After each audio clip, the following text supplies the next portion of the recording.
A year ago, Ling Xi became a vegetative state.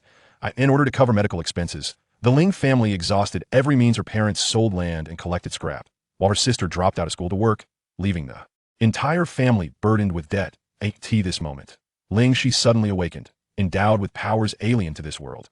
Having lived for decades in the realm of cultivation, Ling Xi, despite lacking spiritual roots and being unable to cultivate, possessed formidable healing and purification abilities. Upon her return to the modern world, she was confronted with her greatest predicament, financial hardship.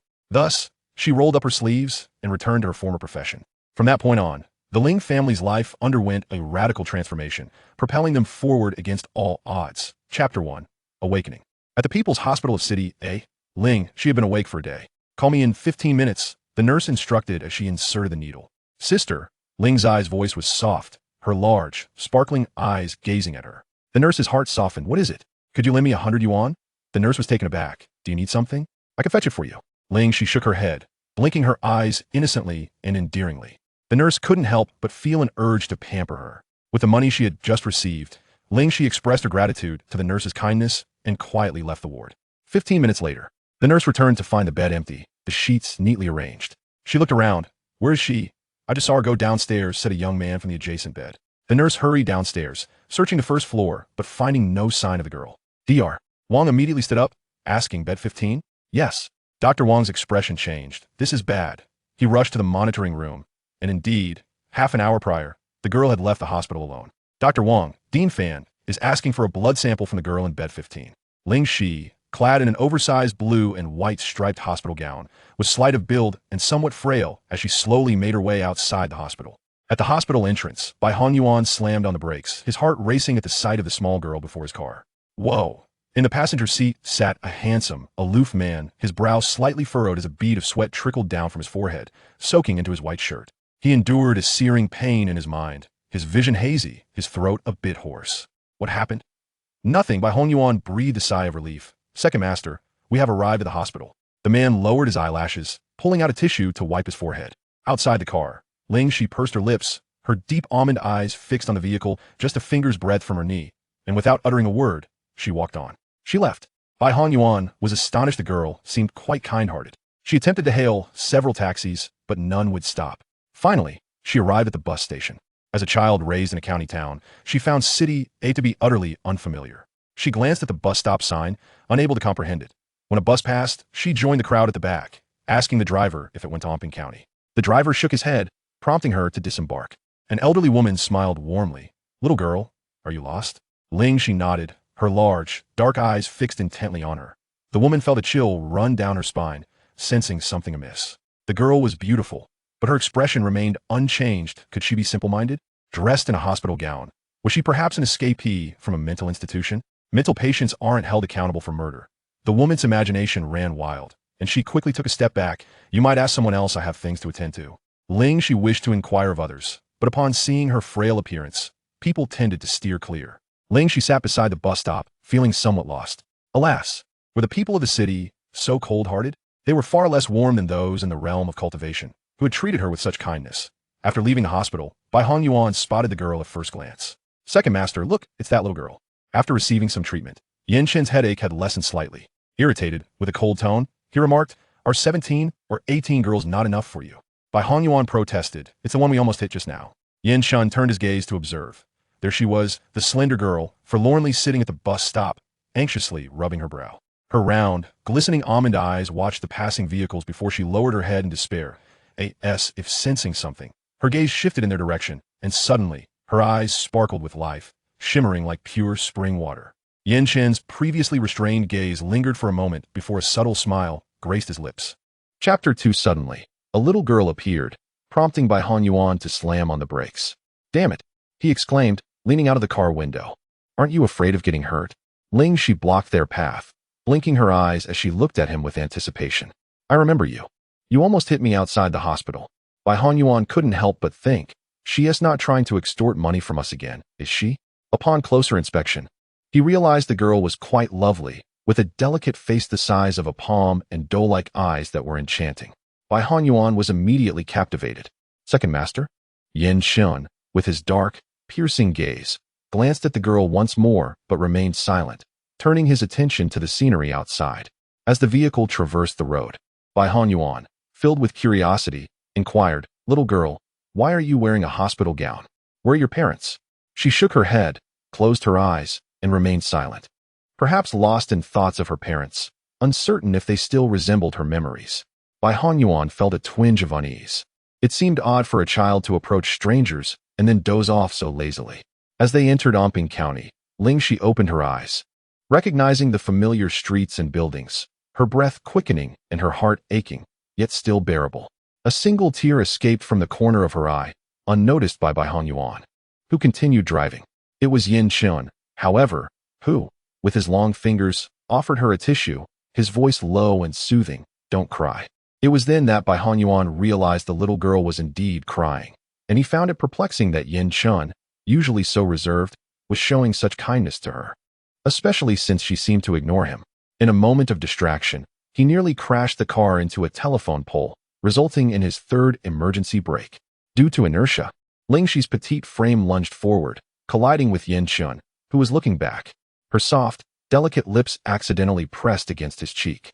A faint aroma of sandalwood subtly enveloped the air. She gasped, instinctively looking up, and found herself lost in his deep, penetrating gaze. Upon seeing the man's strikingly handsome face, she reflexively blinked and widened her eyes. This man bore an uncanny resemblance to her little master uncle. Tears flowed more freely in response. Bai Hanyuan, startled, choked on his saliva. Cough, cough.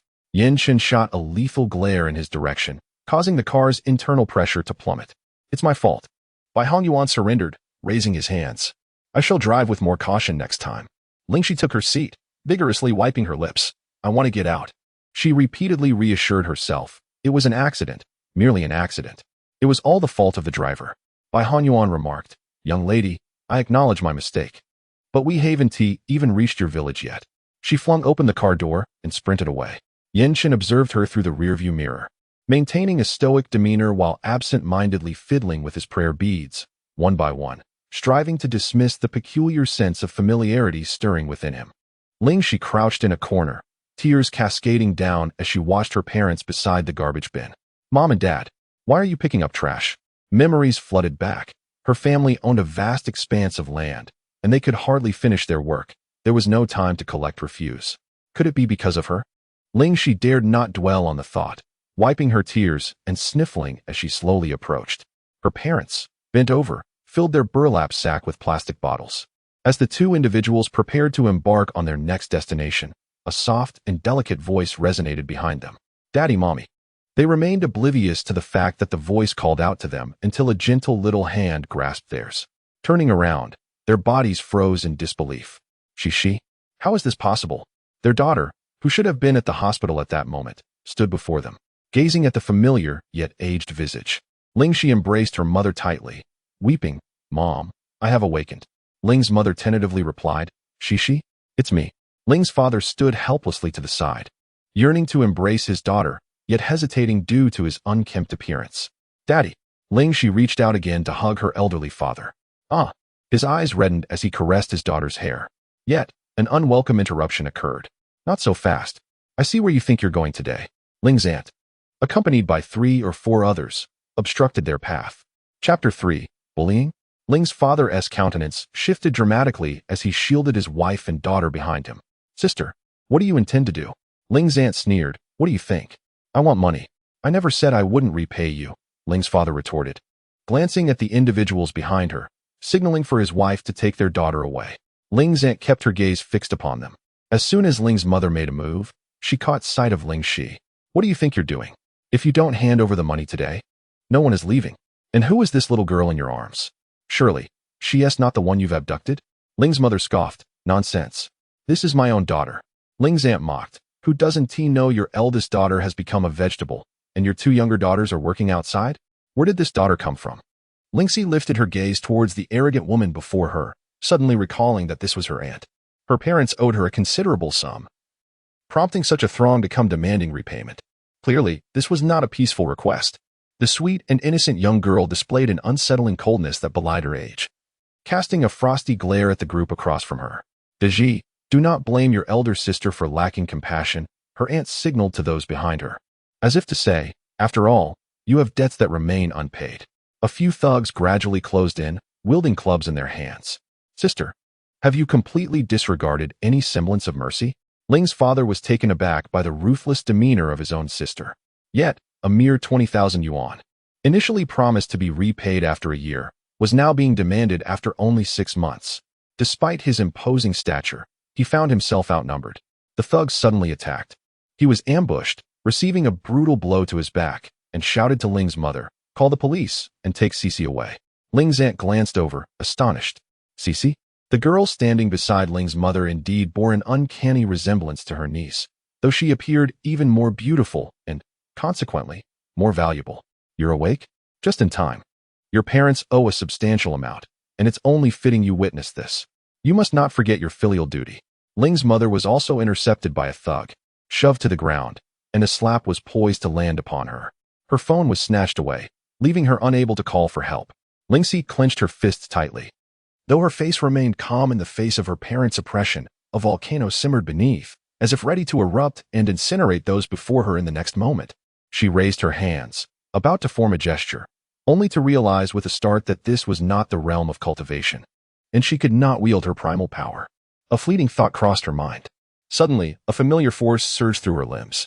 Meanwhile, the surrounding flora and trees seemed to sense the vibrant life force, striving to grow and root themselves deeply into the earth. On another street, Bai Hanyuan was about to start the car when Yin Shen abruptly halted him. Wait, is there something else? Yin Shen closed his eyes, and that familiar sensation returned.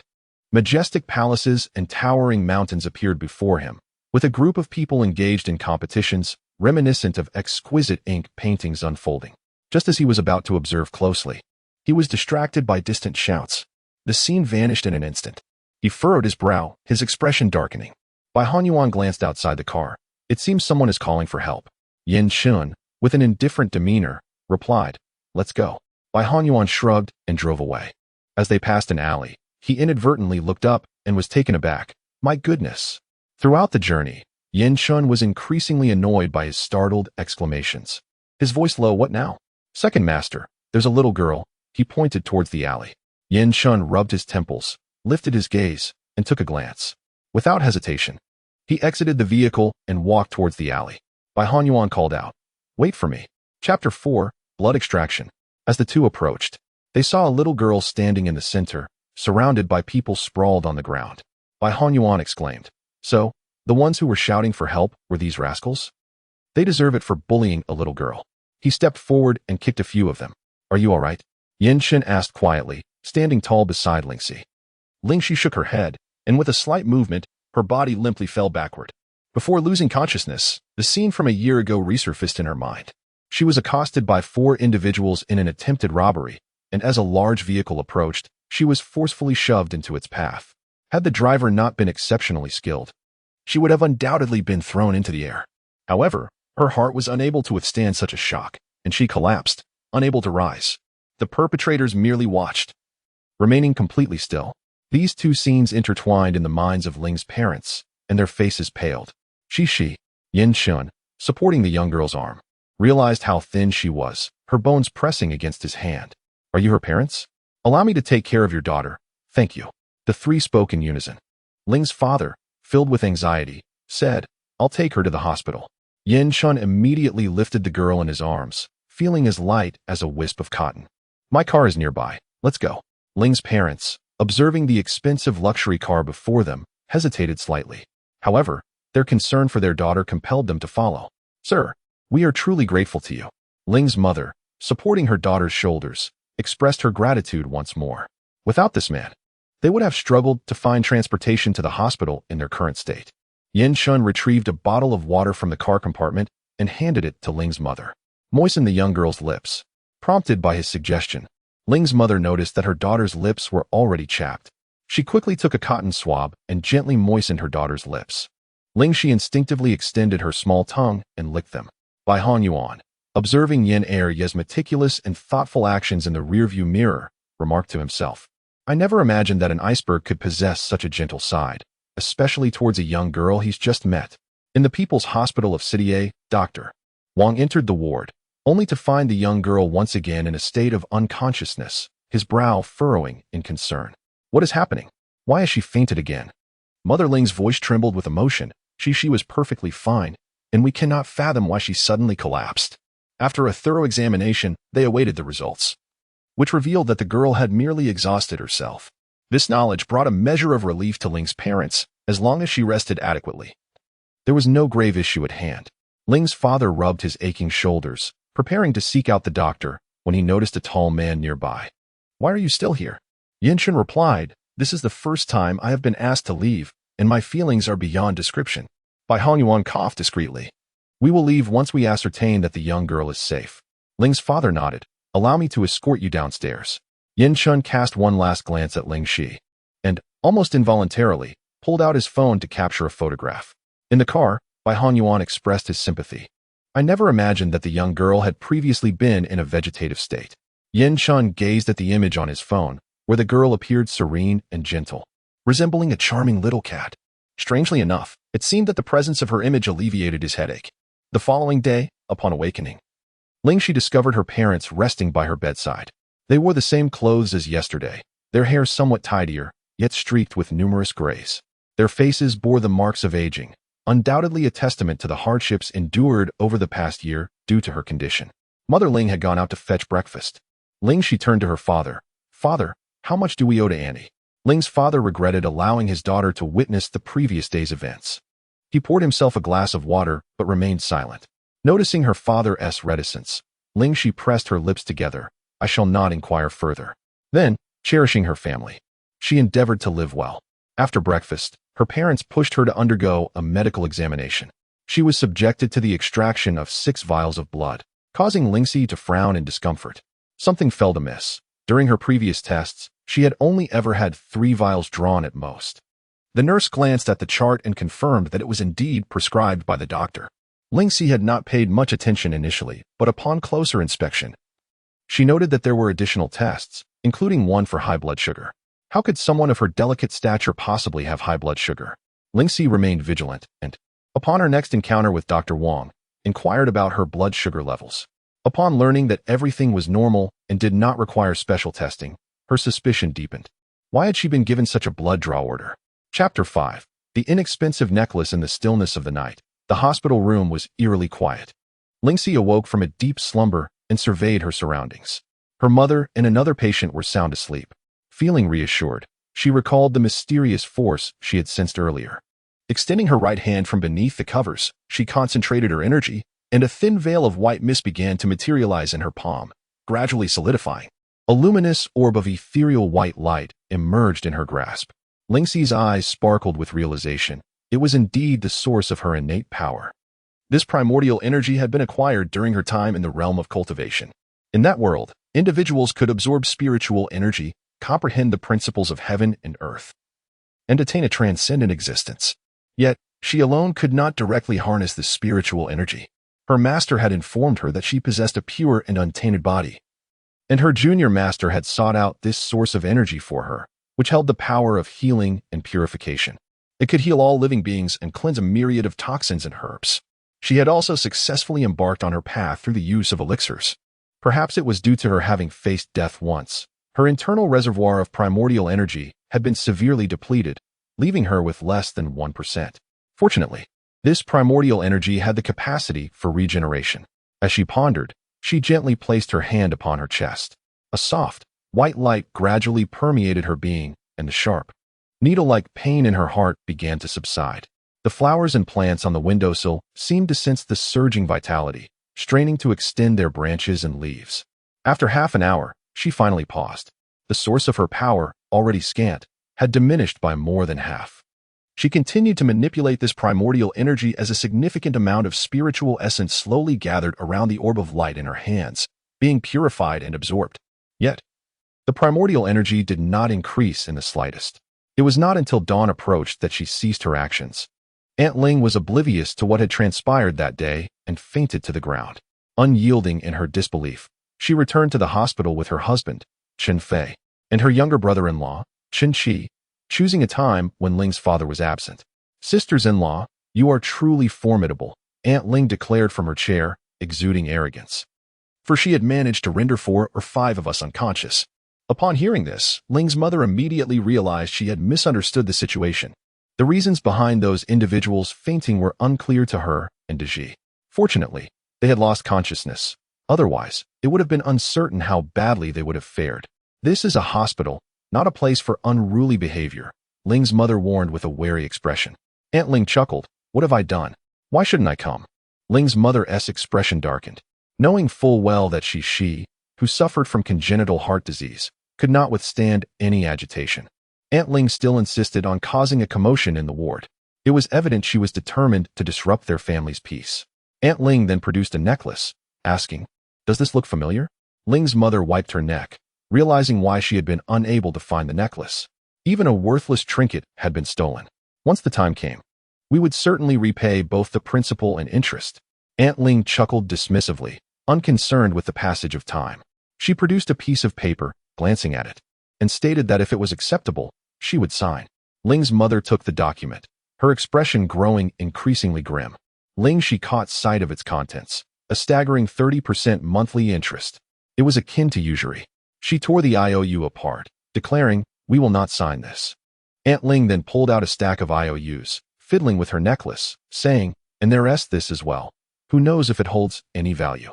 Ling Xi's fingers itched as she contemplated the previous hasty decision that had seemingly brought them ease. It appeared they had not learned their lesson. Ling's mother stood up abruptly, exclaiming, "Do not push us too far." Suddenly, Aunt Ling stepped forward and shoved Ling's mother, taunting, "I am indeed bullying you. What will you do about it?" Ling's mother stumbled and collided with the wall. A loud thud echoed as the door was abruptly shut. Ling's younger brother, Qi, stood nearby, concerned about the escalating situation. The young man in the adjacent hospital bed, Wang Rui, shouted, "What is going on? Stop this." Chapter 6. Kicked away. Chun Fei shot him a glare, retorting, "Mind your own business." Wang Rui countered, "What nonsense. When I was out making my way, you were still nowhere to be found. An old man dares to threaten me? Let us see who is stronger." Just as Chun Fei was about to advance, he was halted. "Forget the outsiders. Come help me." Aunt Ling revealed another IOU. Opened an ink pad, intent on coercing Ling's mother into submission. With Ling's father absent, and seeing the overwhelming numbers against her, Ling's mother felt a flicker of panic. Yet, with her daughter present, she steeled herself and declared firmly, "What you are doing is illegal." Aunt Ling smirked arrogantly, declaring, "It's too late to talk after you've signed." Behind her, Ling Ma stood with Ling Xi, having no avenue for retreat. Her fists were clenched tightly, and her body trembled involuntarily. Suddenly, a warm little hand clasped hers. "Mama, don't be afraid," came her daughter's gentle and serene voice. Ling Ma gripped her daughter's hand with fervor, as if seizing a divine weapon. Feeling an influx of strength coursing through her. "Let go." Aunt Ling suddenly screamed, her face contorted in agony. The onlookers turned in astonishment. There sat Ling Xi on the bed, one hand holding her mother's, while the other firmly grasped Aunt Ling's wrist. With another forceful pull, an audible crack echoed as bones misaligned, accompanied by her sweet smile that sent shivers down spines. "What if I don't let go?" Aunt Ling felt her arm throbbing painfully, on the brink of incapacitation. She cried out to her husband, "Chun Fei, what are you standing there for? Come here." As Chun Fei stepped forward, he was abruptly sent flying by a small foot. His plump figure crashed onto Chen Qi, both colliding against the wall and sliding to the ground, stars dancing before their eyes. Wang Rui gaped in astonishment. "Goodness, this little girl is formidable." Ling Ma winced. "Ouch. Ouch, ouch." Aunt Ling cursed vehemently.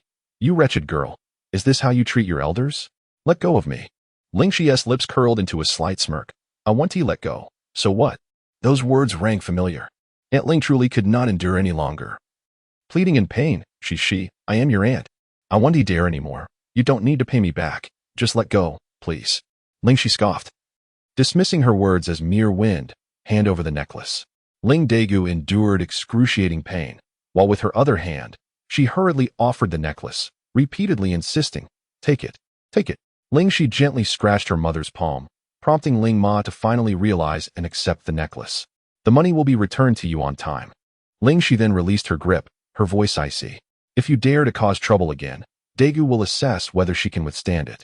Ling Daegu cast a glance at her niece's frosty visage, tempted to unleash a torrent of curses, yet restrained by the fear of further retribution. She glared furiously at the people in the room, disregarding her husband and younger brother, and stormed out. Ling Ma inquired, Xi, do you know martial arts? Ling Xi's expression stiffened. Mother, Fortunately, Ling Ma had no intention of pursuing the matter further, saying, in the future, refrain from resorting to violence. Your health is fragile. What if something were to happen? Ling Xi obediently nodded, I understand. A glint of determination flashed in his eyes. The following day, he directly approached Ling Dagu's residence. With the family absent, the odds were in his favor. Upon seeing him, her expression shifted, and she attempted to swiftly close the door. Ling Ba forcefully pushed, causing Ling Dagu to stagger back. Ling Daji, what do you intend to do? Are you going to resort to violence? Ling Ba's countenance was fierce as he declared, not only will I strike, but I also contemplate should you dare to bully others again. Do not blame me for wreaking havoc upon your home. With that said, I turned and walked away. Aunt Ling sat on the ground, wailing, while Chen Fei, growing weary, remarked, why are you crying? It was your foolish idea, after all. Who would have known you were so ineffectual? The two exchanged blame, harboring resentment towards one another.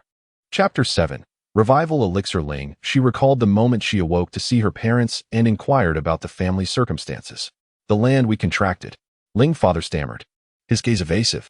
Your mother and I have decided to cease farming and have transferred everything. What a pretext. Ling Xi furrowed her brow, her eyes cast downwards. How much does the family owe? Ling father's tone turned stern. Why are you asking such things? This is not your concern. Your health is of utmost importance.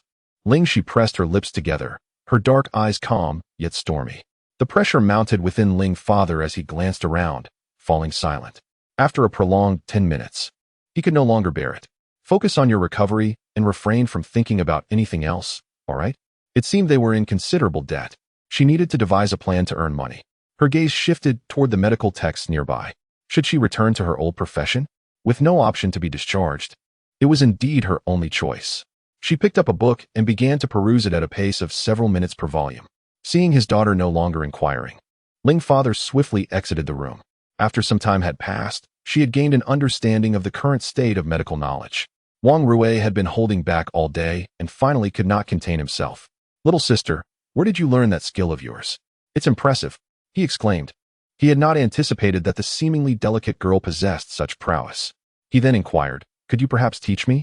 Ling Xi finally raised her head, casting a glance at the other person, and replied nonchalantly, you are getting older. Wang Rui responded, you don't need to be as formidable as you are. Having some basic knowledge is sufficient. I have no interest. At present, she devoted all her time to reading, studying, and earning money. Wang Rui pleaded, don't say that. Teach me, and in the future, I will assist you with anything I can. This time, Ling Xi did not immediately refuse. She genuinely needed this fellow patient's help. Just then, Ling's mother entered with a bowl of medicine and inquired, Cici, what is this medicinal concoction for? It is beneficial for my heart, she replied. Even with her innate powers, healing her body required a gradual approach. Hastiness could also pose problems. Ling's mother, puzzled, asked, which doctor prescribed this? Ling Xi hesitated for a moment before slowly answering. Didn't you buy me medical books before, Mom? I learned from them and concocted this myself. Upon hearing this, Ling's mother felt somewhat dizzy, her tone shifting in disbelief. What do you mean you learned? You've merely read a few books. That doesn't equate to actual learning. What do you intend to do with this concoction? Drink it? Ling Xi glanced at her mother, cautiously nodding her head. Ling's mother was at a loss for words. My daughter, who is clearly quite intelligent, seems a bit off since she woke up. Prescribing medicine for yourself? Aren't you afraid of worsening your condition? This is a hospital. We have doctors to diagnose and treat. You are just a minor, and after reading a few books, you think you're a miracle worker? Concerned that her daughter might act recklessly, she spoke sternly, preparing to dispose of the herbal medicine. Ling Xi was anxious. How could she explain that she had not merely studied for a few days, but had devoted decades to her craft? Mother, please listen to me. She rose to shield the medicinal herbs, asserting, I would never jest with my own health. Concerned for her daughter's heart, Ling's mother softened her tone. Cici, please step aside. Ling Xi shook her head defiantly, her expression resolute. Ling's father had just departed, leaving the two sides in a stalemate. Ultimately, it was Ling's mother who relented. We will discuss this after I consult the doctor. Chapter 8. The efficacy of the medicine. Dr. Wang was summoned and appeared perplexed by the situation. Upon discovering that the young girl was preparing to brew medicine based on a dubious recipe, his expression darkened immediately. He sternly addressed Ling's mother. You are far too reckless. Medications for heart disease are subject to rigorous scrutiny. Brewing medicine on your own without understanding its effects. What if something goes wrong? Ling's mother sighed, casting a wistful glance at her daughter. Dr. Wang, could you please just conduct an examination? Dr. Wang was adamant in his refusal, insisting they dispose of the concoction immediately, warning against the use of unverified substances. Before departing, he cautioned, I have other matters to attend to. Do not consume any medicine indiscriminately. With the doctor declining to examine, Ling's mother glanced at her daughter and proposed, since Dr. Wang has refused, shall we not drink it? Ling Xi shook her head, refusing to yield. She had unwavering faith in the revival liquid, renowned in the realm of cultivation for its restorative properties, regardless of internal or external injuries. Its efficacy would be evident after just one day of use.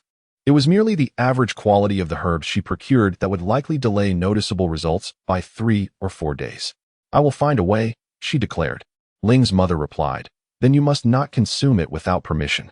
Ling Xi acquiesced, and turning her head, she poured out half a cup of the medicinal concoction while her mother was out of the room, and downed it in one gulp. Wang Rui's eyes widened in astonishment. Little sister, you. Ling Xi cocked her head. Still desire to learn martial arts? Wang Rui. Understood, I shall remain silent. Ling Xi here, finish the remainder. It will benefit your martial arts practice. Wang Rui exclaimed in dismay. No way, you want me to drink this stuff too? Are there any adverse effects? His face was a mask of consternation as he hesitated to drink. Rest assured, Ling Xi coaxed. If I am unharmed, what could possibly befall you? Moreover, at your age, some sacrifice is imperative if you wish to pursue martial arts. Little sister, she began languidly, if you are unwilling to drink it, I can always seek another. It's not that, it's just that this medicinal liquid appears so dark. Afraid to drink it? Wang Rui nodded. Then, by all means, abstain. Really? At worst, you simply won't train. Ling Xi wore a faint smile. In any case, it is no loss to me. Upon hearing these words, the desire to practice martial arts superseded his timidity. Wang Rui closed his eyes, tilted his head back, and drained the cup. Ling Xi's lips curved into a satisfied smile as she nodded. Wang Rui, little sister, you mustn't deceive me. No sooner had he spoken than a gurgling sound emanated from his stomach. He immediately hobbled towards the lavatory. This was no curative elixir, but rather a potent laxative. Wang Rui was crestfallen and said feebly, little sister, you mustn't deceive me. Ling Xi nodded, smiling, and covered her nose. Perhaps you should revisit the lavatory. The effects of the revitalizing elixir should necessitate 3 or 4 trips. As the words left her lips, Wang Rui leaped from the bed, howling, and dashed out the door. In the early morning, upon awakening, Wang Rui felt an urgent need to rush to the restroom. After taking just a couple of steps, realization dawned upon him. His feet were indeed capable of exerting strength. He let out a few exclamations, calling out to a passing nurse. My feet have strength now. The nurse, skeptical, regarded his assertion as a mere figment of his imagination. Rest assured, with proper recuperation, you will undoubtedly regain your health. I mean, my feet have strength at this very moment. The nurse smiled gently, replying, Mr. Wang, if you have no further matters to attend to, I must attend to the medications of other patients. Just as he attempted to demonstrate his newfound ability, she had already departed. Why the disbelief? People tend to accept only what they wish to believe. Ling Xi stifled a small yawn and turned over, resuming her slumber. When she next awoke, she beheld her mother supporting Wang Rui as he practiced walking. It seemed this experimental subject was recuperating quite well, albeit at a rather swift pace. Chapter 9, Dr. Wang's curiosity. Shi, have you noticed that your mother's gray hair seems to have diminished? Ling Ma observed her reflection in the mirror, sensing something amiss. You just noticed? Ling Xi replied. Ling Ma, filled with delight, exclaimed, it really has decreased. Ling Xi nodded, acknowledging that her daily efforts in personally providing hydration had finally borne some fruit. Ling Ba, due to his infrequent presence in the ward, did not perceive the effects as evidently as Ling Ma did. However, even the neighboring Mr. Zhou Pan had taken note of the change. Zhou Pan was a fashionable gentleman, passionately fond of trendy attire, and despite his age, he bore no signs of aging, particularly with his lustrous black hair, which he cherished above all else. Shishi's mother, have you recently consumed any health supplements? You seem to have improved considerably in complexion. Uncle Pan, have you noticed as well? Ling Ma gently patted her hair, her face alight with joy. Do share with me, she urged. Old Zhou nodded, his curiosity piqued. After my fall, I could scarcely move. It was quite distressing. Ling Ma replied, I truly haven't eaten anything. After a moment's contemplation, she added, perhaps she has awakened and, in her glee, simply wished to share. Although old Zhou did not receive the answer he sought, he remained undeterred. After all, one rarely encounters such miraculous health supplements. However, he was taken aback when, shortly after Ling Ma departed, the neighbor's Ling Xi appeared. She had keen ears and had overheard their conversation. Old Zhou exclaimed in surprise, Xi? Ling Xi stealthily entered, producing a concoction brewed by Ling Ma. Grandpa Zhou, this is for you. What is it? The aroma was sweet and inviting. She smiled innocently. It's something my mother usually drinks. Although her mother did not typically consume this, the essence was not far removed. Old Zhou harbored no doubts. Instead, he chuckled heartily. How could you keep this from me? You're such a good girl, Xi, to bring me more in the future. Ling Xi nodded with a smile. Ling Ma continued her routine of brewing medicine thrice daily, while Dr. Wang remained indifferent. She feared her daughter might feel disheartened and dared not inquire further, unaware that the medicinal concoction she assumed had been discarded was, in fact, consumed by others. Thus, 2 days later, Dr. Wang discovered that not only had the young girl's heart condition stabilized, but even Wang Rui's leg had improved significantly. Meanwhile, old Zhou, who had been incapable of movement, was now able to turn over. Just 2 days prior, such a notion would have seemed utterly implausible. A single coincidence might be mere chance. But a series of coincidences surely heralds a deeper truth.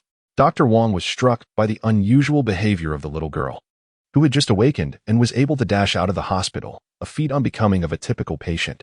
Upon discreetly observing the situation, she indeed uncovered some suspicious details. The young girl, Ling Xi, frequently ventured into the room of elder Zhou next door, often carrying a mysterious bottle. Thus, after finishing her shift at noon, Dr. Wang decided to visit the ward alone. Ling Xi held in her hand a freshly concocted elixir, and upon noticing the arrival of the doctor, she smiled brightly, as if welcoming a customer. Dr. Wang inquired directly, Ling Xi, why do you often visit elder Zhou? What is it that you are carrying? Ling's mother appeared bewildered, clearly unaware of the situation. Ling Xi shook the bottle in her hand and replied, this. Ling's mother gasped in shock. Ling Xi, have you let someone else drink this?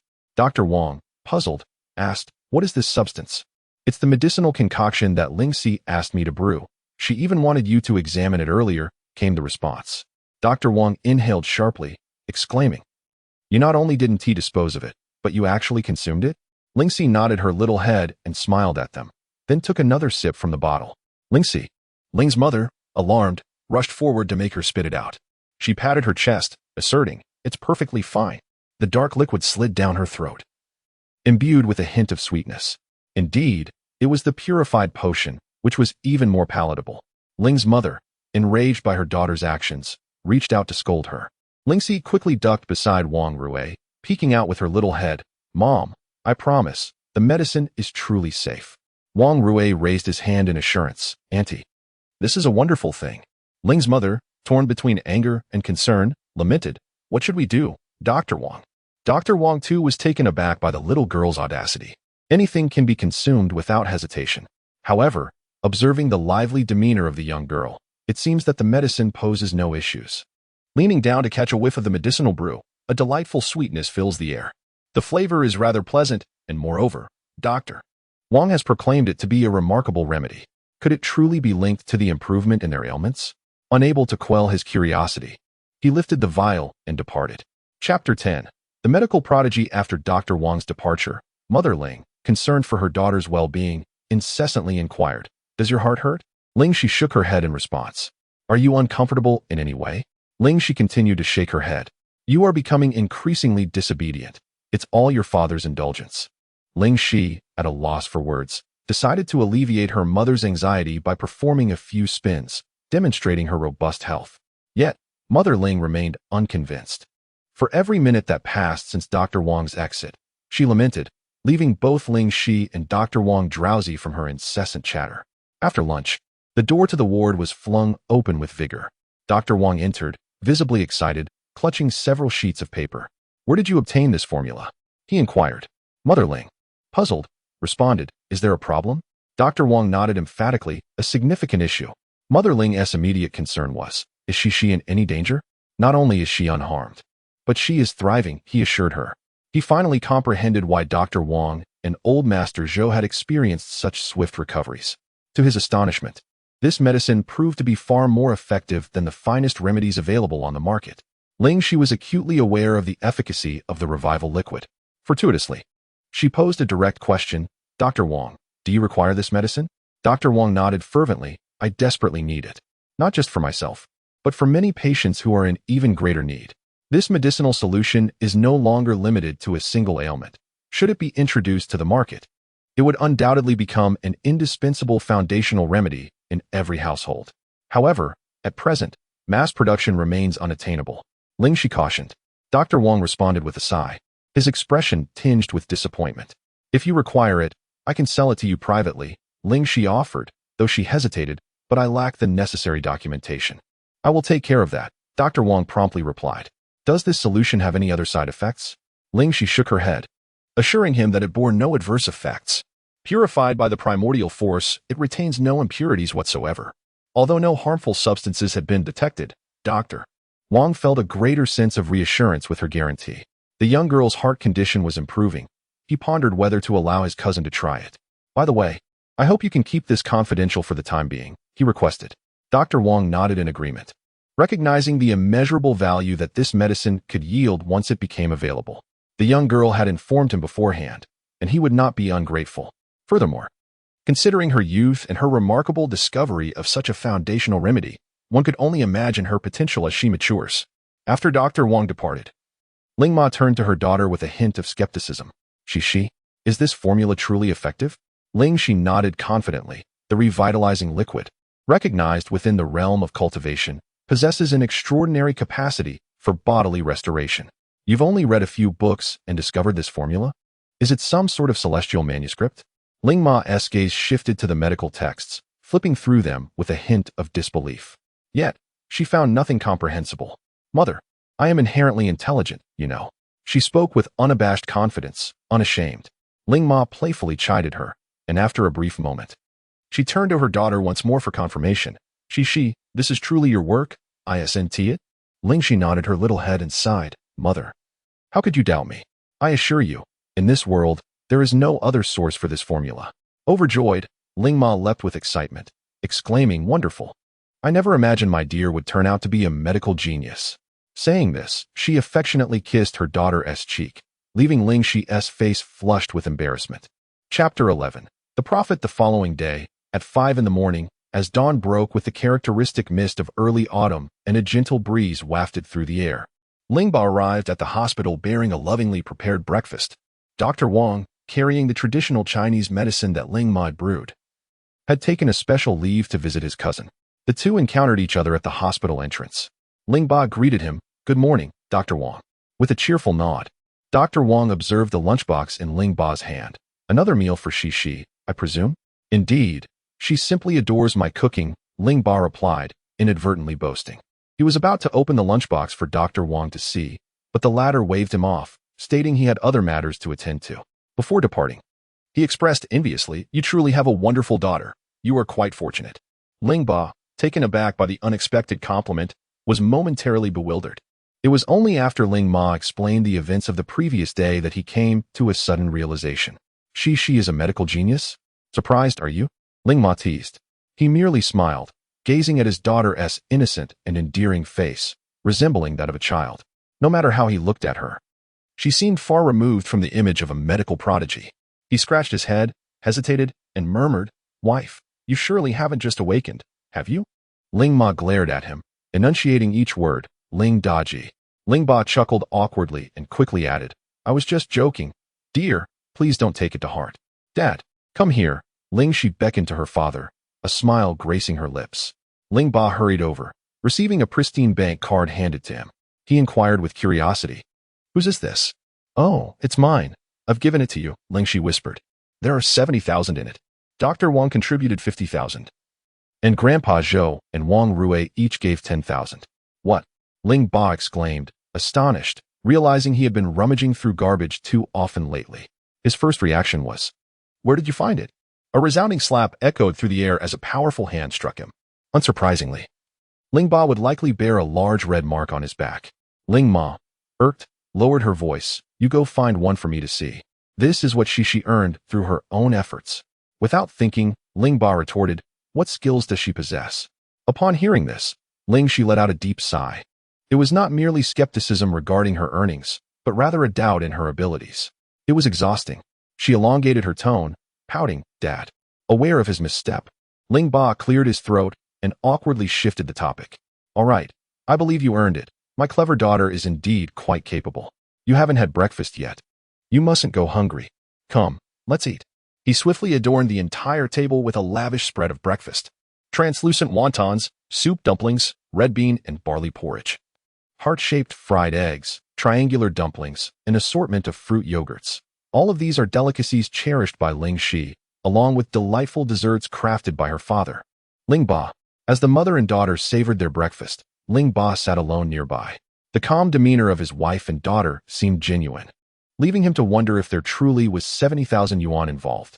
After the meal, Ling Ma tidied up the dishes and departed with Ling Ba. Did Xi earn that from selling medicinal syrup? In the small garden below, Ling Ba's immediate reaction to this news was skepticism. Did he not know his daughter well enough? When had she acquired such skills? Ling Ma whispered proudly in his ear, and Ling Ba gaped in astonishment. She learned this in just 2 days of study? Ling Ma nodded affirmatively. Impressive, isn't it? She is indeed my daughter, obedient, kind-hearted, and remarkably intelligent. Ling Ba's expression was difficult to articulate. Although he had a tendency to support his family over reason, he found it hard to admit that his wife was exceptionally gifted. Chapter 12. It feels comfortable being around you. After some contemplation, he chose not to argue. So, there really is 70,000 in the account. Is that a joke? He exclaimed. I knew it. This morning, Dr. Wang mentioned I was fortunate, and it turns out it was because of this. However, it seems rather simple. I can brew medicine too. Had I known it could be profitable, I would have purchased a few books to study. I wonder if it's still not too late. With this thought, he felt a stir of excitement. Subsequently, the couple deliberated on how to allocate this newfound sum. A portion would go towards repaying debts, starting with Aunt Ling's loan, while another part would be reserved for Ling Xi to restore her health. Finally, the expenses for the children's reading materials. Ling's father felt a twinge of concern. Is 70,000 enough? Rest assured, Ling's mother raised a finger, indicating that this was merely the initial sum. Xi mentioned that as long as the medicine proves effective, a continuous stream of income will follow. Moreover, the couple was not lacking in financial means. Their family would only flourish further. In the late hours of the night, a sleek black Maybach came to a halt outside the hospital. Yin Chen sat within, gripping the steering wheel with tension, his brow furrowed. If it weren't for the visible veins on his hands, no one would realize the intense agony he was currently enduring. After a long pause, he seemed to have made a decision and stepped out of the vehicle. The desk was rapped upon, causing the nurse to look up. Her face instantly flushed. Before her stood a tall man clad in a white shirt, the collar slightly open, revealing a hint of his alluring Adam's apple. He lowered his head, his jawline sharp and defined, his appearance impeccable. On the hand that struck the surface of the desk glittered a black and gold ring, exuding an extraordinary elegance. An exquisite man indeed. The nurse promptly rose. Sir, how may I assist you? Where is Ling Xi's hospital room? He inquired in a low, steady voice. Ling Xi, the patient who just regained consciousness? The nurse responded. Sir, what is your relation to Ling Xi?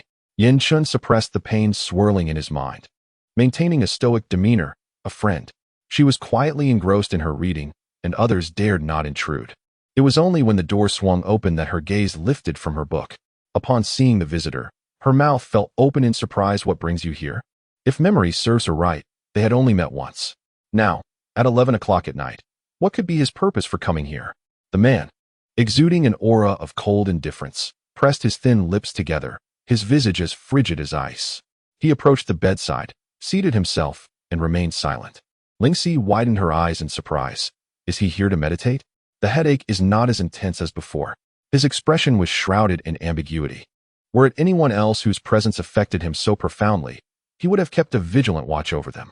Yet, in the presence of this young girl, such thoughts did not even cross his mind.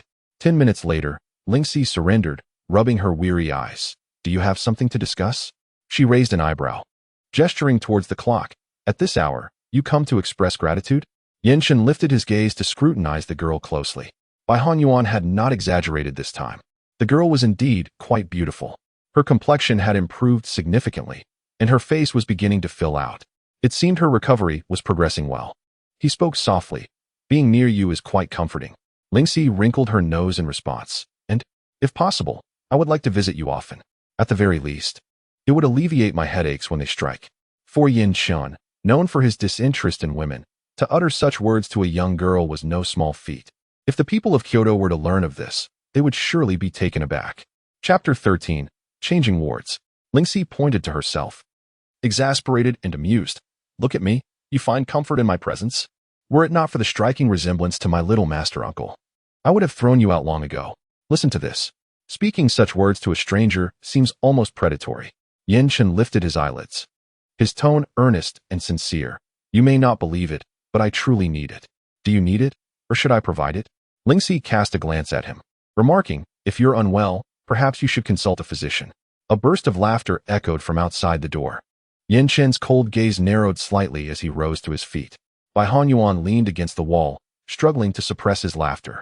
Who would have imagined that the typically aloof second master, Yin, would be retorted by a young girl? What brings you here? Second master, haha. Faced with the man's indifferent eyes, Bai Hanyuan quickly quelled his amusement. Chu Yu's grandfather is hospitalized, and I came to check on him. It seems I fortuitously ran into you. Yin Chen's dark eye scrutinized him, remaining silent. I assure you, I won't breathe a word of this. Bai Hanyuan raised his hands in surrender. Well, I must be off. With that, he vanished in a flash. To avoid disturbing the young girl's slumber, he softened his tone. I'm leaving now, and thank you. Wang Rui's curious eyes darted around. His inquisitive nature piqued. Suddenly, a chilling glare shot in his direction. He turned to see Yin Chen, whose gaze was unervingly intimidating. Yin Chen paused, surveyed the ward, and then departed. Before long, a nurse entered, commencing her task of tidying up. Ling Xi poked her head out from beneath the covers, inquiring, Sister Jing, what are you doing? The nurse quietly lifted the bag and hung it on another stand. Cici, it's time to go. Eh? A gentleman just arranged for you to be moved to another room. Ling Xi was gently guided to the top floor. Upon the door being opened, a well-furnished apartment came into view. With such a spacious room, no one would long for the confines of sharing a small space with others, especially Ling Xi, who is accustomed to residing atop the mountain. Cici, if there is anything, just call me.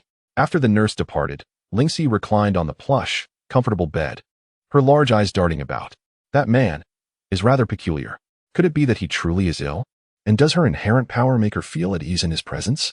Now he has even changed her hospital room. Perhaps he genuinely wishes to express his gratitude? At worst, she could concoct some restorative pills for him in the future. After all, it is said that men require such supplements. That night, Ling Xi lay in her new room, finding little solace in sleep. Her brow furrowed, tears streamed from the corners of her eyes, dampening the pillow. As the hazy mist gradually dissipated, a cool figure appeared before her. He appeared anxious. Ashi, where have you gone? Little Shirshu, I am sorry. Ling Xi wished to explain. Yet she had never spoken of her origins, uncertain of where to begin. The other gently patted her head. Do not be afraid. Tell Shirshu where you are, and I will come to find you. Upon hearing this, the usually composed Daojun panicked, gripping her hands tightly. Ling Xi winced at the pain but did not pull away. Her voice trembled as she mustered the courage to say, Can you promise not to forget me? Before she could finish her thought, he interrupted, saying there was little time left, urging her to tell him where she was. Just as she was about to speak, an unexpected gust of wind swept through, and little Shirshu's figure began to blur. Little Shirshu, Ling Xi cried out in alarm, awakening. She glanced around, her gaze filled with despondency. It was merely a dream, yet she believed she truly encountered her young master. Chapter 14. Recording, discharge due to this dream. Ling Xi felt a pervasive melancholy throughout the day. Shishi, you seem rather downcast. Ling's mother, initially curious about who had changed her daughter's hospital room, quickly set aside her inquiries upon seeing her daughter's demeanor. Ling Xi shook her head, lowering her gaze and hugging her knees. You are not typically like this.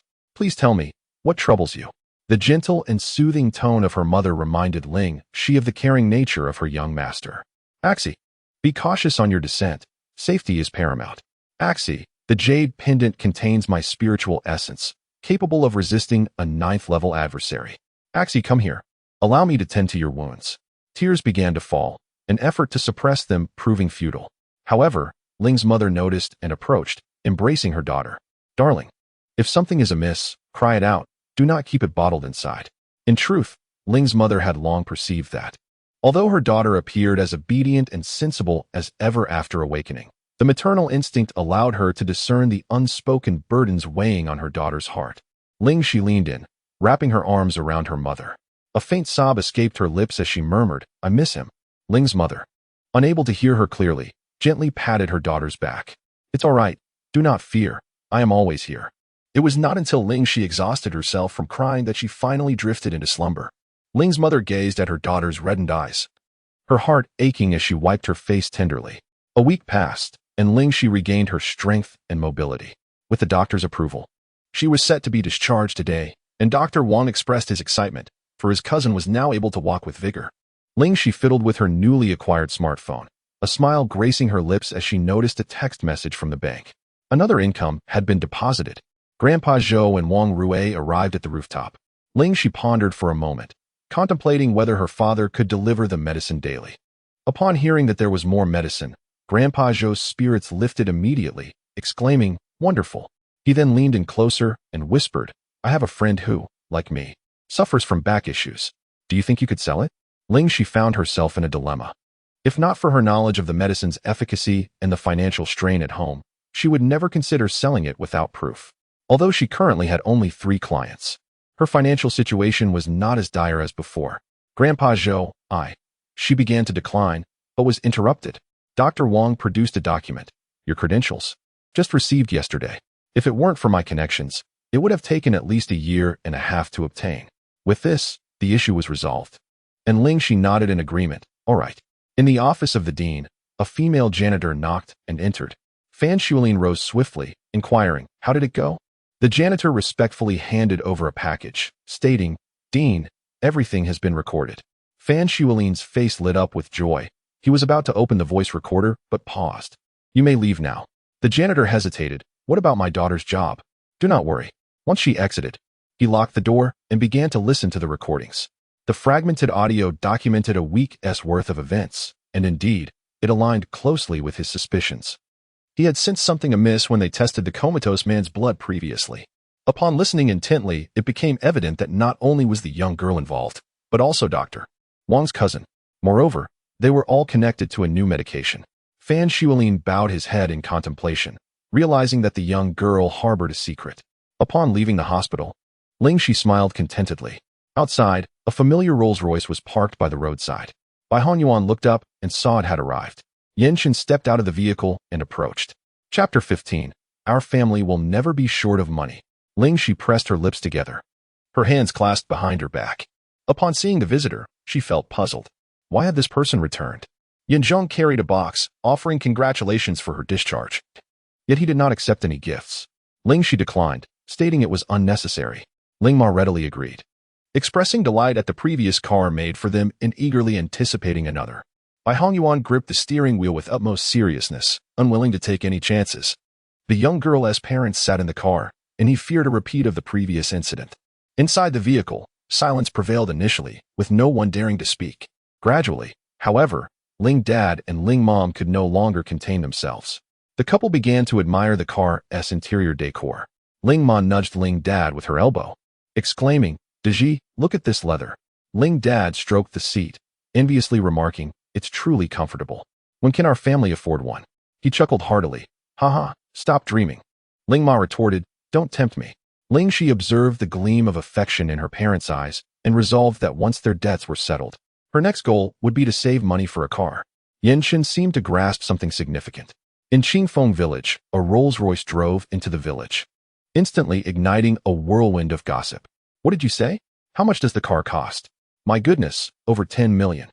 Young individuals gathered nearby as the car door swung open, revealing a tall, composed man before the crowd. His expression was indifferent, and he paused for a moment upon seeing the modest house beside him. A group of young girls murmured among themselves, "He is incredibly handsome. I wonder if he has a girlfriend." A boy retorted, "Even if he doesn't, it's not like any of you have a chance." "What are you saying? Looking for a fight?" Just as the lively discussion reached a crescendo, a petite, yet exquisitely beautiful girl emerged. Familiar face. Shortly after, Mr. and Mrs. Ling stepped out of the car. The onlookers were astounded. This was the Ling Daji family? They actually knew such influential figures. Upon hearing of the luxury vehicle, Ling's aunt rushed over, only to find the two individuals she held in disdain emerging from that opulent car. Daji. She momentarily lost her composure, struggling to believe her eyes. Just as the individuals were about to enter, she quickly followed them inside. Her shout snapped everyone back to reality. Is that Ling Daji? Who is that young girl? She resembles Daji's daughter. Wasn't she in a vegetative state? Has she awakened? Outside the courtyard, the enthusiasm remained unabated as everyone clustered around the car. Inside, Ling's aunt warmly welcomed the guests. Hello, I am Daji's elder sister. May I ask your name? The weather was splendid, the sun radiating brightly upon Yin Shun, enveloping him in a myriad of brilliance, a striking contrast to the dilapidated courtyard. He cast a casual glance at Ling's aunt, recognizing her instantly. Ignoring her, he directly assisted Uncle Ling and Aunt Ling in tidying up. Aunt Ling attempted to follow but was deterred by the palpable low pressure emanating from him, rendering her hesitant to approach. She glanced at the other young man. Bai Hongyuan promptly offered his assistance in managing the household chores. Conversely, Ling Xi was instructed to sit on a chair, her little legs swinging idly. Witnessing Aunt Ling's embarrassment, she couldn't help but chuckle. With no one to engage her, she felt rather awkward on her own. After a moment's contemplation, Aunt Ling decided to withdraw, reasoning that Daji knew people and there would be ample opportunities in the future. An hour later, Uncle Ling prepared a sumptuous lunch. As he brought out the final pot of chicken soup, he looked at the two young gentlemen. Make yourselves at home, he urged warmly. Bai Hongyuan was taken aback. I didn't realize Uncle had such culinary skills. Uncle Ling beamed. Dig in. She particularly enjoys my cooking. Yin Shen casually glanced at Ling Xi, and indeed, her little mouth was puffed out, resembling a cute little squirrel hoarding its food. Halfway through the meal, a few pieces of spinach appeared in his bowl, causing him to pause. Eat more, he encouraged. To express her gratitude as the host, Ling Xi proactively tended to her guests. She attempted to serve Bai Hongyuan more vegetables. But Yin Shen interjected, he doesn't like spinach. Saying this, he deliberately placed it into his own bowl. Bai Hongyuan rolled his eyes. Who exactly doesn't like spinach? Before long, an elderly lady appeared behind her, knocking on the Ling family's door. Mom. Uncle Ling opened the door, surprised. What brings you here? Am I not allowed to visit my own family? Grandma Ling retorted with a huff as she strode inside. Ling Xi, engrossed in her book, looked up at the newcomer with a hint of confusion in her eyes. If memory serves me correctly, this elderly woman must be her biased grandmother, mustn't she? Seeing people without uttering a word, has she become mute? The grandmother's eyes were clouded, yet her gaze was icily fixed upon her daughter-in-law, finding her as disagreeable as ever. The daughter-in-law's countenance shifted. It was true that she was not favored by the old woman, but her daughter had only just awoken. Whom had she offended? Suppressing her anger, she said, Mother, my daughter has just regained consciousness and does not clearly recall past events. Your words are excessive, are they not? The grandmother, leaning on her cane, settled into the head seat. To not remember one's own grandmother, yet you expect me to speak kindly? Mother, if you've come to quarrel this late in the evening, the father said, pursing his lips, then I must ask you to leave. The grandmother struck the ground forcefully with her cane, causing vibrations. She sternly demanded, your daughter assaulted someone, and you, in turn, went to their home to smash things. Instead of offering an apology, you raise your voices in defiance? What kind of attitude is this? The father flushed with anger. Why don't you ask what she did to me? The grandmother remained indifferent. Debts must be repaid. It is the natural order. Suddenly, the daughter rose and headed toward her room. Seeing this, the grandmother pointed a finger at her, scolding, truly, she has no manners whatsoever. Whether my daughter has manners is not for you to judge, the daughter-in-law retorted. Very well, you dare. Abruptly, a stack of money was flung before the grandmother. The sound of the money rustling was somewhat painful, causing her head to tilt back involuntarily. The daughter curled the corners of her lips into a faint smile and slowly uttered two words. Is it sufficient? The elder aunt's eyes lit up, eager to snatch it away. It's enough, it's enough.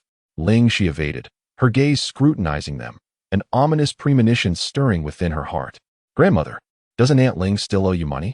Her smile froze at the corners of her lips, helplessly witnessing the money being taken away, not daring to utter a word. At least she was sensible. Ling grandmother rose, preparing to depart. Wait. Ling Xi stepped forward, standing before Aunt Ling, extending her hand. The IOU.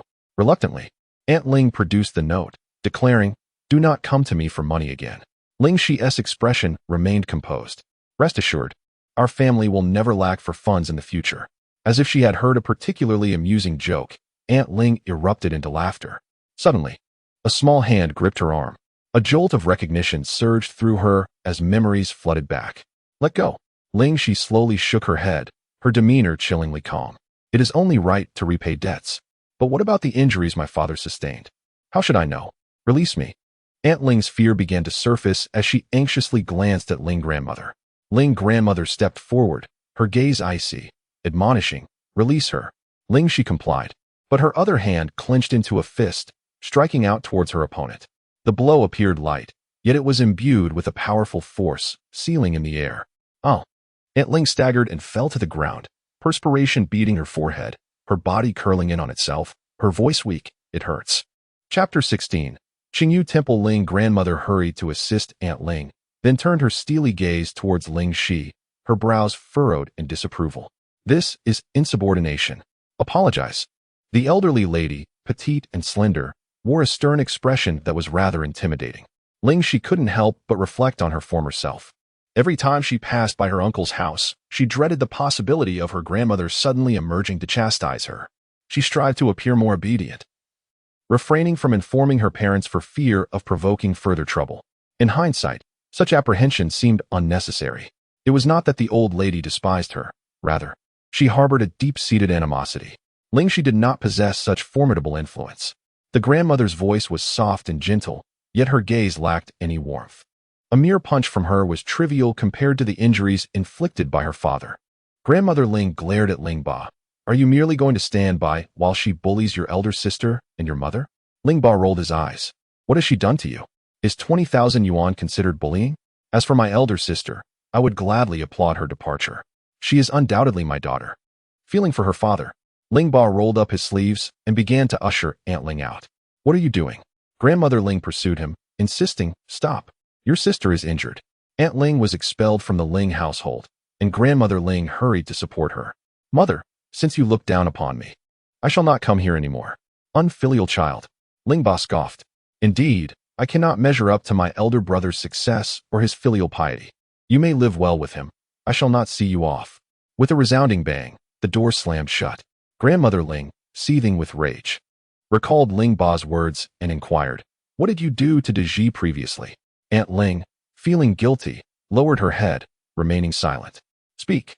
The stern tone caused Aunt Ling to tremble. "I found someone to warn." Aunt Ling's voice quivered. "You." Grandmother Ling, torn between disappointment and concern, pinched her. Aunt Ling clutched her abdomen, crying out in anguish. "Let us proceed to the clinic first. Another day, I shall visit you both and act as a mediator. Just now, I extend my gratitude to Shishi." Ling Xi smiled. "As long as father does not hold my impulsiveness against me, dare he?" Ling mother shot a glance that could pierce. Ling father chuckled. "All right, you should rest now. Tomorrow morning, we must fulfill our vow." The following day, at the break of dawn, the Ling family of 3 arrived at Qingyu Temple in the outskirts of Citye. The temple, renowned for its continuous incense offerings, stands as a famous tourist destination. Celebrated throughout Huagua, each year, visitors from across the nation flock here. Ling Xi lay in a deep slumber, while Ling mother placed her hopes in the divine, often coming to offer prayers. The temple is nestled halfway up a mountain, with an unending series of steps flanked by towering ginkgo trees. As the autumn breeze rustled the leaves, they danced gracefully in the air.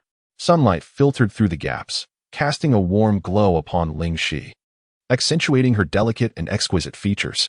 "Can you manage this?" Ling mother gazed apprehensively at the lengthy staircase, concerned for her daughter's health. Just as Ling Xi was about to speak, a clear voice resonated from behind. Miss Ling Yin Shun stood behind them, clad in casual attire, hands tucked into his pockets. His handsome countenance striking. This appearance almost rendered Ling Xi unrecognizable. "We meet again." He stepped forward, aligning himself with the Ling family. Ling mother cheerfully inquired, "What brings you here?" "I came to visit my master." "Your master?" The Ling family expressed surprise. "Is he a monk, considering this is a temple?" He followed Ling Xi's pace, his tone smooth and melodious, embodying a rare sense of ease and comfort. Ling Xi could not help but blink, feeling slightly dazed. A faint scent of sandalwood wafted behind me, reminiscent of the fragrance in my young master's chamber. Yin Chen gestured toward the courtyard behind, suggesting that the temple's vegetarian cuisine was quite delightful and inquiring if we should linger to savor it. The rear courtyard of Qingyu Temple was never open to the public, separated from the front by a thick red wall, with a gatekeeper stationed at the entrance. They greeted Yin Chen warmly and offered no objection to his guests. Although Aunt Ling often visited to offer incense, she had never ventured into the rear courtyard. The two areas presented starkly contrasting scenes, the front bustling with activity, while the rear exuded tranquility, nestled against the Qingling Mountains and distanced from the clamor of the city. This serene spot was indeed a splendid place to dwell. The monks within the temple attended to their duties, smiling and greeting newcomers before returning to their tasks. You go about your business. We shall not disturb you. Aunt Ling chuckled, waving her hand. Inside the dining hall, the vegetarian dishes, though limited in variety, were exquisitely crafted. The small vegetarian dumplings were delicate and translucent, and the dishes were light and refreshing, aligning perfectly with Ling Xi's palate. Master, Yin Chen slightly bowed, respectfully offering his greeting. The elderly abbot, engrossed in a game, had his fingers flying across the screen and casually remarked, "Ah, you've arrived." Yin Chen responded with a gentle acknowledgement and took a seat. 10 minutes later, as the game concluded, the abbot finally looked up with a hearty laugh. "You don't know how to play, do you? Would you like me to teach you?" Yin Chen, with a resigned yet gentle expression, felt the midday sunlight streaming through the glass, casting intermingling shadows that enhanced the air of preciousness.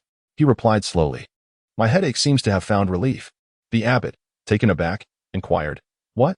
"Just wanted to let you know, to spare you any worry." His voice was deep and resonant, a subtle smile gracing the corners of his mouth. The elderly abbot set aside his phone, suspicion clouding his gaze as he scrutinized him. "Xiaokuan and I are powerless. Who else could possibly manage you?" Yin Chen shook his head slightly, a soft smile playing on his lips. "It remains uncertain." "Uncertain, you say?" The old abbot chuckled, momentarily believing that the field of traditional Chinese medicine had yielded yet another luminary. "All right, you may leave now. Do not hinder me from my game." After bidding farewell to his master, Yin Chen proceeded directly to the cafeteria, where he found a young girl engrossed in her meal, her eyes sparkling with delight. "Where are your uncle and aunt?" he inquired, scanning the surroundings. "They went out for a stroll," Ling Xi replied, finishing her soup with haste. Yin Chen raised an eyebrow. "Enjoying it that much?" "Indeed, but it's a pity it's not open to outsiders," the young girl pouted, letting out a sigh. "Hee, what are you laughing at?" Yin Chen shook his head, gently caressing the Buddhist beads around his wrist, his voice soft yet imbued with warmth. "I can bring you here." Upon hearing this, Ling Xi looked up, a slow smile blossoming on her face. "Is this a bribe?" Yin Chen paused, contemplating before nodding slightly. "I suppose so." In the afternoon, the sun was less fervent. Ling's parents planned to descend the mountain. After a thorough search, they finally discovered their obedient daughter on the back hill, crouched down as if digging for something. As they approached, they were startled by the sight of what she held in her hands, instinctively recoiling. She quickly tossed that away. Ling Xi stood up, holding a small snake, her face lighting up at the sight of her parents as she prepared to approach them. "Stop!" Ling's mother cried out, her finger trembling, her entire being fraught with discomfort. Ling's father was not in a much better state. He made a concerted effort to maintain his composure. She, this is not a toy. You must discard it." Chapter 17. Xiao Hong and the mortar. Ling Xi paused, sensing her parents' trepidation. She promptly tossed the adorable little creature into the bottle, cheerfully remarking, "Behave, and I shall release you shortly." Yin Chen raised an eyebrow at this scene. Was the young girl's preference truly so peculiar? "Mom and Dad." Ling Xi concealed the bottle behind her back, approaching with a bright smile. "I wish to keep it, may I?" Upon hearing this, Ling's mother nearly fainted. Ling's father swallowed hard. She, are you not afraid?" She shook her head, enchanted by the little snake that resembled the Xiao Hong that had once kept vigil over her spirit field, its entire body of vibrant red, so clever and delightful. In unison, Ling's parents stepped back. Ling Xi hurried to reassure them. "Do not worry. I will take good care of it and ensure it does not wander about." They shook their heads, the mere thought of a snake in their home disrupting their peace at night. Ling Xi felt conflicted.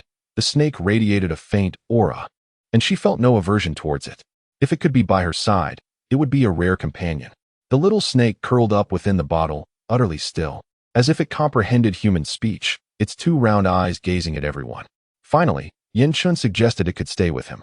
Ling Xi observed her parents' evident reluctance and conceded to this arrangement for the time being. She pursed her lips and looked at Yin Shun. It seems I cannot merely present you with the kidney tonifying pills. For reasons unknown. Yin Shun sensed something unusual in her gaze. He pondered for a moment but refrained from inquiring, feeling instinctively that the answer would not be one he desired. That evening, Bai Hanyuan arrived, carrying a bag of small fish. Why do you suddenly want to eat this? Yin Chen's eyes were half closed as he reclined on the sofa. The warm yellow light poured in, casting a dance of shadows, his expression inscrutable. In a languid tone, he gestured towards the nearby glass tank. It's food. Bai Hanyuan glanced over, startled, and jumped to his feet, letting the bag slip from his grasp. My heavens! Yin Chen slowly opened his half-closed eyes, speaking nonchalantly. From now on, you will be responsible for its 3 daily meals. Bai Hanyuan's expression shifted dramatically. What? Come on, second master. You can't just abandon your humanity. Yin Chen replied, to be determined. To be determined? Bai Hongyuan's voice rose in pitch. Did that mean he would be tasked with caring for this little snake indefinitely? Yin Chen swirled his wine glass, his tone rising slightly. Do you have an issue with that? Bai Hanyuan sighed in resignation. Why was it always him who had the misfortune? He had never seen Yin Chen show an affinity for such creatures. Why the sudden desire to keep one? I'm just helping someone else take care of it. Who? Bai Hongyuan sprang to his feet, indignant. Whoever owns it should take care of it. How could I trouble you?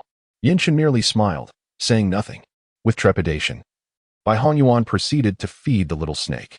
Noticing Yin Chen in good spirits, he rubbed his hands together and cautiously inquired. Yin Chen's demeanor immediately chilled, a shadow passing through his deep gaze. His voice turned frosty. What did he say? With a cold laugh, Yin Chen set down his glass. From now on, do not answer his calls. But what about the old master? Yin Chen's icy gaze turned towards him, and Bai Hanyuan instantly understood, falling silent. Suddenly, Yin Chen's phone rang, the caller ID displaying Yin Tang. After 3 consecutive calls were ignored, he finally pressed the button to answer.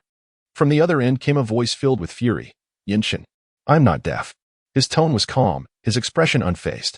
A faint smile appeared on Yin Chen's lips, yet his eyes betrayed no warmth. Since he is unlike me, let him earn his place in the company through merit. With that, he hung up the phone, his actions decisive and clean. Yin Tang snorted in disdain. What brother was he? Raised in the wild since childhood, lacking proper upbringing. Ling Xi received a call from Dr. Wang, who informed her that the herbal remedy she had prepared for Wang Rui was missing a portion. Recalling the previous blood draw, she pursed her lips and inquired. During my last visit, I had 6 vials of blood drawn. Which doctor ordered that? Doctor. Wang was aware of her blood draw, but was astonished by the quantity. He hung up and reviewed the records. 10 minutes later, he called back. It was ordered by Dean Fan.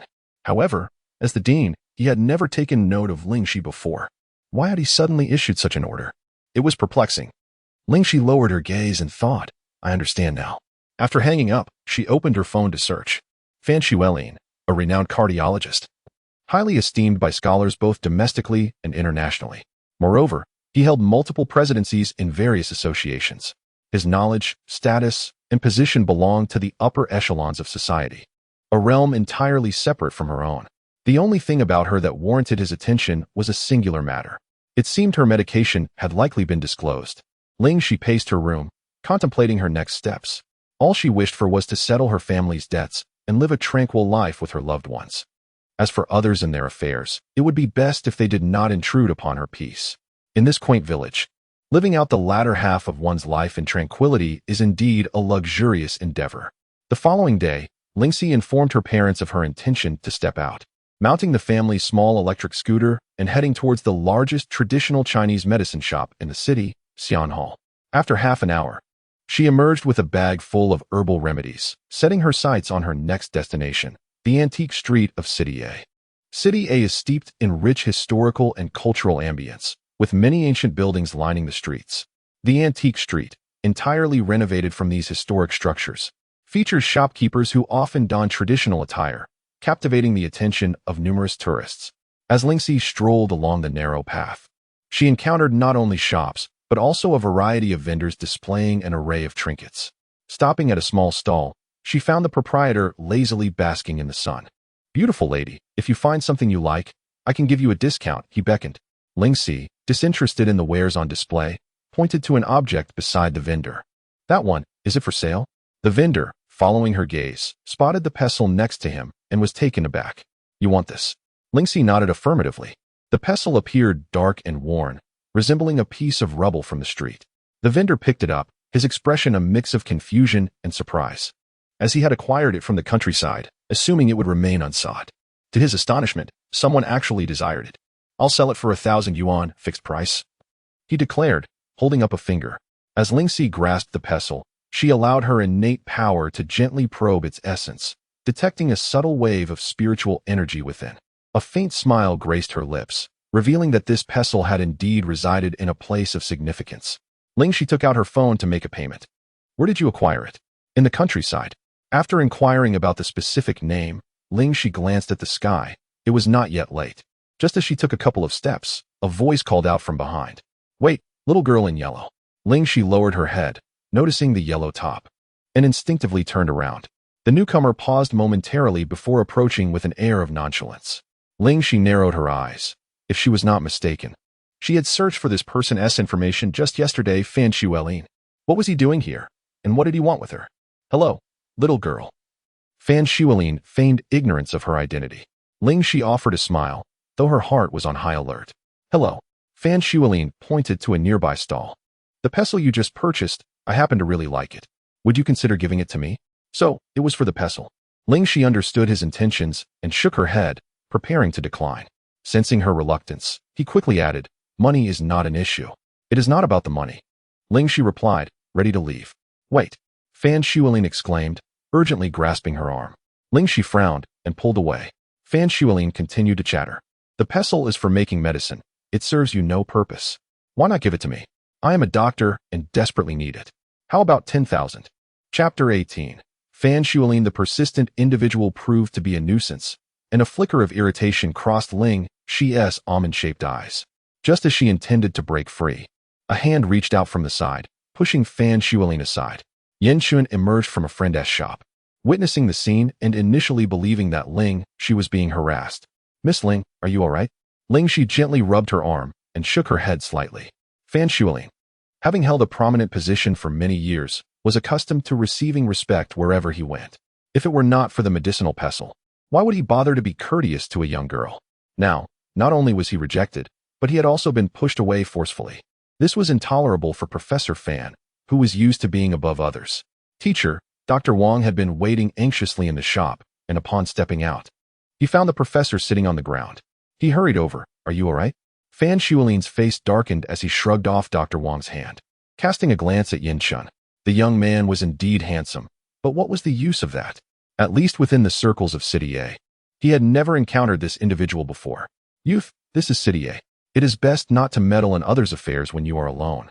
Yin Chun observed the young girl's hand, confirming there were no issues before turning his gaze. He caressed the Buddhist beads in his hand, his eyes filled with frost, and uttered two words with a chilling tone. Is that so? If you do not apologize today, do not blame me for bullying the weak. Yin Chun's voice was dark and somber. I shall see whose authority you rely upon. In broad daylight, to obstruct a young girl and insist on purchasing her belongings. His words were laced with threats.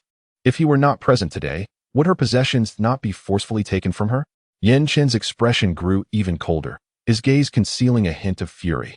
Ling Xi did not wish to escalate the situation, not out of fear of her opponent, but out of concern for Yin Chun. After all, Fan Shuelin's status was indeed extraordinary. She whispered, he is Fan Shuelin, a highly regarded figure in the country. Please do not act rashly because of me. She was merely an ordinary citizen now, and confronting him head-on would be unwise. Upon hearing this, Yin Chun lowered his gaze, contemplating the mention of Fan Shuelin and the Fan family.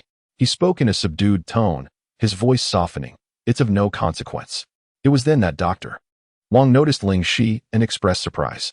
Ling Xi nodded slightly, realizing that Fan Shuelin was indeed his mentor, which clarified much. Fan Shuelin, observing his injured palm, showed no urgency to apply medication. Instead, he retrieved his phone and called the police.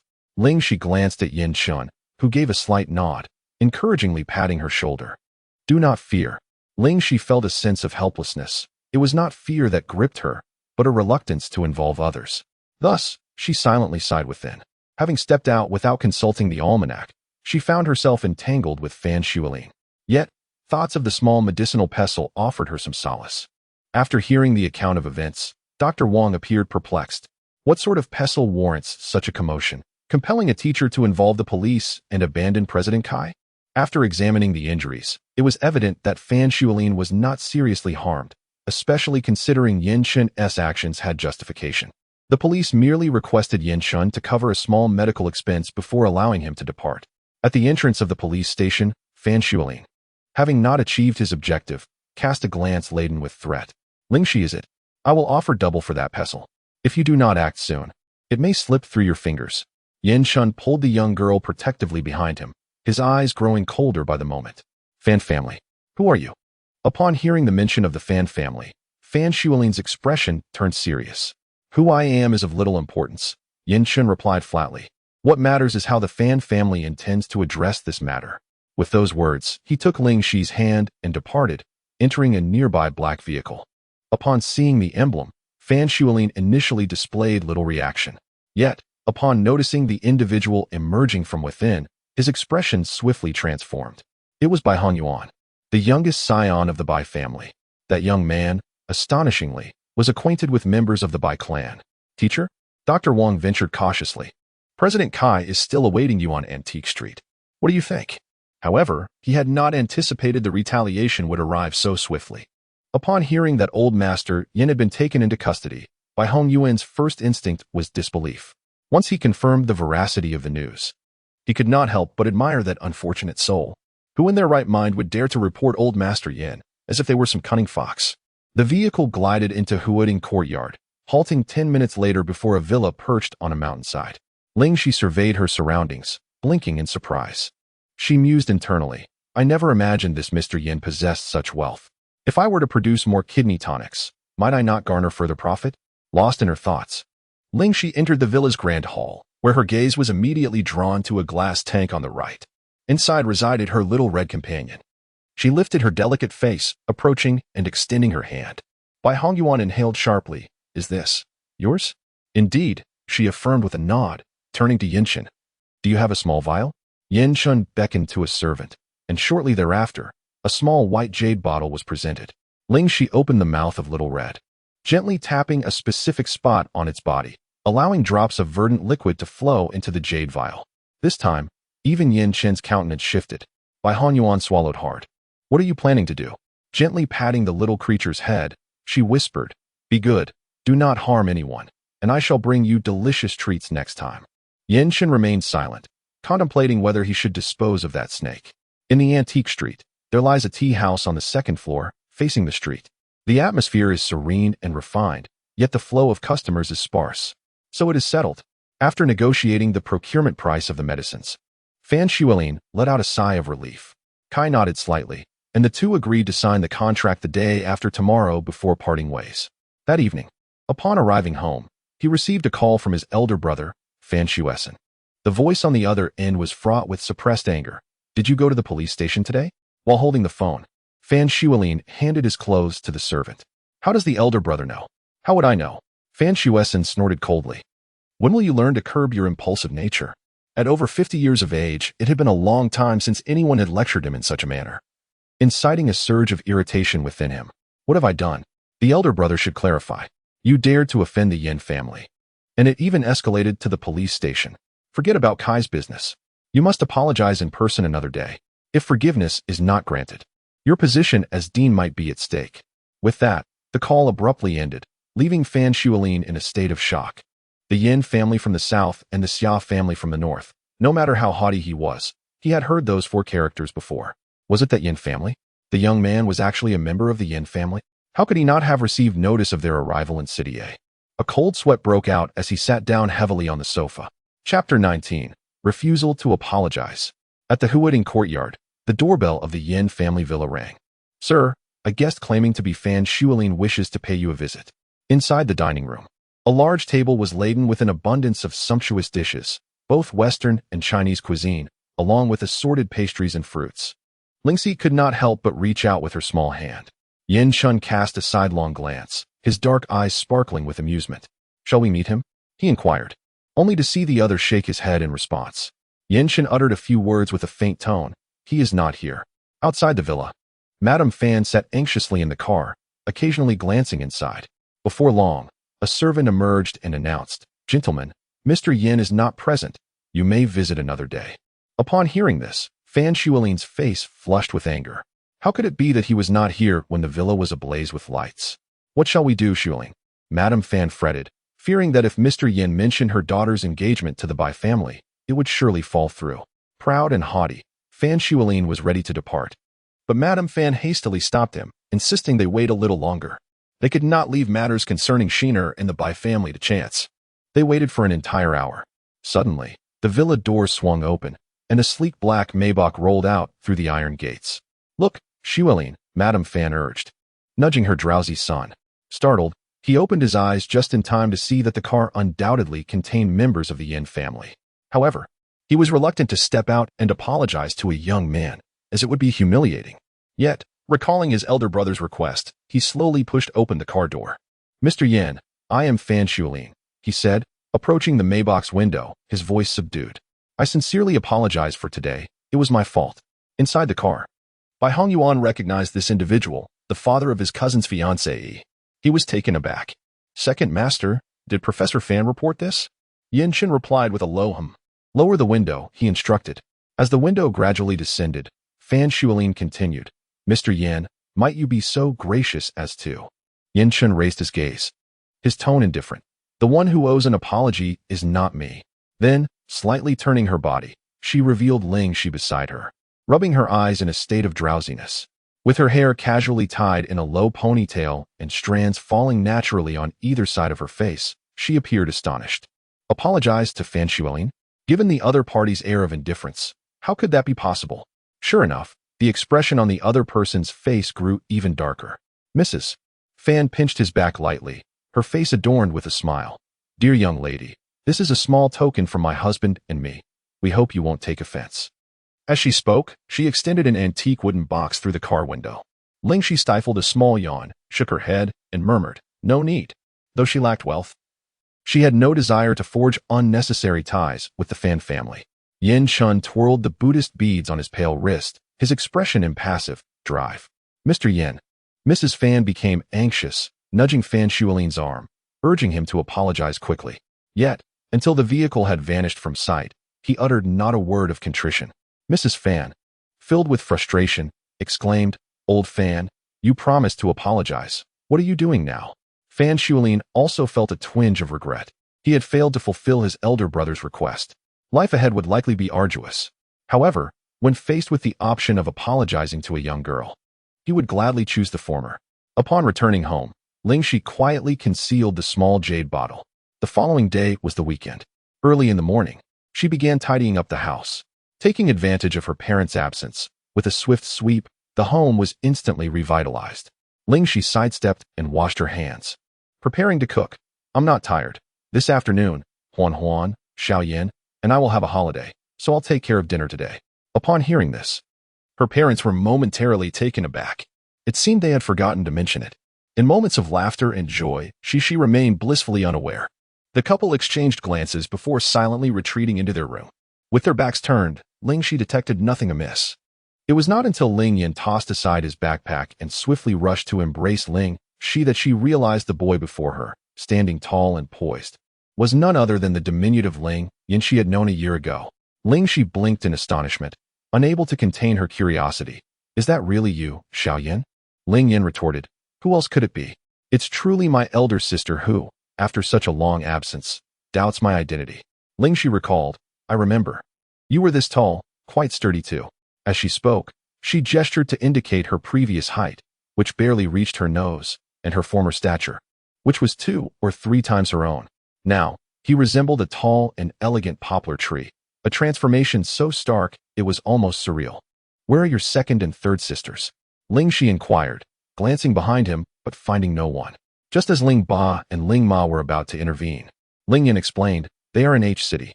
"Excuse me?" Ling Xi responded, puzzled. "What are they doing there?"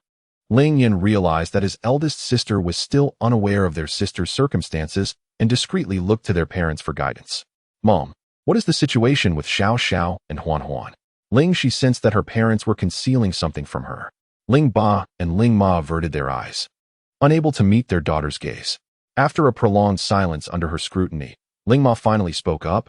There is something you must not react to too strongly. Ling Xi felt a surge of anxiety. Could something have happened to her sisters?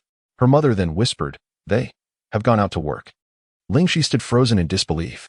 How could Xiao Xiao and Huan Huan, so young, have ventured out to earn a living? Moreover, what kind of establishment would employ minors? Ling Xi immediately inquired, "Mother, where are they in H City?"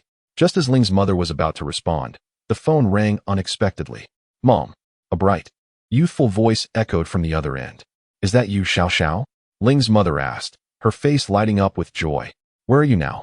"We're at a city train station, and we'll be home shortly," Ling Xiao replied, setting down her heavy bag and rubbing her shoulders. "We'll come to fetch you." Ling's mother insisted. "No need." Ling Xiao quickly interjected, "Xiao Huan and I will arrive home soon." After ending the call, Ling's mother turned to Ling Xi with a sigh, reluctantly admitting, "They've gone with Uncle Wang to work as extras." Ling Xi's pupils widened in realization, her mind racing with a suspicion. Is it related to me? The family is in such financial straits that they have resorted to this means of earning money. She had never inquired about the family's debts, but it was evident now that they were substantial. Ling's mother fidgeted with her fingers, hastily shaking her head. Not really. Noticing this slight gesture, Ling Xi discerned her mother was lying. Every time she told a falsehood, she unconsciously rubbed her fingers together. With a calm demeanor and her thick lashes casting shadows over her eyes, Ling Xi concealed her emotions. To prevent her daughter from spiraling into anxious thoughts, Ling's mother urged her into the kitchen, saying, "Let us not dwell on it. I'll help you prepare dinner, and we can welcome Xiao Xiao and Huan together." Chapter 20. Ling Xiao and Ling Huan. Ling Xiao and Ling Huan were on their way to the bus station when a sleek black van came to a halt before them. The door swung open automatically. Upon seeing who was inside, both were taken aback.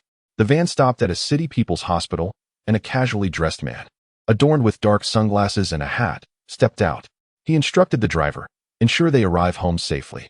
Inside the vehicle, Ling Xiao and Ling Huan exchanged glances. Considering themselves inconspicuous, yet to their surprise, Ji recognized them. Ling Huan glanced at the driver and whispered, "Sister, don't you think he looks familiar?" Ling Xiao chuckled softly. "Of course, who doesn't know Chuyu?" "No." Ling Huan shook her head. It was that time when there were fans everywhere. And Uncle Wang picked someone up from the underground garage. Ling Xiao suddenly realized, "It's him. I thought the silhouette looked familiar." The driver, overhearing the sisters' hushed conversation, chuckled. "He's my boss." At that time, he was the one picking up someone en route. The sisters understood. It was indeed Uncle Wang's doing.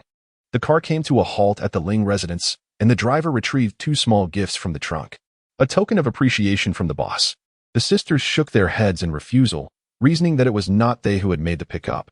If anyone should be thanked, it ought to be Uncle Wang. The driver noticed their hesitation and reassured them, "Don't worry, Mr. Wang will receive his share." Ling Ma, hearing noise at the entrance, opened the door. Her face lit up with joy as she exclaimed, "Xiao Xiao, Huan Huan." "Mom." The sisters rushed forward for an embrace. Ling Ma gently patted their heads with both hands, reluctant to let go. The driver nodded in acknowledgement and took his leave. "Come on. Your elder sister and Xiao Yin are already waiting." Ling Xi was indoors, concocting a potent hallucinogenic solution. Far more powerful than any current drug, just a single drop could plunge someone into illusions for 3 days and nights. The bedroom's decor was markedly different from before. One wall was lined with cabinets, the left side filled with various medical texts, while the right was adorned with an array of bottles and jars. On the table lay several rudimentary instruments, all procured by her from the second-hand market. Uninformed visitors might easily mistake this for a laboratory. She took out a small pestle, striking it rhythmically. "Xi, come out," called Ling Ma from outside. Ling Xi, engrossed in her pharmaceutical endeavors, remained oblivious to the commotion outside until the door swung open. Ling Xiao and Ling Huan entered, astonished by the unconventional style of the bedroom. Their gaze shifted to the desk, where the dwindling rays of twilight filtered into the room, enveloping the young girl in an aura of mystery and allure. A gentle breeze stirred, lifting the strands of her hair. Upon hearing the doors creak, she paused her movements, slowly turning her gaze. Her thick lashes framed her large, luminous apricot eyes, which sparkled like stars, their depths shimmering with a watery brilliance. Despite her unadorned visage, her exquisite features radiated a dazzling smile, as if afraid to disturb this ethereal tableau. "You are finally home," she remarked. her eyes twinkling at the sight of her two sisters, who bore the familiar semblance of her memories. "Eldest sister, are you truly better now?" they inquired simultaneously. Ling Xi twirled with joy, affirming, "I am much improved. I will gradually recover." "That's wonderful," they exclaimed, rushing forward for an embrace. Ling Xi beckoned them to sit and began to inquire about matters that concerned her deeply. In the room, the three sisters engaged in lively conversation, their laughter occasionally wafting into the kitchen, where Ling Ma could hear them. As night fell, the family of 6 gathered around the table, which was laden with a feast more sumptuous than that of the New Year. As the meal neared its conclusion, Ling Xi suggested, "Mom and Dad, let Xiao Xiao and Huan Huan continue their studies." Both Ling Ba and Ling Ma shared this sentiment. Ling Huan was indifferent, while Ling Xiao hesitated. Before returning home, Uncle Wang had just secured her a commendable role, which was already under contract. If she were to back out midway, the penalty for breach of contract would be unaffordable. Moreover, she had no desire to relinquish the opportunity. After spending half a year as an extra, she found acting quite enjoyable. "Mom and Dad, is it possible for me to attend school while also pursuing acting?" The next day, Ling Xi requested her father to accompany her on an outing. Ling Dad donned a thick coat and draped it over her shoulders as they stepped out together. "Where are we headed, Xi?" he inquired. "To Uncle Zhang's house," she replied. "What for?" "I wish to rent a piece of land and gather some information." Ling Dad was taken aback. His daughter wanted to rent land? "What do you need to rent land for?" he asked. "I want to cultivate some herbs and flowers. The quality of what I grow myself is far superior to what is purchased from outside." Ling Dad, being fond of his daughter and knowing that the money was earned by her own efforts, did not dissuade her. After departing from Uncle Zhang's home, Ling Xi had successfully completed the arrangement. The land rented was indeed from Uncle Zhang, conveniently located right behind their house. Chu Yu was seated on the sofa, with Ling Xiao and Ling Huan accompanying him. "Brother Yu, what brings you to our home?" The sisters exchanged curious glances. "I came to collect some medicine," Ji replied. The sisters were puzzled. When did their family start selling medicine? "Here, have some tea," Ling Mom offered as she brought the tea over. Ling Xiao promptly stood up, encouraging her mother to sit while she served instead. "Chu Yu, may I call you that, Auntie?" Ling Mom beamed, not expecting to encounter a living celebrity at her age. Chu Yu nodded, his charming eyes twinkling with delight. "Auntie, there's no need to be so formal." Ling Mom smiled in silence. "Recently, I have encountered an increasing number of dashing young men. However, compared to the last one, there remains a slight difference." Chu Yu felt the intense gaze upon him and lowered his head slightly, pondering if there was something amiss. A soft voice reached his ears. As he lifted his gaze, the sunlight streaming in from the window momentarily blinded him. Upon regaining his sight, he noticed a slender young woman with exquisite features seated beside him. He was taken aback. Is this the little divine doctor his grandfather spoke of? Though she appears rather young. Ling Xi, noticing the stranger, spoke with a hint of curiosity. "This is Joe grandfather's grandson, who has come specifically to collect medicine." After arriving at the hospital yesterday, Chiyu discovered that his grandfather was nearly recovered. Upon inquiry, he learned that it was due to the consumption of other medications. He harbored suspicions regarding the authenticity of the medicine, fearing his grandfather might be deceived. Yet the doctor assured him that his grandfather's health was robust. Thus, he found himself here today. However, he now felt a twinge of doubt. The young lady did not seem to possess profound medical skills. Ling Xi responded with an "oh," glancing at Chu Yu. "Please wait a moment." She rose and entered the house. Not far from the Ling residence, in a white van, Chu Yu remained inside, ready for their departure. The two men evaded the driver's gaze and slipped into the alley adjacent to the Ling home. Half an hour later, old Zhang nudged old Wang, whispering, "She has come out. Hurry, take the shot." Click, click. Ling Xi furrowed her brows. Chu Yu assumed she had more to say and inquired, "What's wrong?" Ling Xi slightly shook her head, brushing aside her disheveled long hair, her gaze shifting to the right rear. The street lay deserted. As Chu Yu left in the car, Ling Xi was about to venture into the alley when a voice from within the house called out, "Elder sister, phone." Chapter 21. The first treatment. Ling Xi, "Hey. Yinshin, it's me." Ling Xi, "Yes, I know. Is there something you need?" Yinshin, "My headache, could you come over and take a look?" After a long silence, Ling Xi recalled the assistance he had rendered her. "Is this afternoon suitable?" Yinshin, "All right. I'll send someone to fetch you." A smile gradually crept across Yinshin's lips, his mood lifted unexpectedly. It was uncertain whether his relief stemmed from the alleviation of his headache or the prospect of seeing the young girl. Inside the white van, Old Wang laughed boisterously. We've struck gold.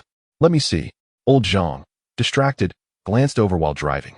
Suddenly, the vehicle came to a screeching halt. Old Wang nearly dropped his camera. What are you doing? Old Zhang turned off the engine and pulled the handbrake, then took the camera to review the previous photographs. Is this girl from earlier? Old Wang, brimming with pride, replied, of course. Thank goodness I listened to you and followed Chuyu, or I would have missed this. Old Zhang couldn't help but take a deep breath, murmuring, a golden phoenix is about to rise from the mountain nest. While the entertainment industry is not devoid of beauty, such an extraordinary girl with a striking appearance that pierces the heart is indeed rare. Especially those eyes, clear and innocent, yet tinged with a hint of mystery, utterly captivating. The following day, a weekend, they chose a time of high traffic to release the press statement. Ling Xi, wielding a small hoe, found her parents, Ling Ba and Ling Ma, adamantly preventing her from working in the fields. With a sigh, she implored, do you not trust the doctor's advice? However, her parents interpreted appropriate as none at all. What are you planning to do? Your mother will assist you. Ling's mother, aware of her daughter's temperament, insisted that even if she could not prevent her, she must understand the importance of moderation. Ling's father nodded emphatically, stating, your mother and I will go, you should rest at home. Ling Xi wore a face of dejection, pondering, if she did not go, who would purify the land? Ultimately, the entire family of 5 set off together. Ling Xi sat at the edge of the field, a thick, soft cushion beneath her. Beside her was a small table laden with water and snacks, easily within reach. Propping her chin on one hand, she realized the necessity of devising a plan to alter her parents' perception of her fragility. Otherwise, she would find herself utterly bored, unable to engage in any activities. Ling's father and mother toiled in the field ahead, while Ling Xiao and Ling Huan, the sisters, occasionally scattered seeds or came over to chat. As for Ling Yan, he diligently filled holes in the ground. The plot was modest, about an acre in size. The primordial energy gradually seeped in, leading to the gradual disappearance of harmful substances in the soil. Nearby, the grass surged several millimeters in growth. When Yinshin arrived, he was greeted by this scene. He opened the door and stepped out, his upper body clad in a crisp white shirt, every button fastened meticulously, while black trousers elegantly enveloped his long legs, perfectly accentuating his physique. Hearing the sound, Ling Xi turned her gaze and inquired, you arrived so early? Were we not scheduled to check your brain this afternoon? There was no need to come over now. Recently, she had found herself rather unoccupied. Yinshin, with his hands in his pockets, produced a small bottle and asked, do you like it? What is it? The bottle exuded a faint sandalwood fragrance, wafting enticingly towards her nose. Elevating her gaze, Ling Xi met his profound and fathomless eyes, causing her breath to momentarily catch. She then lowered her head to open the vial, her eyes immediately brightening. Where did these come from? These were seeds of the red cherry blossom. She had thought that they were non-existent in this world. With red cherry blossoms, the revitalizing elixir she was developing would be even more efficacious. Moreover, the red cherry blossom has multifaceted applications. Yinshin responded, a friend gifted them to me. If you desire, I shall escort you to his garden another day. Meanwhile, upon sighting Yinshin, Ling's father muttered under his breath, he's here again. Ling's mother, however, was quite pleased. Mr. Yin is young and accomplished. Shishi's acquaintance with such a friend can only be beneficial to her. Ling's father frowned, but his visits are too frequent. Ling's mother cast a sidelong glance at him. What are you thinking? Shishi is so young. It's impossible. One can never be certain. I've heard that wealthy individuals nowadays have a predilection for young girls. I must caution Shishi. Enough, Ling's mother interjected, restraining him. Shishi is well behaved. She knows what is appropriate and what is not. As if on cue, Ling Xi's voice echoed from the field. Ling's father immediately turned to Ling's mother. She coughed self-consciously, adopting a serious expression. It must be something of great import. Ling's father grunted and then called out to his daughter, wait a moment. Inside the vehicle, Ling Xi kept her gaze lowered, her countenance serene, yet inwardly she felt extremely awkward. Yin Shun, having driven himself, acted as if nothing had transpired. He softly called out, Miss Lingham? Ling Xi inquired, her almond-shaped eyes filled with curiosity. Your father's words are not without merit. His deep voice resonated slowly. You, a young girl, are most susceptible to deception. Upon hearing this, Ling Xi pressed her lips together, her head bowing in contemplation. Her gaze dimmed, as if recalling something. Axie, you must be cautious. Some men are skilled in deceitful words, and you cannot trust them. The car fell into a moment of silence. Half an hour later, they arrived at the Huiting villa. The two stepped out of the vehicle, where Bai Hongyuan had been waiting. He watched as Yin Chun reclined on the bed, hands clasped, eyes closed. Then he noticed Ling Xi holding a slender needle, poised to puncture Yin Chen's head. "Wait," he interjected, feeling that the pair were engaging in frivolity. "Miss Ling, how do you possess medical knowledge?" Ling Xi replied, "I taught myself." Bai Hongyuan was taken aback. "Self-taught in medicine?" "Hongyuan, fret not," came Yin Chen's calm voice from the bed.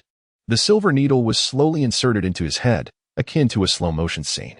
Bai Hongyuan swallowed nervously, concerned. Is this safe? Second master truly lived up to his title. His courage was remarkable, trusting a high school girl to remedy his affliction. If this were to succeed, those experts would surely be humiliated beyond the Pacific. A wave of comfort surged through Yin Chen's body as the silver needle penetrated, prompting him to absent-mindedly twirl his ring. He had undergone acupuncture before. Yet this sensation was unprecedented, like a ray of sunlight illuminating a darkened space, or a gentle spring nourishing parched earth. This previously bleak world gradually transformed into a vivid tapestry of colors. After the needle was withdrawn, he remained unresponsive. Just as Bai Hongyuan was about to voice his worries, Ling Xi silenced him with a mere glance. As the two emerged from the room, Ling Xi remarked, "He must not have had a proper rest in quite some time. Let him sleep a while longer." It was 3 in the afternoon, and he still had not awakened. Bai Hongyuan grew anxious, preparing to call a friend for assistance when Yin Chen slowly descended the stairs. "Ah, you're finally awake," Bai Hongyuan sighed in relief. "How do you feel? Speak up," he urged. Yin Chen curled the corners of his mouth into a slight smile. "I feel quite well. Not only my head, but my entire body feels remarkably at ease. If I could have an injection like this every day, life would be splendid." Ling Xi, toying with her little red trinket, leisurely replied, "If Mr. Yin finds this agreeable, we could consider a long-term collaboration." Yin Chen lifted his eyelashes, emitting a soft nasal sound. Ling Xi formed a gesture with her fingers, enticingly stating, "A 20% discount." Yin Chen couldn't help but raise his hand to his forehead, chuckling, "Very well, a long-term collaboration it is." Bai Hongyuan's eyes widened in astonishment. Is it truly that comfortable? Even the usually stoic second master is smiling. He couldn't suppress a bold thought. Could I perhaps try it? Chapter 22. A sudden surge in popularity. Ling Xi deftly waved the silver needle before him, its sharp and cold gleam catching the light. Bai Hongyuan instinctively recoiled, chuckling. "Perhaps not." Yin Chen's lips curled into a smile. "Would you like to visit my friend's garden? Right now?" "Yes, shall we go?" "Of course," Ling Xi nodded eagerly, her bright, sparkling eyes brimming with joy. Wherever red tassel flowers bloom, there may very well be other herbs. Just as they were about to step outside, a phone rang. Ling Xi retrieved her phone from her pocket, and the caller ID displayed. Ling Xiao. Her voice was filled with delight as she answered. "Hello, Xiao Xiao, what's the matter?" "Big sister." The voice on the other end hesitated. "You've made it to the trending searches." Ling Xi, still unfamiliar with the concept of trending searches, realized that Weibo had become popular during her year-long slumber. "Trending searches?" Ling Xiao explained. "A reporter captured photos of you and Chuyu and posted them online. Now everyone is searching for information about you." Ling Xi furrowed her delicate brows, reflecting that the sounds she heard that day were indeed from someone taking pictures. Yin Chen paused in his tracks. "What's wrong? Do you know what trending searches are?" After a year of unconsciousness, she felt somewhat out of touch with new phenomena and had not paid much attention. Yin Chen nodded slightly, noticing the young girl's expression was not particularly cheerful. He pulled out his phone and opened Weibo, where he saw a photo of the young girl trending. "Hey, isn't this you and Chuyu?" Bai Hongyuan leaned in to glimpse the photo, surprised. "Miss Ling knows Chuyu?" Ling Xi replied, "We've met once." Faced with this situation, she truly lacked experience in handling it. Yin Chen observed the photo on his phone. The young girl was beaming, her demeanor graceful, yet playfully charming. The comments from netizens were all praises. However, upon opening another post, his brow furrowed deeply, and his expression darkened. The image depicted a close-up of Chu Yu and Ling Xi together. Due to the angle of the shot, the two appeared remarkably close, with sunlight casting a warm glow that created an ambiguous atmosphere. The comments varied widely, many laced with mockery, another woman looking to climb the social ladder. Upon reading this, a flicker of shadow crossed Yin Chen's eyes. "Please wait for me." He walked a short distance away and made a phone call. Ling Xi continued to read the comments, slightly pursing her lips. Being wronged and insulted by a group of people who did not understand the truth would provoke anger in anyone. Yet, she remained remarkably calm. In the realm of cultivation, Ling Xi was unable to practice and became the subject of numerous rumors and slanders. There were indeed more offensive remarks, and at times, even threats to her life. Furthermore, even after being accepted as a disciple by her master, she faced considerable provocation. However, as her strength grew, these situations diminished. After Yanchen hung up the phone, he noticed the young girl with her head bowed, and his heart twisted with concern. He stepped forward to offer reassurance. "Do not worry, I will handle it." Bai Hanyuan was taken aback. Since when did the second master concern himself with such trivial matters? Ling Xi expressed her gratitude and made a decision. "Well, I shall offer a 50% discount in the future." After a few seconds of stunned silence, Yanchen finally comprehended her meaning. Half price for medical consultations. He shook his head with a chuckle. "Then I must thank Miss Ling. Let us be on our way." The vehicle gradually distanced itself from City A, heading towards the remote outskirts. The thought of the garden they were about to visit brought a brighter expression to Ling Xi's face. An hour later, they halted at the foot of a mountain. Exiting the car, they inhaled the fresh air, observing the neatly arranged farmland nearby, where the locals busily irrigated their fields. The surrounding spiritual energy was abundant, causing the primal force within Ling Xi to circulate swiftly, beginning to purify and absorb the essence. The group commenced their ascent. After a leisurely half-hour, they arrived at a quaint estate. The architecture exuded an antique charm, and an elderly steward awaited at the entrance, promptly approaching them upon their arrival. "Mr. Yan, you have come." Yan Chun nodded slightly. "Let us proceed directly to the back mountain." The old steward led a few individuals around the villa, navigating through a labyrinth of paths and even traversing a cave. Ling Xi was taken aback by the secrecy of it all. After approximately 10 minutes, the view suddenly opened up. Before her lay a valley, adorned with a plethora of flowers and plants. A gentle breeze wafted through, reminiscent of rolling waves, carrying with it a fragrant aroma. Compelled by the allure, Ling Xi descended, though the old steward initially intended to halt her, only to be restrained by Yanchen. Upon entering this sea of blossoms, she truly grasped the dreamlike beauty of the scene. She delicately brushed against the enchanting moonflower, a smile curving her lips. The old steward withdrew, and Yanchen joined her in the valley. Ling Xi tilted her head, gazing at Yanchen. "Where is this place?" "Qing Luo Village." The name struck a chord, and her eyes brightened. Was this not the origin of her little medicinal pestle? Once they ventured out, she could visit that household, perhaps yielding some fruitful discoveries. With a sweet tone, she inquired, "Mr. Yan, may I gather these flowers and herbs?" "Indeed." His voice flowed like a clear spring, crystalline and refreshing. Hastily, Ling Xi produced a small pouch and began to collect the varieties she needed from the valley. Yanchen observed her as she gradually moved further away.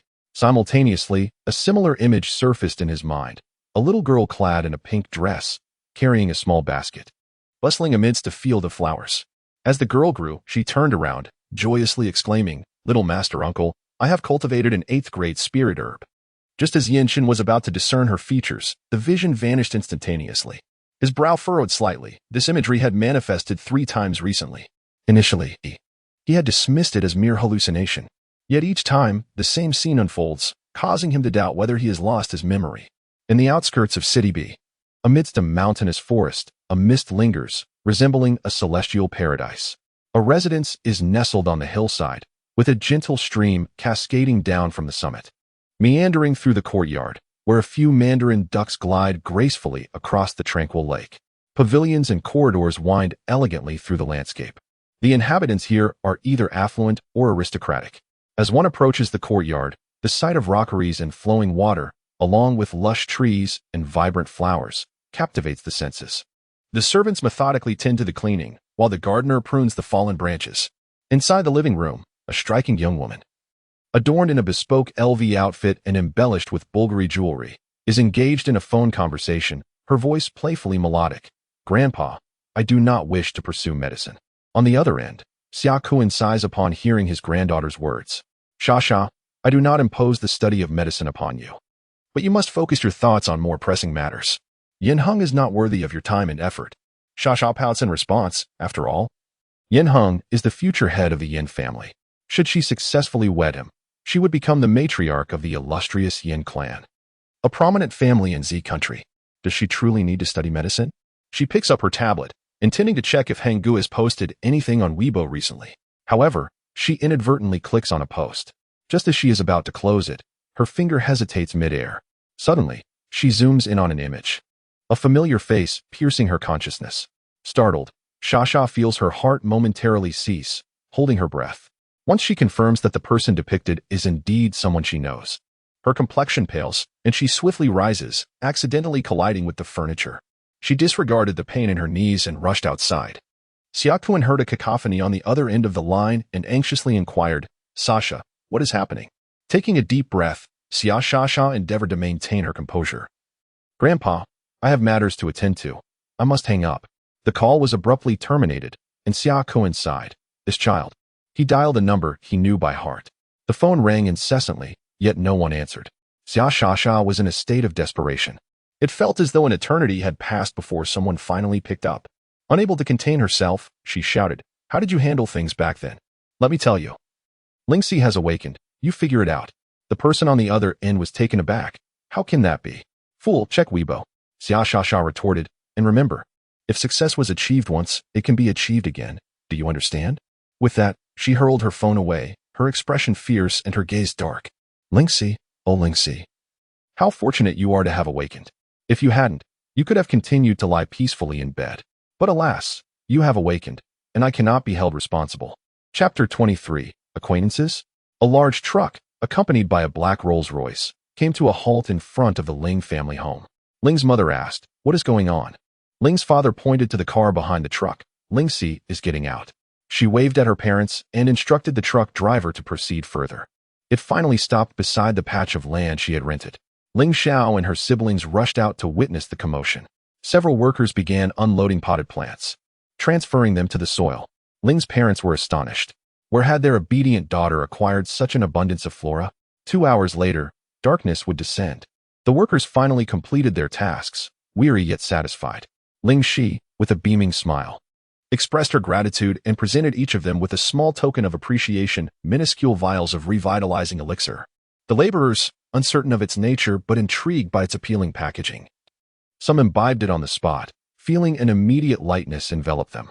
Most of these individuals hailed from Qingluo village, and word of mouth only served to amplify the aura of mystery surrounding this humble gift.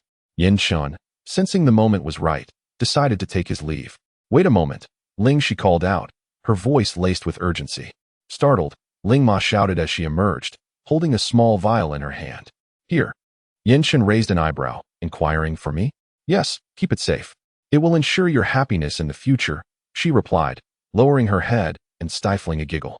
Yin Shun accepted the vial, observing the transparent container filled with earthy-colored pellets. "What is this?" he asked. "You might want to try it when you're with your girlfriend." Ling, she suggested, her tone laden with implication. Yin Shun paused, his expression shifting to one of dismay. A palpable tension enveloped him as he fixated on Ling Xi with his dark, unblinking gaze. How could this young girl find the leisure to concoct such a thing? He wondered if her parents were aware of her endeavors. Ling Xi, sensing his disbelief and preparing to speak again, was silenced by a hand covering her mouth. "Enough," came his deep, slightly hoarse voice. Ling Xi quickly stepped back, her gaze wandering as she thought to herself, "You shall thank me in due time." Upon returning home, Ling Ba and Ling Ma could no longer contain their curiosity. "Xi, what do you intend to do with those flowers and herbs?" Ling Xiao and the others looked on with equal interest. The rest were left bewildered, including her father, mother, younger sister, and brother. She spoke with earnestness. "Those flowers and herbs can be transformed into medicinal concoctions and culinary remedies, and their efficacy is nothing short of extraordinary." Upon realizing their daughter's innate talent, Ling's parents were momentarily enlightened. Yet, a wave of concern washed over them. Would someone attempt to steal this precious knowledge? Ling Xi, brimming with confidence, reassured them, "Do not worry, I have my ways. Should any unfamiliar person intrude, escaping will not be so simple." Her older sister, so formidable indeed. That evening, Ling Xiao was vehemently confronting an online critic when, suddenly, her page vanished. After refreshing multiple times to no avail, she began searching for her sister's name, only to find it had completely disappeared. In a flurry, she dashed into Ling Xi's room. "Sister, your trending topic has vanished." Having been preoccupied all afternoon, Ling Xi had nearly forgotten about the matter. So soon? Ling Xiao pressed. You knew? Ling Xi slightly nodded. Mr. Yin assisted. Ling Zhao's eyes widened in disbelief. What does he do? A trending topic can simply be erased. Ling Xi shook her head, admitting she had not inquired further. Ling Xiao insisted. Then we ought to express our gratitude. Ling Xi replied. Rest assured, I have already done so. Meanwhile, Chu Yu, who had been busy all day, intended to issue a statement only to discover that the news had vanished without a trace. Not only on Weibo but across all platforms, it was gone. A sense of confusion engulfed him. Could it be that the other party possessed some hidden influence he was unaware of? In B City, Xia Shasha spent the entire day locked in her room, neglecting her meals. Suddenly realizing the post had disappeared, she initially suspected a network issue. However, as time passed, she began to sense something amiss. It was evident this was a deliberate act to suppress Ling Xi's information. Anxiety began to consume her. Who could it be? Given that Ling Xi had grown up in a small county, the likelihood of her being connected to such a formidable individual seemed exceedingly slim. Moreover, she had only just awakened a few days prior. If she had possessed such connections earlier, would the Ling family have fallen into such dire straits? Xia Shasha could not help but survey her surroundings. The upholstery, furniture, and various amenities were all exquisite and beautiful. Even the small carpet beneath her feet was worth a fortune, not to mention the array of haute couture jewelry in her monthly allowance. Furthermore, there was Yin Hong. She must marry Yin Hong, becoming the future matriarch of the Yin family. Knock, knock. Shasha, I'm coming in, called Mother Xia. Your grandfather said you had something to discuss, so I came to see you. What is the matter? Her mother, dressed elegantly and exuding grace, seemed like a different person from the past. Xia Shasha pressed her lips together, her expression devoid of struggle, and resolutely stated, Mother, let us maintain less contact with Grandma's side from now on. Mother Xia, puzzled, replied, Why? I certainly do not wish to lose that connection. But she is still your grandmother. Xia Shasha emphasized each word. My grandmother is Lin. Qing. Qing. Mother Xia was taken aback by her daughter's somber demeanor. But, they raised me. There is no but. Xia Shasha suddenly became agitated, shouting. The next day, a girl arrived at the Ling family home, appearing to be around 17 or 18, exquisitely adorned. Upon witnessing the surroundings of the Ling family, a flicker of disdain crossed her eyes. Hello, uncle and aunt. I'm Zhang Ying. In an instant, the girl's expression transformed into a smile. I heard Ling Xi has awakened, so I came to visit her today. Ling's mother joyfully responded, Zhang Ying, is it? Thank you for coming to see Xi. Zhang Ying stepped forward and inquired, Ling Xi, do you remember me? We were deskmates in our first year of high school. A century of time had passed, and aside from her family, Ling Xi's recollection of others was nearly non-existent. I apologize, I have only just awakened, she replied. Gazing at the girl before her, Ling Xi sensed that Zhang Ying's intentions were not merely as she had stated. Zhang Ying's smile faltered momentarily before returning to its natural state. It's all right. I will visit you often from now on, so you will remember me. Ling Xi responded with a silent smile. As Ling's mother stepped out to prepare tea, Zhang Ying could not restrain her curiosity and asked, Do you recall who robbed you? Upon seeing Ling Xi shake her head, she quietly sighed in relief. Forgetting was preferable. After a moment, she inquired again, How is your health now? Ling Xi lowered her eyelashes, feigning disappointment. Not very well. It's congenital heart disease. How could it possibly be cured? Her voice was heavy, conveying her meaning unmistakably. Oh, do not worry. Medical science has advanced so much. Surely you will recover. Zhang Ying offered hollow consolation. Ling Xi observed her former desk mate's every gesture. This was the first familiar face to visit her since awakening, apart from her family. Though she resided in the county city, she had come all the way to the village to see her, particularly inquiring about the robbery. It all seemed like an effort to gather information. I shall not intrude further, she said. After exchanging a few more casual remarks, Zhang Ying expressed her intent to take her leave. Ling Xi's mother entered just as she was preparing to depart. Leaving so soon? She asked. Yes, I have a tutoring class, Zhang Ying replied, hurrying away. Ling Xi was now certain that Zhang Ying's purpose for visiting was far from simple. She took out pen and paper and wrote a letter to Wang Rui. Then she contacted her younger brother to begin surveillance. Chapter 24. The Might of Mother Ling. The matter of the Ling family renting land became a source of amusement for many in Qingfeng village. Already impoverished, they seemed unwilling to find ways to earn money, fixating instead on that meager plot of land.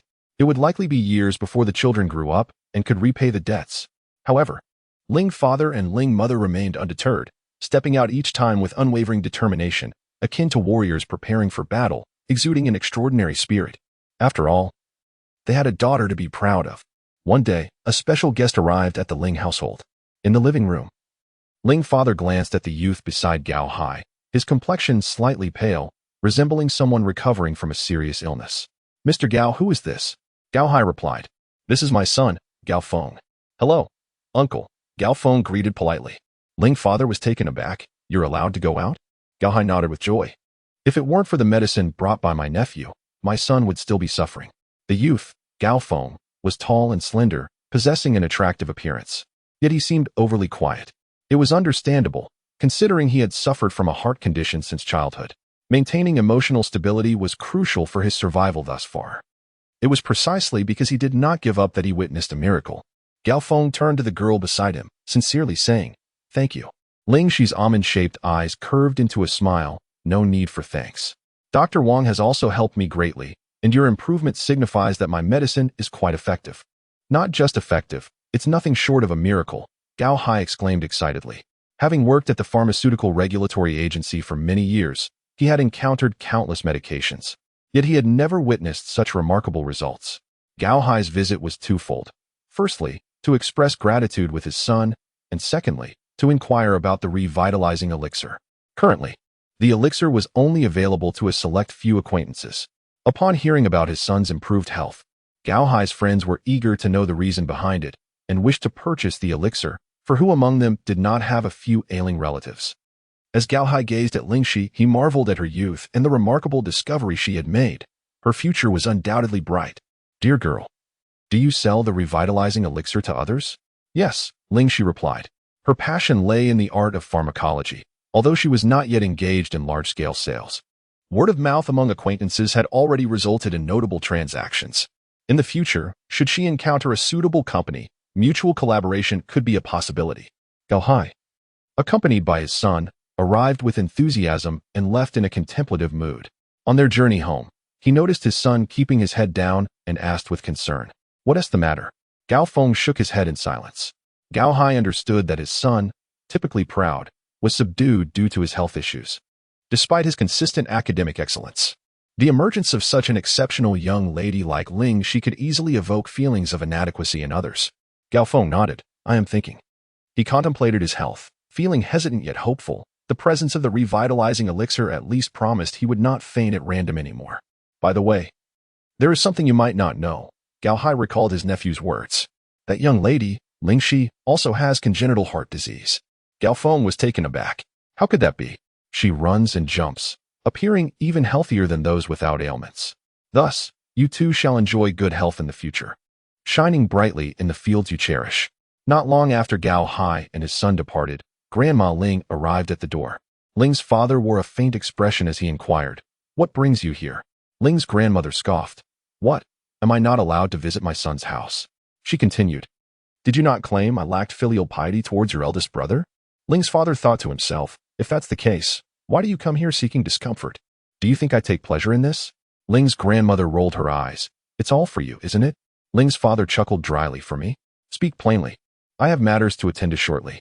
Have you not heard the gossip circulating in the village? You ought to find a respectable job to earn some money. Although your elder sister's debt has been settled, there are still others to consider."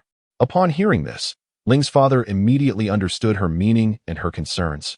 "Rest assured, I will not burden you." "Huh, your family is plagued by illness, and you, the youngest, waste your days idling in the fields instead of earning a living." Ling's grandmother slammed her hand on the table in exasperation. "Am I truly capable of harming you? You need not concern yourself with this matter. I am fully aware of right and wrong." Ling's father was unwilling to elaborate further. Should outsiders learn of the situation, the delicate flowers and plants would undoubtedly be uprooted. Observing his stubbornness, Ling's grandmother reached out as if to strike him but hesitated, sensing her granddaughter, who was reading nearby, might intervene at any moment. She issued a stern warning. "Very well.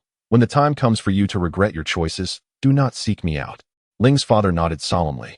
And after a moment of silence, Ling's grandmother continued, "Your elder sister has recognized her mistakes. She was gravely injured last time. Consider your dispute settled. From now on, interact as you deem appropriate." At these words, Ling's father nearly spat blood. This was indeed his biological mother. Humiliating those two could be resolved with an apology. But if it were about Cece, they were already being courteous by merely sending the person away. Do you even have a say in this? Grandma Ling retorted, her aged face contorting in displeasure, her words laced with acrimony. Screeched the sound of a chair being moved echoed as Ling Xi rose to her feet. Grandma Ling stood up reflexively. Then, realizing her action, her expression turned awkward. She huffed, I've said all that needs to be said. We'll proceed accordingly. With that, she scurried away, fearing she might be stopped if she lingered. Although Ling Xiao and the others were unaware of the family matters, they could deduce from their parents' reactions that their family had severed ties with their eldest aunt, just as Ling's parents thought the matter was concluded. The eldest aunt dared to visit again the next day. At this time, Ling's father and the three Ling sisters were in the fields behind the house. Ling Yin had gone to school the day before. The eldest aunt's eyes lit up. Dear sister-in-law, I have a proposition for you. Ling's mother rolled her eyes, ignoring her and heading to close the door. Wait, the eldest aunt said, feigning kindness. Considering the amount of debt you're in, I have a way to help you. No need. Ling's mother refused coldly, thinking that it would be a miracle if she didn't try to swindle them, let alone help them make money. At least hear me out, the eldest aunt chuckled, not at all offended by the rejection. Cece will be 18 in a year. Do you remember the flower matchmaker from before? I think the family she mentioned is quite suitable. Why don't you reconsider? Upon hearing this, Ling's mother felt disgusted. She turned around, glaring at her fiercely. I warn you, Ling Xuehua, if you dare to lay a hand on my daughter again, I shall ensure that you spend the remainder of your life confined to your bed. When she turned 16, that sister Hua came to propose a match. The man in question was a year older, yet suffered from intellectual challenges, perpetually drooling. They claimed that their daughter was frail and ill, and that securing a match was already a stroke of fortune. Ling's mother was furious and promptly chased the woman away. Why are you angry? I am merely being kind. Their circumstances far exceed yours. Pa. Ling's mother was ignited by rage. She surveyed the surroundings, discarded what she held, and picked up a branch from the wall, calling for Aunt Ling to come over. Aunt Ling turned to flee, only to crash into the corner of the wall. Ouch, my waist. Serves you right. Ling's mother relished in her misfortune. If you think so highly of him, why not let your precious daughter marry him? Aunt Ling blurted out. Chapter 25. The arrival of wealth. Upon hearing this, Ling's mother felt as though she was on the brink of losing her sanity. She yearned to lash out with a few sharp words. Ling Xi, with keen ears, caught wind of the commotion and hurried over. Upon witnessing the standoff between her mother and Aunt Ling, she asked no questions, but calmly approached Aunt Ling. A sudden wave of discomfort gripped Aunt Ling's stomach, compelling her to flee, yet she could scarcely straighten her back to run. Aunt, I had hoped you learned your lesson last time. It appears that you have not. Ling Xi's voice was soft and gentle, her hands clasped behind her back like a child awaiting praise. However, this demeanor instilled a sense of dread in Aunt Ling, sending chills down her spine. Particularly, those eyes, pure and untainted to the utmost degree, evoked an unsettling feeling in those who felt their gaze, akin to being watched by a slumbering beast of prey. Aunt Ling, unable to meet her gaze, hurriedly uttered, I, truly, remember. Ling Xi replied, You do not. As she raised her right hand, Aunt Ling braced herself, fearing another blow. Alone and without support, she shut her eyes in terror and cried out, Don't. Ling Xi smiled faintly, her hands poised as she successfully cast the illusion before turning to leave. As night deepened, the Chen family slumbered peacefully. Suddenly, a piercing scream shattered the tranquility, rousing everyone from their dreams. Chen Panpan recognized her mother's voice, her heart racing with concern. She knocked on the door, asking Dad, What's wrong with Mom? I don't know. Just come in, replied Chen Fei, shaking Aunt Ling's body. Your mother seems lost in a dream. She can't be awakened. Chen Panpan stepped forward to assist, but to no avail.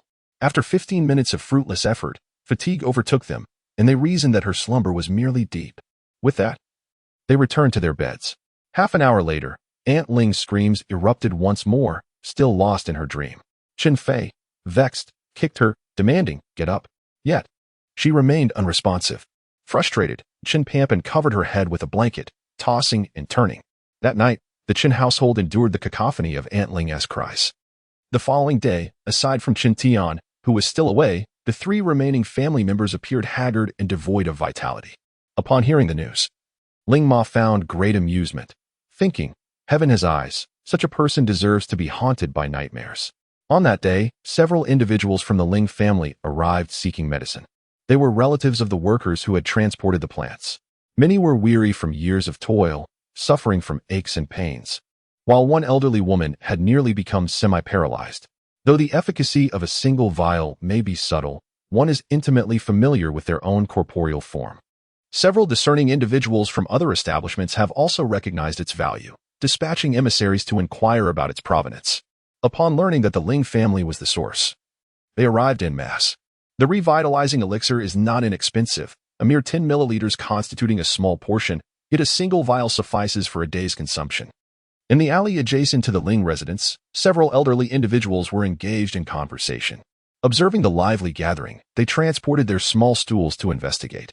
Upon discovering that it pertained to the acquisition of medicine, particularly from the Ling family, they expressed astonishment.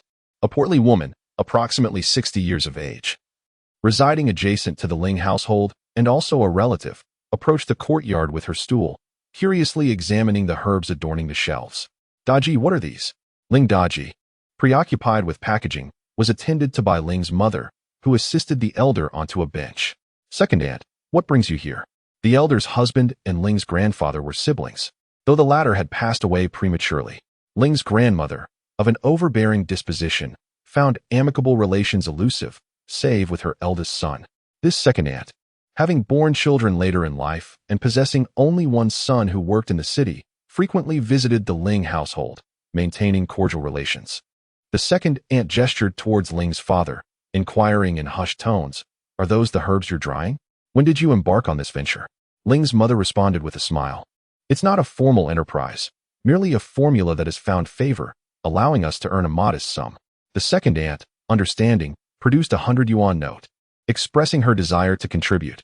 Ling's mother demurred, "I couldn't possibly accept your money. Now that you're here, please take this card and return it to Xiao Chao." "Aunt, there's no rush. You are facing difficulties at the moment. Please accept this." Ling's mother took out 3 small vials of revitalizing elixir and suggested, "You might as well try it. Feel free to reach out if you need anything." As 2 weeks passed, the number of visitors to the Ling family increased significantly. The villagers began to realize that the Ling family was prospering. He was a pharmaceutical sales representative, primarily catering to various pharmacies. Occasionally, he overheard customers at the pharmacies discussing a new medication that could alleviate old injuries and bodily pain, with remarkable efficacy. Revitalizing elixir sounded reminiscent of a potion from a novel, leaving him uncertain if it was merely a trick. He inquired, "Mother, have you heard of revitalizing elixir?" Aunt, being advanced in years, struggled with her memory. Ling Chao pondered and concluded that his elderly mother might not be well versed in medications. He decided, "Never mind, you rest. I will tidy up the room." Moments later, a frantic shout emanated from within. "Mother!" Startled, Anne exclaimed, "What is all this commotion?" Ling Chao rushed out, clutching 3 small vials, and asked breathlessly, "Where did these come from?" Grandma rolled her eyes, bemused by the fuss. She casually replied, "Daji sent them." Ling Chao gasped in surprise and probed, "Do you have any idea how much these are worth?" "How much?" Anne asked. Ling Chao held up one of the small vials, shaking it before her. 300. Anne was taken aback, rising swiftly with a vitality that belied her 60-plus years. "Mother, where are you going?" Aunt gathered all the revitalizing elixir and carried them next door. Ling Chao followed closely behind. The Ling family was at the dinner table, and upon seeing the visitors, they hurriedly stood up. Aunt Air, Aunt Dai, Ling's father initially feared something was amiss, only to discover it was the revival potion. "Aunt Air, do you not appreciate it? Such an extravagant gift, so freely given," he remarked. Aunt Air, with a heartfelt expression, hurriedly tucked it away. Ling's father and mother were both amused and exasperated. They had sought their daughter's consent before bestowing such gifts, and had they not already received ample assistance themselves? Ling's mother declined the offer and produced a bank card instead. "Xiao Chao, here is 50,000. Please hold on to it. We shall return the remaining sum in a few days." Chapter 26. Returning to school. Having settled matters at home, Ling Xi began preparing for her return to school. Her previous class had advanced to the 3rd year of high school. To continue in the 3rd year, she needed to swiftly master all the material from the 2nd year. Ling Xi set herself a deadline of 7 days, aiming to complete at least 2 books each day. This was an impossible task for an ordinary person. At the very least, Ling Huan and Ling Xiao struggled to keep pace with their elder sister. A week passed, and while she had independently studied the second-year curriculum, her younger sisters had barely managed to finish a single first-year textbook. Ling Xiao and Ling Huan believed themselves to be of above-average intelligence, yet they were astounded by their sister's extraordinary capabilities. In Anping County, at Anping No. 1 High School, students and parents thronged the entrance, causing a blockade. Yin Shun, clad in an exquisite black tailored suit, stood calmly by the car door, exuding an air of elegance. His gaze was tranquil and detached as he surveyed his surroundings, simultaneously drawing the attention of passers-by, leaving an unforgettable impression. Ling Xi, dressed in her high school uniform with her ponytail held high, radiated youthfulness with her fair complexion, brimming with collagen and innocence. She gazed at the teenagers surrounding her, her eyes curving sweetly and the corners of her mouth lifting in a smile, as she couldn't help but envision her future life. In this campus, her aspirations did not revolve around becoming an academic prodigy. Rather, she yearned for a more comfortable and carefree existence. Yin Shen approached, exuding an imposing aura. With each step he took, those nearby instinctively sought to distance themselves. "Axie," he called softly, his voice clear and resonant, as captivating as ever. It evoked memories of her childhood when her young master had escorted her to Yaofeng for her studies. She couldn't help but inquire, "What did you just call me?" Yin Chen's dark eyes lowered, repeating the name Axie. The way the young girl had looked at him earlier seemed to suggest she was reminiscing about someone from the past. Yin Chen subtly reminded her, "It's almost time for class. You should head inside." Ling Xi was escorted to the teaching building. Her parents, Ling Ba and Ling Ma, intended to accompany her to the teacher's office, but were halted. After Ling Chao's persistent efforts, backed by his own integrity, a tentative agreement was reached between Ling Xi and him. They would supply a limited quantity of 1,000 bottles each month, since she wished to reside on campus. Ling Xi had already purified all the herbs at home, leaving only the brewing to her parents. Ling Ba and Ling Ma still felt uneasy, stating, "Your dormitory isn't even organized yet." Ling Xi assured them confidently, "I truly have no issues. Besides, there's Xiaoxiao and Huan to help me. You should go assist them." The resumption of school procedures was indeed quite extensive. After bidding farewell to her parents with a wave, Ling Xi bounced upstairs. Inside the office, Tang Rong was busy organizing the results of the monthly mathematics exam when she heard a knock at the door but did not lift her head. "Come in," she called. Ling Xi, with her white backpack slung over her shoulder, approached obediently, greeting, "Hello, teacher." Tang Rong looked up in surprise. "Ling Xi?" Tang Rong suddenly rose, her expression somewhat dark, and she swayed imperceptibly for a moment. She quickly steadied herself against the table and inquired, "What brings you here? I thought you were unwell and unable to attend school." Ling Xi raised her small head, glanced at Tang Rong's face, and opened her mouth as if to speak, but ultimately refrained. Instead, she asked, "Who told you that I couldn't come to school?" "Zhang Ying. Didn't he visit you?" Tang Rong replied. Ling Xi nodded with a smile. "Yes, but perhaps Zhang Ying was misinformed when she spoke to you." "That child," Tang Rong remarked casually before turning her attention back to Ling Xi. "Come on, let me show you to your class." Observing the students returning to normalcy and being able to attend school, Tang Rong felt a surge of joy as a teacher. As they walked, she inquired about Ling Xi's situation. In the corridor, students greeted Tang Rong. "Hello, Teacher Tang." She nodded slightly and then said to Ling Xi, "Take a look and see if you can keep up with the third-year curriculum. If it proves to be too difficult, you may have to repeat the year." "Thank you, Teacher Tang," Ling Xi replied. Fortunately, she had engaged in some prior study. Although she was not opposed to the idea of repeating a year, she still felt a tad embarrassed. If her little master uncle found out, a punishment would be unavoidable. At that moment, the bell rang, and students began to roam about. Upon noticing the young girl following Teacher Tang, someone couldn't help but gossip, "I didn't hear about anyone transferring. She's stunning, even more so than the school beauty." "Zhang Ying, let us go see what is happening in Class 5. In Class 5 of the third year, the atmosphere was lively. Some students were chasing one another while others were gossiping. "Xiaoying, is it true that Ling Xi is really beyond hope? Is it not the case that attending school will become impossible in the future? Given her condition, it would be a stroke of luck if she could merely survive." Zhang Ying carefully set aside the mathematics paper, her eyes betraying a barely concealed delight in another's misfortune. Some boys still recalled this classmate from their first year of high school and remarked, "Didn't you mention that her mind wasn't quite right? What is the story there?" Zhang Ying coughed softly, replying in a hushed tone, "You're unaware of the details, I presume. Do enlighten us." She began recounting how she had previously been confronted by 4 individuals, drawing out her words with a knowing expression that implied the rest was common knowledge. The boys gasped in astonishment, while some girls covered their mouths, feeling a surge of sympathy. Oh my, how tragic for her. Suddenly, her eyes widened as she turned to gaze at Zhang Ying's back.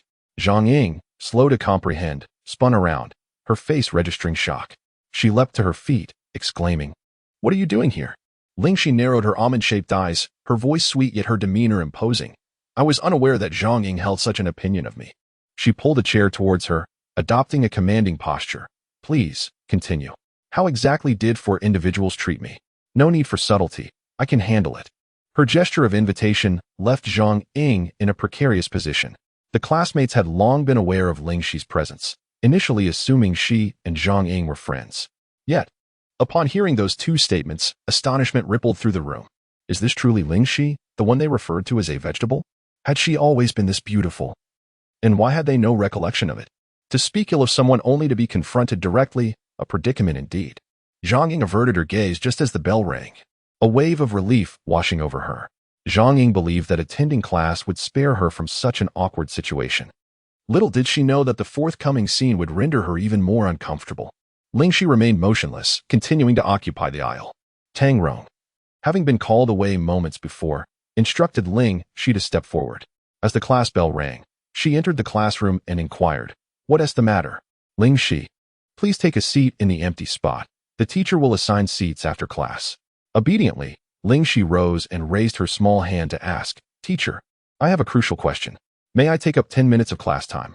Observing the young girl's polite demeanor and considering it was her first day back at school after recovery, Tang Rong nodded slightly in acquiescence. Yet, Ling Xi refrained from asking anything further and sat back down, her gaze fixed intently on Zhang Ying. A minute elapsed. Zhang Ying maintained her composure. 2 minutes passed. Zhang Ying began to feel uneasy. 5 minutes went by. Beads of sweat formed on Zhang Ying's forehead. The classmates exchanged glances and whispered among themselves. This student is quite bold. Particularly, Su Hui, who had earlier discussed Ling Xi with Zhang Ying, scrutinized the 2 of them with keen interest. Tang Rong, unaware of the preceding events, approached and asked, "Can someone tell me what happened?" Before she could finish her sentence, Ling Xi promptly reported the matter, her small mouth chattering away, adding a touch of embellishment. "That is not true," Zhang Ying immediately retorted. "Tell me, wasn't that her intention just now?" Ling Xi swiftly pointed to a boy, her almond-shaped eyes wide, her delicate little face adorably expressive. The boy, shy, avoided direct eye contact and nodded imperceptibly. Zhang Ying widened her eyes in disbelief, threateningly declaring, "Su Han." As a loyal follower, Su Hui instantly recognized it was her moment to step forward. "Teacher Tang." Zhang Ying did not say that just now. It was a misunderstanding on Ling Xi's part. All eyes shifted to Ling Xi's hand, where a petite and charming pink phone emitted the clear sounds of her conversation with Zhang Ying. The classmates exclaimed in admiration. Daring to bring a phone to school and audaciously recording. What a remarkable individual. Chapter 27. Yinheng Tang Rong cast a serious glance at Zhang Ying. Do you not realize that speaking ambiguously may lead to unnecessary misunderstandings? Due to her father's influence, Zhang Ying had always been the object of the teacher's concern. Being reprimanded in front of the entire class for the first time, she felt utterly mortified. Unable to lift her head, her voice choked with emotion. "I'm sorry." Ling Xi, with a smile, showed no signs of anger and continued to inquire, "Please go on. I'm quite curious about the fate you've devised for me at the hands of those 4 individuals." A chuckle erupted from the back corner of the classroom. Tang Rong shot a glance in that direction, prompting the boy to quickly clarify. "Teacher Tang, I didn't mean to interrupt. I just didn't expect Zhang Ying to narrate a story." At this, scattered laughter resonated through the classroom. Zhang Ying clenched her fists in the confines of her sleeves, her downcast eyes flashing with indignation. Sniffling, she raised her head and tearfully apologized. "I'm sorry, I didn't explain clearly. You were robbed by 4 people at that time." With that, she turned and fled the room. Tang Rong glanced at the class monitor, instructing him to follow her, and then temporarily arranged a seat for Ling Xi. "All right, everyone, focus. Today we will distribute the monthly exam papers." After leaving school, Yinshin arrived at a drab 3-story building. The small building is surrounded by iron railings, with a few scattered security guards, presenting an appearance of ordinariness. However, unbeknownst to outsiders, the surveillance here is exceptionally dense, Even a mosquito that ventures inside would be captured on camera. The guards, seemingly lethargic, are in fact vigilant, scrutinizing every passerby. Recently, a variety of inexplicable individuals have been arriving, some feigning the need to use the restroom, others claiming they require parking. Excuses of all sorts abound. Consequently, their vigilance is heightened. Upon recognizing Yin Shun, they relax slightly. Upon entering the building, the first line of security is the main entrance, equipped with a fingerprint recognition system. The second barrier is located at the entrance of the building, featuring a retina recognition device. Should there be more than 3 mismatches during identification, an alarm is triggered automatically. Yin Shun takes the elevator, pressing the button for the basement level 1, and then changes elevators to descend to the basement level 2. The security measures in the elevators mirror those outside. Upon reaching the second basement level, the elevator doors open to reveal a bustling array of personnel, clad in work attire, diligently adjusting various data sets. A man of medium height, wearing glasses, spots Yin Shun and approaches with a look of surprise. "Mr. Yin, you have arrived just in time." Yin Shun nods slightly, inquiring about the progress made. The man, in his 40s and balding, is Ji Yingjie, the head of the intelligent team and the dean of the Information Technology College at a university. A university is a prestigious institution in Huagua, with admission scores for the Information Technology College rivaling those of Qing University. Ji Yingjie explains, Xiaoying has amassed a vast repository of medical knowledge, capable of scanning the human body and analyzing data from various parts. Xiaoying is an intelligent robot developed by the team, primarily focused on the role of a family doctor. As it was Ji Yingjie who led the team to completion, the others playfully bestowed upon it this name. Xiaoying stood in the center of the hall, and upon hearing the familiar rhythm of footsteps, she slowly turned her body. Having already been bound to Ji Yingjie, she swiftly began to scan. Ji Yingjie, heart rate 89, normal. Meanwhile, 3 young individuals, 2 males and 1 female, gazed at Yin Shun with admiration upon his sudden appearance. The 2 male researchers, aware of the young woman's affections, jested, "Xiao Xia, Yin Zong has arrived. Why don't you go and say hello?" Xia Wenwen bit her red lip. "He is so busy. I will wait for a while." "Hurry. Opportunities do not wait for anyone. What if Yin Zong leaves?" As the words fell, they indeed saw Yin Shun preparing to depart. Forgetting her shyness, Xia Wenwen dashed forward. "Brother Chun." Yin Shun turned, his gaze turning icy. "What are you doing here? You better have a reasonable explanation. How could a 20-year-old girl who had not yet graduated from university have gained access?" Ji Yingjie, in distress, reluctantly uttered 2 words, "Xie family." The Xie family is formidable, and Xia Wenwen possesses an impeccable background. What could he do? At that moment, he could not reach Yin Zong, and the Xie family was watching closely. He could only allow her to enter. Upon hearing the Xie family mentioned, Yin Shun deduced the specific circumstances. His expression remained indifferent as he walked step by step towards Xia Wenwen. Under the weight of the man's powerful aura, she could not help but retreat. "This is not a place for you. I will contact your older brother. Now leave here." Xia Wenwen replied, "I merely came to learn." "Is the school closed?" His gaze was frigid, causing Xia Wenwen to lower her head in fear. If there was nothing to tidy up, she could leave directly. He cast a glance at the security personnel by the elevator, who promptly approached, saying, "Miss Xia, please." Xia Wenwen observed his aloof demeanor. Her eyes filled with bitterness and reluctance. Why, despite her arduous journey from Jing City to a city, could she not see him? Yin Shun witnessed Xia Wenwen's departure and instructed Ji Yingjie, "Eradicate any trace of her presence. No one is permitted entry without my consent. If anyone attempts to exert pressure, expel them immediately." Ji Yingjie replied, "With your word, I have nothing to fear." Yin Shun departed from the small gray building as dusk approached. At Huading Courtyard, before he could enter the villa, he noticed a dark red sports car with the license plate Jing A78394. Inside the living room, the television was on, and Yin Hung lounged with his legs crossed, engrossed in a mobile game. Upon hearing the door open, he turned and remarked, "Second brother, this place is rather desolate. Shall I invite a few ladies over?" Yin Shun glared at him coldly, to which Yin Hung chuckled, "Just joking, don't take it to heart. What brings you here?" Yin Shin's tone was frigid as he replied, "I need you to sign this document." He picked up the paperwork nearby. "It would save father from constantly nagging you. You don't find that bothersome?" He removed his coat and rolled up his sleeves, sitting upright on the opposite sofa. His long fingers twirled a black and gold ring absent-mindedly as he inquired, Is it absolutely necessary to join the company? Yin Heng nodded vigorously. It is essential, after all. He is the future head of the Yin family. Yin Shen replied nonchalantly, I want to obstruct you. Now quickly sign it. Yin Heng opened the file and presented it before him. Yin Shen, with his calm black eyes, spoke slowly, regarding that piece of land in the outskirts of Beijing. Inform your grandfather that the Yin family intends to acquire it. Yin Heng's expression shifted slightly, even without having entered the company yet. He was aware of the significance of that land. Spanning over 1,000 acres, although located on the outskirts, the ecological environment was exceptional. Once developed, its value would be immeasurable.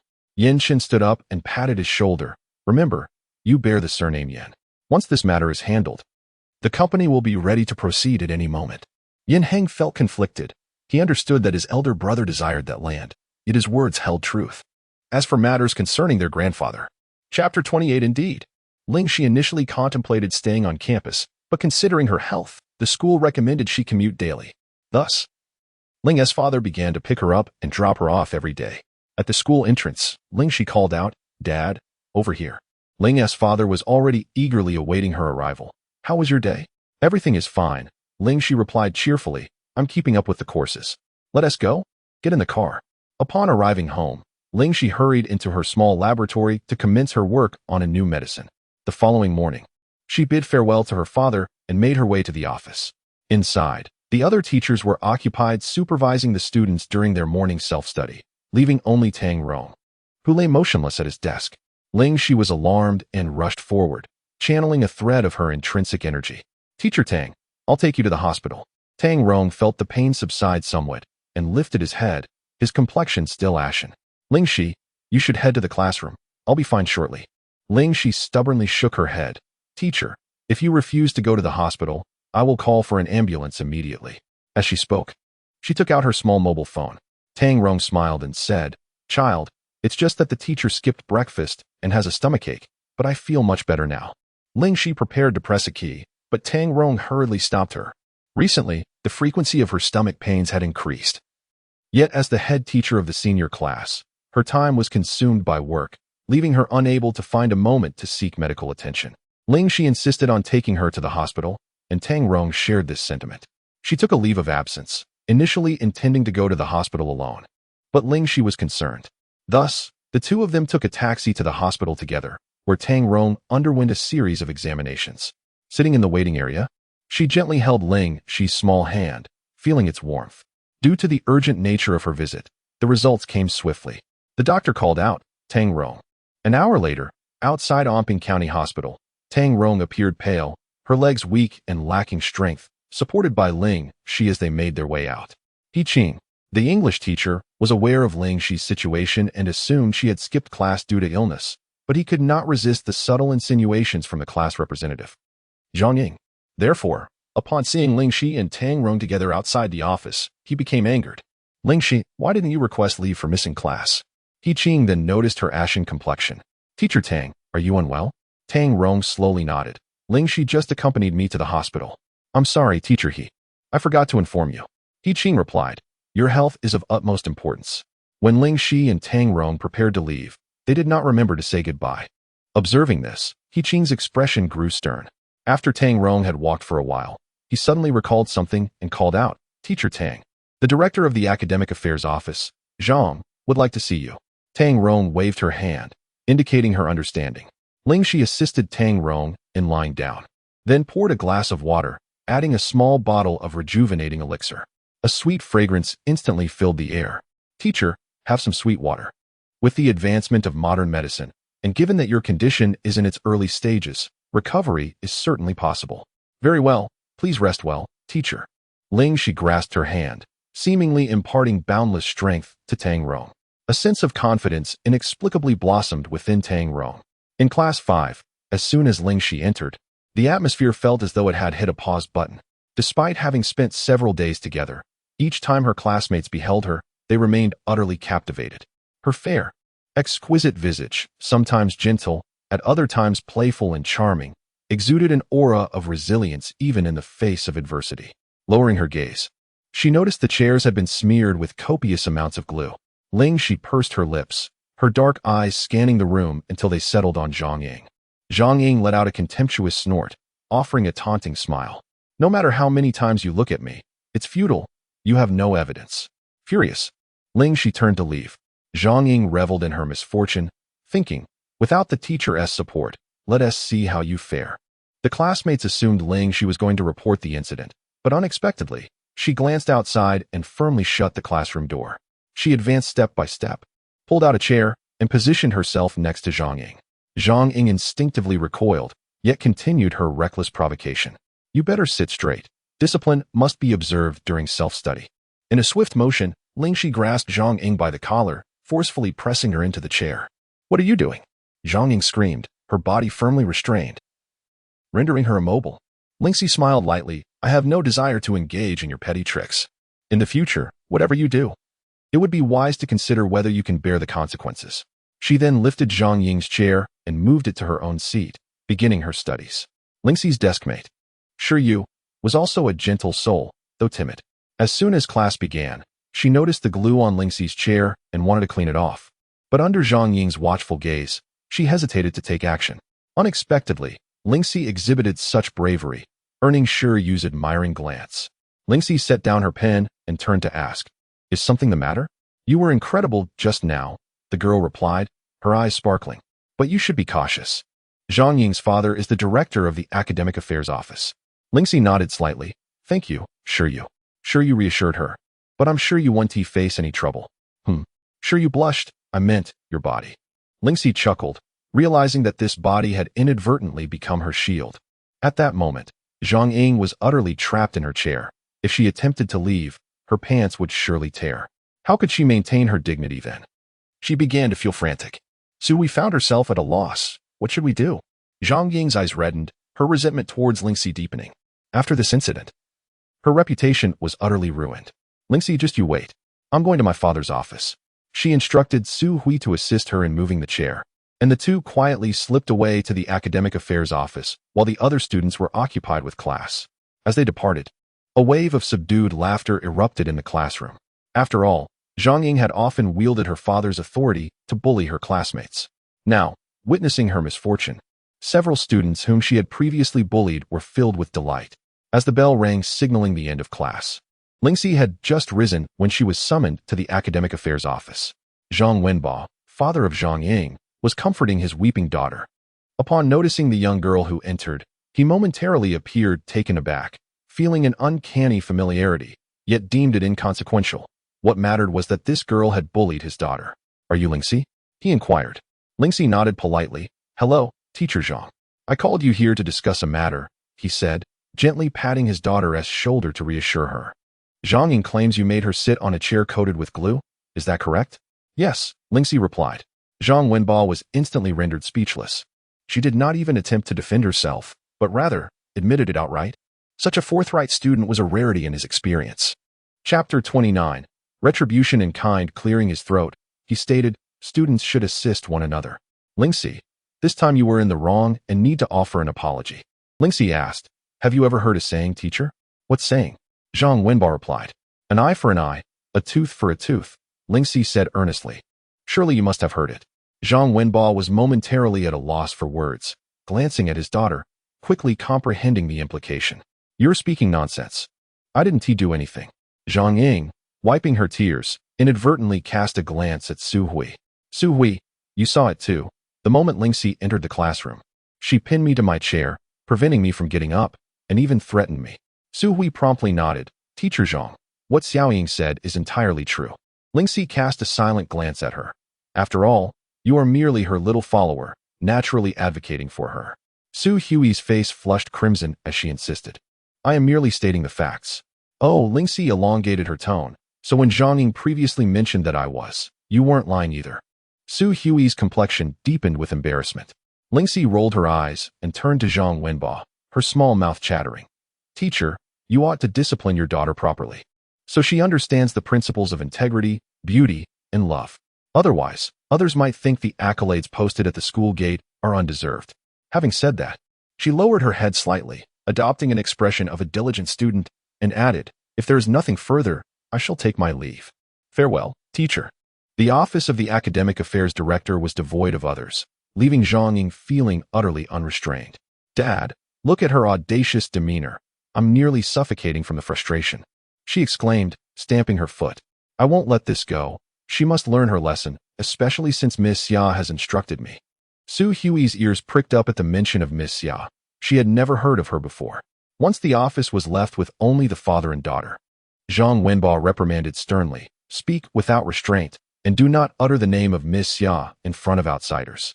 Zhang Ying recognized her earlier impulsiveness, nodding in acknowledgement. "Understood, Dad. But what about Ling Xi?"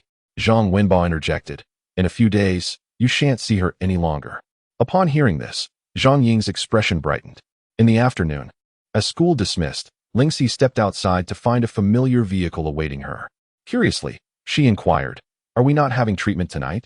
Yan Chen glanced at the sky. Noting the late hour, "Actually, we could also do it over the weekend." Ling Xi suggested, "Why not come to my house?" Given that he resided in the city. Yan Chen paused momentarily in silence before nodding in agreement. Just then, Ling's father had an engagement and would arrive late, prompting Ling Xi to directly inform him not to come. It was the peak time for students leaving school, and the area was bustling with activity. At the school gate, Su Hui spotted a luxury car in the distance and noticed a girl nearby, prompting her to swiftly grasp Zhang Ying's arm with an inquisitive expression. "Xiaoying, is that Ling Xi?" Zhang Ying squinted her eyes, realizing the truth. It was indeed her. She promptly pulled out her phone, capturing a photograph of Ling Xi and Yan Chen together, as well as one of her getting into the car. Surprised that she was acquainted with such individuals, Zhang Ying mused that the man must be quite wealthy. With a hint of sarcasm, she remarked, "Who knows how she knows them?" Su Hui, observing her demeanor, casually inquired, "Xiaoying, who is the Miss Xia you mentioned today? I've never heard of her." Zhang Ying deflected the question. "Oh, it's nothing, just a friend. My father is waiting for me, so I must take my leave." Su Hui scoffed, "What friend?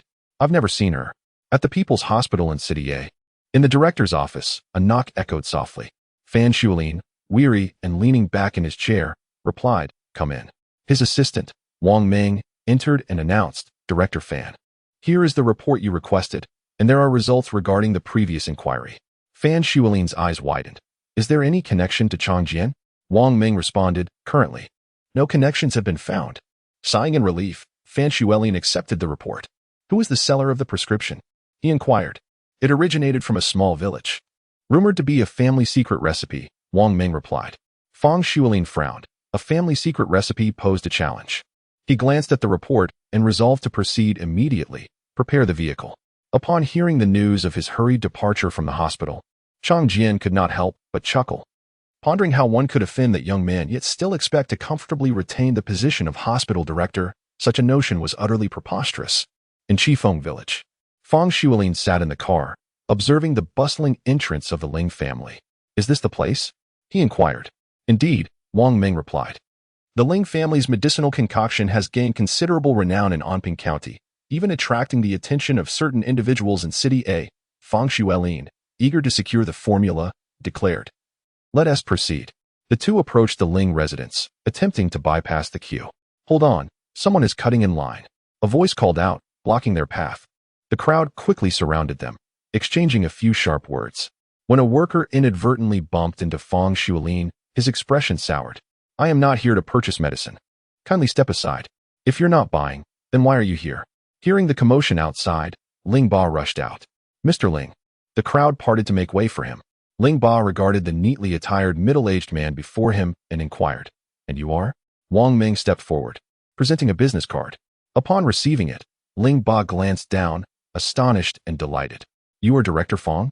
Fang Shuilin subtly nodded, surveying his surroundings with a hint of impatience. Were it not for the new medicine, he would never have ventured into such a remote and impoverished locale.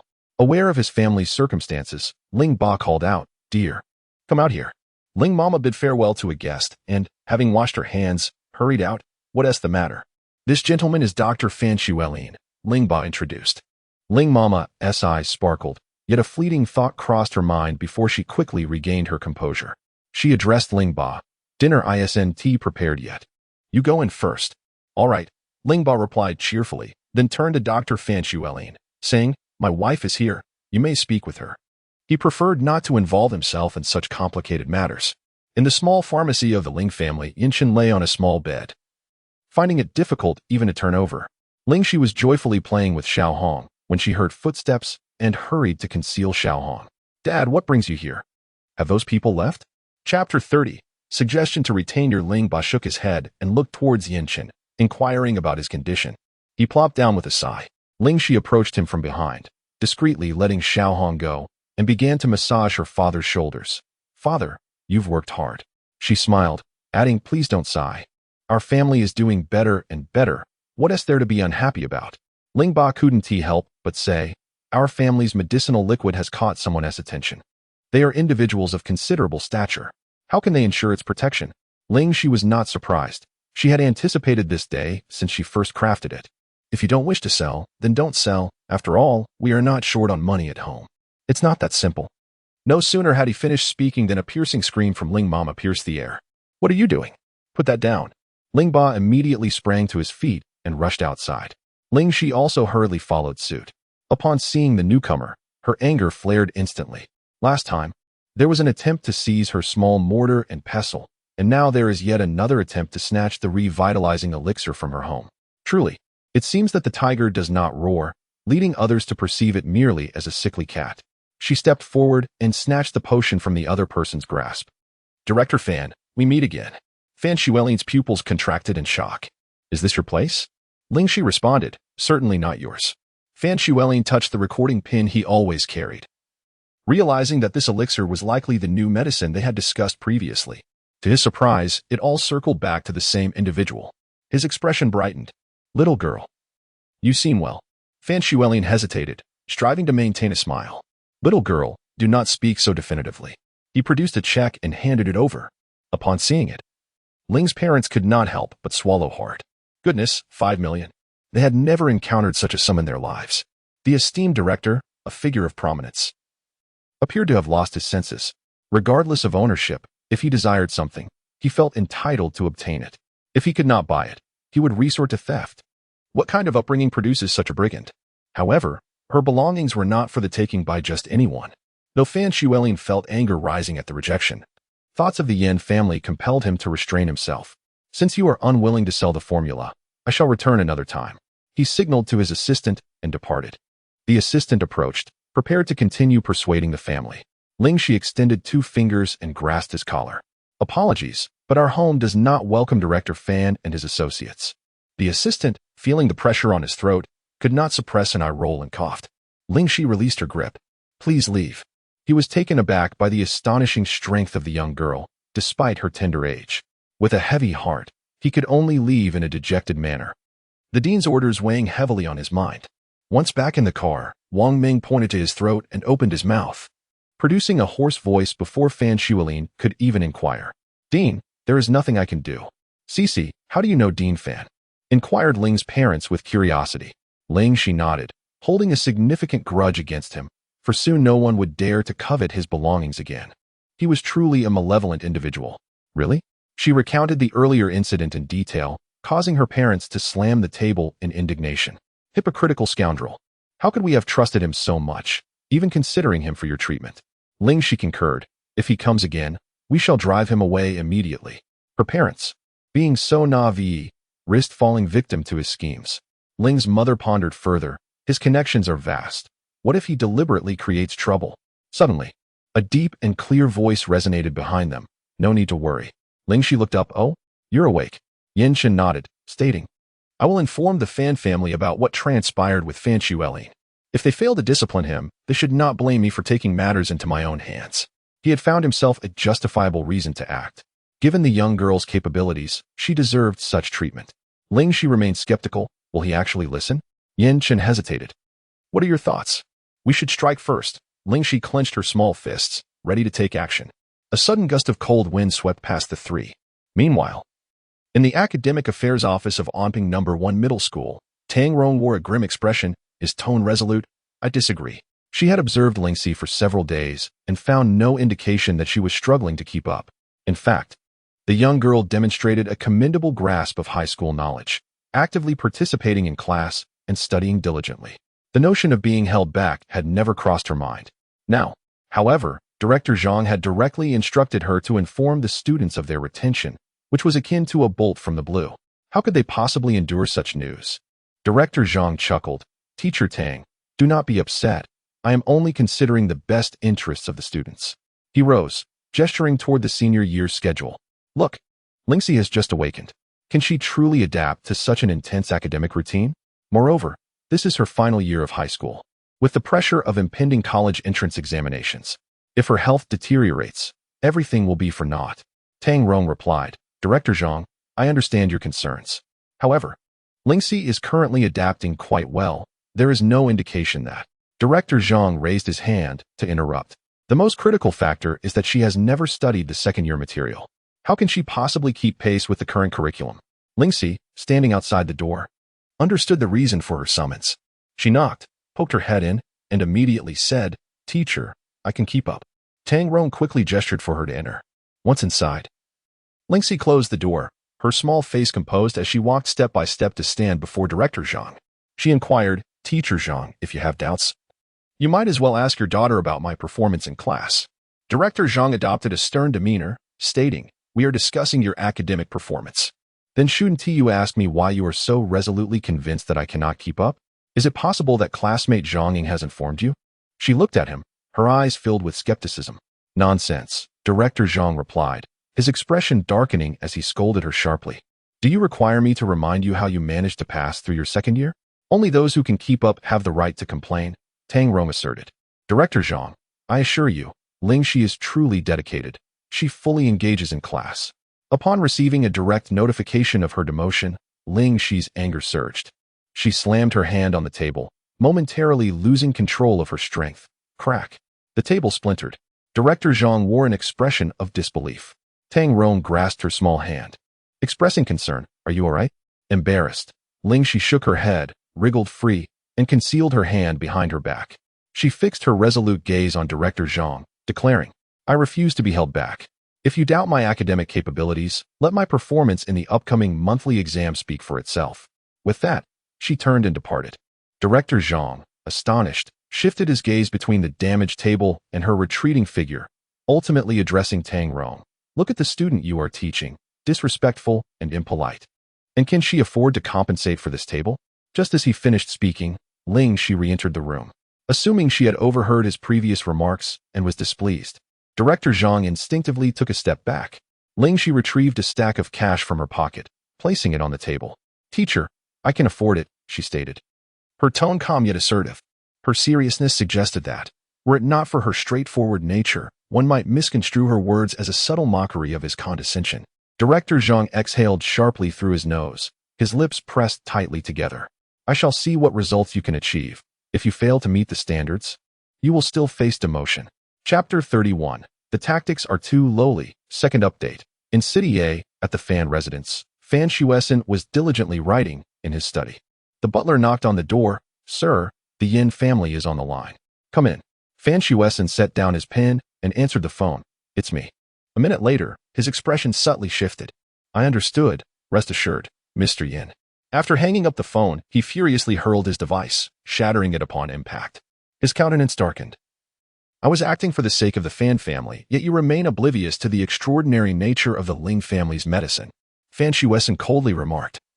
The Fan family does not require your concern. I have already reached out to the Xia family in the capital. In a few days, you shall proceed to the capital, where you will spend a few years in reflection. Fan Shuelin incredulously replied, You are asking me to abandon everything for this trivial matter? Fan Shueson, unwilling yet resolute, replied, Do you still not comprehend? Why do you think Chang Jin has come? How long do you believe you can retain your position as director? Fan Shuelin's face paled. He was acutely aware of Chang Jin's intentions. Thus, he sought to bolster his leverage. But you have misdirected your efforts. Yet the Yin family is also located in the capital. If I were to go there, at the very least, the Xia family would offer you some protection. In future endeavors, remember to exercise caution and discretion. Fan Shuelin was unwilling to depart so easily. The foundation he had painstakingly built lay in City A. Even with some degree of renown, the capital teemed with talent.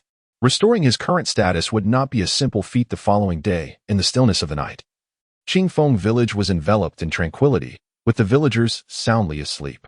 At the Ling residence, several individuals quietly gathered outside, murmuring amongst themselves. Ling Xi's ears perked up, abruptly awakening. She parted the curtains slightly to glance outside. Someone was scaling the wall. They searched the vicinity and soon stood at the entrance of the small pharmacy. Ling Xi donned 2 layers of clothing without rousing her parents and ventured out alone. A beam of light from a flashlight illuminated the room through the door crack, prompting someone to call out, "Shangu, look, is this it?" Shangu, the leader among several, unlocked his phone and, after a moment of comparison, exclaimed in delight, "It's been sent. Imagine how much we could sell these for." Yet, the boss insisted they add more ingredients. The dream of fortune abruptly shattered. Shan Ji's expression darkened. What a redundant statement. Do you think I'm unaware? The courtyard lay eerily silent, save for the sound of their breathing and the click of the lock. Suddenly, a soft, melodic voice emerged from behind. "What are you going to add?" The group of men felt a chill run down their spines as they exchanged glances, realizing they were not speaking to one another.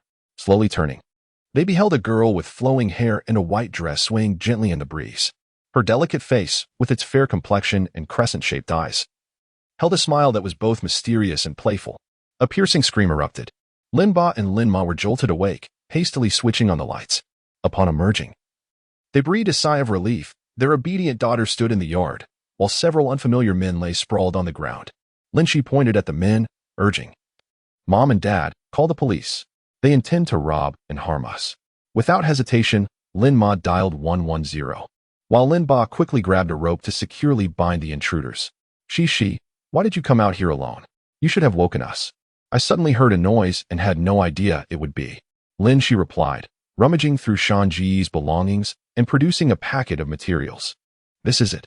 Linba and Linma stepped forward, inquiring, "What is this?"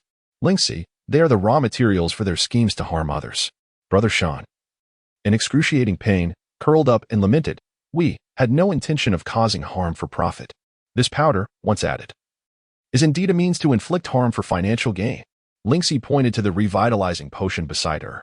Brother Shan fell silent, contemplating his predicament. He pleaded, "Little girl, could you possibly let us go? We won't return again, I swear." Ling Xi nonchalantly opened the container and sprinkled some powder into the revitalizing potion, discarding the remaining half-package onto the adjacent table. She then dragged a few of them into the small pharmacy, leaving traces behind. Ling Xi clapped her hands, declaring, "There. It's all set." Everything was prepared, save for the arrival of the police. Brother Shan and his companions stared in astonishment. Isn't this fabricating a scene? Meanwhile, Ling's parents had already turned to keep watch, feigning ignorance. Ling Xi crouched down, resting her hands on her knees, and inquired, "Who sent you here?" Brother Shan, with a vague expression, replied, "No one in particular. I merely heard your family had come into wealth and thought I might try my luck." Refusing to speak? "Then it seems you shall be spending some time at the police station." Half an hour later, 2 police officers arrived at the Ling residence. Ling Xi recounted her observations once more. Brother Shan protested, "Officers, we haven't done anything. That little girl added something to the potion. You came here under the cover of night and still dare to lie." Ling Xi exclaimed anxiously, glancing nervously at the police. "Gentlemen, you must uphold justice for my family." Brother Shan and his companions. "What the?" Meanwhile, Fan Shuilin opened his phone, finding no messages. Unable to contain himself, he dialed a number. "What is the status?" "Wait a moment. If there is no news by dawn, send someone to Qingfeng village to check." "Understood." The sun rose slowly. Fan Shuilin was in a deep slumber when a jarring ringtone pierced the tranquility. He suddenly opened his eyes and picked up the phone. "Hello? Director, it's bad news. Wang Ming said they have been arrested by the police." Fan Shuilin's expression darkened, and he couldn't help but curse, "A bunch of useless fools." "Director, what should we do now?" Wang Ming inquired. "Do I really need to teach you?" With a sharp click, Fan Shuilin ended the call, swiftly dressed, and hastened out. At the police station, after the forensic report was released, it revealed that the powder was a laxative. Ling Xi felt a wave of disappointment wash over her. They had come in the dead of night merely to administer a laxative. Could they not possess a shred of dignity? Although those individuals insisted that their actions were motivated by jealousy of the Ling family's wealth, Ling Xi, with her astute mind, had already deduced who was pulling the strings. Aunt Ling did not have the audacity to resort to such measures. It was certainly not in her character. However, Fan Shuilin was a different story. If the drug had worked and he seized the opportunity, the Ling family would never sell their rejuvenation elixir. Ling Xi simmered with indignation. Suddenly, a spark of inspiration ignited within her. She conceived a plan. since the substance was merely a laxative and had not harmed anyone else. Shan Gu and his companions were merely fined, given a stern lecture, and subsequently released. Upon exiting the police station, Ling Xi waved to Shan Gu and the others. This time, Shan Gu openly admitted, "Little girl, if you had been this perceptive earlier, it would have been better. You see, they are not to be trifled with. You are merely an ordinary citizen." Ling's parents were infuriated by their brazen demeanor. Ling Xi smiled as she stepped out of the police station's sight. She clenched her small fists, delivering a meteor punch to them. "Whether I can provoke someone like that, you may not know, but I can certainly handle you." Brother Shan and his companions fell to the ground, and in that fleeting moment, a delightful fragrance wafted through the air. Ling Xi departed with her parents. Soon, shouts echoed from behind. "Oh dear, where's the restroom?" "Over here. I'll go first." "No, I will." Chapter 32, Monthly Exam in the Afternoon. At the entrance of a residential community, Brother Shan held his stomach and said to the man before him, "Mr. Wang, it's just as I stated. We haven't leaked any of your information." Wang Ming's expression eased as he handed over an envelope, saying, "Take this and share it with your brothers. You've worked hard this time." As Brother Shan accepted the envelope, a joyful smile spread across his face. Suddenly, a loud fart echoed, and his stomach began to churn again. "Mr. Wang, I can't hold on any longer. I must take my leave. Thank you on behalf of my brothers. Call me if you need anything." Wang Ming frowned, pinching his nose as he took a step back, nodding slightly. Fan Shuilin received Wang Ming's message and couldn't help but feel relieved that he had given them laxatives. Upon learning that the Ling family had invited him over, he was utterly astonished. Could it be that they were afraid? It was indeed a possibility. With anticipation, Fan Shuilin knocked on the Ling family's door once more. This time, Ling Xi answered. Standing at the entrance, her demeanor was cheerful as she directly remarked, "Although we didn't catch you this time, be cautious. I've taken note of you." Fan Shuilin was bewildered. Wasn't this meeting meant to discuss cooperation? "Goodbye." Ling Xi casually waved her hand and closed the door. Fan Shuilin's nose nearly crinkled in irritation as he suddenly erupted into a fit of sneezes. He gazed incredulously at the Ling family's gate and inquired of Wang Ming, "What do you think the Ling family is scheming?" Wang Ming shook his head, harboring his own doubts. However, he soon discerned the reason. On the way back to the city, at the Fan residence, Fan Shuessen sat motionless on the sofa, his gaze fixated on the entrance, exuding an intimidating presence. As Fan Shuilin stepped inside, his heart raced with trepidation. "Elder brother," he called out tentatively. Fan Shuessen's tone was stern. "Have I not made it clear that the Ling family is not someone you should provoke?" Fan Shuilin nodded, his expression unwavering as he lied. "Elder brother, I have not engaged in any improper conduct." With a resounding thud, Fan Shuessen's cane struck the ground, reverberating through the room. "Do you believe your actions have gone unnoticed? The Yin family has already investigated everything thoroughly. You must leave a city immediately, at over 50 years of age." Being humiliated by the Ling family today and now ordered to depart instantly was a bitter pill for him to swallow. Fan Shuessen perceived his thoughts and remarked, "If you remain in a city any longer, I cannot guarantee your safety." Fan Shuilin retorted, "Elder brother, the Yin family is formidable. But the Fan family is not weak either." "Why?" Fan Shuessen interrupted coldly, "In your eyes, the Fan family may seem powerful, but we are merely a presence in a city. The Yin family boasts a century-long legacy with a global foundation. Who do you think you are? Against them, you won't even have the strength to struggle." Fan Shuilin fell silent. In the capital city, he had no choice but to remain compliant. Otherwise, the consequences would be dire. Fan Shuilin's expression shifted. "Is Ji Zong also related to the Yin family?" "Do not inquire about matters best left unasked," Fan Shuessen replied calmly. "He is currently safe in a psychiatric hospital. I trust you do not wish to visit him." Just as Fan Shuilin was about to retort, a sudden wave of pain crossed his face, and he clutched his abdomen. A foul odor abruptly filled the living room. He hurried to the restroom, his complexion pale. Discarding all his garments, crouched over the toilet, the servant promptly opened the living room window to air out the space. Fan Shuessen frowned and rose, instructing the butler to ensure Shuilin's departure from a city today, arranging for him to travel out of town. When Fan Shuilin emerged again, he was ashen, beads of cold sweat dotting his forehead. He attempted to speak slowly, but the butler diligently executed Fan Shuessen's commands. On the way to the airport, Fan Shuilin felt another wave of discomfort, yet there was no place to stop. Thus, he experienced an unprecedented embarrassment. Suddenly, he suspected this incident was undoubtedly related to Ling Xi. On the flight to Jing City, An odd stench lingered in the air, causing distress among all passengers. Fan Shuelin was the most affected, as the odor emanated from him, prompting others to distance themselves as much as possible. At Anping No. 1 High School. In the classroom of the third year, Class 5, the schedule for the upcoming monthly examination was inscribed on the blackboard. Zhang Ying, aware of her father's plans, secretly laughed at Ling Xi, who was diligently writing. After tomorrow, let us see what face you have left to remain here. A day swiftly passed. The following day, all students lined up orderly to enter the examination hall. Room 15 was the last examination room for the third year, gathering all the underperforming students of the grade. Though she may be regarded as a lackluster student, she nonetheless harbors a keen interest in her examinations. They fervently utilize the final moments to commit key knowledge to memory. Only Ling Xi remains tranquil, leaning against the wall with her eyes gently closed, seeking a moment of repose. Outside the examination hall, Tang Rong approached and lightly tapped Ling Xi's small hand. Ling Xi opened her almond-shaped eyes and blinked. Do not be anxious. As long as your performance meets the standard, the teacher will not hold you back, she reassured. Teacher, I am not nervous. You need not worry either. I am confident that my results in this monthly examination will be satisfactory. Having diligently practiced with countless sets of past papers, she felt prepared for the test. Tang Rong wiped the perspiration from her palms and smiled. You should head in now. The teacher awaits your excellent results. Ling Xiaoling and Ling Huan were also aware of the significance of this examination for their elder sister.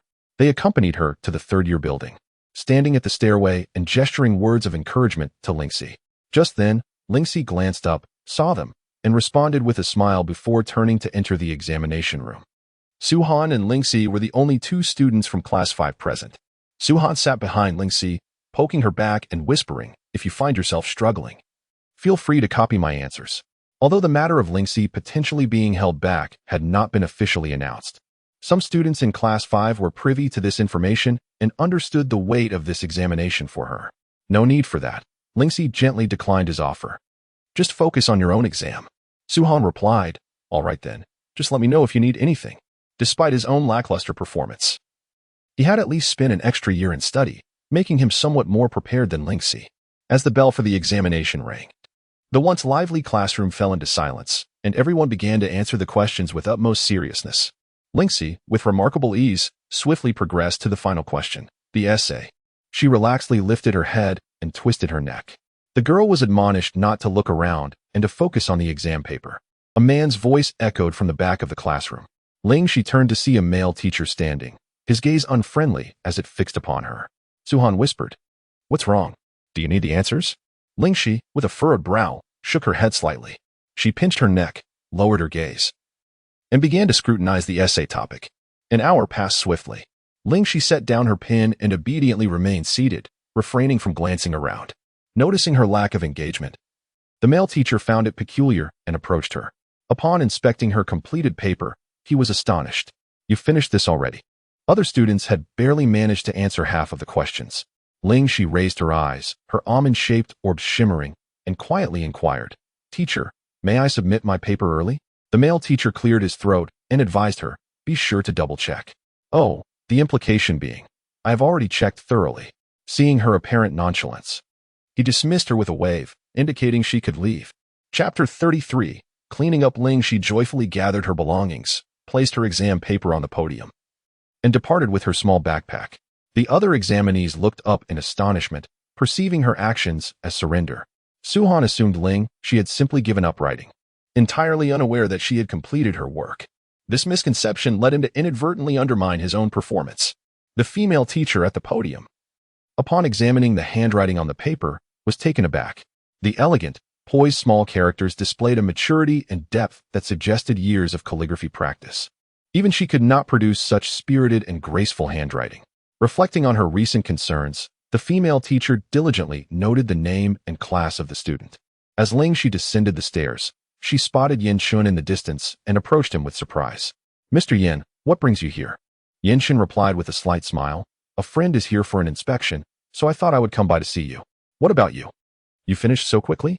I completed my exam, she responded. Yin Shun, fiddling with the ring on his finger, suggested, would you care to join me for lunch? Having heard that Ling Xi had submitted her exam early, Tang Rong felt a mix of emotions. She wished to speak with Ling Xi to encourage her to take the exam seriously, as it was indeed crucial. However, after searching, she found no trace of her. In the afternoon, during the mathematics exam, Ling Xi arrived just minutes before it commenced, her cheeks flushed and her eyes still half closed, resembling someone who had just awakened. Rubbing her eyes, she was nudged from behind. "Hey, how do you think you performed in math?" Su-Han inquired. Upon receiving a knowing nod from Ling Xi, he thought to himself, "All right, I understand." Though Su-Han typically would not ask, his own mathematical prowess was lacking. With a perfect score of 105, he would often score merely 30 or 40 points. This time, he had little motivation to write anything at all. As the math exam commenced, Ling Xi focused intently on the paper before her. After 15 minutes, she completed the problems on the left side and began addressing those on the right. Su-Han, with keen eyes, was quick to notice any movement on the exam paper and caught sight of the answers. Just as he was about to start writing, he hesitated, torn between the decision to copy or not. If he copied, what if his score was even worse than before? He decided to write it down anyway, thinking he could always recalculate later. While Ling Xi diligently wrote ahead, Su-Han seized any opportunity to sneak a glance. Whenever the teacher approached, he dutifully returned to solving the problems on his own. As the final major question approached, he initially had no intention of completing it. However, just a few sentences sufficed, and he proceeded to copy them down. Su-Han found great satisfaction in this act, growing too lazy to check his work afterwards. Ling Xi noticed this and shifted her petite frame, attempting to obstruct his view.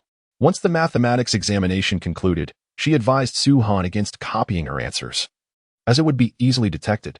Su-Han acquiesced with a few murmurs, yet in subsequent sessions, his furtive glances became increasingly conspicuous. Ling Xi remained puzzled by the intensity of his gaze. Ultimately, she abandoned her efforts to conceal her paper. With the monthly examination concluded, it was a Sunday. As per tradition, students enjoyed half a day of leisure activities in the afternoon. At the school gate, Yinshin parked his vehicle across the street. Upon seeing Ling Xi emerge with her backpack, he opened the car door for her. Ling Xi, taken aback, inquired, "Mr. Yin, you haven't been waiting here all along, have you?" Just as she began to speak, Su Hui, who had been chasing after her, called out, "Ling Xi, why are you leaving? It's your turn for duty today." Ling Xi, bewildered, thought, "Is it my turn?" Perhaps it was. She scratched her head, preparing to take the backpack from Yinshin's hands. "Mr. Yin, why don't you go ahead?" In the classroom of Class 5, Year 3, students were scattered about.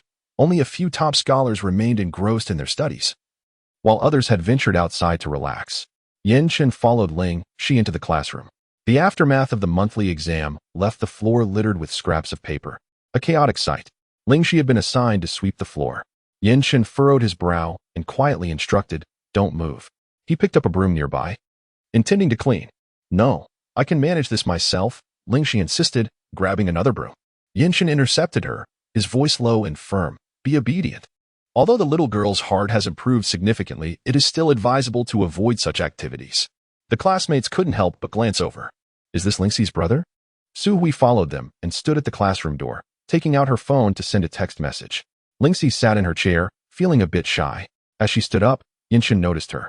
He picked up a broom, but Yinshin came over to stop him. "Sit down," he said. Yinshin gently patted her head, his voice soft and clear, his usually indifferent face softened by a hint of warmth. He removed his suit jacket and handed it to her. "Help me hold this." Ling Xi hurriedly accepted it, catching a glimpse of his prominent Adam's apple as it moved slightly.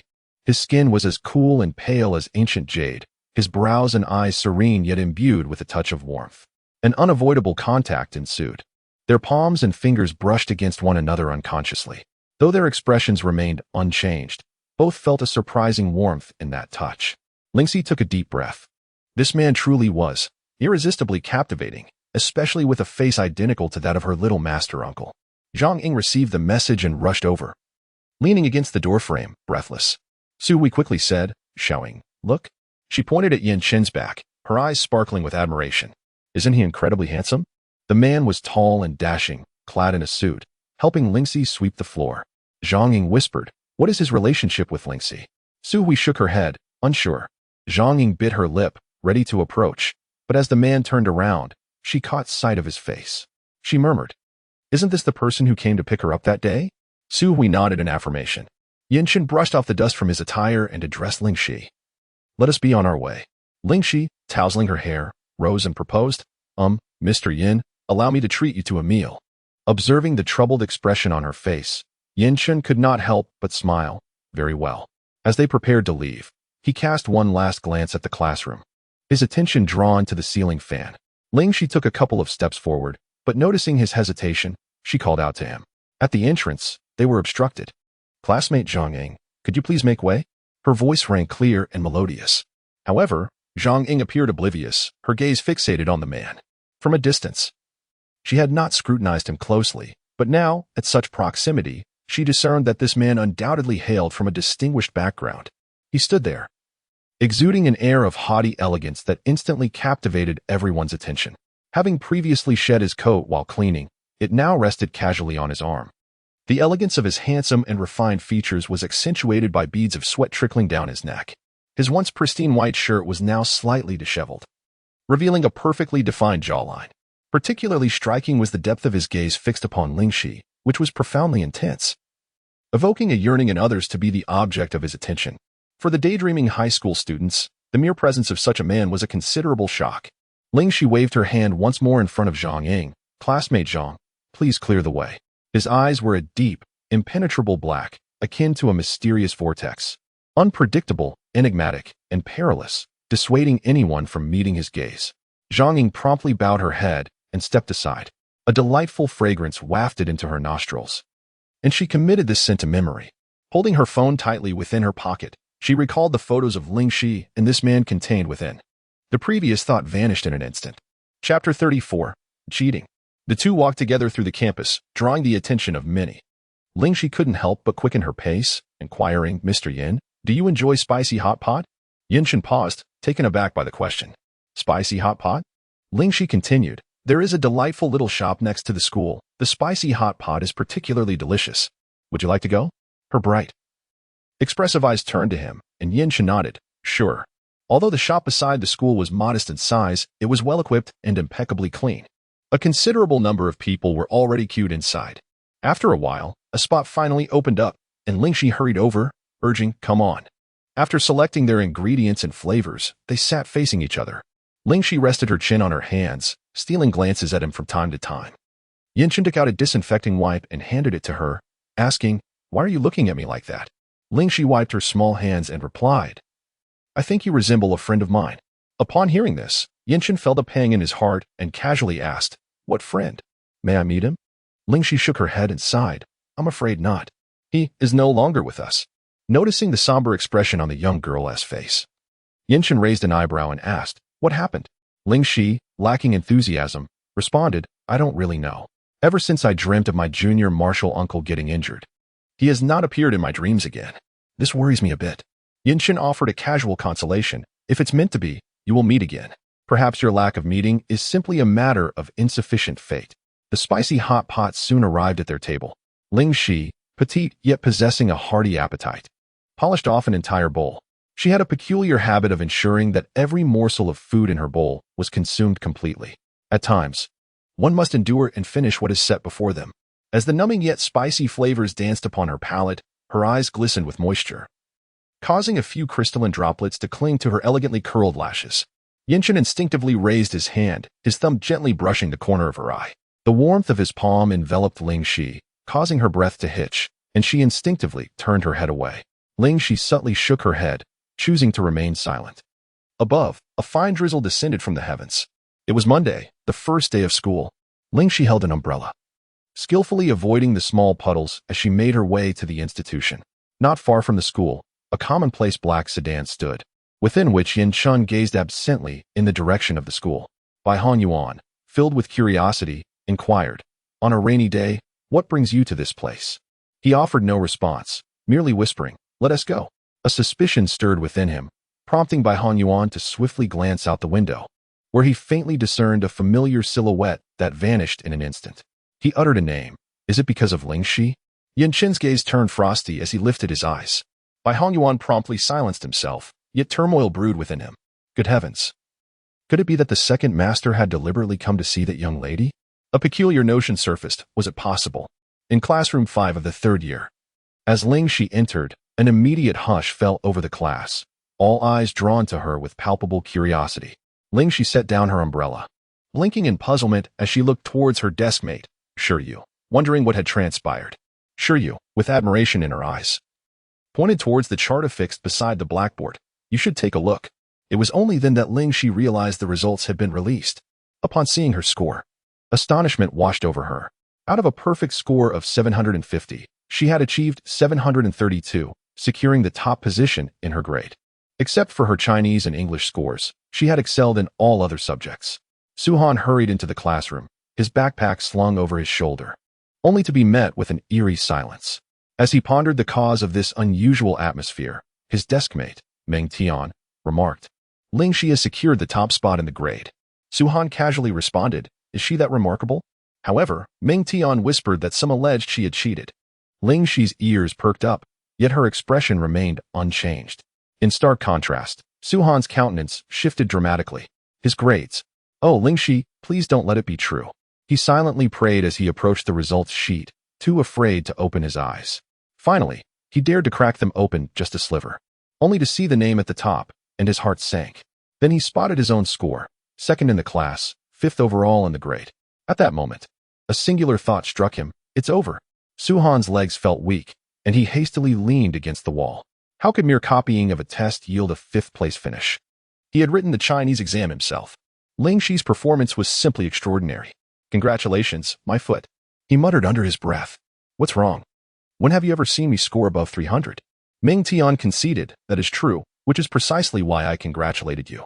Suhan, engulfed in despair, buried his face in his hands, weeping profusely. As the class bell rang, Tang Rong entered, clutching a stack of papers.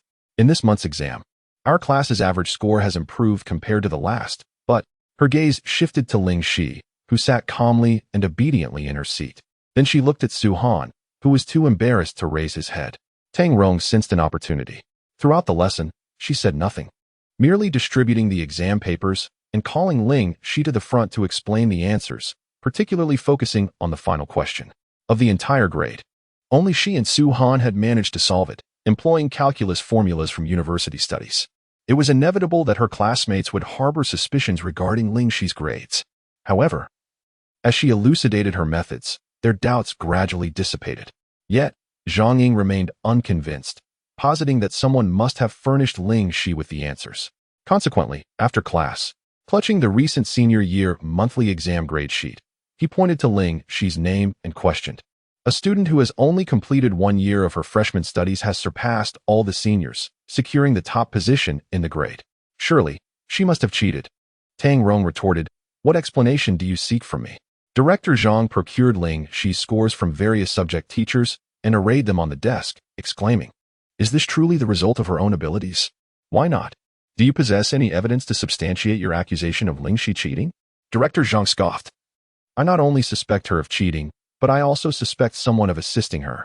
Ling Xi was summoned to the office, where Director Zhang and Tang Rong were embroiled in a heated argument, verging on physical altercation. A book was hurled across the room, prompting Ling Xi to swiftly sidestep and deftly catch it with one hand. Other teachers, alerted by the commotion, emerged from their respective rooms to investigate. What is transpiring here? It appears to be concerning grades. A student has purportedly cheated. Chapter 35, Confrontation. Ling Xi placed the book on the desk, maintaining a composed demeanor. Her gaze fixed intently on Director Zhang.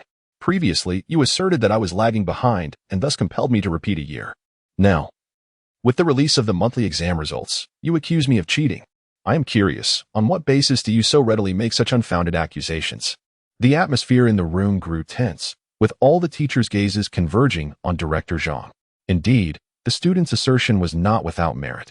It would be unjust to assume that excellence in performance was a result of dishonesty. Just then, Principal Chen Jun entered to inquire about the recent monthly examination. He asked in a grave tone, who is to be retained? Director Zhang's expression shifted dramatically, lamenting the unfortunate timing of the principal's arrival. Ling Xi dutifully greeted, good day. Principal. Noticing that she was the only student present, Principal Chen inquired, are you the one to be retained? Ling Xi gently shook her head, replying softly, I personally do not wish to be retained, yet Director Zhang insists on my repeating the second year.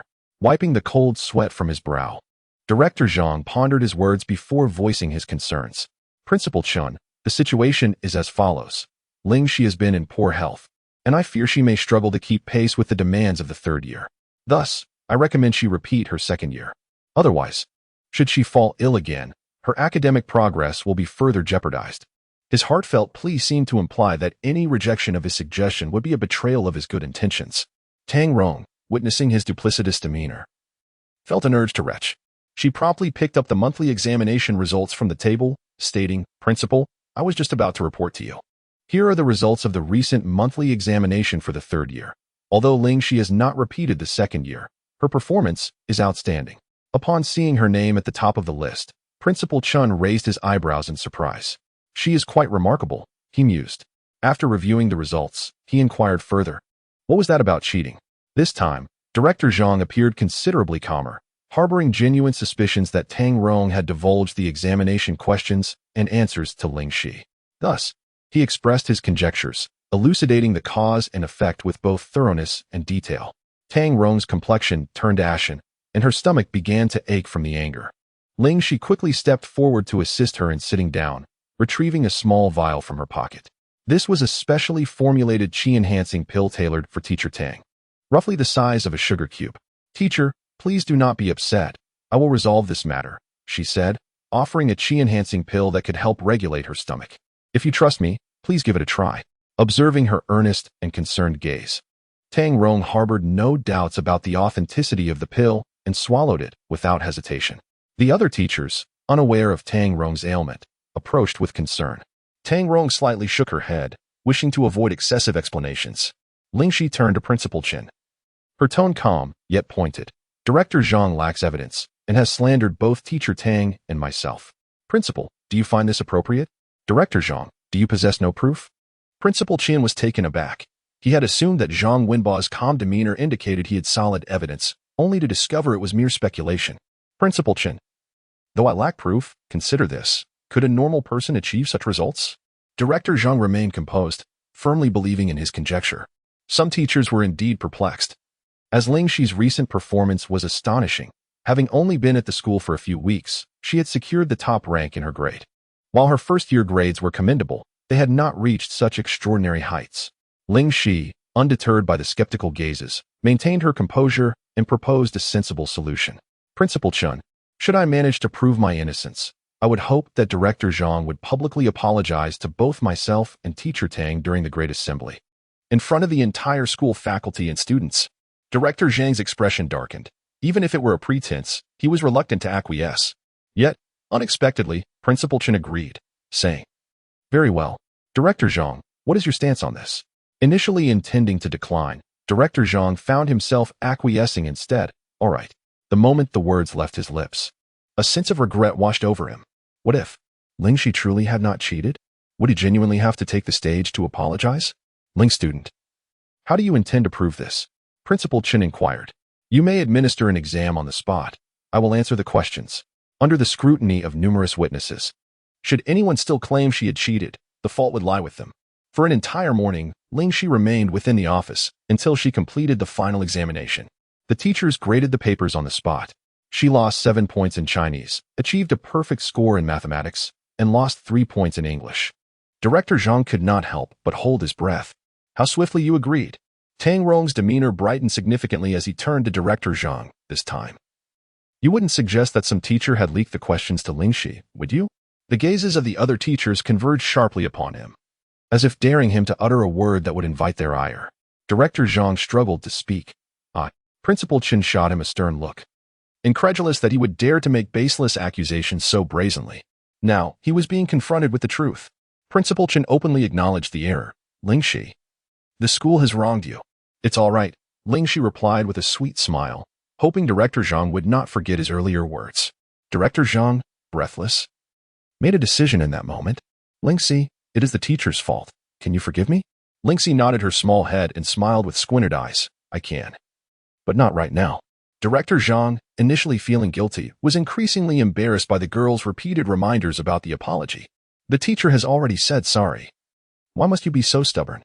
Ling Xi leisurely replied, "Do not change the subject." Unbothered by the presence of other teachers, he scowled. "As a student, you should respect your elders. Why be so confrontational?" A series of coughs echoed from outside the door, drawing everyone's attention. Principal Chen's expression changed, and he hurried forward. "Director Gao, what brings you here?" The visitor was Gao Yang from the Anping County Education Bureau, accompanied by a man in his 20s, impeccably dressed in a neat suit, with strikingly handsome features that were hard to overlook. Ling Xi exclaimed in surprise, "Mr. Yin?" Gao Yang, with an upright posture, entered with a serious demeanor, "Principal Chun. While academic performance is important, we must also prioritize the cultivation of teacher ethics and conduct." "Yes, I understand," Principal Chun replied, quickly assuring him that Teacher Zhang would certainly uphold his promises. "That is good to hear." Gao Yang nodded slightly and addressed Ling Xi, "Little girl, if you have any other issues, feel free to report them to the Education Bureau." Ling Xi nodded earnestly, giving a sincere wink. "Thank you, Director Gao." As they were about to leave, Yin Chen approached the young girl and said, "I will take you out for a nice meal at noon." The room was immediately hushed. Gao Yang stared, realizing this female student was a friend of General Yin. Other teachers were equally astonished, and Director Zhang nearly had a stroke. In the principal's office, Gao Yang introduced Yin to Principal Chen Jun, explaining that he was there to donate a batch of air conditioners to the school. Principal Chen Jun was overjoyed and extended his hand, greeting Yin warmly. He then eagerly presented the school's future plans, hoping to secure more than just air conditioners from this rare benefactor. However, Yin directly stated his intention, emphasizing the need for improved nutrition for the senior students due to the high pressure they faced. Principal Chen Jun immediately understood that this was all thanks to the young student. He smiled, praising Yin's thoughtfulness. Meanwhile, in the teacher's office, Tang Rong, feeling much better, intended to inquire about the medication Ling Xi had given her. However, she realized that Ling Xi wasn't the only student who had made significant progress. Director Zhang, who had initially focused on Ling Xi, now felt he had misjudged the situation. Resigning himself to the outcome, he turned his attention to another student named Su Han. Praising Tang Rong's teaching abilities, he remarked that while Ling Xi was exceptionally gifted, Su Han had also shown remarkable improvement, rapidly climbing from near the bottom to 5th in the grade. Tang Rong's expression changed, realizing she had overlooked something. Su Han, Director Zhang, had been observing her closely. Noticing her troubled expression, and tentatively inquired, "Could it be that there is an issue with his grades?" In Class 5 of the senior year, Su Han felt a wave of anxiety wash over him, rendering him inattentive during lessons, his mind wandering frequently. The moment Tang Rong's figure appeared, even before she entered, he stood up in a fit of nervousness. Tang Rong's glance conveyed an unmistakable message. He reported to the teacher and obediently exited the classroom. In the corridor, Tang Rong's voice was unusually stern. "You must speak honestly regarding this examination." "I am sorry, I cheated," Su Han confessed, bowing his head in admission of his wrongdoing. There was no room for denial. If his parents discovered this, they would never allow him to achieve such a score again. It would be utterly impossible for him. Tang Rong was infuriated, nearly at her wit's end. Su Han, equally distressed, replied, "Teacher, I was wrong. I did not intend for this to happen. I simply got lazy for a moment and ended up copying the top students' answers." "What terrible luck!" Su Han pleaded, exclaiming, "Please, not that. Do you wish to make a self-critique at the grade-level meeting?" Tang Rong glared at him. After a slight nod of acknowledgement, she furrowed her brow in frustration once he left, contemplating how to explain the situation to the students. With Su Han's scores rendered invalid, the rankings of nearly all students would inevitably be altered. Tang Rong stated, "Su Han's grades will not be counted. I will report this incident to the principal." Director Zhang attempted to interject, but Tang Rong silenced him with a pointed remark. Perhaps it would be better for Director Zhang to focus on the speech this afternoon. With that, she strode directly toward the principal's office. Chapter 36, An Apology. The noon dismissal bell rang. Ling Xi stepped out of the classroom, and Yin Chun was already waiting downstairs. Clad in a black suit, with his hands tucked into his pockets, he exuded an air of aloof elegance. Merely standing there, he captivated countless gazes. Upon seeing the young lady descending the stairs, a subtle smile graced his lips. Outside the school, a dark red sports car with the license plate Jing A78394 was parked by the roadside. Inside, Xia Wenwen was taking deep breaths, occasionally glancing at the school gate. "Yin Heng, is Chingu really inside?" she inquired. Yin Heng, with his legs crossed, replied, "I saw him enter with my own eyes." A smile crept onto Xia Wenwen's lips as she reached into her bag to touch up her makeup. Yin Heng assessed her for a moment. She was fairly attractive. Yet when compared to the girl by his second brother's side, she paled in comparison. He kindly warned, "Xia Wenwen, I've heard that my second brother has met a girl." Xia Wenwen's expression shifted dramatically. "Who is she?" Yanheng opened his phone gallery. Look, she's quite beautiful, isn't she? If she weren't my brother's friend, I might have pursued her myself. Xiaowen stared at the image of the girl, whose delicate features and fair skin radiated an angelic innocence. Clenching her fists, she gritted her teeth and asked, is she in this high school? At that moment, Yan Chun happened to see Ling Xi exiting the school.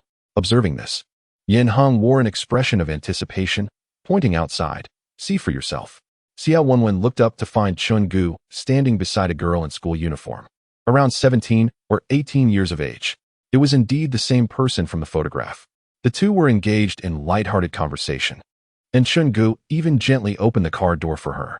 Xiao Wenwen's eyes immediately filled with tears. Her brother had never treated her with such tenderness, always maintaining a cold demeanor instead. Unable to contain her frustration, she was about to rush over and demand an explanation. Yan Heng quickly restrained her, exclaiming, "Are you seeking death?" Realizing the gravity of the situation, Xia Wenwen hesitated. She had secretly investigated Chun Gij's whereabouts and had deliberately followed him today. The mere thought of him discovering this sent a shiver down her spine. With a face full of reluctance, she could only watch as Chun Gij departed with that girl. "Yan Heng, what is her name?" Xia Wenwen inquired. Yan Heng replied, "What? Are you planning to teach someone a lesson again?" Xia Wenwen pressed her lips together in silence, wearing an expression that suggested she would not relent until he divulged the information. Yan Heng sighed in exasperation. Fine, that girl's name is Ling Xi. If it weren't for his curiosity about why his elder brother had lingered in a city for so long, he wouldn't have looked into his recent activities. To his surprise, he had discovered that a woman had been by his side. Ling Xi. Xia Wenwen bit her lip, retrieving her phone. "Hello, Uncle Yan. Could you help me look up someone?" Yan Heng smirked, tapping his fingers on the steering wheel. "Xia Wenwen, you better be discreet. Otherwise, if your elder brother finds out." Xia Wenwen nodded eagerly, and after finishing her call, she turned to him with a pleading gaze. "Yan Heng, please tell me everything you know about Chun Gij." Just be careful not to let anything slip." Yan Heng chuckled softly. "Finally, there's some entertainment with you, dear elder brother." He glanced at the time. It was almost 1:30. Ling Xi blinked and said, "Mr. Yan, I will head in first." Yan Chen nodded slightly, instructing, "Call me if you need anything." Ling Xi smiled and waved goodbye. At the auditorium of Anping No. 1 High School, as the students filed into the hall, Ling Xi hastened to Shi Yu's side. "Easy now," Shi Yu cautioned. "Remember your health." Ling Xi blinked. "Didn't I tell you?" Shi Yu looked puzzled. "Tell me what?" "About my health." Ling Xi then shared the news of her improved heart condition. Shi Yu was overjoyed, exclaiming, "That's wonderful." Ling Xi affectionately patted her head and inquired, "Where is Teacher Tang?" Remembering, Shi Yu produced some papers. "Teacher Tang asked me to give you these drafts." Zhang Ying stood nearby, casting resentful glances in their direction. Ling Xi noticed and looked back, but Zhang Ying immediately averted her gaze. As Ling Xi settled into her seat, Zhang Ying glanced over again. "Shi Yu." Sensing the other girl's persistence, sighed, "Zhang Ying really holds a grudge. It was just an accident with the glue, and it was her own fault. Why is she resenting Shi?" Ling Xi simply smiled, not bothering to engage. Her gaze swept over Director Zhu on the stage, and her smile deepened. After Principal Chen's address, the host announced, "Next, we have the top student of this monthly exam, Ling Xi, to give a speech." Shi Yu was thrilled. Shi is amazing." Under the watchful eyes of the audience, Ling Xi walked onto the stage. Holding her speech, she appeared composed and spoke in a steady voice. "Respected leaders, teachers, and dear students, good morning. I am Ling Xi from Class 5, Senior Year 3. I am aware that some question the validity of my grades. I can assure you that there was absolutely no cheating involved. If anyone has any doubts, I welcome you to discuss with me." At this moment, she caught a glimpse of Director Zhang, whose face had turned crimson. Below the stage, Zhang Ying gazed at Ling Xi, who spoke eloquently as if radiating brilliance, filled with envy. How could someone with such a lovely visage achieve such remarkable academic success? Her plan to repeat a year was now utterly thwarted. Once Ling Xi concluded her speech, she did not leave the stage but remained in place, as if anticipating something. The students below murmured among themselves. Principal Chen glanced at Director Zhang, urging him to hasten and offer his apology. Only then did Director Zhang rise, his eyes fixed on the podium, wishing fervently that the path before him would stretch on indefinitely. Yet, he eventually reached it. His palm trembled slightly, his throat felt constricted, rendering him utterly speechless. She offered a gentle smile, assuring him that the microphone was functioning properly. Director Zhang then cast her a deep glance and slowly began, "Today, I must apologize to student Ling Xi. The moment these words left his lips, an uproar erupted below, particularly from Zhang Ying, who sprang to her feet in disbelief. Ling Xi remained composed, quietly reminding him, there is also teacher Tang. Director Zhang's finger trembled, his voice heavy with weight. He dared not look down, his gaze fixated on his speech. Time seemed to stretch on indefinitely. Finally, this torment came to an end. Below, Su Hui could not contain herself and asked, Xiao Ying, how could Uncle Zhang? Zhang Ying's eyes reddened, tears beginning to fall. How could Ling Xi be so insulting? She would not let this go unchallenged. Zhang Ying cast a resentful glance at Ling Xi before turning and rushing out. The other students exchanged bewildered glances, unable to suppress their murmurs. After the assembly concluded, on the way back to the classroom, Ling Xi was engaged in conversation with Shi Yu when she looked up and noticed Yin standing beneath the teaching building. Shi, look at that handsome guy. Is he gazing at you? Shi Yu remarked, having never seen Yin before. Mr. Yin, what brings you here again? Ling Xi asked, a hint of confusion in her voice. Did he not have work to attend to? Yin raised his hand, slender fingers holding a white bag. Here, orange juice. Chapter 37. If you like it, it's no trouble. He nodded slightly. There's no need to go to such trouble. He stated, if you like it, it's no trouble. Bayu. Ling Xi's youthful heart felt as if it had been struck by something. Her cheeks flushed, and she instinctively took a step back. Yin immediately moved forward. A subtle scent of sandalwood wafting through the air, both elegant and perilous. He still held the orange juice in his hand, as if he would not leave until it was accepted. The two stood facing each other, leaving Ling Xi somewhat flustered. The orange juice was indeed her favorite, yet Mr. Yin had already gifted her numerous small items. She felt reluctant to continue accepting what felt like treatment fees. Curious glances from those around them made Ling Xi scratch her head in frustration. Mr. Yin, could you please refrain from giving me gifts next time? However, she sighed in relief, realizing she could still earn treatment fees. She accepted the juice and prepared to ascend the stairs when she was called back. Ling Xi, Their gazes locked, and the depth in his eyes sent a shiver through her heart. Ling Xi hurriedly covered her chest, her eyes darting around, muttering the words little master uncle repeatedly. Yin shifted aside, revealing 3 neatly arranged rows of juice behind him. Startled, Ling Xi's almond-shaped eyes widened as she gazed in astonishment. Senior year, Class 5 classroom. Ling Xi contemplated the juice on her desk, a furrow in her brow. One for her, one for Ye, but what to do with the rest? Behind her, Su-Han was equally troubled, grappling with the daunting task of writing a 2,000-word self-criticism in a mere half-day. My friend, you've really done it this time, Meng Tian said, patting his shoulder. I thought you were finally striving for improvement, but I was wrong. Su-Han resigned himself to his fate. How was I to know that Ling Xi was so formidable? He lamented, if only I had answered the questions myself. Tang Rong's arrival in the classroom brought instant quiet. Classmates, she announced, the monthly exam has concluded. The next one will be the midterm, and the school has decided to share a set of papers with the city's first and second high schools. A collective groan arose from the students. The city's first and second high schools were prestigious institutions in Sunan province, renowned for producing top-scoring students in the National College Entrance Examination. The prospect of competing with them was daunting. Tang Rong continued, therefore, in preparation for the upcoming exam, our class will be divided into study groups to provide mutual assistance and targeted focus. The class monitor will be responsible for this, and the list is due tomorrow. With that, she summoned Su-Han to her office. Shi Yu, observing her classmate's composure, inquired, Shi, aren't you afraid? Afraid of what? We're taking the exam with students from the city's top high schools. Ling Xi vaguely recalled that the city indeed had several high schools with abundant resources and exceptional students. Since it's an unchangeable reality, you might as well work hard. Who knows, you might even surpass them. Shi Yu waved her hand dismissively, exclaiming, how is that possible? Those are the top students from City A's high school entrance exam. If I could surpass them, I wouldn't be attending the county's #1 middle school. Nothing is impossible. Ling Xi remarked, flipping through her medical books, occasionally sketching a few lines. The pages were filled with various medical terminologies that Shi Yu could not comprehend. What are you writing? Shi Yu inquired.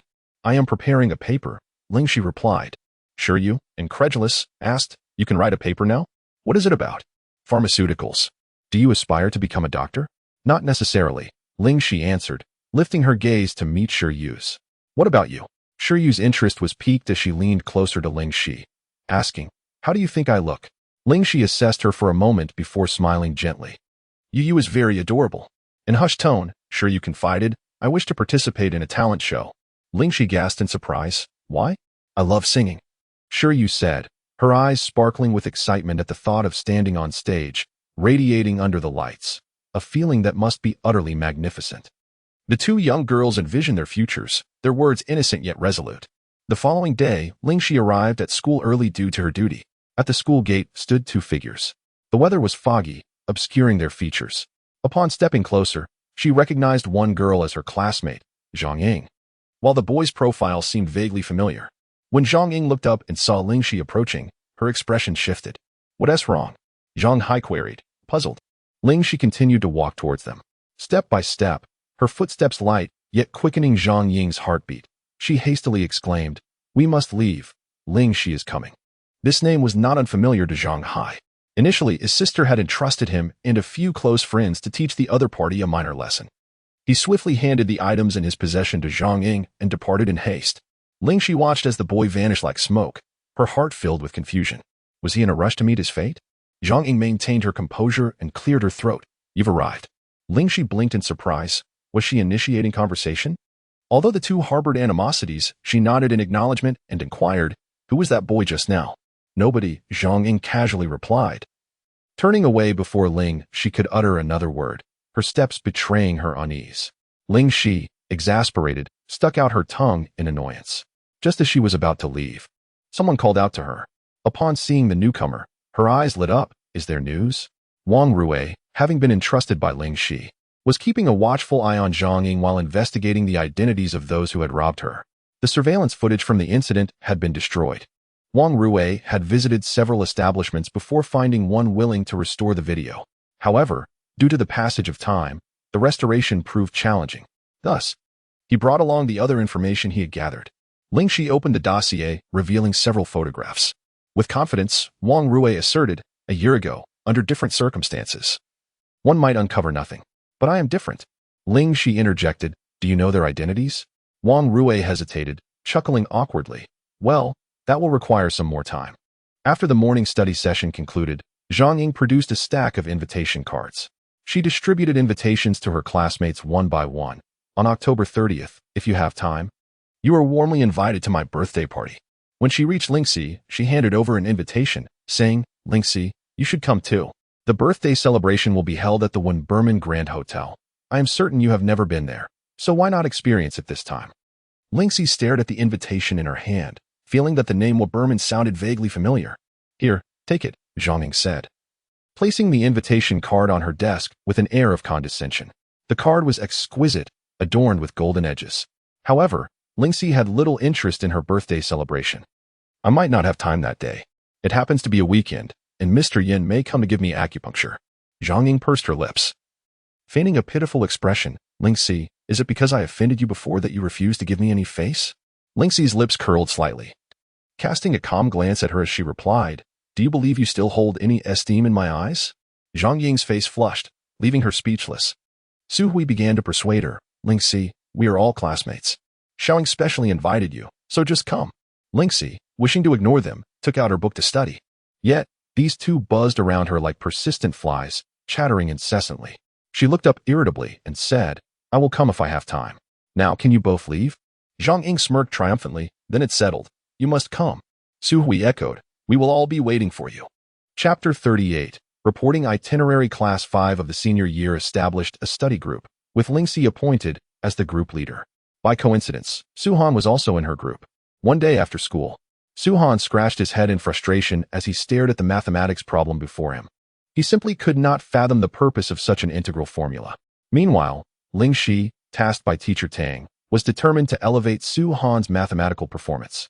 With a face etched in pain and despair, he exclaimed, I truly do not understand. This is knowledge from the first year of high school. You cannot possibly not know it? Despite his reluctance to admit it, Su Han nodded. Ling Xi's expression fell. At last, she comprehended why teacher Tang insisted she keep a close watch on Su Han. She retrieved her first-year textbook and turned to page 78. Now, memorize this theorem, she instructed. Su Han glanced at the sky, suggesting, perhaps tomorrow? It is too late today. Ling Xi shook her head, her tone serious. That is not permissible. Su Han could only remain silent. An hour later, Ling Xi, utterly exhausted, exited the school gates and spotted her father conversing with Mr. Yin. She paused momentarily as Yin Chen approached, while her father discreetly observed Mr. Yin. "Hello, Ling Xi," she greeted politely. Ling Xi opened her mouth in confusion, wondering if this exchange was truly necessary. Yin Chen absent-mindedly twirled a black ring on his finger, his voice clear yet gentle. "There is one more thing. Fan Shuilin has already left the city." Ling Xi was taken aback. "He has departed?" Yin Chen responded with a soft affirmation. "There will be no further disturbances." Having received substantial assistance from Mr. Yin, Ling Xi felt compelled to express her gratitude and sincerely offered, "Allow me to gift you a small present."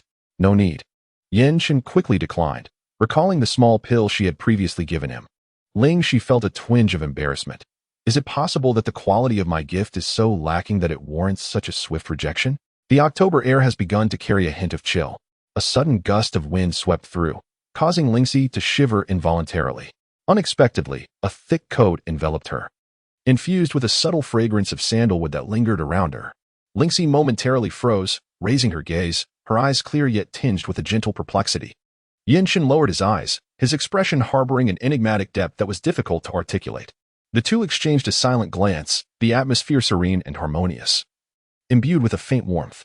Ling Xi hastily averted her gaze, clearing her throat softly. "Mr. Yin, I wish you a safe journey." Her father stepped forward, taking hold of her arm, and Ling Xi nodded in farewell to Yin Chen before obediently following her father. Yin Chen watched her retreating figure, his gaze profound and inscrutable. Akwon opened the car door and called out, "Second master, it is time to depart." Yin Chen nodded slightly, and the two entered the vehicle. He inquired, "What is the situation with the old man?" Akwon, Yin Chen's assistant, typically accompanied him during his visits to a city, but this time, he had come only due to the sudden hospitalization of Yin Tang. The old man, having aged, had unfortunately stumbled while descending the stairs, resulting in a fractured right leg. Akwon hesitated before continuing. "There is another matter. The old lady had previously arranged a meeting with Madame Xia. For the past 2 weeks, Ling Xi had been quietly immersed in her studies at school, simultaneously sending out her thesis. On this particular day, she was engrossed in a medical book discussing the principles of yin and yang when someone nudged her arm. "Sure, you pointed towards the doorway. Isn't that your sister?" Ling Xi turned her head and, indeed, saw Ling Xiao and Ling Huan in the corridor outside the classroom. "What brings you both here?" Ling Xi seldom has the opportunity to meet with her 2 younger sisters. She commutes to school while they reside on campus. As a senior, she is in a different academic realm compared to her younger sisters, who are freshmen. Their interactions are limited to the occasional lunchtime encounters. Ling Xiao beams with joy, exclaiming, "Elder sister, I'm going to shoot a film." Ling Xi raises an eyebrow, inquiring, "Is it the same project you mentioned before?" "Yes," replies Ling Xiao, her eyes shimmering with enthusiasm at the thought of acting, revealing her passion for it. Unexpectedly, their family has become affluent, alleviating the need for her to continue working outside. Ling Xi perceives the entertainment industry as rather intricate, a realm she feels ill-equipped to navigate. However, as her sister is keen on pursuing this path, she refrains from dissuading her, instead advising her to exercise caution. Nodding in agreement, Ling Xi cautions Ling Xiao, "You must prioritize your studies while you are away." "Understood." Ling Xiao replies, her face alight with happiness, relieved from familial pressures, appearing particularly carefree. At the Wenberman Grand Hotel, Su Hui leads her classmates from Class 5 into a spacious private room. The room is adorned with 3 tables. One is already occupied by the Zhang family, while another is filled with familiar friends and relatives. Zhang Ying's classmates are seated at the last table. Su Hui instructs a waiter to bring refreshments, assuring everyone that Xiaoying will arrive shortly. Meanwhile, in another private room, Zhang Ying is engaged in her beautification ritual. Beside her stands a woman of refined elegance, arms crossed, her demeanor aloof. As Director Zhang enters, he approaches with a warm smile. "Huiru, you've arrived." Huiru casts a cold glance in his direction, remaining silent. Zhang Ying glances up, observing the scene in the mirror, her mother's indifference juxtaposed with her father's attempts at appeasement. She harbors a deep disdain for their dynamic, particularly disliking her mother's domineering nature. Today marks her 18th birthday, and her mother must attend. She cannot bear the thought of being mocked for lacking maternal presence. Sure, Huiru, in her 40s, possesses an appearance that belies her age, seeming rather to be in her early 30s. Most striking are her piercing eyes, a woman whose gaze is fierce, devoid of any softness. She instructs, "As soon as the time arrives, Make your entrance. The guests await. Zhang Ying, feeling the weight of her mother's urgency, rises promptly and follows her parents outside. Ling Xi stands at the entrance of the banquet hall, peering inside with curiosity. This must be the place that Ye mentioned. She calls, turning her head with a smile and waving. Sure you, linking her arm, remarks, I'm glad you're here. Otherwise, I would have felt quite out of place on my own. Although other classmates are present, having Shi around brings a sense of comfort. Ling Xi responds with a hint of exasperation. If you feel out of place, then why come? Sure you whispers, Isn't this the Waberman Hotel? I've been here for meals before. The two converse as they proceed further inside. Su Hui keeps a vigilant watch at the doorway, and upon spotting Ling Xi's arrival, promptly informs Zhang Ying, Ling Xi is here. Chapter 39. The birthday banquet. Zhang Ying is adorned in a white lace gown, her head crowned with a diamond tiara. Her makeup meticulously applied, resembling a little princess. Given the Zhang family's financial constraints, such a lavish appearance would ordinarily be unattainable, particularly the tiara, which is encrusted with genuine diamonds. However, Zhang Ying has a wealthy mother, and after numerous pleas, she has procured this exquisite ensemble for today's celebration. She intends to present herself in the most impeccable manner before the gathered guests, ensuring that any previous imperfections are rendered obsolete on this momentous occasion. Yet, when she beheld Ling Xi, a subtle fissure appeared on her otherwise smiling countenance. Ling Xi was adorned in a delicate, water-green long-sleeved dress, modest in hue, embellished with shimmering silver stars that twinkled gracefully. Coupled with her naturally radiant visage, she exuded an aura of both innocence and captivating allure. Zhang Ying's expression darkened. Shi Hui also noticed the young lady and was momentarily taken aback. Ling Xi approached with polite grace, offering heartfelt wishes and a small gift before leading Shi Hui to a secluded corner. Even in that brief moment, she captured the attention of everyone present. Whispers and inquiries erupted as attendees sought to identify the enchanting girl, evidently forgetting whose celebration it was. Zhang Ying managed a stiff smile as Director Zhang patted his daughter's shoulder, rising to raise his glass in a toast, welcoming all to his little girl's 18th birthday celebration.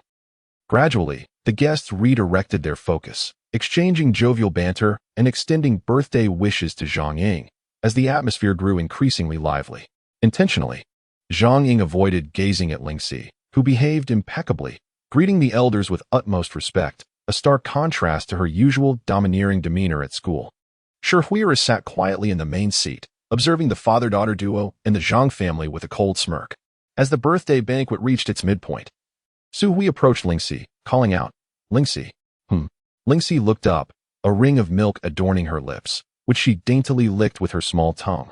Su Hui continued, Xiaoying wishes to apologize for her previous actions. She is waiting for you in the room. Apologize. At the mere mention of the word, Ling Xi felt a laugh bubbling within her. It was already a blessing that Zhang Ying bore her no ill will, let alone offer an apology. Utterly impossible. Let us go? When she remained motionless, Zhang Ying attempted to pull her along. Ling Xi was disinclined to ponder the other party's little tricks. If an apology were to be forthcoming, she would await it here, ever welcoming.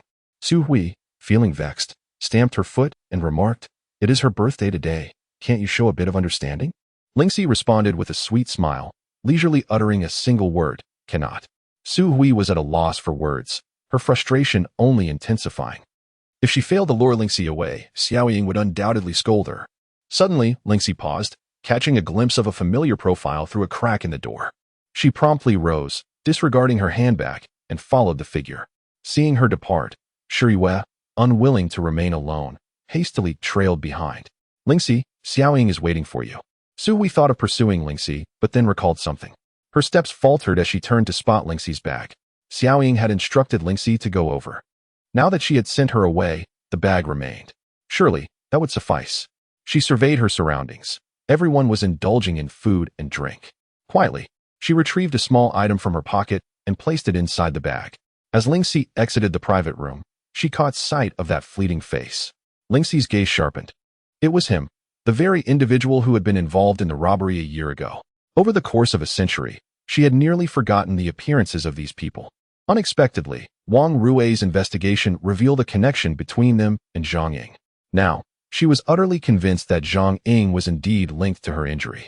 Otherwise, she would not have sought out information the moment Ling Xi awakened, posing ambiguous questions.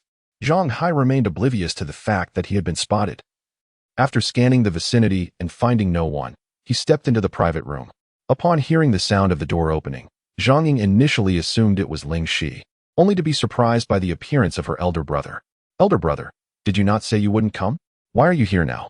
Zhang Hai plopped down onto a chair, crossing his legs with an air of curiosity. Your birthday celebration is quite lively, isn't it? I hope our mother hasn't seen you. Zhang Ying quickly inquired, knowing that her mother harbored ill feelings towards her brother. If she were to spot him, it could lead to her abrupt departure, jeopardizing Zhang Ying's plans. With a mocking smile, Zhang Hai replied, Her? She's been wearing a cold expression, as if someone owes her millions. Zhang Ying sighed in relief, thankful that her mother had not seen him. However, the thought of her perpetually stern-faced mother and the captivating Ling, she stirred a bubbling anger within her. With a deep breath, she was about to voice her frustrations when a sudden realization struck her. You must leave quickly. Ling Xi will arrive shortly. Zhang Hai was taken aback. What are you talking about?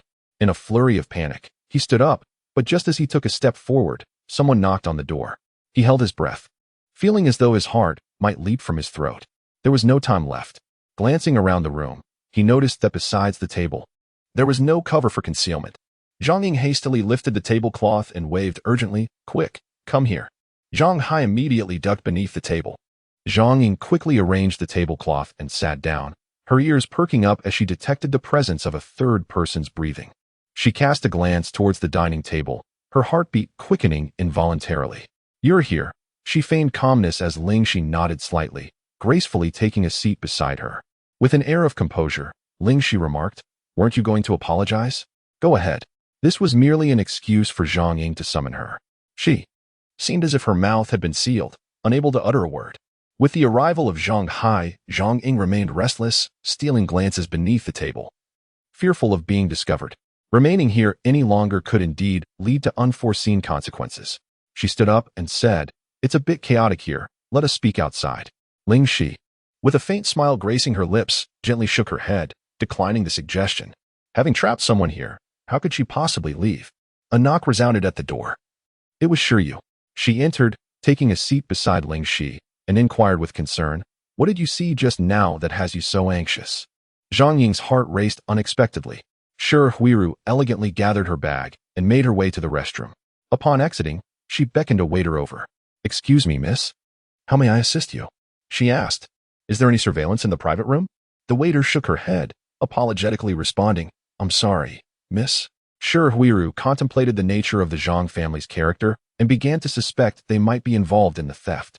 Yet, without any evidence, she could not unjustly accuse anyone. After careful consideration, she decided to call the police. After all, it was a necklace worth over 100,000. Even if it were truly lost, she had no intention of letting the Zhang family benefit from it. Ling Xi, weren't you supposed to stay away? Why are you here again? Ling Xi ignored her, her gaze fixed intently on Zhang Ying, awaiting the so-called apology from her lips. Zhang Ying began to feel inexplicably irritated, but her anxiety eased slightly upon catching Su Hui's reassuring glance. Ling Xi, oh Ling Xi, once tonight passes, let us see how you will handle this. Her mood instantly brightened. Unfazed, Ling Xi remained vigilant, sensing that something had transpired that pleased Zhang Ying immensely. What could it possibly be? Perhaps it is still related to her. After all, this student, Zhang Ying, has persistently pursued her. The sound of police sirens grew increasingly closer, shattering the harmonious atmosphere of the birthday celebration as 5 officers entered the room. Chapter 40. I must report this. In City A, the Shi family is rather sparse, with only Shiryu remaining, who wields the company's authority and engages in the jade business. To her, jade is not particularly precious.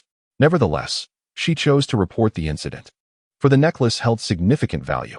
Given that the complainant was Shiryu, the police department promptly dispatched a team. Director Zhang, witnessing the officers intruding into the private room, wore an expression of displeasure. Who permitted your entry? Shiryu rose, her demeanor calm as she surveyed those present, causing some to lower their heads in unease. I called the police, she declared. Wiru, what are you doing? My necklace has gone missing, and it was lost during this birthday celebration. She emphasized the words birthday celebration with intent. Director Zhang's expression turned irate. What do you mean? Are you suggesting we stole your necklace? A slow smile crept onto Shiryu's lips. It is not entirely implausible, she mused, recalling past precedents. Years prior, She had defied her parents' wishes to marry Zhang Wenba, only to discover post-marriage that he was entangled with an ex-girlfriend who had borne him a son. To add insult to injury, Zhang's family treated the ex as a friend and the illegitimate child as their own grandson, compelling her to accept him as a son. At that time, blinded by naivete, she had acquiesced, unwittingly allowing Zhang's family to perceive her as weak and easily manipulated. They escalated their bullying, even conspiring with outsiders to seize her family's wealth following her parents' demise. Fortunately, an elder came to her aid, and Shihu was able to safeguard the Shi family's assets. From that moment forward, Shihu and the Zhang family severed all ties, their relationship irrevocably fractured. However, in recent years, the Zhang family had apparently instilled certain notions in her daughter, who now sought to establish a connection with her biological mother. Nevertheless, having endured profound upheaval, Shihu's temperament had undergone a transformation. She was no longer the naive woman she once was, but had instead become aloof and indifferent. The Zhang family members rose to their feet, directing a barrage of derision at Shihu. "Who do you think you are?" they scoffed. "Merely a woman my son discarded. You are not welcome here. Leave at once." The Zhang family's grandparents displayed extreme animosity toward Shihu, even attempting to physically remove her, as if she had desecrated their ancestral graves. The atmosphere within the private room underwent an abrupt and drastic shift. Director Zhang hastily intervened. While the police promptly took control of the situation, their voices stern. "Silence," they commanded. "The missing necklace belonging to Madame Shi is valued at hundreds of thousands of yuan. If anyone has taken it, I advise you to return it promptly. The rest of you, please remain calm. Once your innocence has been established, you are free to leave at any time." Zhang Ying also overheard the commotion from the adjacent room, but she was hesitant to leave her elder brother alone. Zhang Ying's expression remained composed, as she had anticipated the current circumstances. However, beneath the table, Zhang Hai grew anxious, incessantly wiping the perspiration from his brow. "It seems mother has discovered the necklace is missing," Zhang Ying mused inwardly, a subtle upturn at the corners of her mouth. Her gaze swept across Ling Xi, a glint of malice flickering in her eyes. Ling Xi blinked, and as if struck by a sudden realization, she whispered something in Shi Yu's ear. Shi Yu nodded in understanding and promptly excused herself, departing from the room. Zhang Ying's eyes flickered momentarily, but her demeanor soon relaxed, displaying no signs of urgency. Even if she were to be discovered, what would it matter? The necklace was already nestled within her bag. Even if found out, she would have no time to dispose of it. Now, all that remained was to await the arrival of the police. Ling Xi's delicate hand reached into her bag, and indeed, she felt a chain that did not belong to her, seemingly the very reason for the impending law enforcement intervention. Knock, knock. The door swung open, revealing Shihu, who stepped inside first, closely followed by a police officer. Seizing the opportunity, Ling Xi approached Zhang Ying, offering a faint smile. Zhang Ying was taken aback, questioning, "What are you doing?" Ling Xi's inquiry was remarkably straightforward. "Zhang Ying, I fail to comprehend how I have offended you to the extent that you relentlessly pursue me." The moment her words fell, the room fell silent, all eyes converging on Zhang Ying. With remarkable swiftness, Ling Xi deftly placed the necklace into the black bag beside Zhang Ying. Zhang Ying's expression stiffened, her voice betraying an unnatural tone. I know nothing about it." Ling Xi replied nonchalantly. "Very well, perhaps I have misunderstood you." This perplexing exchange left Zhang Ying at a loss. Shihu cast a few glances at the young girl before turning to clear the way for the officer. "I have also rested here for a while. Do take a look." Feigning ignorance, Zhang Ying asked, "Mom, what is happening?" "The necklace is missing." Zhang Ying displayed an expression of concern, rising to say, "I shall assist you in the search." Shihu declined. "It does not concern you. Go out and play." Yet, Zhang Ying was unwilling to leave without witnessing Ling Xi's fate. She inquired, "If the thief is found, will she be imprisoned?" At this moment, Zhang Ying was preoccupied with the thought of urging the police to apprehend Ling Xi, inadvertently neglecting the presence of the elder brother beneath the table. As the police prepared to lift the tablecloth, her expression shifted dramatically, and she immediately stepped forward to grasp the officer's arm. "Officer, I have something I wish to discuss with you." She rose slightly on her toes and leaned closer to the policeman's ear. Ling Xi, keenly attuned to her own name, slowly smiled. She anticipated this moment. After all, there was no possibility of an apology, as her summons was merely a ruse for a more insidious scheme. The officer approached Ling Xi, greeting her with, "Hello, may I trouble you to open your bag for inspection?" Shi Huiru glanced over, noting that the young girl displayed no hint of fear, but rather an air of calm confidence. Certainly. However, I must point out that I am not the sole person with a bag here. If you wish to conduct a search, you are welcome to examine the others as well. I assure you, there will be surprises. Ling Xi's eyes sparkled as she handed over her bag. The officer accepted it for inspection. Zhang Ying watched intently, holding her breath in anticipation of the moment the necklace would be uncovered. Yet, nothing was revealed. Ultimately, the officer returned the bag to the young girl. How is this possible? Zhang Ying's smile froze at the corners of her mouth, her face a mask of disbelief. She felt compelled to step forward and search again. Ling Xi seized her wrist, stating calmly, "Did you not claim there was no targeting of me? What is this behavior now?" Zhang Ying. Her eyes darted desperately towards Su Hui. Su Hui, equally bewildered, realized she had indeed placed the necklace inside. Could it be?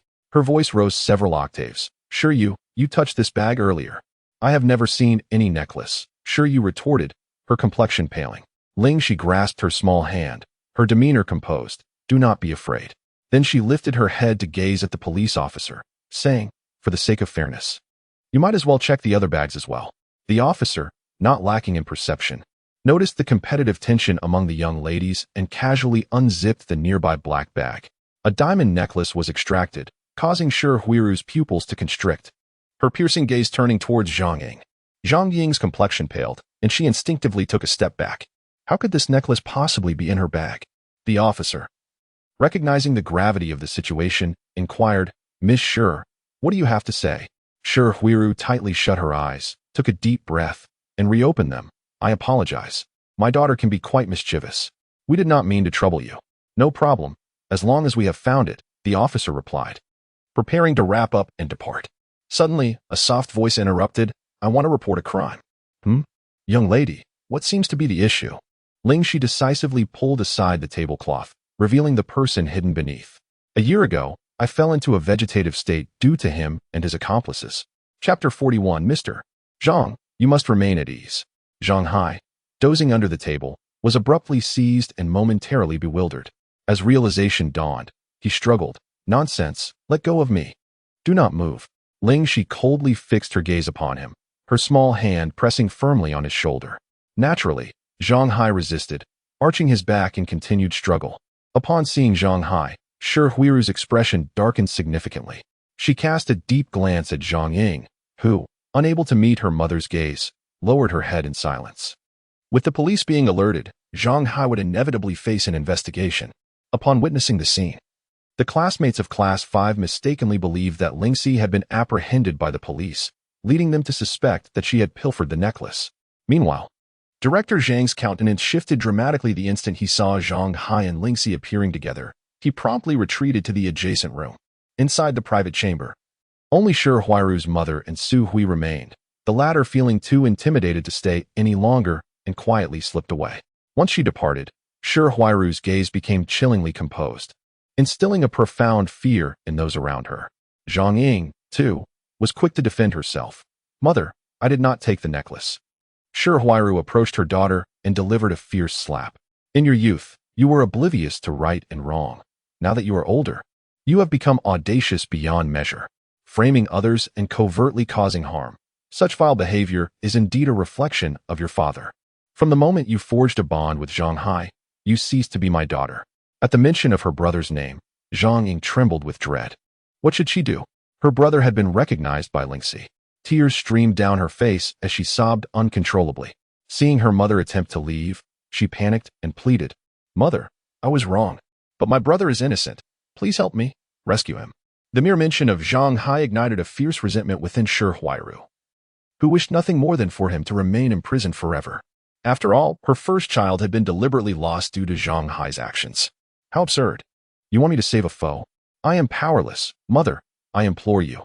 Zhang Ying continued to sob, afraid to utter anything further. If her brother were to be implicated in any wrongdoing, her own fate would be sealed. Miss Xiao would certainly not be inclined to assist her. Director Zhang entered and, upon seeing his daughter pleading pitifully, his expression darkened with anger. He seized her by the arm and remarked to Shi Huiru, "Indeed, you have a heart of stone. I learned it from you." Shi Huiru cast him a cold glance and added, "Moreover, in the future, for any matters that arise, do not contact me." At the police station on Prosperity Road in City A, Zhang Hai initially felt apprehensive, but recollections of events from a year prior assuaged his fears. He had destroyed all evidence. Even if he were recognized, what of it? Thus, he reassured himself. However, as Ling Xi produced several photographs, unease began to settle in. This was not right. Where had these photos come from? Zhang Hai squinted from a distance and noted that not only did the images feature him, but also the two accomplices from the robbery. Officer, this is evidence, Ling Xi declared, revealing the snapshots she carried, which depicted 3 men, one of whom was Zhang Hai. The location in the photographs was precisely where the incident had occurred. The police had already communicated with the Anping County Public Security Bureau and gained a preliminary understanding of Ling Xi's case. To put it gravely, this could very well be a case of intentional homicide. Team Leader Zhang, someone from Anping County Public Security Bureau, will be arriving shortly to report on the situation. Understood, replied Team Leader Zhang with a slight nod, his gaze shifting towards Zhang Hai, who lowered his head in guilt, his fingers fidgeting nervously. The man referred to as Team Leader Zhang had a buzz cut, stood at an average height, possessed piercing eyes, and spoke with an air of gravity. Come clean. The evidence is right here. Zhang Hai obstinately denied the allegations, retorting defiantly, it's just a photograph. On what grounds do you accuse me of a crime? Was I not merely passing by? Having managed an immense number of cases, Team Leader Zhang possessed a wealth of experience. And he instinctively sensed that Zhang Hai was undoubtedly concealing the truth.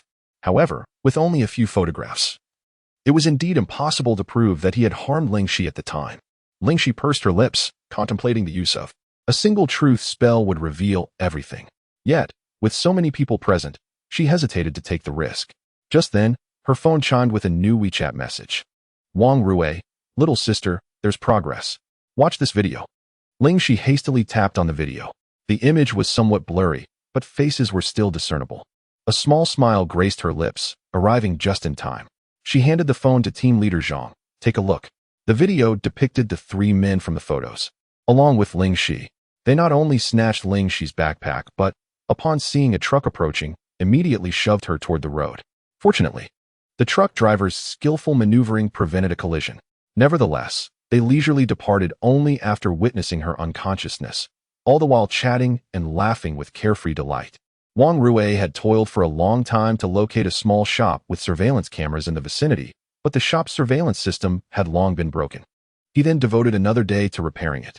Team Leader Zhang thrust the phone in front of Zhang Hai's face. What do you have to say for yourself? Zhang Hai's face turned ashen. Hadn't the surveillance footage been deleted? How could it still be found? Large beads of cold sweat broke out on Zhang Hai's forehead. His eyes darting about, his mind racing.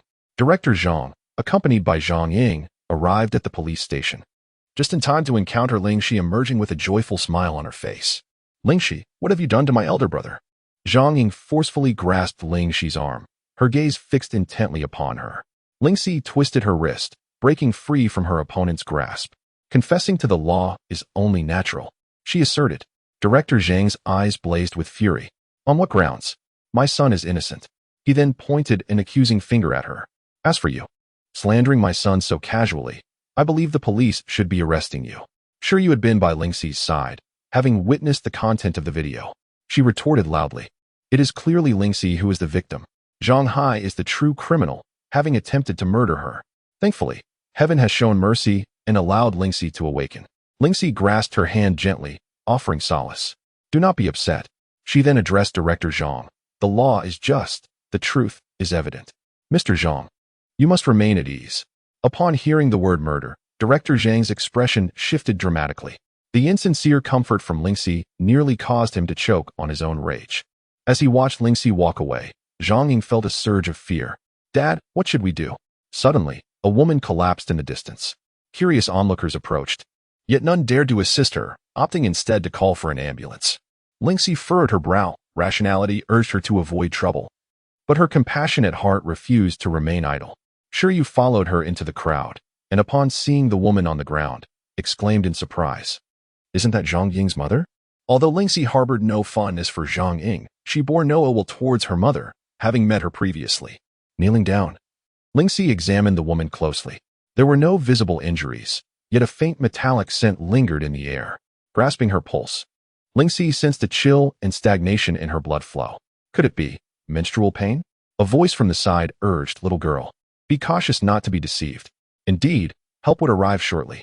Ling Xi smiled gently. It's all right. I know this lady. Sure, you stepped forward to assist. What should we do, Xi?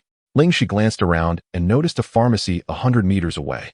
Could you please buy a box of painkillers? I will stay here with the lady. While Shi Yu went to fetch the medicine, Ling Xi placed her palm on Shi Huiru's abdomen. In her unconscious state, Shi Huiru felt a warm sensation in her belly, and the cramping gradually subsided. The medicine arrived. Shi Yu hurried back, carrying a bottle of water, urging the lady to take her medication. The sound of the ambulance grew closer. Ling Xi fed Shi Huiru a painkiller. And once she was on the stretcher ready for the ambulance, she prepared to leave with Shi Yu. Coincidentally, Shi Huiru opened her eyes at that moment. She called out to the two girls, her gaze fixed on Ling Xi, and sincerely expressed, "Thank you." Chapter 42. The manuscript is approved. Did you catch him? Ling's father was incredulous. What extraordinary luck his daughter possessed, after a year of the police's efforts yielding no results.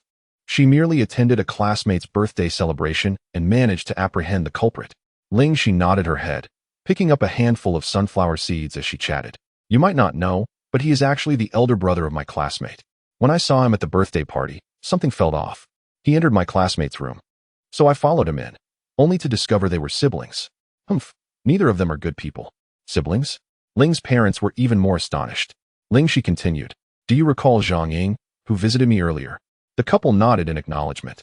Having finished the sunflower seeds, Ling Xi clapped her small hands, recognizing her elder brother. The couple stared in astonishment, realizing that the suspect was right beside them. Ling's mother hastily advised, in that case, limit your interactions with that classmate of yours. With her brother in trouble, who could tell whether the sister would harbor jealousy towards her daughter? It was prudent to remain vigilant. Ling's father, recalling something, produced an envelope and handed it to his daughter. This just arrived today. I'm unsure of its contents. Upon seeing the name and address on the envelope, Ling Xi's eyes sparkled with delight, her lips curving into a smile. She playfully blinked at her parents. Can you guess what this is? Ling's father and mother responded in unison. What is it? My paper has been accepted, she exclaimed joyfully, dancing with excitement, convinced that she could indulge in 3 bowls of rice that evening. Meanwhile, at the Huaguai Institute of Traditional Chinese Medicine, Pei Baichuan was conducting a rehearsal of the pharmaceutical process mentioned in Ling Xi's paper with his assistant. However, they were unable to replicate the results detailed in the manuscript, no matter their efforts. Pei Baichuan furrowed his brow, pondering over the handwritten thesis. The assistant expressed doubt regarding the authenticity of the paper. Director Pei, could there be any fabrication involved? Pei Baichuan shook his head, asserting that the logic was sound and each step was backed by meticulous data. Our results have never aligned from the outset. Let us examine it further. The assistant, feeling somewhat disheartened, proposed, why don't we contact the author directly? Technically speaking, it was against protocol to privately replicate another experiment prior to publication. Yet the significance of these results was too great for them to overlook. Pei Baichuan was engrossed in researching a similar pharmaceutical compound when he, as the editor-in-chief of the journal Pharmaceutical Engineering, stumbled upon an intriguing paper that stirred his curiosity. Just then, a gentle-eyed man entered, adorned with gold-rimmed spectacles, exuding an aura of refinement. Jiqing, you have arrived at the perfect moment, Pei Baichuan exclaimed, his face lighting up with excitement. Quickly, help me discern where this experiment went awry. Xia Jiqing smiled and replied, is there truly a dilemma that can perplex my senior? I am not omnipotent. Pei Baichuan handed him the paper while recounting the details of his recent experiment. Upon his first glance at the conclusion of the paper, Xia Jiqing's skepticism was piqued. Damaged cells can fully regenerate within 24 hours. This statement, easily decipherable to any physician, raised immediate concerns. Senior, where did this paper originate? A submission to pharmaceutical engineering. You know, my recent project has stagnated, and I thought I might conduct some experiments, Pei Baichuan explained, eager to shift the topic. But let's focus on my experimental results, which have consistently contradicted the findings of this paper. Having been raised in a family steeped in traditional Chinese medicine, Xia Jiqing possessed a foundational understanding of the field. The repeated failures to replicate the paper's results could stem from only 2 possibilities. Either the paper was fabricated, or the author possessed extraordinary abilities. However, after scrutinizing the text meticulously, he found it to be remarkably coherent, leading him to conclude the latter. In the realm of traditional Chinese medicine, which has flourished for millennia, countless adept practitioners exist, yet many choose to remain hidden, preferring the solitude of rural life. Xia Jiqing was well acquainted with the venerable figures of this discipline, yet the name Ling Xi was unfamiliar to him. Thus, it is highly probable that Ling Xi is a reclusive prodigy in the field of pharmaceuticals. Xia Jiqing remarked, "Senior brother, there is no need to test further." "Why is that?" Pei Baichuan inquired, puzzled. "If possible, I would like to accompany you to meet this author." The following day, Xia Shasha descended the stairs while yawning and happened upon Xia Jiqing, who was carrying luggage and heading outside. "Uncle, are you going on a business trip?" Xia Jiqing nodded and cautioned, "Behave yourself at home and refrain from arguing with your grandfather." "Understood," Xia Jiqing replied with a smile. As Xia Shasha watched him depart, she suddenly realized she had forgotten to ask where he was going. At a city airport, Pei Baichuan disembarked from the plane, only to remember that they had not scheduled a meeting with the author. In a hurry, he dialed the number. When the call connected, a sweet voice greeted him, "Hello." He glanced at his phone in confusion. The number was indeed correct. Clearing his throat, Pei Baichuan said, "Hello, I am looking for Ling Xi." "This is she. May I ask who is calling?" After hanging up, Pei Baichuan stood there in a daze. Xia Jiqing approached with his luggage and asked, "What is the matter?" "Jiqing, do you think Ling Xi could be a young girl?" That voice sounded rather juvenile. "We shall find out shortly." At a tea house in Anping County, Ling Xi entered, clad in a white lambswool top, black leggings, and white sneakers. The tea house was tranquil, with only a handful of patrons present. Two men occupied a seat by the window on the left. Ling Xi instinctively felt that they were the ones she had spoken to on the phone. With a smile, she approached and greeted, "Hello, may I inquire if you are Mr. Pei?" Pei Baichuan nodded, recognizing the voice as somewhat familiar, and tentatively inquired, "Little girl, you are?" She replied, "I am Ling Xi." Coughing slightly, Xia Jiqing was caught off guard by the tea and incredulously looked up. This young girl seemed exceedingly youthful. Moreover, he felt an uncanny sense of déjà vu. After taking a sip of water to ease his astonishment, he asked, "The paper on cellular repair, did you write it?" Ling Xi nodded her small head affirmatively. Pei Baichuan and Xia Jiqing exchanged glances. The youth of today is truly remarkable. Observing that the young girl remained standing, Pei Baichuan hurriedly said, "Please, sit down. We have come here because..." He elaborated on their reason for visiting, his expression one of avid curiosity. "So, could you tell me where the error lies?" Ling Xi appeared slightly conflicted. The revitalizing elixir was concocted from herbs she had purified, undoubtedly differing from ordinary materials. However, this capability was something she could never disclose. After pondering for a moment, Ling Xi earnestly replied, "Perhaps I am just quite exceptional." She genuinely believed this, as during her time in the realm of cultivation, her sect had always praised her extraordinary talent in alchemy. Throughout the cultivation world, many prominent figures had sought her expertise in concocting potions. Pei Baichuan was momentarily taken aback by her self-assuredness. Chapter 43, published. Xia Jiqing chuckled, "Just how exceptional are you?"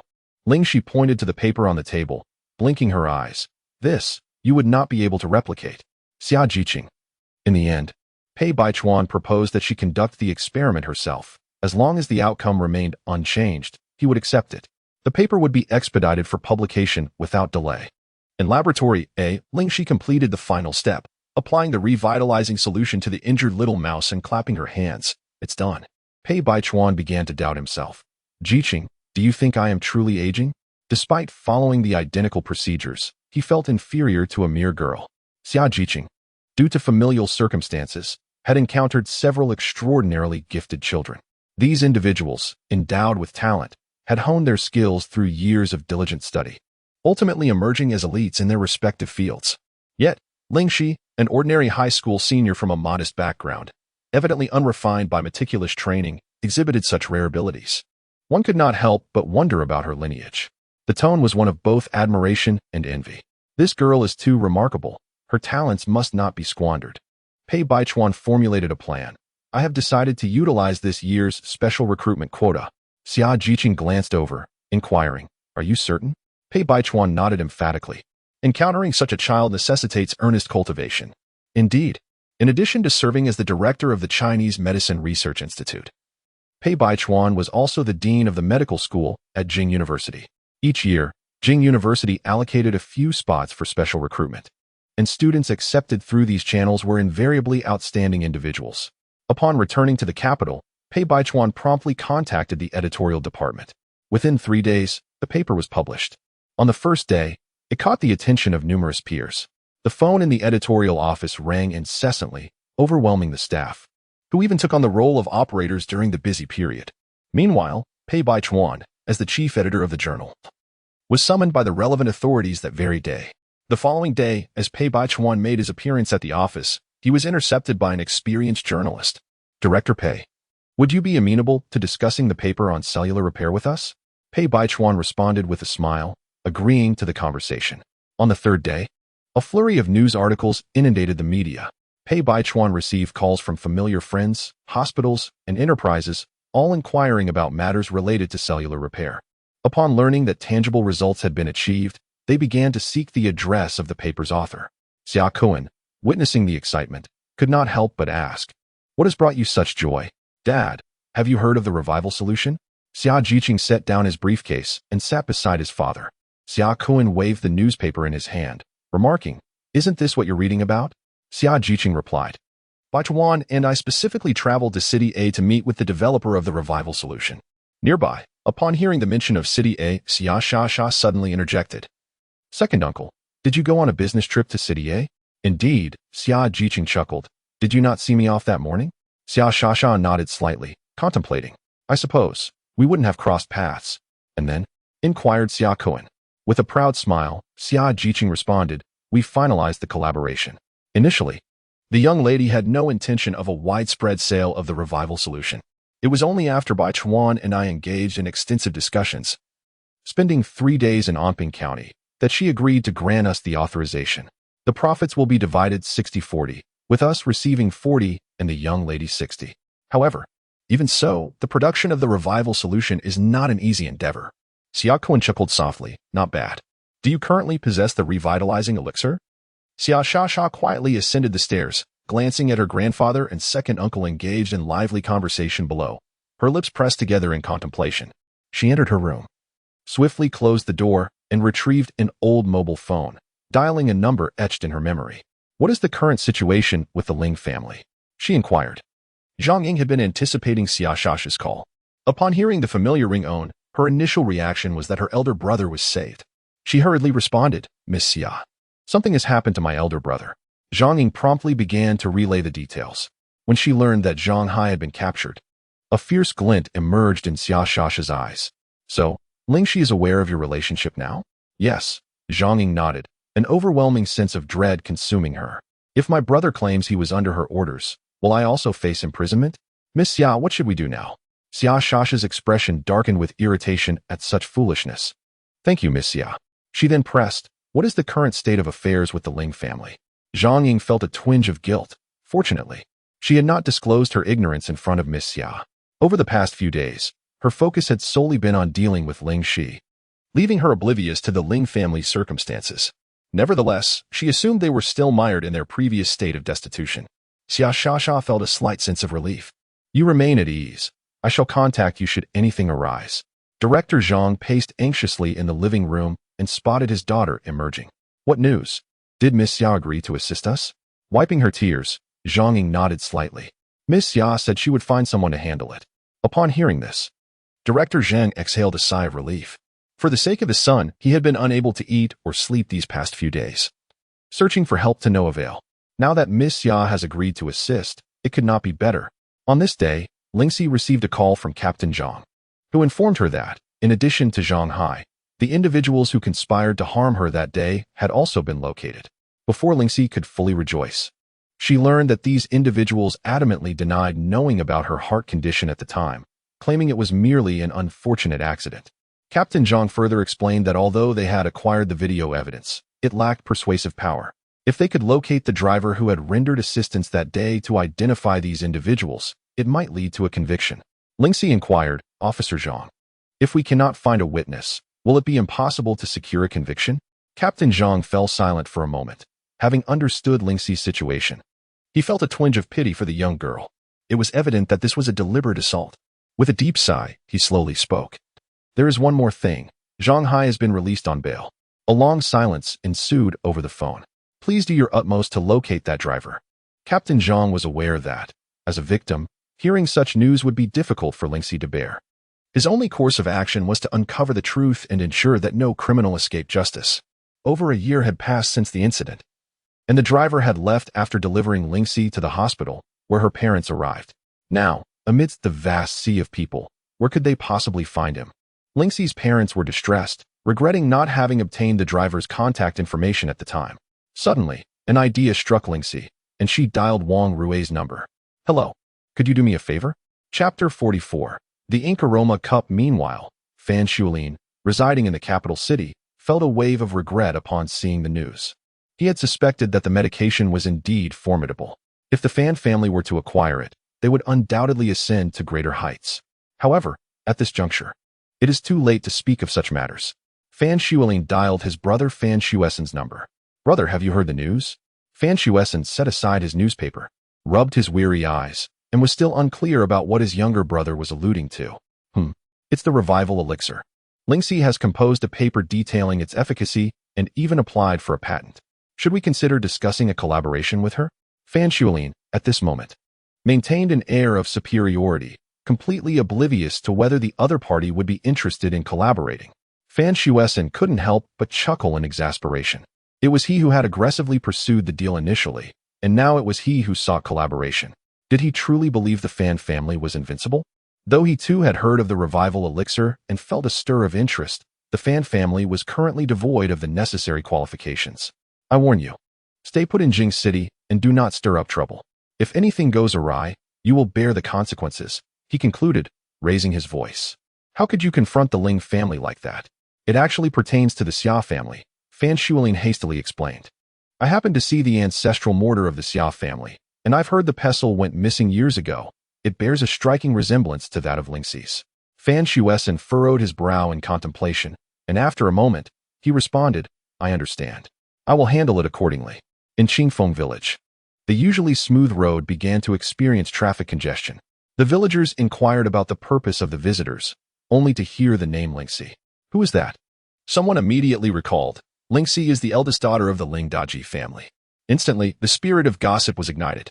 These individuals do not appear to be ordinary folk. What brings them to the home of Ling Daji?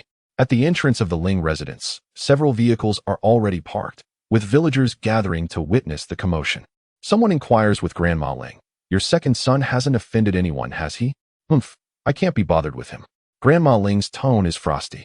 "I kindly offered him an opportunity to earn money, only to be unceremoniously turned away by this ungrateful son. From now on, whether he thrives or falters is of no concern to me." Just as she finishes speaking, an eager individual rushes over. What a stir! These people are here to do business with Ling Daji. Business? Could it be that Ling Daji is on the verge of striking it rich? Grandma Ling's expression stiffens, and with disbelief, she questions, how is that possible? With his intellect, becoming wealthy is a far-fetched dream. It would be a miracle if he isn't swindled. No sooner had she spoken than Ling Daji emerged, beaming as he ushered out a group of people. Most of them are practitioners from the pharmaceutical industry in City A, some even holding the title of owner. Since the emergence of the rejuvenation solution, their interest had peaked. Now, following authoritative validation, their curiosity has surged, prompting them to visit one after another.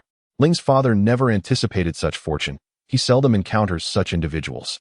Who would have thought that thanks to his daughter, they could now engage in discussions of collaboration? Although the final agreement fell through, friendships were still forged. Ling's father wore a smile, yet within, his heart ached. It felt as though money was slipping through his fingers. At that moment, he remained unaware that his dutiful daughter had already secured a partnership with the largest pharmaceutical company in the country, the Xia Corporation. In the future, the savings of the Ling family would only experience exponential growth. In a meeting held by the Onping Calligraphy Association, President Qin Xiang clapped his hands to draw everyone's attention, announcing that Tang Su, whose right hand was injured, would be unable to participate in this year's Mo Xiang Cup competition. He solicited suggestions from the members. The Mo Xiang Cup, held every 3 years, holds a prestigious status within the calligraphy community, akin to the Olympic Games in the realm of sports. Countless individuals dedicated to the art of calligraphy view obtaining a spot in this competition as an extraordinary stroke of luck. The Mo Xiang Cup comprises 3 rounds, with the first round commencing in November.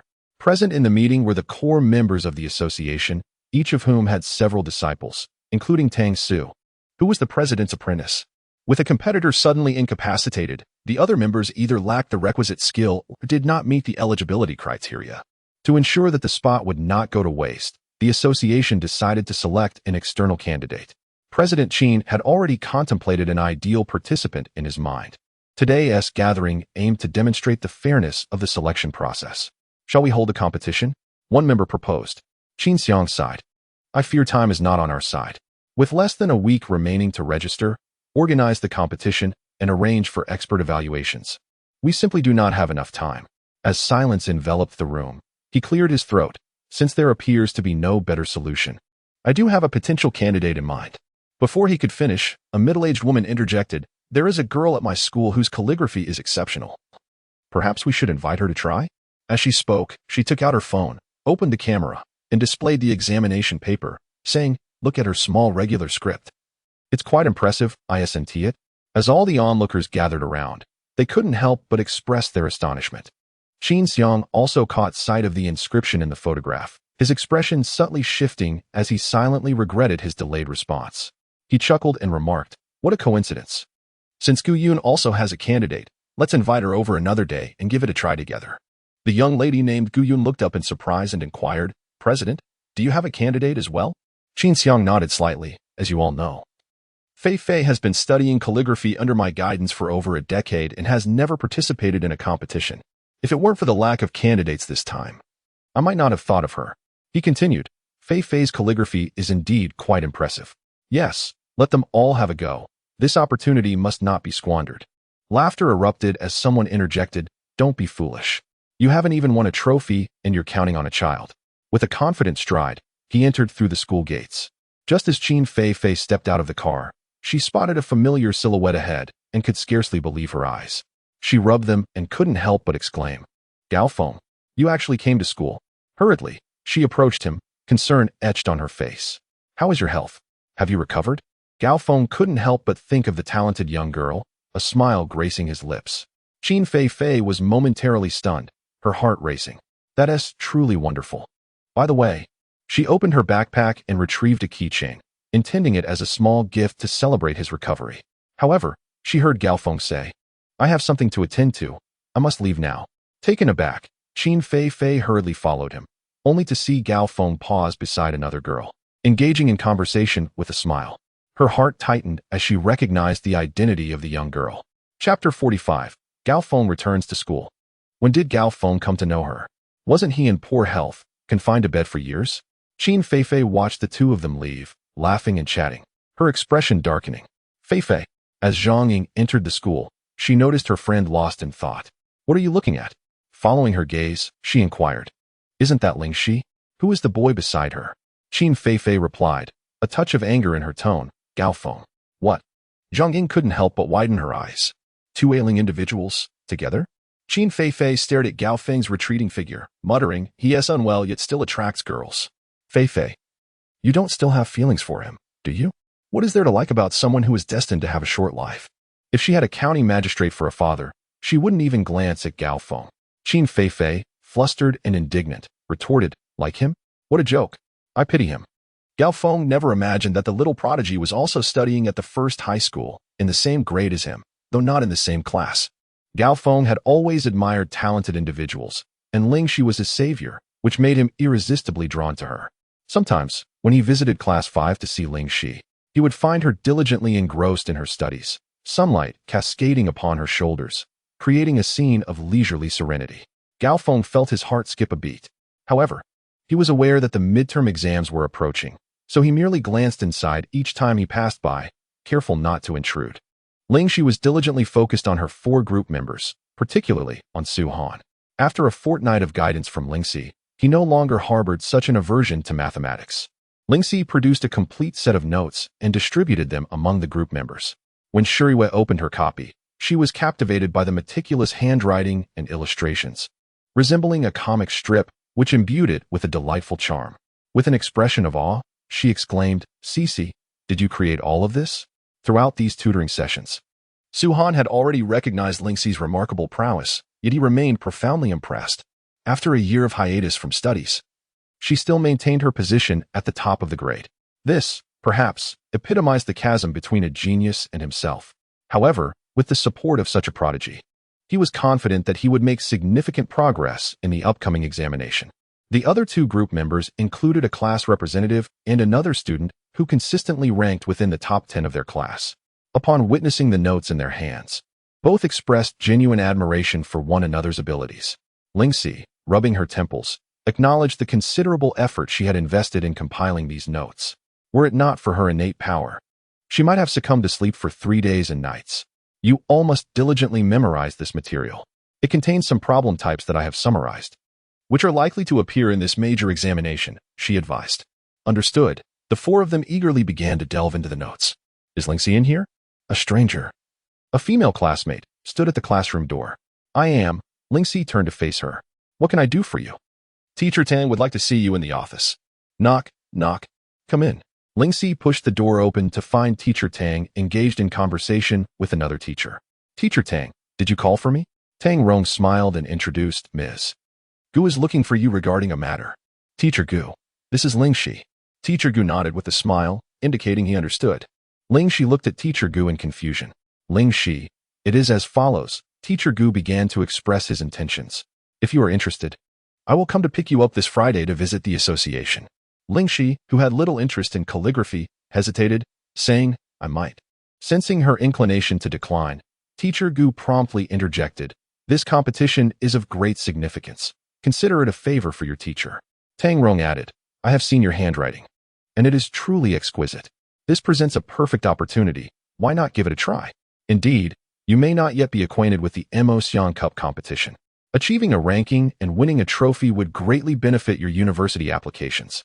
Ling Xi remained unconvinced, as she believed she could secure a good university through her steady efforts. However, being a kind-hearted child, she felt compelled to assist when asked. Teacher Gu smiled and said, I will come to pick you up on Friday. Soon, the midterm examinations approached. Sure, you began to feel anxious, and Su Han, who originally maintained a calm demeanor, found himself affected by her worries. After all, he had been studying day and night for this exam, often subjected to impromptu quizzes. Furthermore, Ling Xi had assured him that if he familiarized himself with the notes she provided, passing would be a certainty, an achievement he had never attained before. Observing their anxious expressions, class monitor Shi Shui offered words of comfort. All right, we are about to enter the exam hall. Everyone, please remain calm. Ling Xi nodded in agreement and remarked, If this time does not go well, there will always be next time. After the examination concluded, the school placed great importance on the results, as they reflected the disparities among students, particularly in comparison to the unified assessments conducted by the first and second high schools in the city. The teachers of the third year commenced the evaluation of the papers, eager to discover Ling Xi's performance. Friday arrived swiftly. Ling Xi and Teacher Tang requested a leave of absence to accompany Teacher Gu Yun to the Calligraphers Association. This marked her inaugural experience participating in such a social organization, instilling a sense of novelty within her. Upon entering the hall, she observed the walls adorned with the calligraphic works of renowned masters, exuding strength and elegance. Reflecting on her own small script, which she had honed while cultivating in the realm of immortals, she recalled the countless efforts expended under the meticulous guidance of her junior uncle, which ultimately enabled her to achieve her current proficiency in calligraphy. What is it? Gu Yun inquired, noticing her pause. Ling Xi gazed at the individuals ahead and asked, Teacher Gu, are they also here to assist? Gu Yun turned to look, pointing at the figure of Qin Feifei. Only that girl is. At the elevator entrance, Ling Xi was surprised to see Feifei. Feifei, Ling Xi is here too. She whispered close to Qin Feifei's ear. A flicker of realization crossed Qin Feifei's eyes. Could it be that she was the one her second uncle had mentioned? The one competing with her for the same opportunity? After years of rigorous practice and her uncle's guidance, what did Ling Xi possess that warranted a rivalry? They all entered the elevator together and subsequently proceeded to the conference room of the Calligraphers Association. Seated across from each other, Qin Feifei and Ling Xi faced one another at a spacious wooden table, which was adorned with brushes, ink, and paper. Qin Xiang smiled at his niece before casting a glance at the remarkably beautiful girl accompanying Gu Yun, harboring doubts about whether the calligraphy in the photograph was indeed penned by her own hand. President, this is Ling Xi, Gu Yun introduced with a smile, then turned to Ling Xi. Cici, this is President Qin of the association. Ling Xi rose to greet. Hello, President Qin. Qin Xiang nodded slightly. Since everyone is here, let us commence directly. You two may express yourselves freely. In half an hour, I and the other instructors will return to determine the results. Chapter 46. Securing a spot. Qin Feifei remarked. Understood. Uncle. Uncle? Ling Xi blinked, remaining silent. Half an hour swiftly elapsed. Qin Xiang entered, followed closely by Gu Yun and 3 other calligraphers. Ling Xi continued to write in small, regular script. Compared to the neat characters in the photograph, each stroke and flourish this time exuded grace, combining aesthetic appeal with high artistry. Reminiscent of Zhong Xiaojing's Ling Fei Jing, strikingly beautiful and reaching the pinnacle of small script art. Instantly, it captivated everyone's attention. Gu Yun was particularly elated, feeling he had discovered a prodigy. Meanwhile, Qin Feifei, unfortunately, was also practicing small regular script.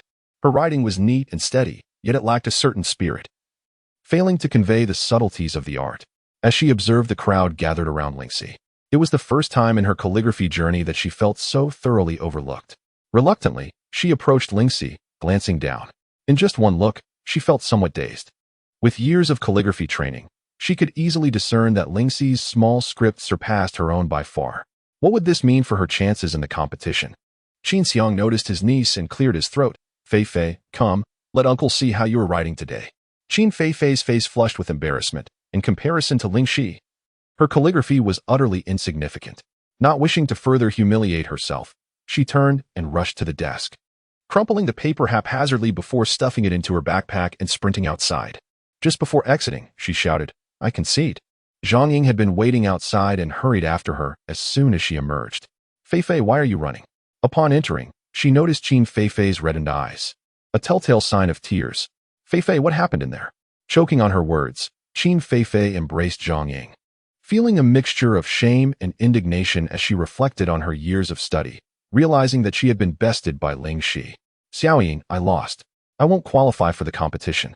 Zhang Ying was taken aback, unable to fathom that Qin Feifei could lose, let alone to Ling Xi, who had never before shown any talent in calligraphy. And why would President Qin allow Ling Xi to win? She pondered aloud. My uncle. Qin Feifei began. But at that moment, Qin Xiang rushed out after her. Relieved to see his niece hadn't gone far, he admonished, Feifei, you shouldn't have run out without letting anyone see your work. What will others think? His tone was stern. Feeling wronged, Qin Feifei pouted, tears streaming down her cheeks. Uncle, Seeing her distress, Qin Xiang's heart ached. All right, stop crying. It's not the end of the world. Qin Feifei's eyes widened with hope. I can still participate in the competition. The most important thing now is for you to practice diligently, Qin Xiang advised earnestly. In the realm of calligraphy, one must not be lazy or complacent. If an opportunity arises, I will certainly keep an eye out for you. Upon hearing the words of her second uncle, Qin Feifei smiled while wiping away her tears. As the president of the Calligraphy Association, he might indeed provide her with an opportunity to participate in the competition. All right, I understand. Thank you, second uncle. Just then, Ling Xi emerged after being advised by other teachers. Qin Feifei nodded slightly, yet internally resisted the notion of learning calligraphy alongside a peer. Suddenly, Zhang Hai's appearance halted Ling Xi in her tracks. She stared intently at him. Upon noticing Ling Xi, Zhang Hai turned and sprinted away. However, after a few steps, a thought struck him, and a smile crept onto his lips. He turned back, sauntering towards her with an air of arrogance, waving dismissively. Ling Xi, we meet again. Brother, Zhang Ying rushed to his side. Zhang Hai nodded slightly before directing his gaze back to Ling Xi, clicking his tongue in mockery. See? What of the video? I am still here, aren't I? He laughed heartily and leisurely spun around. Ling Xi pursed her lips, her fists clenched tightly. So, don't even think about reporting to the police, otherwise. Be wary for your life. Zhang Hai threatened menacingly. Nearby, Qin Feifei's expression changed upon hearing his words, glancing at Zhang Hai. She observed his dark demeanor and the way he gestured with his hands, as if he were poised to strike at any moment. Is this the brother of Xiaoying? Why has she never mentioned him before? After issuing his warning to Ling Xi, Zhang Hai hummed a tune and said to Zhang Ying, let us go.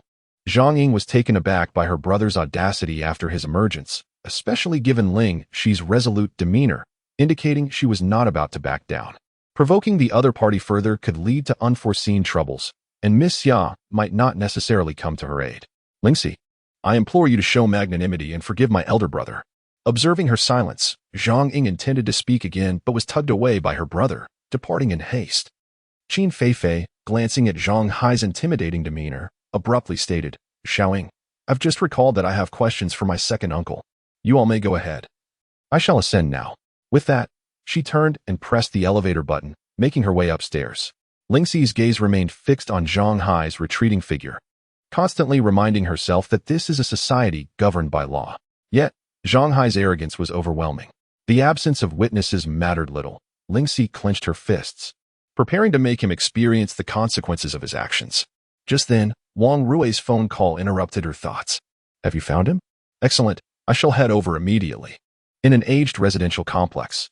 Upon arriving by taxi, Ling Xi spotted Wang Rui at the entrance and hurried towards him. Does the driver live here? Indeed. Let us proceed. I have been keeping an eye on the situation, and that person should be at home. Zhang Jinjing was playfully engaging with his grandson when he heard a knock at the door and approached to open it, cradling the child. Ling Xi nodded slightly. It is I, Uncle Zhang.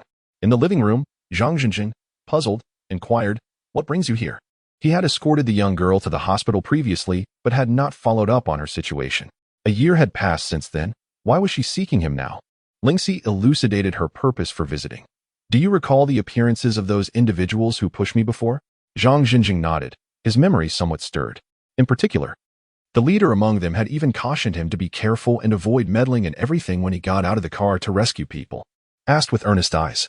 Now that the police have located them, but the evidence remains insufficient, would you be willing to step forward and identify them? An hour later, and departed from his residence. Shortly after, the doors of the family were knocked upon once more. Is there something else? Wondered, assuming it was, and again. Upon opening the door and seeing the visitor, his pupils contracted. Aren't you? Chapter 47. Judgment rendered with both human testimony and material evidence in hand. The police rearrested and transferred the case to the Procuratorate for prosecution. The family felt a sense of immense satisfaction upon receiving this news. On the day of the court hearing, the entire family arrived. Upon seeing the family enter, their expressions lacked excessive anger, instead conveying a sense of certainty. Even offered a faint smile, stepping forward to say, You've come. Shielded her daughter behind her, coldly stating, You may be young, but you are quite cunning. Making a special trip to my house to inquire about information. Feigned innocence. Auntie, you've misunderstood me. I was genuinely concerned about. Scoffed, crocodile tears. Let's go inside.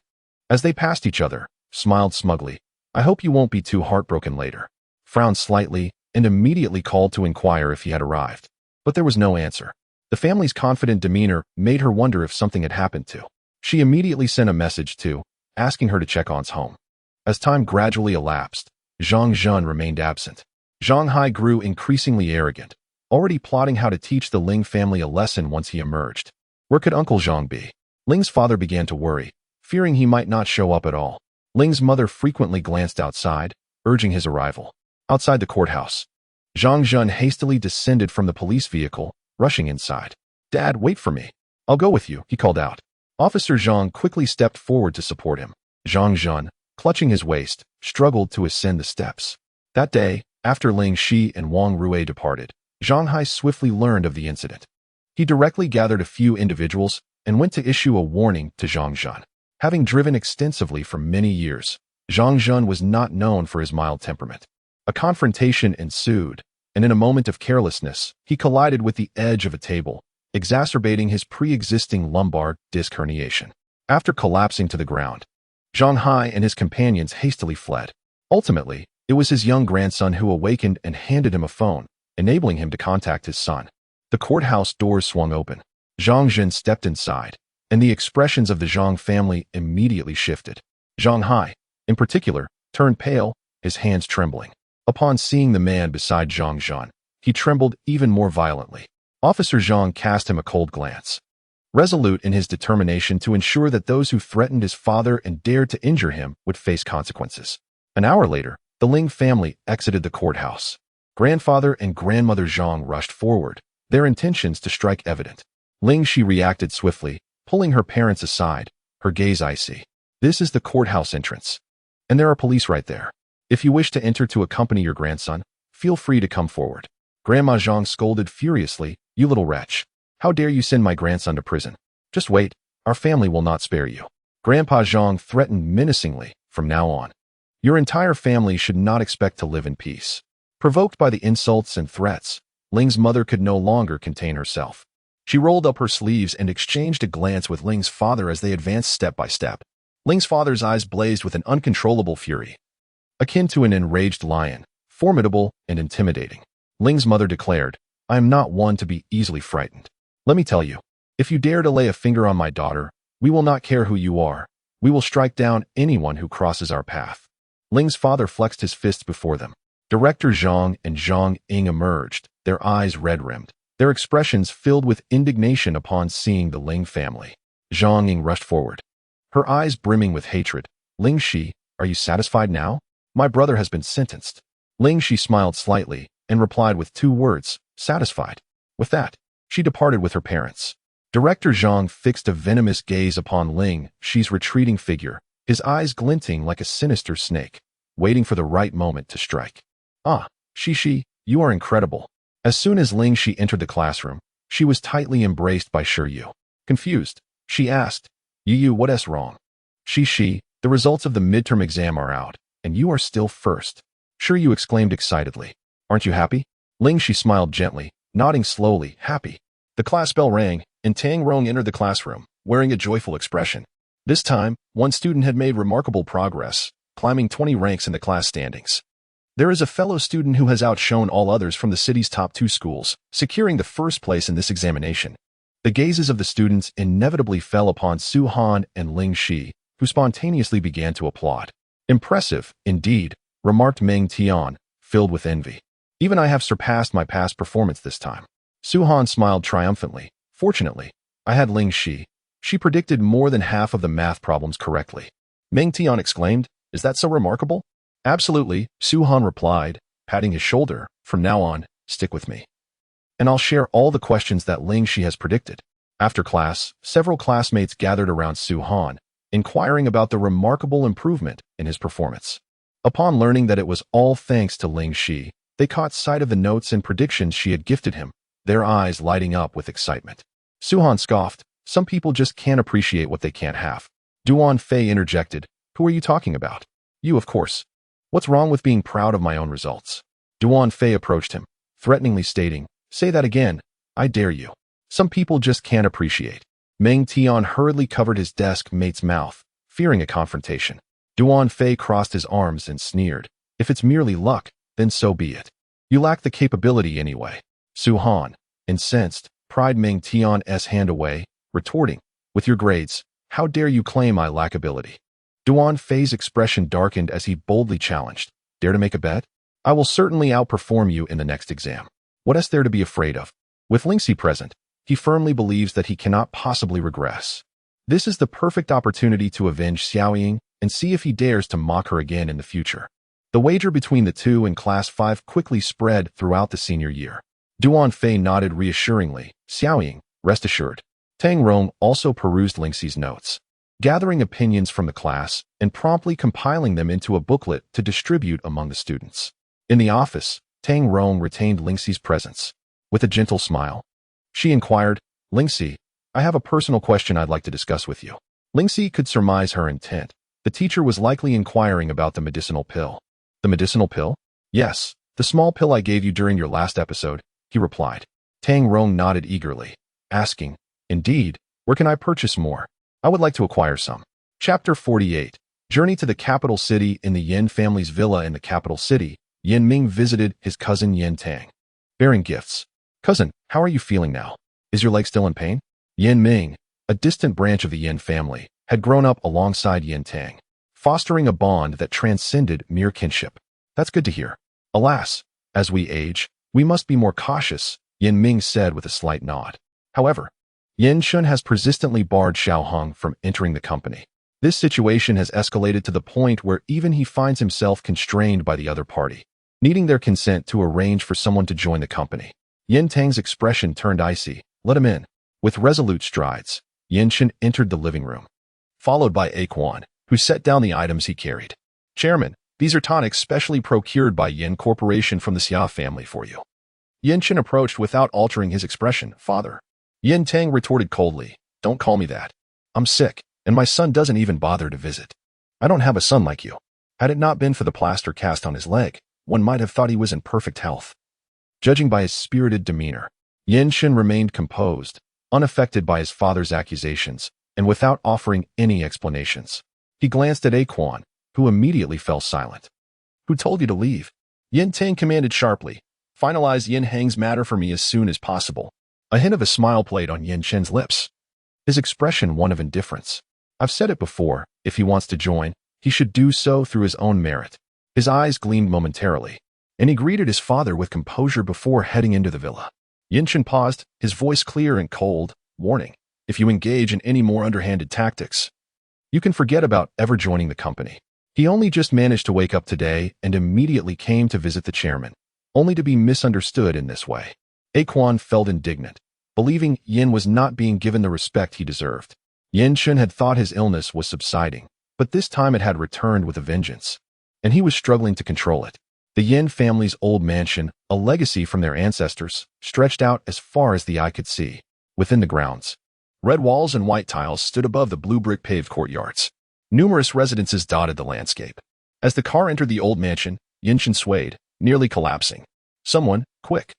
Quan called out urgently, helping him to the bedroom. Old Master Yin leisurely savored his tea in the study when he heard shouts from outside, prompting him to rise and head outside. In the bedroom, a doctor was administering a massage to Yin Shin's head. With a face full of concern, Old Master Yin softly called out, Xiao Chun, wake up. Yin Shin lay in a daze on the bed. His consciousness was not entirely lost, yet he could not open his eyes. It seemed this time was more serious. His thin lips moved slightly, and in a faint voice, he slowly uttered the name by Han Yuan. Old Master Yin leaned in closer. What? White. Han Yuan. After speaking, all his awareness faded, as if he had entered another realm. This time, Old Master Yin clearly heard him and was perplexed as to why his grandson was calling out for the grandson of the Bai family before falling unconscious. He instructed the doctor to continue the massage for his grandson and went directly to the study to call Bai Han Yuan. At that moment, in a bar in City A, amidst the vibrant lights and lively music, Bai Han Yuan sat in a booth, surrounded by a few friends, drinking and playing games. The phone rang, but he was too engrossed in the revelry to notice. However, the incessant ringing began to irritate him, and he pulled out his phone, groggily asking, Who is this? I'm busy. Not grasping what the other party said, Bai Hong Yuan's eyes widened, and he burped, immediately sobering up. He moved to a quieter spot and answered, Hello. Grandfather Yin, I apologize. Is there something you need? Has the second master fallen ill again? All right, I will find someone immediately. Bai Han Yuan splashed cold water on his face and checked the time. It was already midnight. He figured everyone was likely asleep. Never mind that. The second master's health was paramount. In Qingfeng village, the night was still and quiet. A car drove into the village and knocked on the door of the Ling family. Who is it, disturbing my peaceful slumber at such a late hour? Lin's father rubbed his eyes and opened the door. Isn't that you? Ling Xi at home. Bai Han Yuan appeared anxious. Let us discuss this tomorrow. He frowned, disapproving of the alcohol-laden scent emanating from Bai. Uncle, this is a matter of life and death. Please call Ling Xi out quickly. Observing the earnestness in Bai's demeanor, Lin's father permitted him to enter. Just wait a moment. Ling Xi, awakened, emerged while yawning, and upon seeing Bai Han Yuan, paused momentarily. Mr. Bai, you. Ling Xi, please come with me. The second master has collapsed due to an onset of his condition. Bai Han Yuan continued, I am not entirely certain of the details, but the second master has never lost consciousness before. You must accompany me to see him. Concerned for Mr. Yan's health, Ling Xi turned towards her bedroom and returned 10 minutes later, carrying a small suitcase. Noticing his daughter's imminent departure, Lin's father expressed his unease. She. Let me accompany you. Ling Xi waved her hand dismissively. No need. I can manage on my own. Oh. And please don't forget to inform the school of my absence and take care of those medicinal herbs. Lin's mother, awakened by the commotion, stepped out and inquired. She, where are you off to at this hour? To treat someone and save a life. Perhaps I will earn a little money in the process. Lin's mother replied. Wait a moment. Meanwhile, Lin's father seemed restless, sensing that if she did not allow one of them to accompany her, they might secretly follow. Ling Xi linked her arm with her mother's and waved to her father. Then we shall be off. Father, take good care of the home. 3 individuals, stepping into the embrace of the night, boarded the flight bound for the capital. Chapter 49, No Credentials? Quan had been waiting at the airport for some time. The moment Bai Honyuan and his companions emerged, he spotted them from a distance, waving and calling out, "Mr. Bai, over here." Bai Honyuan lifted his gaze and then turned to Ling Xi and her mother, saying, "Let us go. Someone has come to greet us." As the trio approached, Quan's eyes fell upon Ling Xi, and he was taken aback. This was not the girl he recognized from the past. How had she come to be here? His glance shifted to Ling Xi's mother, and with a quick thought, he deduced that she must be the traditional Chinese medicine practitioner Mr. Bai had mentioned. Quan offered a slight nod to Ling Xi's mother, expressing, "Thank you for your efforts." The vehicle made its way into the Yin family's ancestral home, continuing for nearly another 10 minutes before arriving at the main courtyard. Ling Xi's mother gazed in astonishment at the estate before her. "Now this is a prominent family," she whispered, gently nudging her daughter and adding, "Do you know what Mr. Yin does? To afford such a residence in the capital is no ordinary feat." Ling Xi nodded in agreement, recognizing the wealth at play. "But can you truly heal him?" Ling Xi's mother voiced her concern. While she believed her daughter to be a medical prodigy, the lack of official credentials left her feeling uneasy. What if her daughter failed to provide a remedy? Would such a distinguished family seek retribution? Old Master Yin awaited them in the hall. Upon hearing the sound of the car, he rose with the assistance of his cane and the old steward. "Grandfather Yin." Bai Honyuan entered, and, upon seeing the elderly gentleman with his graying hair, quickly approached, inquiring, "How have you been feeling lately?" Old Master Yin smiled and patted his hand, replying, "Quite well, thank you." He gazed outside once more, catching sight of a young girl and a woman entering, his attention fixated upon them. "Grandfather Yin, I have brought the doctor," Bai Honyuan introduced, gesturing towards Ling Xi and her mother. Old Master Yin cast a fleeting glance at Ling Xi before stepping forward with a smile, addressing Ling Ma. "You must be the doctor that Honyuan brought. Thank you for making the journey." Ling Ma exclaimed with surprise, quickly waving her hand. "Old Master, you have mistaken me for someone else." Old Master Yin paused, perplexed. If it were not this woman, then who could it be? His doubtful gaze shifted to Ling Xi, as he mused. Could it truly be her? Ling Xi offered a gentle smile, raising her small hand in greeting. "Hello, Grandfather Yin." Old Master Yin looked towards Bai Honyuan, who affirmed her identity, and then returned his gaze to Ling Xi. The young girl possessed delicate features, yet she was so young, could she truly save Xiaoqin? Bai Honyuan whispered in Old Master Yan's ear, "Her medical skills are commendable. The second master sought her treatment previously." Old Master Yin nodded slightly and addressed Ling Xi. "Xiaoqin is upstairs." In Xiaoqin's bedroom, Ling Xi retrieved her small bag from her suitcase, arranging a row of silver needles upon the table. She turned to face Old Master Yin and the others, stating, "I will be administering acupuncture shortly. Please maintain silence." Everyone nodded in agreement, though Ling Ma looked on with concern, thinking, how could she possibly know how to perform acupuncture? What if she injures him? She hurried forward, taking her daughter's hand. "Come with me for a moment." Ling Ma offered a sheepish smile to Old Master Yin as she led Ling Xi outside. Outside the room, Mother Ling glanced around. Noting the absence of others, she anxiously inquired, "Cici, you have never studied acupuncture. What if something goes awry?" Ling Xi blinked innocently. "Mother, I have treated Mr. Yin before." Mother Ling's eyes widened in disbelief. "When did this occur?" "The last time Mr. Yin visited our home, in the small medicine room," she replied. "Oh dear, you foolish girl. Do you possess a license to perform such procedures?" Mother Ling slapped her forehead, her anxiety escalating, relieved that no one had reported her for practicing medicine without a license. Elder Yin interjected. Bai Honyuan was taken aback. "No license?" Fortunately, nothing happened to the second master previously. He asked, "So now, what shall we do?" Ling Xi felt embarrassed, her cheeks flushed, and said to Elder Yin, Actually, my skills are quite decent.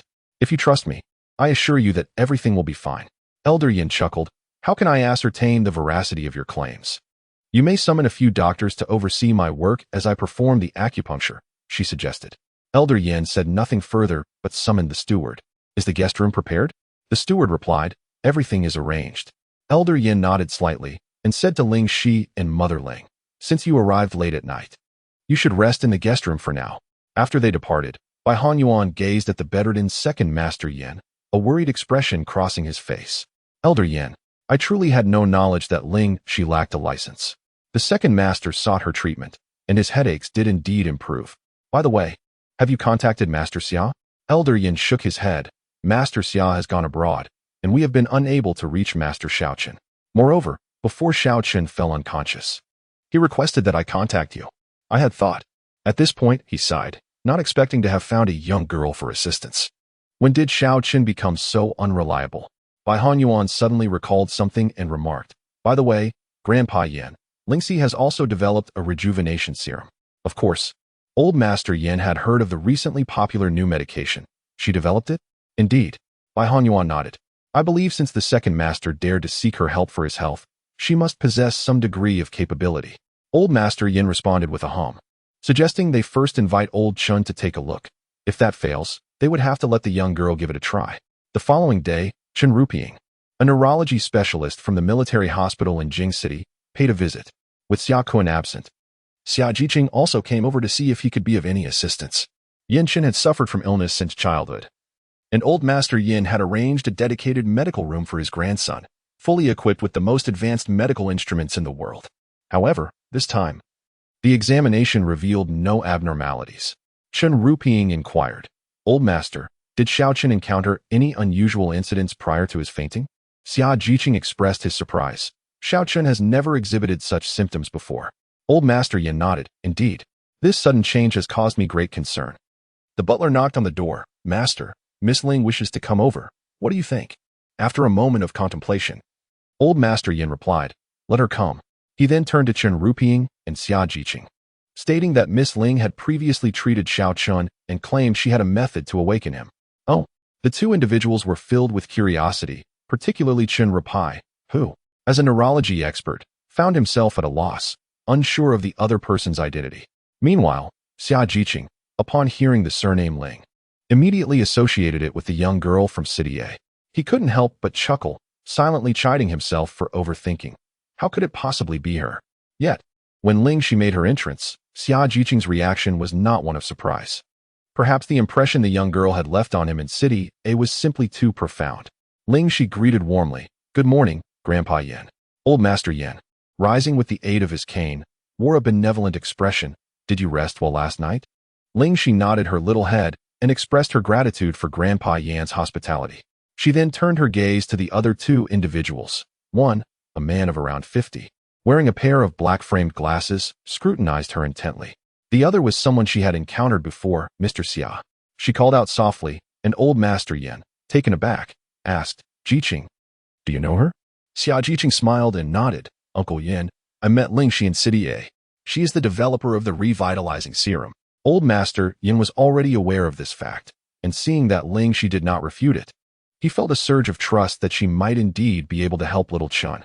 Chen Ruping, visibly astonished, recognized that this was not the appropriate moment for detailed inquiries. He smiled and remarked, Miss Ling, you possess extraordinary talent. We should have the opportunity to discuss further. Ling Xi blinked, unsure how to address him, only to hear him introduce himself. I am Chen Ruping. If you do not mind, you may call me Uncle Chen. Xia Jiqing was astonished by Chen Ruping's amiable demeanor towards Ling Xi.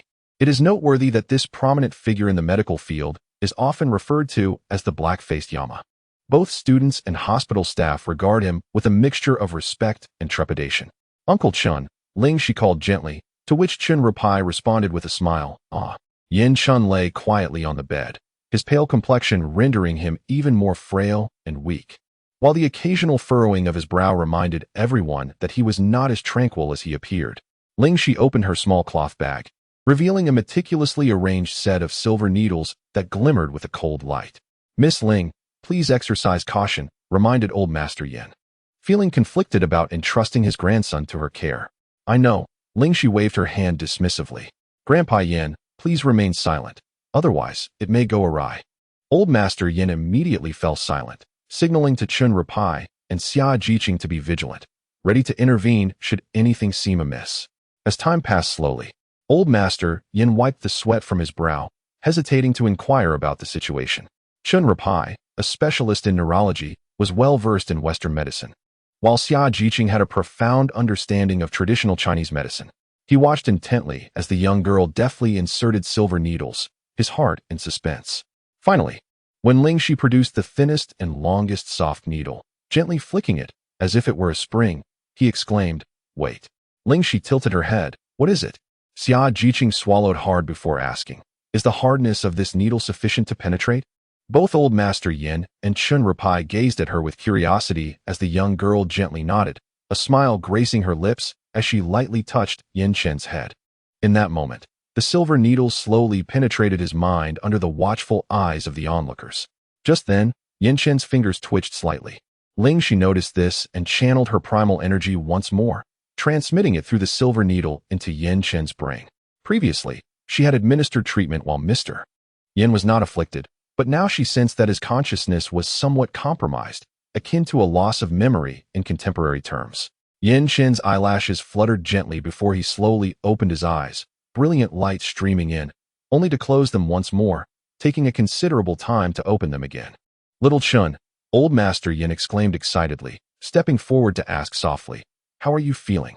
A faint smile tugged at the corners of Yin Chen's mouth as he prepared to respond, but was halted by a gentle pat on the shoulder from Ling Xi.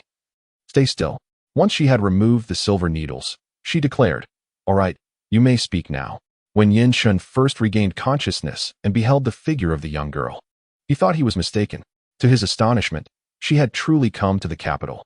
Her clear and refined features bore a hint of warmth, and her voice, no longer as cold as before, carried a smile as she said, "Thank you."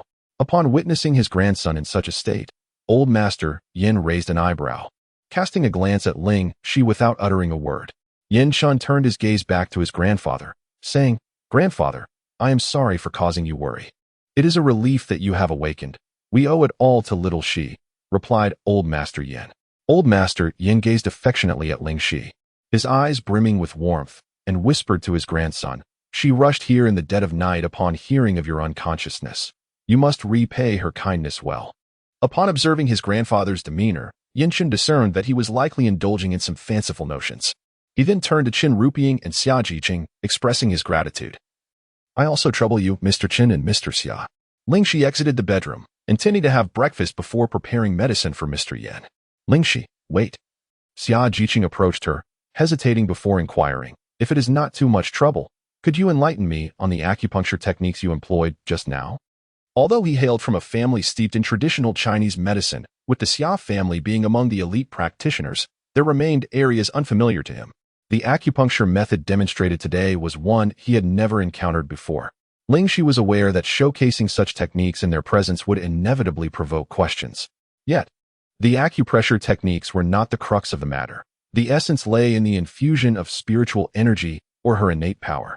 After all, even the renowned Thousand Needles classic of the medicine sect would yield little effect if merely learned by an ordinary practitioner. Qin Ruping, though not well versed in traditional Chinese medicine, had followed them out, intrigued by the remarkable abilities of the young girl. With both esteemed figures of the medical world scrutinizing her, Ling Xi contemplated and replied, "If you wish to learn, it is certainly possible." Xia Jiqing's eyes sparkled with delight. "Really?" While Qin Ruping had little affinity for traditional Chinese medicine, the extraordinary display of skill exhibited by the young lady had piqued his interest significantly. Thus, from this day forth, Ling Xi found herself with two unofficial apprentices in the realm of medicine. Yin Chen reclined on the bed, engrossed in his work when a knock resonated through the room. He slightly lifted his gaze and exchanged a glance with Ling Xi, whose head peeked through the door. She softly inquired, "Mr. Yin, may I come in?" Yin Chen offered a gentle smile, his voice imbued with concern. "Have you had breakfast?" Ling Xi approached with a bowl of medicine in hand, replying, "Yes, I have. Mr. Yin, it's time for you to take your medicine." The concoction was dark and murky, yet it bore no trace of bitterness. Instead, a subtle sweetness lingered in the air, reminiscent of the unique herbal fragrance that clung to the young girl.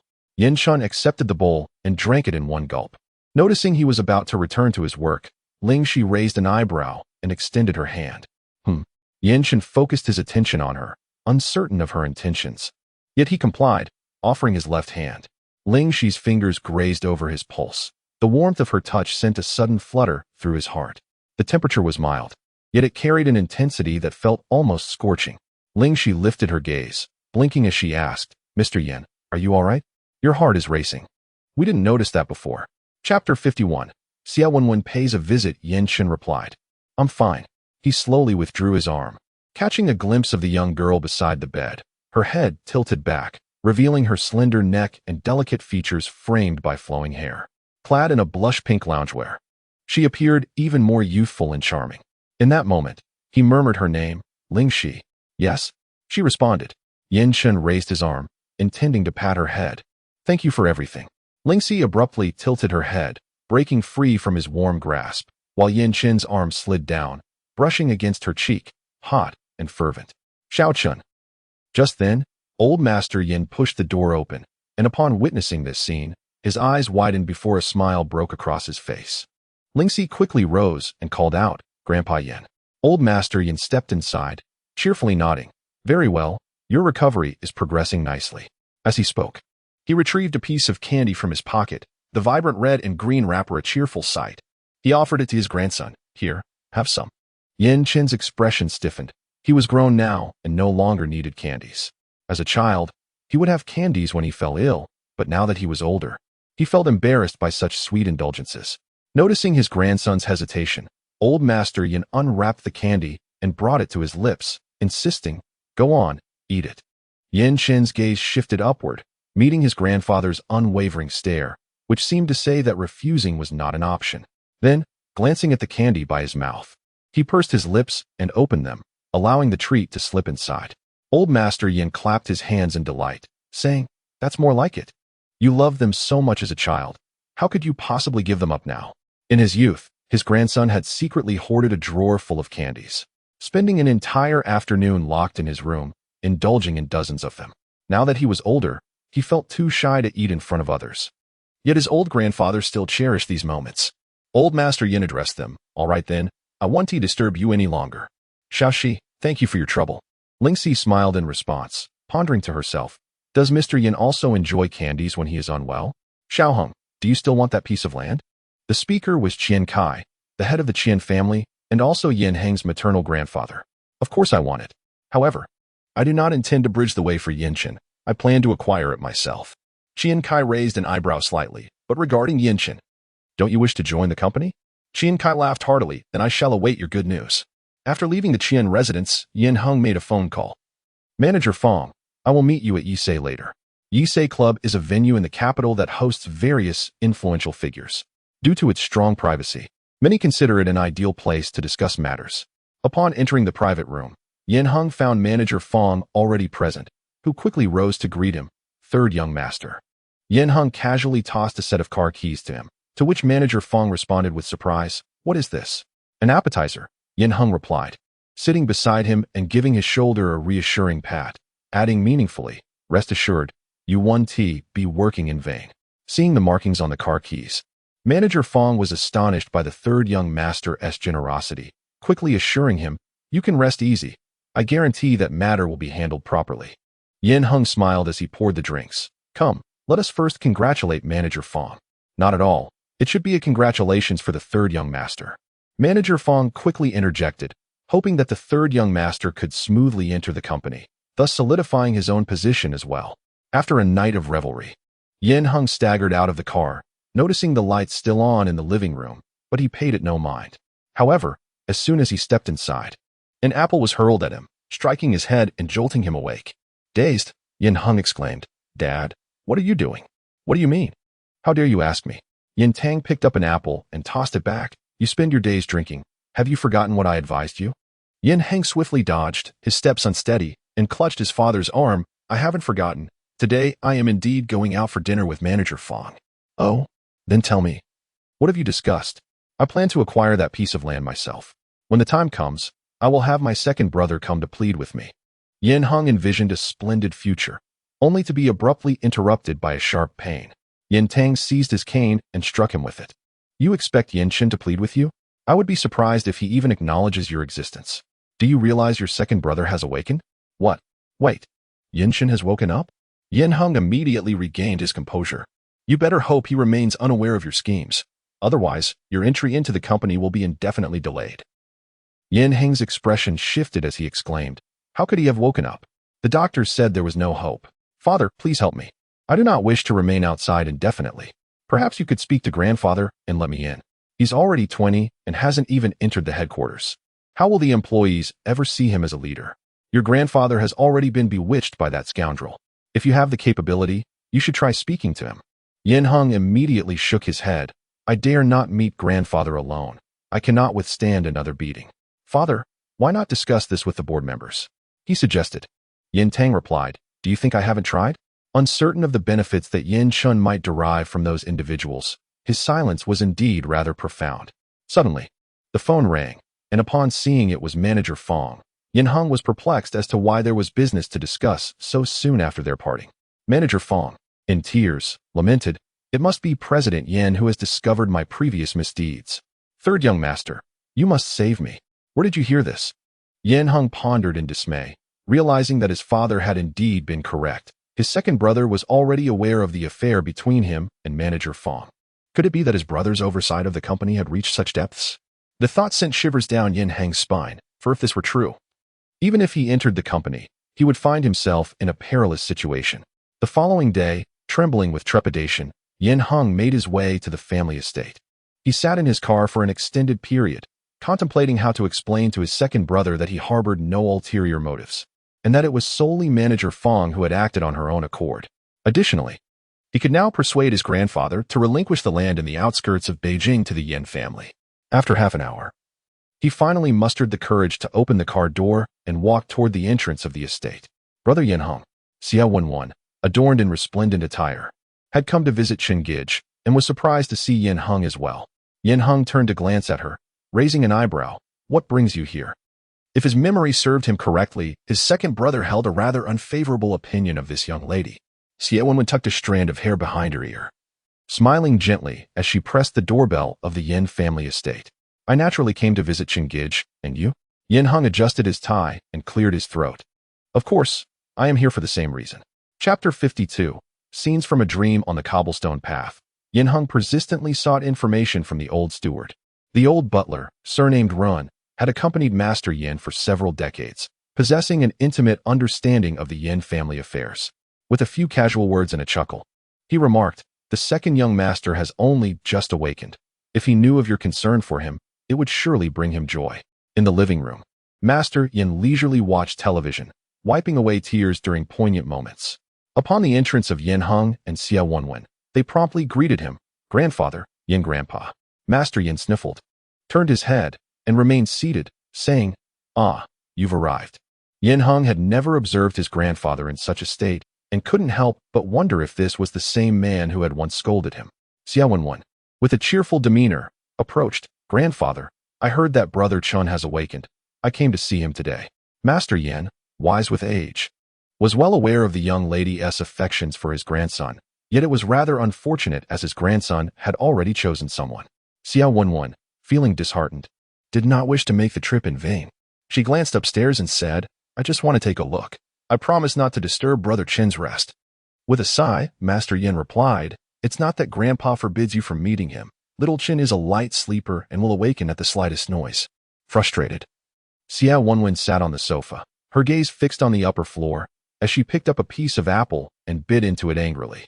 Although she could not see him now, she was resolute in her intention to meet Brother Chin today. "What brings you here today?" Master Yin cast a glance at his younger grandson, his tone calm, yet it sent a shiver down Yin Hang's spine. "Grandfather, I also came to see second brother." Yin Hung took a step forward, his eyes darting around, yet he dared not meet the gaze of his grandfather, observing his grandson's lack of ambition. Old Master Yin scoffed disdainfully, uttering not a word, and turned back to his television drama. Yin Hung quietly exhaled in relief. The living room fell silent once more, the only sound being the television's broadcast. Before long, a commotion came from upstairs. Ling Xi, clad in slippers, slowly descended the staircase. Xia Wenwen noticed her at once, springing to her feet in disbelief, exclaiming, "What are you doing here?" Ling Xi regarded the girl before her, her makeup flawless, yet her eyes subtly radiated hostility. It seemed they had never encountered one another before. Xia Wenwen glanced at old Master Yin, her voice tinged with a hint of grievance. "Grandfather Yin, why is she here?" Xia Wenwen's intent was misconstrued. She stomped her foot in frustration, pressing further. "What is the nature of CHNG's relationship with her?" Old Master Yin replied enigmatically. "Their relationship? Well, that is a complicated matter." Upon hearing this, Ling Xi raised an eyebrow, clarifying, "I am here to attend to Mr. Yan's health." "Nonsense," Xia Wenwen retorted incredulously. "How could you, at such a young age, be qualified to treat CHNG? Grandfather Yin, I must go see CHNG." With that, she prepared to ascend the stairs. "No need for that," Yin Hung interjected. Xia Wenwen glared, insisting, "CHNG, I have just arrived. Second brother, I have already persuaded my grandfather, the land in the suburbs. Yin Hung spoke rapidly, fearing he might miss the chance to explain, and Manager Fong. He sought me out personally, yet I did not agree to anything. Yin Chun cast a fleeting glance at him, his tone light and airy. Are you done? Then you may leave. He turned his gaze towards Ling Xi, his expression softening. Just now, your phone rang. Ling Xi responded with a simple "oh," then turned to Grandfather Yin, saying, Grandfather Yin, it's time for Mr. Yin to take his medication. Grandfather Yin replied, I will have someone prepare it right away. As he was about to leave, he shot a glance at Yin Hung, who immediately wilted under the scrutiny. Grandfather, second brother, I will take my leave now and come back another day. Yin Hung departed, his heart heavy with worry. In the living room, only Ling Xi and Xiao Wenwen remained. With Yin Chen watching from upstairs, Xiao Wenwen dared not speak further. Instead, she cast a warning look at Ling Xi, her tone threatening as she whispered, Keep your distance from Brother Chen, or else you will regret it. Ling Xi halted her assent and retorted, May I inquire? Miss, what exactly do you mean by regret? Xiao Wenwen stammered, I didn't expect you would dare to respond. She discreetly glanced upstairs, noticing Brother Chen's expression growing increasingly frosty. Just remember, I am to be Brother Chen's girlfriend from now on. With that, she grabbed her bag from the sofa and dashed out. As Ling Xi ascended to the second floor, Yin Chen stood nearby and remarked, I am not unfamiliar with her. Ling Xi shrugged, responding with a soft "oh," just as Yin Chen was about to say more. Ling Ma's voice echoed from downstairs. Shi, don't you wish to go out for a stroll? I will accompany you shortly. Yin Chen offered. I can take you, and Annie. Observing her indifferent departure, his emotions became entangled. Grandfather Yin chuckled and patted his shoulder. Are you going to chase after her? Yin Chen remained silent for a while before finally inquiring, Grandfather, have I truly not lost my memory? The old man furrowed his brow, recalling that his grandson had posed this very question 2 or 3 years prior. Why was he asking it again now? Had he remembered something? Upon returning to his bedroom, Yin Chun surveyed the furnishings, which bore a striking resemblance to those in his dream. Furthermore, he opened the wardrobe to find it filled exclusively with white shirts, each adorned with an embroidered character signifying Chen at the collar. He could not recall when he had begun marking his clothing in such a manner, but since that dream, it had become a habit. This time, during his unconsciousness, the hazy scenes from his dream crystallized in clarity. Towering mountains and pavilions shrouded in mist. Figures clad in white robes with long hair, wielding swords, engaged in a grand contest reminiscent of scenes from a fantasy drama. At the Xia residence, Xia Shasha urged, Mother, hurry up. Xia Mama descended from the stairs, finally arriving. She stood before her daughter and asked, What do you think of my outfit today? Xia Shasha replied, It looks quite good. Let us get going quickly. Don't you want the latest high fashion and jewelry? If someone else snatches them up, they'll be gone. Xiao Mama muttered, Had I known, I wouldn't have gone shopping. It would have been better to have them delivered directly. With a playful tone, she added, Oh, it has been ages since we enjoyed a day out together. Today, my daughter will accompany me to conquer the world. Xia Shasha took her mother by the hand as they stepped outside. Chapter 53. An unexpected encounter at the Golden International Mall. A gentleman approached, saying, Miss Ling, this is a gift from the old man for you. Feel free to indulge with your card. The driver from the Yin family delivered them to their destination and produced a black card, stating, Call me once you and your aunt have finished shopping. Ling Xi raised an eyebrow slightly, taking the card, which appeared unremarkable, featuring only the character Yin. Cici, isn't this card quite valuable? Ling Ma inquired, her curiosity piqued. Is this the type of black card mentioned online? Ling Xi chuckled, returning the card to the driver. Please extend my gratitude to Grandfather Yin. She then took her mother's hand and walked inside, conversing as they strolled. What would you like to buy today? It's on me. Ling Ma smiled and playfully patted her arm. Save it well, don't spend recklessly. The driver glanced at the card and immediately called the housekeeper. Upon entering the mall, they were greeted by a warm breeze.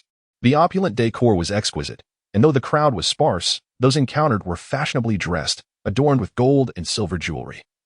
Clearly of affluent means. Ling Ma gazed in wonder. CC, the items here must be quite pricey. We should just look. Ling Xi remained silent, guiding her mother into a DR women's clothing store where her eyes were instantly drawn to a luxurious purple cashmere coat. Mother, why not try it on? The coat radiated elegance, and Ling Ma, captivated, could not resist removing her outerwear to give it a go. Upon seeing her reflection in the mirror, she was momentarily taken aback. Ling Xi felt a surge of joy, The coat indeed suited her mother splendidly, enhancing her overall aura significantly. Isn't it beautiful? Ling Ma beamed, admiring her appearance. The salesgirl was a young lady who had just recently joined the team. Eager to assist, she approached with enthusiasm, saying, "Madam, your complexion is fair, and your figure is splendid. DR has released new arrivals. Let us step inside." Outside the door, Summer Shasha linked arms with her mother, and together they entered the store. The manager, with keen eyes, promptly greeted them with warmth. "Mrs. Summer, Miss Summer, how delightful to see you." As Summer Shasha surveyed the new garments and jewelry within the store, a smile graced her lips. She retrieved her bank card, intending to request that they wrap up all the new items. Just then, from her right, came the words, "Swipe your card." Taking advantage of the moment while her mother changed clothes, Ling Xi swiftly purchased the outfits. As she turned, she collided with the approaching Summer Shasha. The smile on Summer Shasha's face faded gradually. Her heart raced. An overwhelming rush of blood surged to her brain, her eyes wide with disbelief. How could she be here? Moreover, from the look on her face, radiating joy, when did the Ling family acquire the means to purchase items from this store? Most importantly, it seemed as though she did not recognize her. Not just seemed, Ling Xi truly did not recognize her. After completing her purchase, Ling Xi clutched the shopping bag and made her way directly to her mother, wishing she could buy her 7 or 8 more outfits in one go. "Mother, is there anything else you fancy?" Ling's mother, taken aback by the fact that her daughter had truly bought everything, gasped in surprise. "Oh dear, you really are something." She quickly turned to the salesgirl and asked, "Young lady, can this be returned?" The salesgirl replied. Ling Xi interjected, "No returns." With that, she winked at the salesgirl, signaling her to follow her lead. As Xia Shasha noticed that Ling Xi truly did not recognize her, she was about to breathe a sigh of relief and lead her mother away. Suddenly, Xia's mother exclaimed with delight, "Cui Fan." Ling's mother, believing there might be another person by that name, given her unfamiliarity with the area, responded with surprise, "Cui Fan, is that really you?" Xia's mother approached, gently patting her arm, her face a picture of astonishment. It was only then that Ling's mother beheld the dazzlingly elegant woman before her, momentarily bewildered. Upon recognizing the familiar features, her eyes widened in disbelief. Orchid. It had been over a decade since anyone had addressed her in such a manner. The sudden mention of that name caused Xia's mother's expression to stiffen, but she soon smiled and said, "I now go by Xiaji, so please don't get it wrong." Ling's mother replied, "Xiaji, I never expected Orchid to adopt such a fashionable name." Back then, when Orchid was found by her biological parents in their county, it had caused quite a stir, with luxury cars lining the streets, blocking traffic entirely. To encounter her in the capital was unexpected, and given her attire, it was evident that she had prospered remarkably. Ling's mother felt a pang of envy, wondering why she had not been blessed with affluent parents. "This is Shi. Do you remember her? She used to play so well with little Shasha," Ling's mother said, introducing her daughter. She then caught sight of the girl behind Xia's mother, who bore resemblance to the girl she recalled. "This must be Shasha, and she is truly beautiful." Upon hearing her mother utter the name Cui Fan, Xia Shasha wished fervently to leave that place immediately. Yet, she endeavored to maintain her composure and called out, "Auntie." Ling's mother turned to her daughter, saying she. "Do you remember? This is Shasha. You adored playing with her when you were little." Ling Xi possesses a remarkable sensitivity to the emotions of those around her. Although she harbors no particular impression of the two individuals before her, the girl named Shasha exudes an undeniable aura of rejection, indicating her discontent towards them. Ling Xi offers a slight nod to Shasha, greeting her with a simple hello. Shasha responds with a stiff smile, uttering the same word in return. Subsequently, an uncomfortable silence envelopes them. Their mothers, perceiving the awkwardness between the two, had initially intended to catch up, but Shama, feeling the pinch from her daughter's gentle nudge, soon lost her enthusiasm. As they prepared to part ways, Shama expressed a tinge of reluctance, saying, "Zaifan, here's my number. Do make time to meet up." Ling's mother accepted the business card, apologetically stating, "I'm only in Beijing by chance this time. I cannot say when we shall meet again." Having finally encountered someone from her hometown, Shama felt a pang of disappointment at the prospect of parting, exclaiming, "Let us keep in touch by phone." Ling's mother readily agreed, "Certainly." Immediately, Shasha tugged at her mother's arm, urging her to leave. As the two departed, Ling's mother couldn't help but feel envious, remarking, "Lanhua has truly endured her hardships and now enjoys her rewards." The young salesgirl recognized Shama and asked, "Madam, have you known Mrs. Xia for a long time?" Ling's mother nodded and inquired, Does she visit often? It seems you all are quite familiar with her. The salesgirl smiled and confirmed, Mrs. Xia is part of the Xia family. Ling's mother, unfamiliar with the Xia family and disinterested in delving deeper, simply said, "Cece, come. Let me show you a couple more outfits." As Shasha hurriedly pulled her mother outside the mall, she abruptly released her grip, touching her reddened wrist. Wait. Why are we in such a rush? Shasha's expression was somber as she gazed at her mother's obliviousness to the world around them. She longed to divulge everything to her. Yet, knowing her mother's inability to keep secrets, she feared that once informed of the matter, it would inevitably come to light. Taking a deep breath, Shasha endeavored to suppress her frustration. Mom, I recall telling you to maintain distance from people over at Grandma's. A few days ago, her mother had transferred a considerable sum of money to her maternal family, which now left her feeling somewhat guilty. I remember, her mother responded hesitantly. From now on, not just from Grandma's side, you must sever ties with all those people from the past. Shasha grasped her mother's hand tightly, urging her to acquiesce. Chapter 54. The abbot of Chantfeng Xiama was slightly perplexed and contemplated inquiring about the reason behind her daughter's insistence, yet she hesitated, fearing her daughter might erupt in anger as she had previously. Mom knows. Recalling the purpose of her visit today, Xiama added, let us go. Accompany me to browse a bit more. We still haven't chosen the dress and jewelry. Xiaosha replied, not today. Xiama persisted. Let us head to the top floor. We certainly want to run into Cuafin and the others there. She owned to purchase several more sets of jewelry, as she was currently carrying only outdated pieces and wished to avoid being looked down upon by others. Xia Kuan chuckled, observing the expressions of his granddaughter and daughter. What is the matter? Are you upset with your mother? Xia Shasha shook her head. It's nothing, just didn't find suitable jewelry. As she spoke, she assisted her grandfather toward the house, casting a glance at her mother, signaling her to refrain from speaking out of turn. Xiaoma felt a sense of frustration, realizing that as an elder, she had been effectively silenced by her daughter. Xia Kuan was perplexed by the activities of the mother and daughter duo. Upon inquiring with the butler, he learned that they had left in good spirits, thus he chose to trust his granddaughter's words. He instructed the butler, contact the Yin family and request them to send a batch of jewelry. Shinjuan Jewelry, a renowned brand under the Yin family's banner, traces its origins back to a gold shop from the Republic of China era. At that time, the Xia family was already a well-known lineage of traditional Chinese medicine practitioners in Beiyang, and the two families had established a cordial relationship. As the years progressed, their bond remained strong. Upon hearing that they were to deliver jewelry to the Xia family, the Yin family quickly dispatched an individual to fulfill the request. Inside the room, Xia's mother pulled her daughter onto the sofa, feeling a bit aggrieved. Your grandfather often remarks that you are a sensible and obedient child. As your mother, I expect you to refrain from speaking to me in such a manner in the future.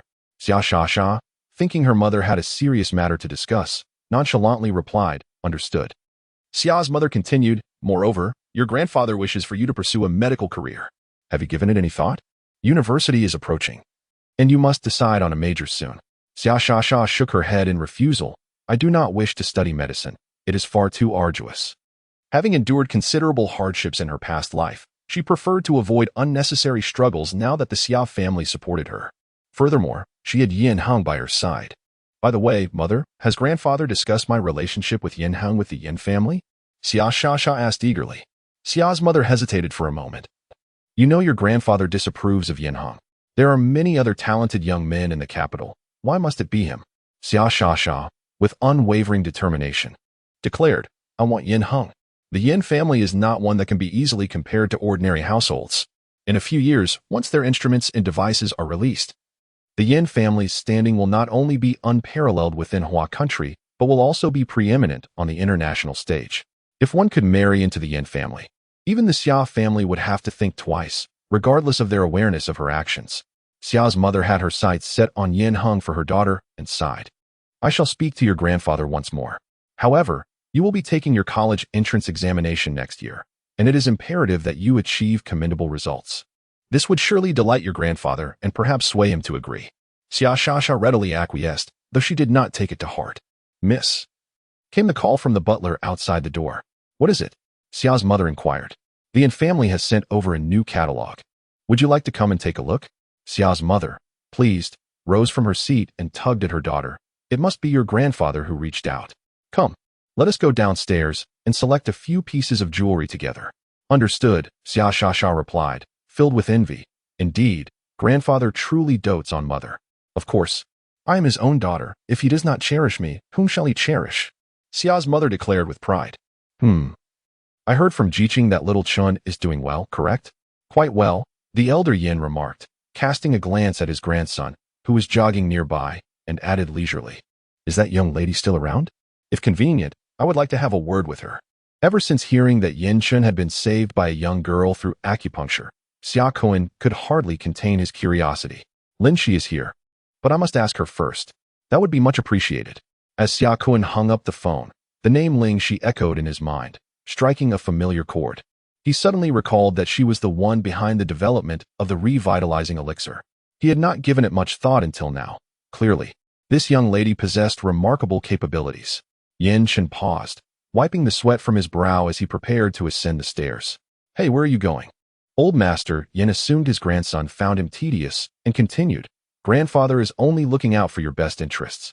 You know, I married your grandmother at the tender age of 18, and here you are, quite grown yet, without a single romantic endeavor. Yin Chun halted, replying softly, I'm going to take a shower and change, then I'll meet someone. Old Master Yin was momentarily taken aback before chuckling. Now that is more like it. No wonder you're my grandson. Sir, the old abbot has arrived, the butler announced. Old Master Yin immediately rose, and Yin Chun descended from the upper floor. The old abbot entered cheerfully, a skewer of candied hawthorn in hand. Yin, it's been a while.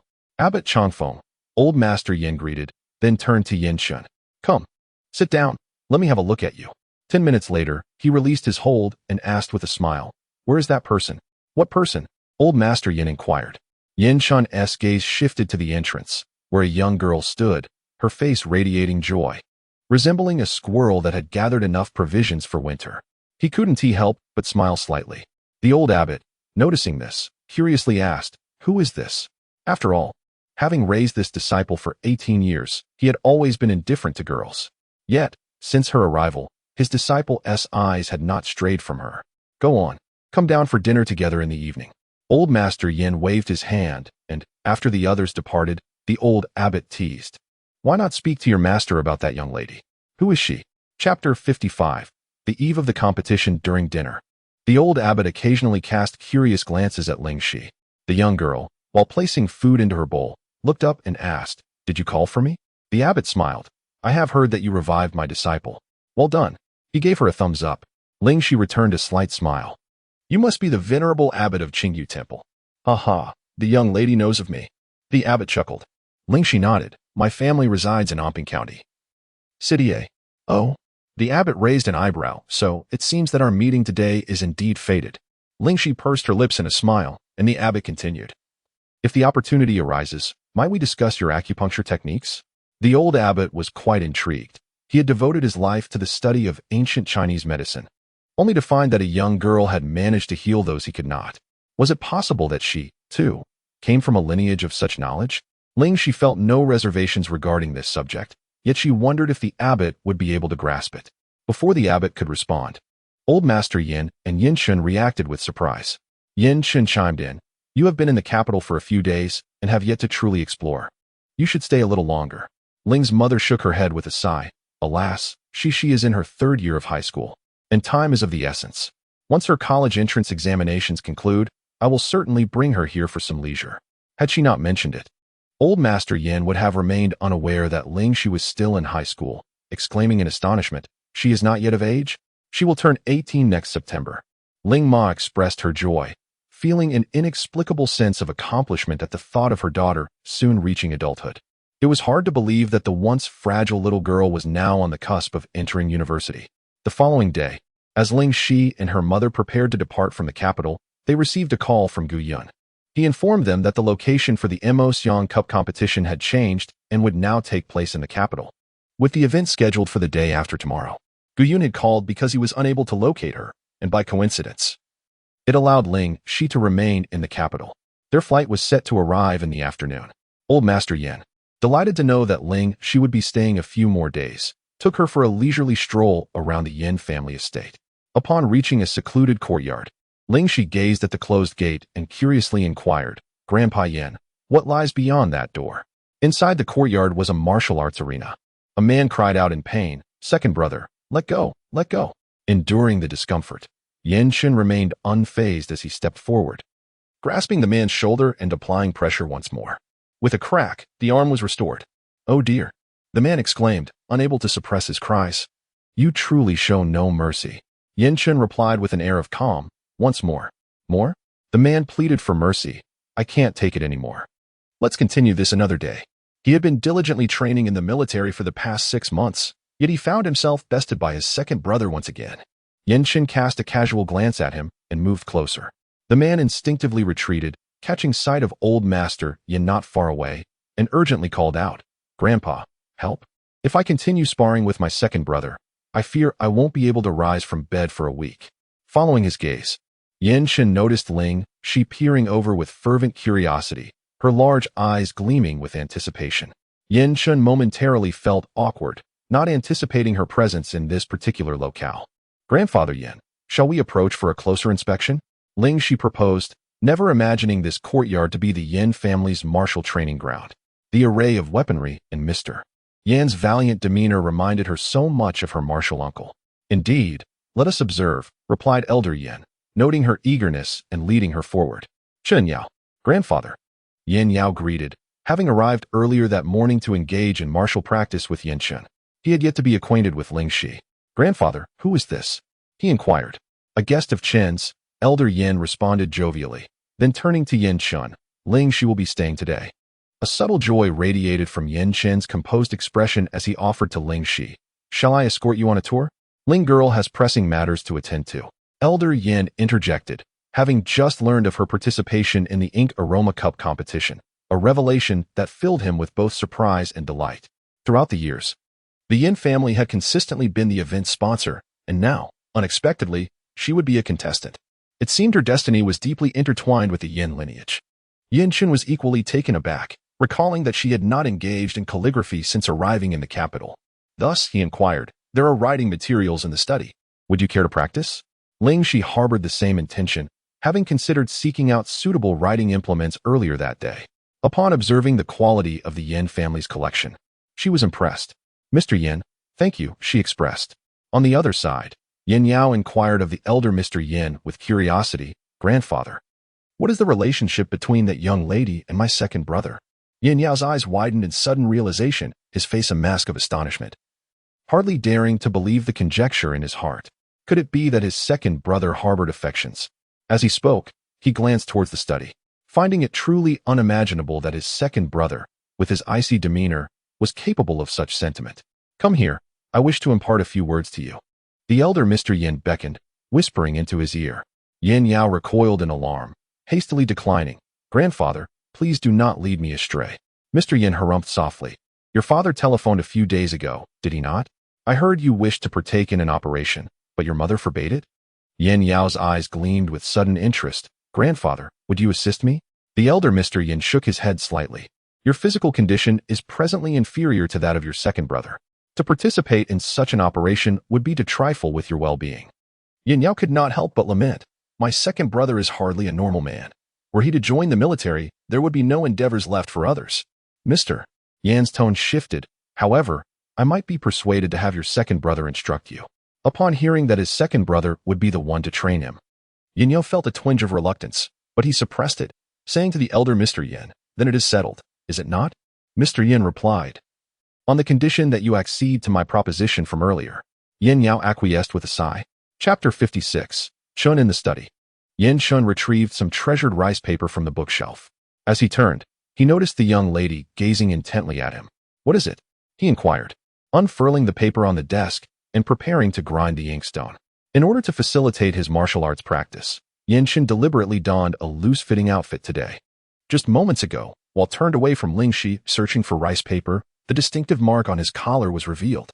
Ling Xi's fingers trembled slightly as she approached him in disbelief, her gaze fixed on the collar. With reddened eyes, she implored, "Mr. Yin, could you please remove this garment so that I may take a closer look?" Yanchen sensed an unusual tone in her voice, his heart sinking as he wondered why she was on the verge of tears. Ling Xi pressed her lips together, her expression resolute, and continued, "I wish to see your shirt.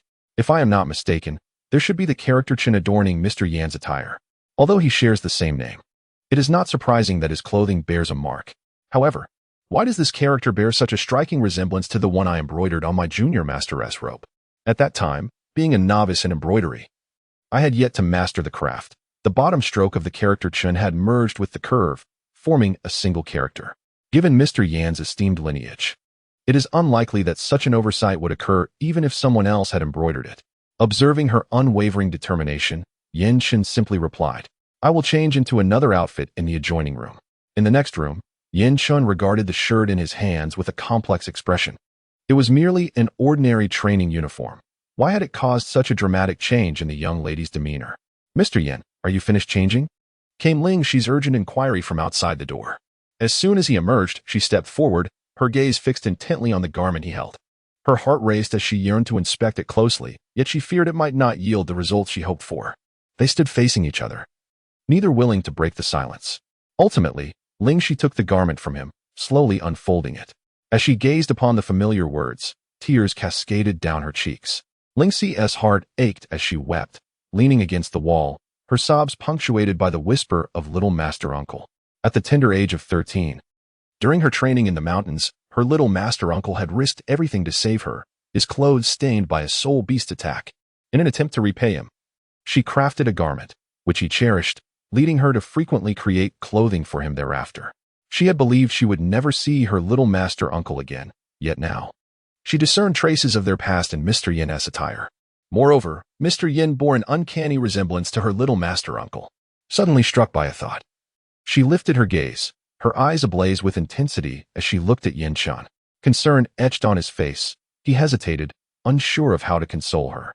Observing the glimmering light in her eyes, he gently inquired, "What is the matter?" Ling Xi took a deep breath, rising to wipe away her tears, and tentatively asked, "Mr. Yan, are you familiar with Kunlun?" Yan Chen's expression remained unchanged as he nodded slightly. Before she could revel in her moment of joy, he added, "The legendary Divine Mountain." Ling Xi's countenance froze, yet her hope persisted as she pressed on. "What about Tnchdojn?" This title was deeply revered in the cultivation realm, held by her little master uncle. If Mr. Yan knew of him, could it mean something more?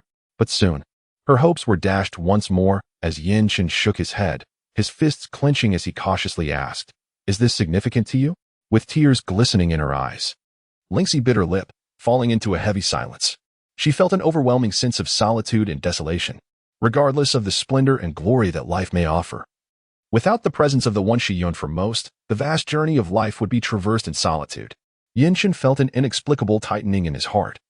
Unwilling to witness her despondent demeanor, he gently patted her head and said, "If you are facing any difficulties, do not hesitate to share. Perhaps I could assist you." Ling Xi shook her head, tears dampening her collar, and choked out, "You are not him." "Him?" Yan Chen's expression grew complex. Could it be that the young girl harbored feelings for someone? Within the confines of the room, Ling Xi burrowed beneath the covers, weeping uncontrollably, half of her pillow thoroughly soaked. "Oh, dear master uncle, Shishi truly misses you. Do you think of Shishi? If you do, could you send her a dream? Just one glimpse of you would suffice, allowing her to know whether you are well. That would render her life without regrets." Ling Xi clutched the duvet tightly, curling herself into a ball, resembling the little girl who had first entered the world of cultivation, bullied and alone, needing to muster her own courage. As time passed slowly, her eyelids grew heavy, and just before succumbing to slumber, she pondered, perhaps that word was merely a coincidence. "Grandfather." In the small garden, old master Yin sat leisurely in the pavilion, fishing rod in hand. Yin Yao plopped down on a stone stool and raised an eyebrow, inquiring, "Guess what I just saw?" Old master Yin, disinterested, replied, "Do not disturb my fishing. It concerns second brother." Old master Yin perked up. "Oh? It seems second brother was crying just now." The fishing rod slipped from his grasp. "What did you say?" In his haste, old master Yin stumbled over his words. Yin Yao continued, "I just crossed paths with second brother." His eyes appeared somewhat red. I cannot fathom what could have possibly affected him to the point where even the stoic second brother, who remains unfazed amidst calamity, displayed such emotion. Old master Yin immediately rose and made his way to his grandson's room. "Wait for me." Yin Yao followed suit. Such a significant moment could not unfold without his presence. Outside, the incessant knocking on the door caused Yin Chun to frown in irritation. He desired solitude for a while. The door swung open abruptly, and before Old Master Yin could utter a word, Yinshin declared, "I'm fine." However, the door was swiftly closed once more, leaving Old Master Yin momentarily stunned, pondering that there must indeed be something amiss. Yin Yao too sensed the unease and was suddenly struck on the head. Rubbing the back of his skull, he exclaimed, "What was that for, Grandpa?" "Ah, right, Xiao Shi," Old Master Yin recalled, and turned to head towards Ling Xi's room. Knocking on the door, but no response came. Ling Ma emerged from the adjacent room. "Old Master, are you looking for Shi?" Old Master Yin chuckled lightly. "Nothing in particular, just came to see her." In the living room, Old Master Yin switched on the television, observing Ling Ma bustling about in the kitchen, which prompted him to inquire, "Is Shi's mother from Omping County?" Chapter 57. The competition one. Is that girl Shi your only child? Old Master Yin laughed heartily. "A large family, it must be lively." Speaking of liveliness, Ling Ma reminisced about her childhood, recalling a time when she brought out a fruit platter. "Old Master, you might be mistaken." Old Master Yin looked puzzled. He had not anticipated the Ling family to be in such dire straits and seized upon a crucial point. "Have they found the person responsible for the harm?" Ling Ma nodded with a sense of relief. "They have already been sentenced." Old Master Yin remarked, "That is splendid. Those who survive great calamities are destined for good fortune." With her acupuncture skills, her future holds boundless possibilities. Upon hearing her daughter being praised, Mother Ling felt a surge of joy and, with a spark of inspiration, thought, "If my Shi comes to study in the capital, the old master must take good care of her." Old Master Yin chuckled. "Need I even mention it? This room shall be reserved for her. She must strive to gain admission to the capital. Proximity breeds opportunity." The time for the Mo Xiang Cup competition swiftly approached. At 7 in the morning, Ling Xi descended from upstairs, where Mother Ling had already prepared a selection of food and beverages, nervously adjusting her clothing and hair. "Mother, you look marvelous," Ling Xi said, linking her arm with hers, and smiled. "You are truly growing younger." Mother Ling's lips curled into a smile. "Oh, you sweet talker. Your words are becoming more charming." She glanced at the time and said, "Let us go. We are running out of time." The competition was held within the campus of Jing University, one of the oldest institutions in Huagua, steeped in a rich cultural atmosphere and artistic flair. Gu Yun awaited at the school entrance and waved from a distance, calling out, "Little Shi." Across the street, a black Maybach was parked. Inside, Bai Hongyuan inquired with curiosity, "Second Master, what is your intention today?" Arriving early at the gates of Jing University without uttering a word, "What scheme do you have in mind?" Yinshin gazed out of the car window, observing that the young lady appeared to be in good spirits today, finally free from her previous despondency. "Second Master, is that not Ling Xi?"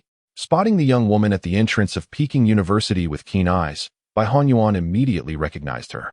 Yinshin offered a slight nod, relieved to see her in good spirits. "Let's go to the company," he said. Shortly after their departure, a convoy of vehicles arrived at the school gates, from which Xia Kuan emerged, followed by several bodyguards from the other cars. "Grandpa, thank you for coming to see me off," Xia Shasha exclaimed, stepping out of the rear car and eagerly taking Xia Kuan's arm. Huang Yongming, the university president, along with several other administrators, greeted them. "Esteemed Xia, it's a pleasure to see you." Xia Kuan patted his granddaughter's hand and stepped forward to greet Huang Yongming. "President Huang, it has been too long. Now that you're here, would you care to take a look around?" Huang Yongming inquired. Xia Kuan considered accompanying his granddaughter to the competition, as it was her first time participating in the Ink Fragrance Cup. However, Xia Shasha's heart skipped a beat when she caught sight of Ling Xi in the distance. "Grandpa, I'm all grown up now, and I'd like to participate in the competition on my own today," she quickly interjected. "Besides, didn't you have an appointment with Dinshin? You should go ahead and take care of your business." Xia Kuan paused, then chuckled, "Always thinking of your grandpa. You're usually not this well behaved. You would always get upset if things didn't go your way." Xia Shasha pleaded, "Grandpa, I want to go to the examination on my own today." Xia Kuan shook his head. "No, Grandpa." Xia Shasha pouted, but was cut off before she could continue. "Take them with you," Xia Kuan instructed, pointing to two of the bodyguards. Xia Shasha immediately beamed. "Okay, I'll do as you say. Then you should hurry off to meet Dinshin."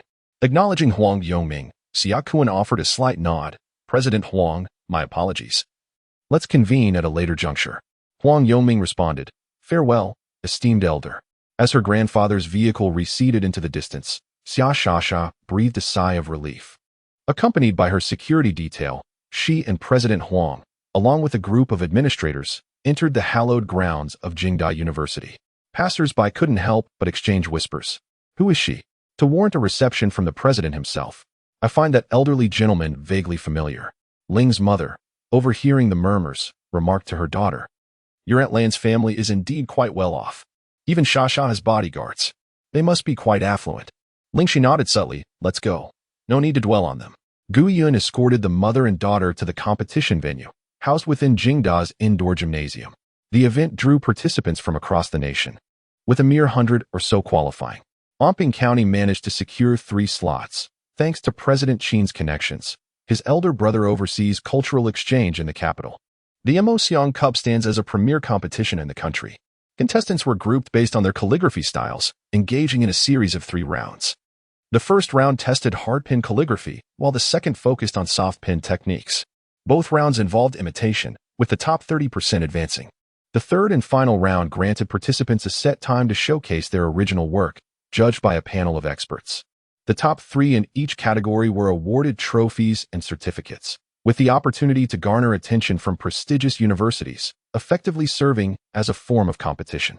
In the past, no one from Anping County had ever won an award, yet the presence of 3 coveted slots had long been a source of contention. Chairman Qin had received word that if they failed to secure a ranking this time, their 3 slots would likely be in jeopardy. Consequently, the pressure on the competitors was immense. Ultimately, Qin Feifei decided to participate, stepping in for an injured team member. Chairman Qin surveyed the 3 young contestants before him and glanced at the members from other associations, plagued by doubt about the wisdom of his choices. Could these 3 youths truly surpass their seasoned counterparts? Although the Mosiang Cup competition imposed no age restrictions, a certain tradition lingered. Those accomplished in calligraphy seldom entered contests. And when they did, it was often to forge connections with prominent figures in the field. This cultural norm resulted in a generally youthful pool of participants, with teenagers being a rare sight. Chairman Qin, is this truly the talent you've selected this year? A jovial, portly middle-aged man approached, his eyes gleaming with mischief. It was Chairman Wei of the Sunan Province Calligraphy Association, which held only 2 slots, while Chairman Qin's association boasted 3. This disparity had long irked him. And seeing Qin prompted him to unleash a veiled jab. Chairman Qin raised his eyes to meet his old rival's gaze, maintaining an indifferent demeanor. Chairman Wei cast a glance at the trio of youngsters, particularly at Ling Xi, and with a smirk, remarked, Your eye for talent, Chairman Qin, appears to be growing increasingly discerning. Each one is quite the gem. As the competition time approached, Chairman Qin chose to ignore the provocations, focusing instead on urging Ling Xi and the others to perform with determination. Although he harbored selfish intentions to secure benefits for his niece in such a grand occasion, he prioritized the collective over personal interests. Ling Xi, do not be anxious. Just perform as you normally would, President Qin advised her as the time to take the stage approached. Wiping the sweat from his brow, hopeful that she would achieve an excellent result, Ling Xi smiled and nodded, assuring him, I understand. You need not worry. Qin Feifei bit her lip, pondering when her uncle had ever shown such concern for others. Yet one could hardly fault him, for she was indeed exceptionally talented. Another participant, Xiang Pei, now 25 years of age, had been a member of the association for years and had practiced calligraphy for over 2 decades. Excluding those of high status, he was considered quite formidable within the association. President, rest assured, we stand a good chance of claiming the trophy this time, he remarked. Having observed Ling Xi's calligraphy from a previous competition and possessing a clear understanding of the participants' abilities, among the competitors, Ling Xi's skills were truly outstanding. President Wei, feeling rather disinterested, sarcastically remarked before departing, President Qin, I shall await your remarkable results. The participants officially entered the venue. As soon as Xia took her seat, she noticed that the person beside her was Ling Xi, and her expression darkened. How unfortunate. Ling Xi also recognized her and was about to greet her when she turned away with evident impatience. Ling Xi's lips twitched.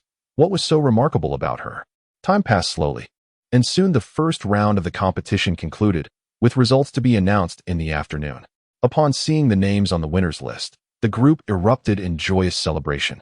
All 3 of them had advanced. However, the following day, after the competition ended, Qin Feifei was eliminated. She was once deeply saddened, yet she recognized her own inadequacies. Thus, she merely hoped that Pei and Ling Xi would achieve commendable results in the 3rd round. The 3rd day marked the final day of the competition. Before the contest commenced, a commotion arose outside the door. Xia Shasha's eyes brightened as she looked up to see the person she had longed to meet, a smile gracing her lips. Although she had only recently taken up calligraphy and her skills were mediocre, her connection to the Xia family afforded her the opportunity to strive for a respectable outcome, even if the ultimate trophy eluded her. Her motivation for participating in this competition stemmed from the knowledge that Elder Yin would be present and was preparing to accept disciples. Should she successfully become his apprentice, marrying into the Yin family would provide her with an additional layer of security. Xia Shasha never doubted her ability to become a disciple. She composed herself and prepared to greet Elder Yin. However, to her surprise, he completely disregarded her and swiftly ascended to the judging platform. Ling Xi, upon noticing the arrival, blinked in astonishment, locking eyes with Elder Yin, who raised an eyebrow and smiled. Ling Xi reciprocated with a smile. During the third round of the contest, the audience had dwindled considerably, yet those who had made it this far possessed remarkable talent. Still, there was no one else present of Ling Xi's age. The host of this competition was the president of the Calligraphers Association of the capital, who also served as the director of the Cultural Exchange Bureau. He expressed his pleasure that everyone had reached the third round and, without further ado, pointed out the esteemed figure beside him. In his youth, Elder Yin had also been a calligrapher, and one of his artworks had once fetched an astonishing price of 170 million. This had sent shockwaves throughout the calligraphy community, making him a household name. The attendees, upon recognizing him, erupted in excitement. Is that not Elder Yin? It is undoubtedly him. How did he arrive here? Before anyone could utter a word, the director introduced, Old Master, Yin will select a disciple from among you for this competition. Let us all strive earnestly. The atmosphere in the room instantly ignited. Although everyone present was part of the calligraphy community and held Old Master Yin in high esteem, he was not merely a master of calligraphy. Despite the Yin family's penchant for humility, their presence was invariably highlighted in every media coverage. The extent of the Yin family's enterprises remained a mystery, yet everyone was acutely aware of their standing in Huagua. As the stalwart of the Yin family, they rarely had the chance to even meet him, let alone become his disciple. Consequently, it was evident that their expressions had begun to betray their mounting anticipation. In the audience, President Qin felt a mix of disappointment and hope. His niece had lost her opportunity, yet he wondered if the other two might still have a chance. Nonetheless, with a sigh, he acknowledged the futility of his thoughts to reach the finals. One needed not only talent, but also a background that was unlikely to be found among the residents of Anping County. As the competition commenced, the initial excitement gradually subsided. Qin Feifei frequently glanced at Ling Xi, her heart racing with anxiety. Uncle, do you think Ling Xi can secure a place? Upon hearing this, Qin Feifei feared that Ling Xi had little hope. However, President Qin responded affirmatively, raising his thumb in approval. Perhaps there is indeed a spark of talent. It's astonishing that someone of my age feels inferior. Before Xia Shasha put pen to paper, she cast a glance at Ling Xi, a cold smile gracing her lips. Evidently, her previous leniency had afforded the adversary the opportunity to venture into the capital, nearly resulting in an exposure before her maternal grandfather. Elder Master Yin was undoubtedly observing the assembly from the dais, his gaze particularly drawn to Ling Xi and the young woman beside her, the granddaughter of the Xia family. When Xia, the venerable master of traditional Chinese medicine, located his daughter and granddaughter, he hosted an elaborate banquet, extending invitations to the prominent families of the capital to lend their support. Little did he expect this young lady to participate in the competition.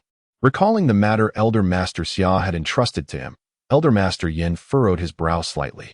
As time elapsed, the participants ceased their writing, casting a few lingering glances at Elder Master Yin before reluctantly departing.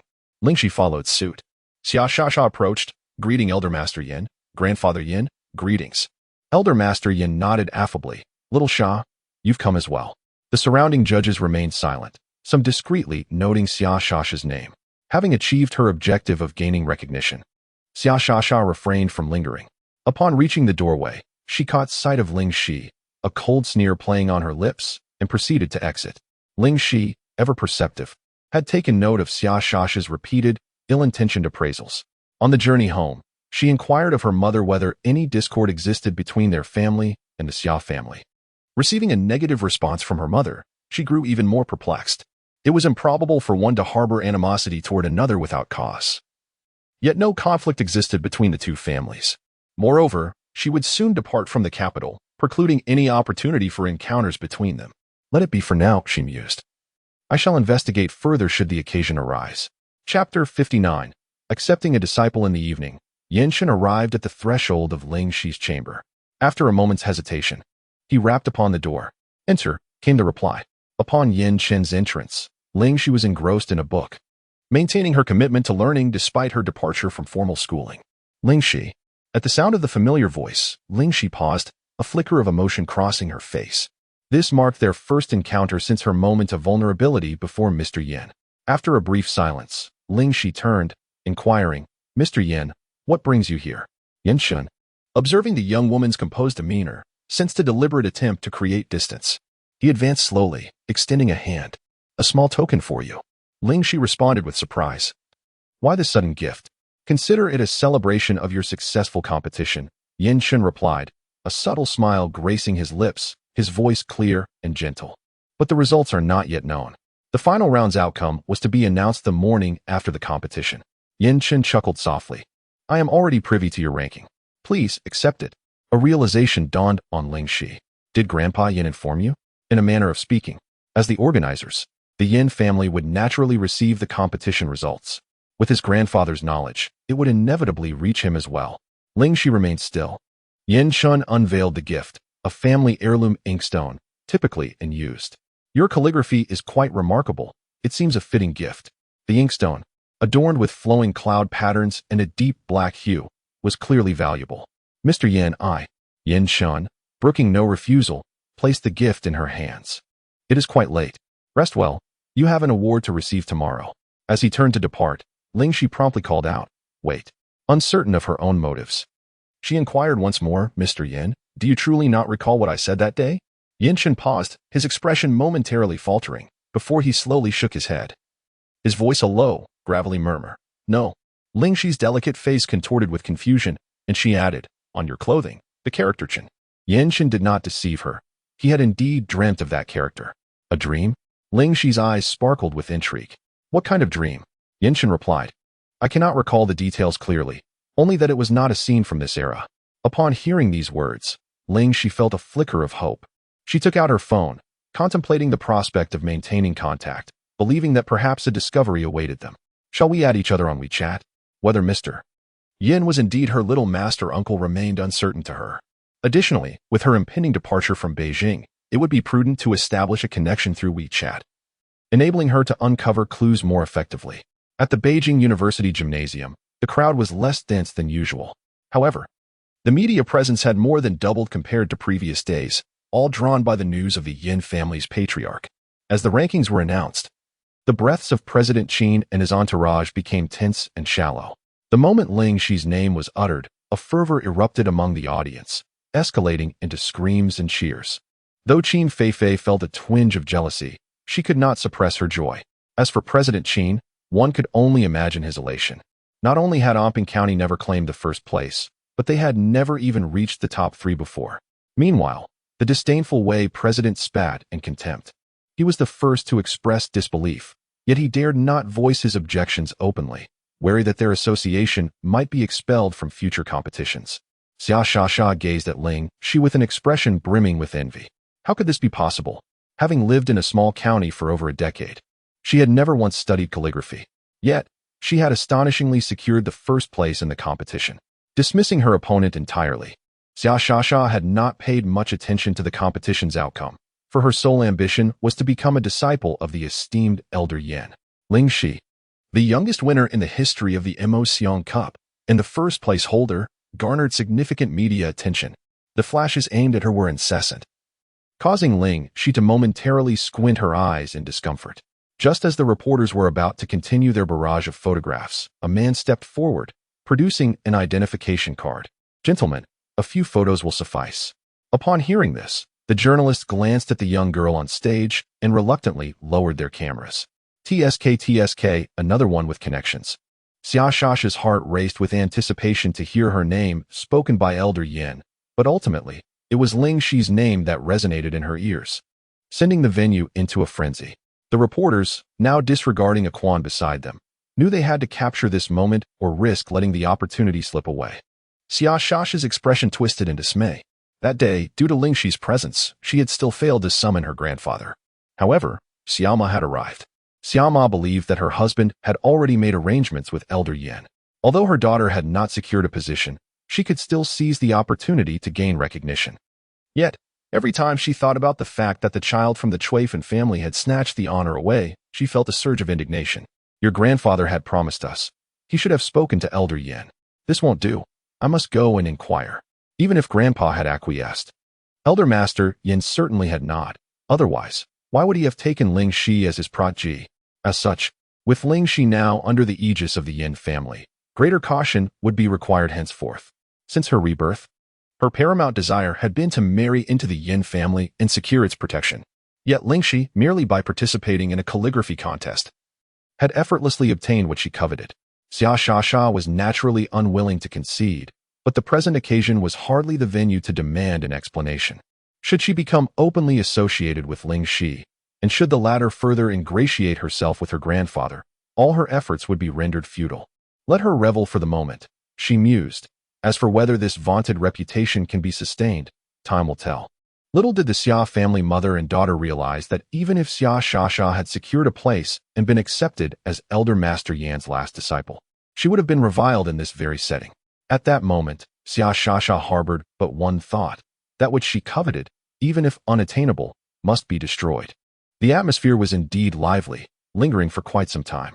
Although she felt she had no need for a mentor, her mind not being particularly set on it, and her participation in the competition being purely coincidental, she still did not wish to disappoint him.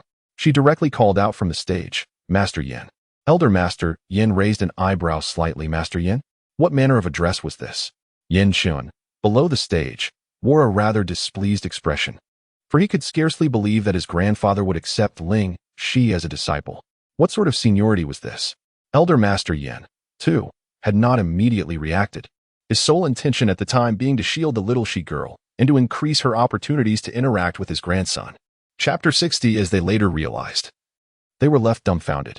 Qin Hai, along with the venerable Mr. Yin and Ling Xi, proceeded outward, accompanied by a multitude of bodyguards. Chairman Qin wished to exchange a few words with Ling Xi, but was promptly obstructed, calling out to her instead. This evening, I have reserved a room at the hotel. You must come to the celebration banquet. Among the three present, she alone had achieved a notable rank. However, this accolade was far from ordinary, particularly as it pertained to Mr. Yin. Chairman Qin was eager to seize the opportunity to acquaint himself with the esteemed family. Ling Xi turned around and replied, I understand.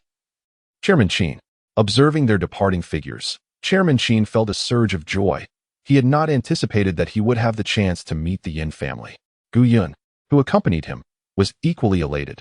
The talent she had stumbled upon had managed to claim victory in the Mo Xiang Cup during her debut. It was evident that the association would garner increased attention, paving the way for further development. Qin Feifei remarked, Uncle, that Mr. Yan. Although she had heard of Mr. Yan's esteemed reputation and held him in high regard, she did not possess a thorough understanding of him, leaving her puzzled by her uncle's current state of excitement. Qin Feifei expressed her astonishment, questioning how her busy elder uncle would have the time to attend, especially since it was merely a celebration for their association. Chairman Qin, who had long served in the municipal government of the capital and currently held the position of deputy mayor, smiled and stated that as long as he hinted at news concerning the Yin family, even the busiest of schedules would allow for a visit. Qin Feifei remained perplexed, but Chairman Qin chose not to elaborate further, simply stating, the Yin family and the Rong family share a kinship. To speak of this matter, those who are in the know are undoubtedly few. It was only through chance conversations with his elder brother that he became aware of it. Qin Feifei remained perplexed. Chairman Qin whispered that Rome, while gesturing upward. After a moment, realization dawned upon Qin Feifei, and she exclaimed in astonishment, is it Rome? Chairman Qin shot her a glance, signaling her to refrain from broadcasting this information. In a dreamlike state, Qin Feifei nodded, as she finally comprehended why certain individuals, particularly the judges, had so swiftly altered their demeanor towards Ling Xi. That evening, the Yin family's chauffeur escorted Ling Xi to the hotel, where Chairman Qin and his party had been awaiting her arrival at the entrance. Ling Xi felt somewhat overwhelmed by the attention, hastily greeting everyone. Chairman Qin chuckled. Let us ascend first. He glanced behind Ling Xi, noting that apart from the driver, there were no others accompanying her. Although a hint of disappointment flickered within him, He understood that it was unrealistic to expect a swift alliance with the venerable Yin. Nevertheless, with Ling Xi as a bridge, future opportunities would surely arise. Exquisite dishes were presented at the table, and prior to dining, Chairman Qin and his companions extended their congratulations to Ling Xi for her recent accolade. Ling Xi smiled gently, expressing her gratitude. I must also thank Chairman Qin and Teacher Gu for providing me with this opportunity. Although she had initially been indifferent to the prospect of winning, the moment she grasped the trophy, she felt a genuine sense of joy. As the meal progressed, Chairman Qin's phone rang, prompting him to rise and excuse himself as he stepped outside. The elevator doors opened to reveal a middle-aged man clad in a jacket of average height and with a square face, exuding an approachable demeanor rather than an air of superiority. "Elder brother, over here," Chairman Qin called out. The door to the private room swung open, revealing a lively gathering within. Chairman Qin entered and remarked, "My elder brother just finished work and thought it would be nice to gather this evening. I hope no one minds." Gu Yin promptly rose, urging him to come in. Qin Fei also glanced toward the door, and upon seeing Qin Hai's figure, she joyfully exclaimed, "Uncle." Qin Hai nodded slightly in acknowledgement, his gaze sweeping across the attendees before pausing momentarily on Ling Xi. Upon seeing Qin Hai, Gu Yun felt an aura of authority surrounding him, leading her to suspect he was no ordinary individual. Chairman Qin's subsequent introduction confirmed her intuition. He merely mentioned that his elder brother was a civil servant, perpetually busy, and that it was a rare opportunity to meet, hoping everyone would be understanding. He then added, "Brother, this is Ling Xi. She secured first place in this year's Emotion Cup in the small seal script category." Ling Xi lifted her gaze and greeted him, "Uncle Qin, it is a pleasure to meet you." Qin Hai had already seen the news and was pleasantly surprised to find her even more radiant in person than in photographs. With the esteemed recognition from Elder Yin, her future prospects seemed boundless. He smiled and said, "Ling Xi, congratulations." He then turned to his niece and continued, "In the future, if it's not too much trouble, I would appreciate it if you could assist Fei Fei. She has practiced calligraphy for over a decade yet has made little progress. With your guidance, I believe she will improve swiftly." Ling Xi smiled, aware that both Chairman Qin and Teacher Gu Yun were present. She felt her teaching abilities paled in comparison to theirs. Glancing at Qin Fei, she replied, "Let us help each other." Qin Fei readily agreed, saying, "Ling Xi, I will rely on you in the future." Ling Xi shook her head, declining, "No, someone is here to pick me up." She glanced back and noted that the Yin family's driver had yet to arrive, indicating that she would have to wait a little longer. Ling Xi expressed her surprise, "Mr. Yin, what brings you here?" Yin Chen maintained a calm demeanor, stating that he had just completed some matters and fortuitously encountered her. It seemed as though the anxious person who had heard that Ling Xi was dining alone was not him at all. "Mr. Yin?" Qin Hai, naturally acquainted with Yin Chen, was taken aback, realizing that this young lady had become quite familiar with the Yin family. Yin Chen turned slightly and nodded respectfully, "Vice Mayor Qin." Although Qin Hai was not closely familiar with Yin Chen, he was aware of whom the elder Yin had in high regard. Despite the fact that this Mr. Yin did not grow up in the capital, he was indeed a significant figure within the Yin family's hierarchy. Meanwhile, in the Xia household, the atmosphere was somewhat somber. Xia Cohen had initially inquired about the apprenticeship merely to avoid disappointing his granddaughter, yet the elder Yin had not acquiesced to his request. Moreover, he had observed the award-winning piece of calligraphy, which indeed surpassed his granddaughter's work. Was Xia still reluctant to come down? Xia Cohen glanced upstairs with a sigh. Over the years, Xia had become increasingly competitive. He wished to keep her close and guide her. Yet she was no longer a child and might not heed his counsel in every matter. The butler interjected, "Miss Xia has not yet had dinner.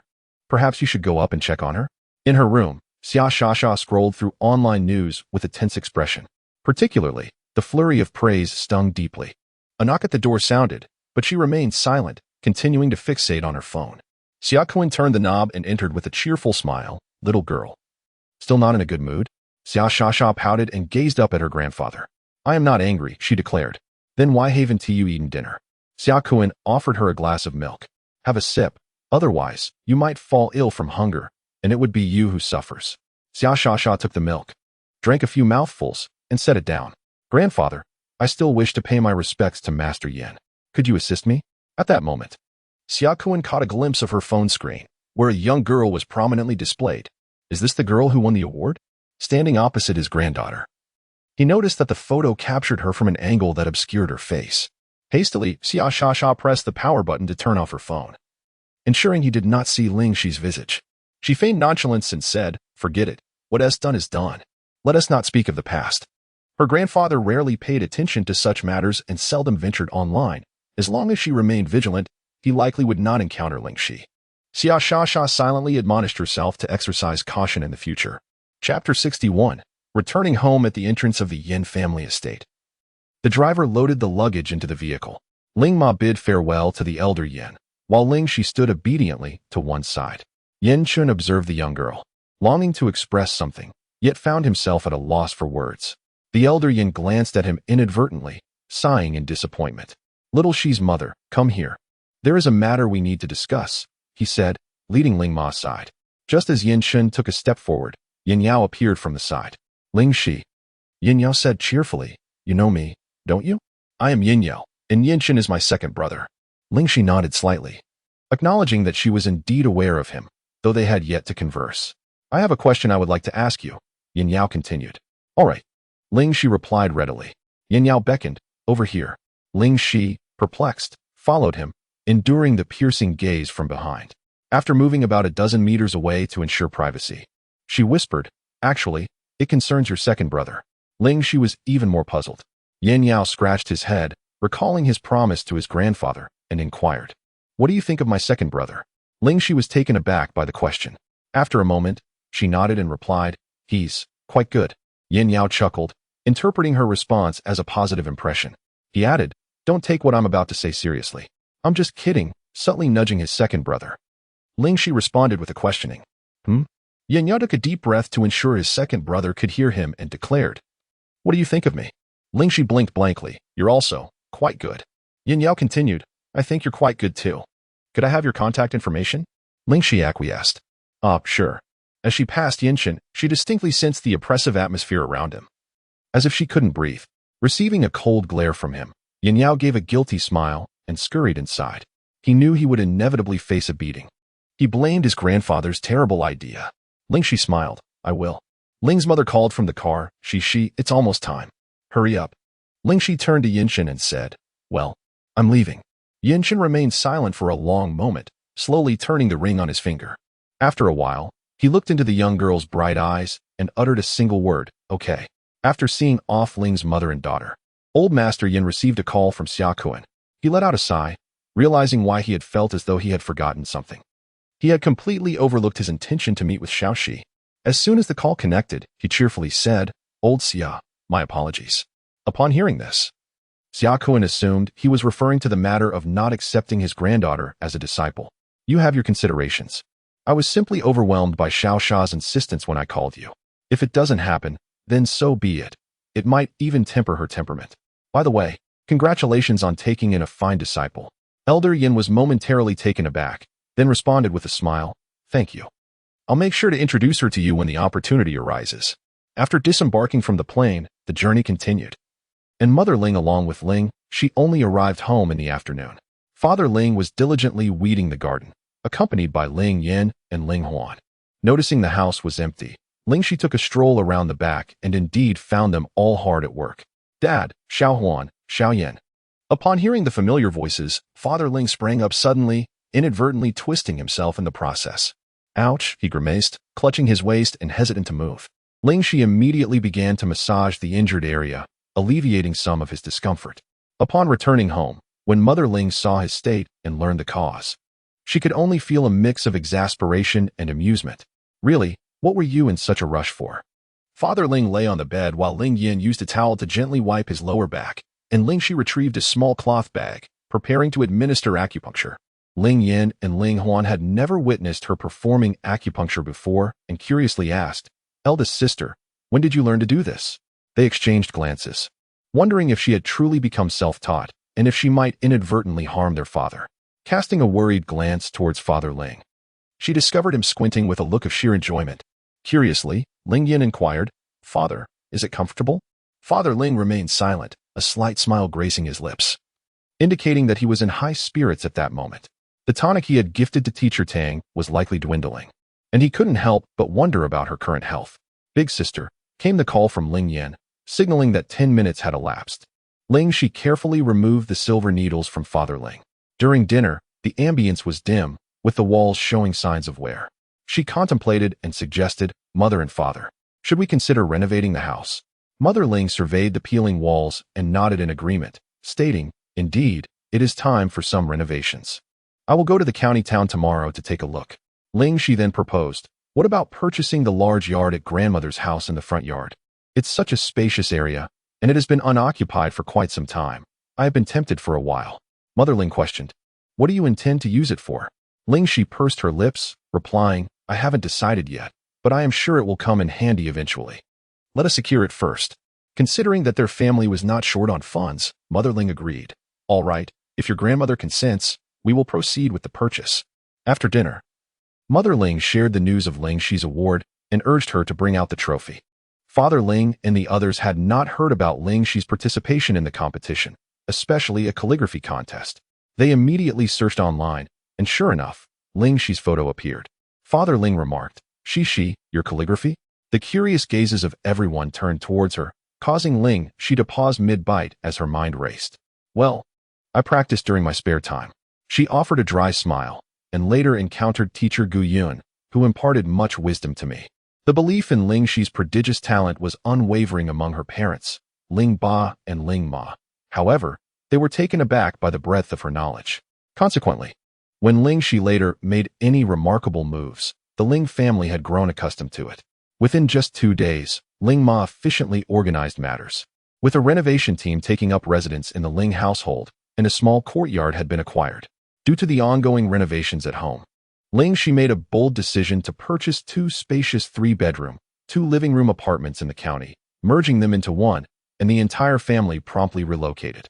At Omping County Hospital, Tang Rong's husband, Yang Li, accompanied her for a follow-up examination. Ever since the initial diagnosis of early-stage gastric cancer, Tang Rong had been consumed by despondency, her spirit waning. With a timid disposition and modest financial means, she found solace in consuming nourishing pills and continued to do so.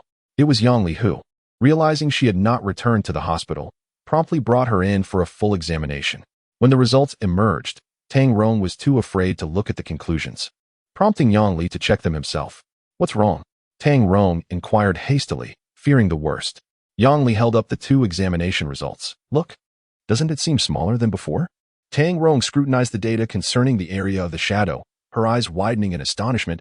It had indeed diminished. She was rendered speechless with excitement, and Yang Li urged, "Let us hurry to consult the doctor." Just as Dr. Wang finished with a patient, he noticed the couple entering. Their eyes red-rimmed. The woman, whom I had seen before, was in the early stages of stomach cancer. However, it now appeared to have worsened. Dr. Wang instructed them to take a seat and was about to inquire if the woman had experienced any discomfort recently when the man presented the latest test results. "Doctor, could you please take a look and see if my wife's condition has improved?" Dr. Wang glanced down at the report and was momentarily taken aback. Within just a month, the shadow had markedly diminished. She swiftly asked, "Ms. Tang, have you undergone any other treatments recently?" Tang Rong shook her head, replying, "No." "Doctor, does this mean that my condition will not continue to deteriorate?" This was the first time Dr. Wang had witnessed signs of improvement in a cancer patient. She abruptly stood up and said, "Please wait a moment." In the office of the director, Dr. Wang knocked and entered. "Director, please take a look at this report." Noticing her anxious expression, the director asked, "What is the matter?" "Just have a look first." The director, an expert in stomach ailments, quickly grasped the situation upon reviewing the report. "Is the patient still here?" he inquired urgently. Dr. Wang nodded. "Yes, she is in my office." "Let's go down and see her." The director hurried downstairs, with Dr. Wang closely following. Tang Rong and her husband awaited anxiously, uncertain whether the outcome would be favorable or unfavorable. Upon their entrance, the couple immediately rose. "Dr. Wang," she replied, "this is the director, who is also an expert in stomach ailments. He is here to assess your situation." "Hello, director," Tang Rong and her husband said in unison. "Please have a seat." After some inquiries from the director, Tang Rong could not help but think of Ichidan. However, she said nothing, instructing her husband to remain silent as well. Ultimately, the doctor ordered further examinations to avoid a misdiagnosis. Upon exiting the office, they found the corridor devoid of others. Yang Li quietly inquired, "Is it that bottle of medicine?" Tang Rong, uncertain, shook her head, replying, "It remains unclear, Yet I have indeed felt considerably better after consuming these 2 bottles. Yang Li understood. This medication was not available even at the hospital, and it was wise to keep it discreet. Later that evening, after lulling their child to sleep, Yang Li entered the living room. Tang Rong sat on the sofa, 2 test results laid before her. As she searched for information on her phone, her gaze flickered to the reports. Dear, it seems there is truly no information on related cancer medications online. After a lengthy pause, she set her phone down, her expression grave as she looked at Yang Li. He nodded in agreement. Indeed, there is none. Although Yang Li was not a doctor, he had consulted with friends in the medical field upon learning of his wife's illness. To this day, cancer remains a term that evokes fear in everyone. After a moment of contemplation, Tang Rong stated, "This bottle of medicine is nearly finished. I shall ask Xiaoxi tomorrow. She might have more insights." Yang Li raised an eyebrow in confusion. "Xiaoxi?" Tang Rong explained, "She is my student. Does her family have anyone in the medical profession or related fields? If so, she must be acquainted with some impressive individuals." Yang Li responded, "My love, only the 2 of us in the hospital are aware of your condition. Let's refrain from sharing any news of improvement with others for now." Tang Rong acquiesced. "In truth, no one else knows of my illness." The following morning, Tang Rong arrived at school early. Upon catching sight of Ling Xi, she immediately called her over. Ling Xi jogged up, greeting, "Good morning, Teacher Tang." With a beaming smile, Tang Rong affectionately ruffled her hair, exclaiming, "Congratulations." Ling Xi understood she was referring to the recent competition and replied, "Thank you, Teacher Tang. By the way, the school and the county have prepared some prizes for this occasion. They will be announced at the grade meeting, so you should prepare to speak on stage." Tang Rong continued. Ling Xi, pleasantly surprised by the prospect of a reward, grinned widely, "I will." Tang Rong then spent a while reminding her to focus on her studies and to continue practicing calligraphy, rambling on with various bits of advice, yet lacking any key points. Ling Xi glanced at her and inquired, "Teacher Tang, is there something else you wish to discuss?" Tang Rong paused, nodding slightly, and with a hint of embarrassment said, "It's about the Ichi Dan. Where did you purchase it? I would like to buy some more.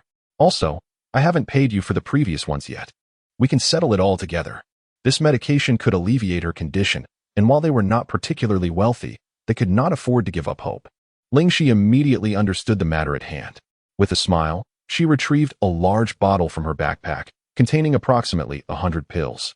"Teacher, have you been feeling better lately?" Tang Rong inquired excitedly. "Yes, but this bottle is for you to continue taking. However, it addresses only the symptoms, not the root cause. As of now, there is no suitable medication to completely restore your health," Ling Xi explained. Tang Rong was momentarily taken aback. However, upon undergoing a follow-up examination, the shadow had evidently diminished. Thus, it was evident that the root cause had not been addressed. Ling Xi continued, "The Ichi Dan will certainly prevent your condition from deteriorating further." While Ling Xi had the capability to cure her directly, the prospect of cancer being eradicated would be a sensational revelation in this world. Therefore, a gradual approach was deemed more prudent. Initially, Tang Rong had harbored hopes of complete recovery, but upon hearing this news, she felt a fleeting sense of disappointment. Ling Xi, aware of her thoughts, offered reassurance. "Do not lose heart. With the rapid advancement of technology, I am certain that in a few years, your health will surely improve." Observing her resolute demeanor, Tang Rong managed a relieved smile. "As long as it does not worsen, that is already a blessing. At least my life is preserved. By the way, do you know anyone involved in pharmaceuticals?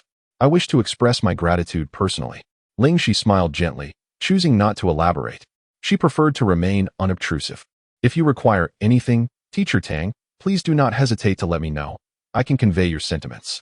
This was not an intention to deceive, but rather an understanding that the recipient might be skeptical, given that age often posed significant challenges. Nevertheless, Ling Xi's achievement of receiving an award was indeed a considerable contribution to both the school and Anping County. On that day, a reporter from the county television station came to interview the association. Ling Xi, wishing to avoid the limelight, declined the opportunity. However, President Qin seized this moment to extensively promote the Anping County Calligraphy Association, garnering considerable attention and acclaim, which inadvertently elevated Ling Xi's profile in Anping County. Yet, due to her absence from the public eye, the fervor eventually subsided, and she was no longer the focus of attention. However, the teachers and classmates at school had been particularly attentive to her.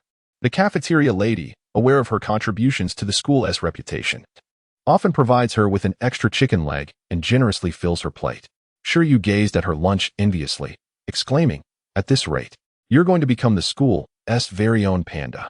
Ling Xi raised an eyebrow and offered her a chicken leg, saying, "Here, eat up before you end up with oil dripping from the corners of your mouth."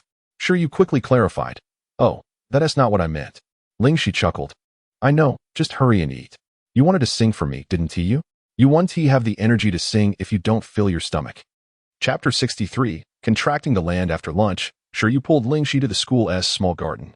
She took out a small card and a flyer, saying she. "Look at this." Ling Xi took it, surprised. "You're going to participate in a competition?"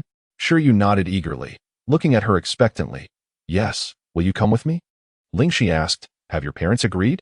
Yet, she truly didn't want to miss this opportunity. The competition was this Sunday. And with it being so close in a city, she would surely regret not trying.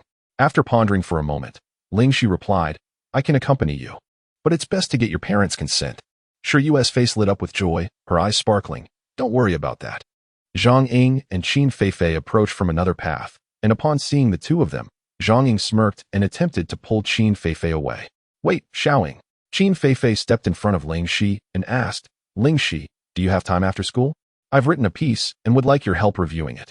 Ling Xi shook her head in refusal, apologizing that she had prior commitments that evening. Qin Feifei felt a tinge of disappointment and inquired about the next day.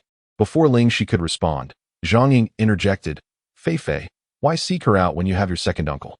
As she spoke, she forcibly pulled Qin Feifei away.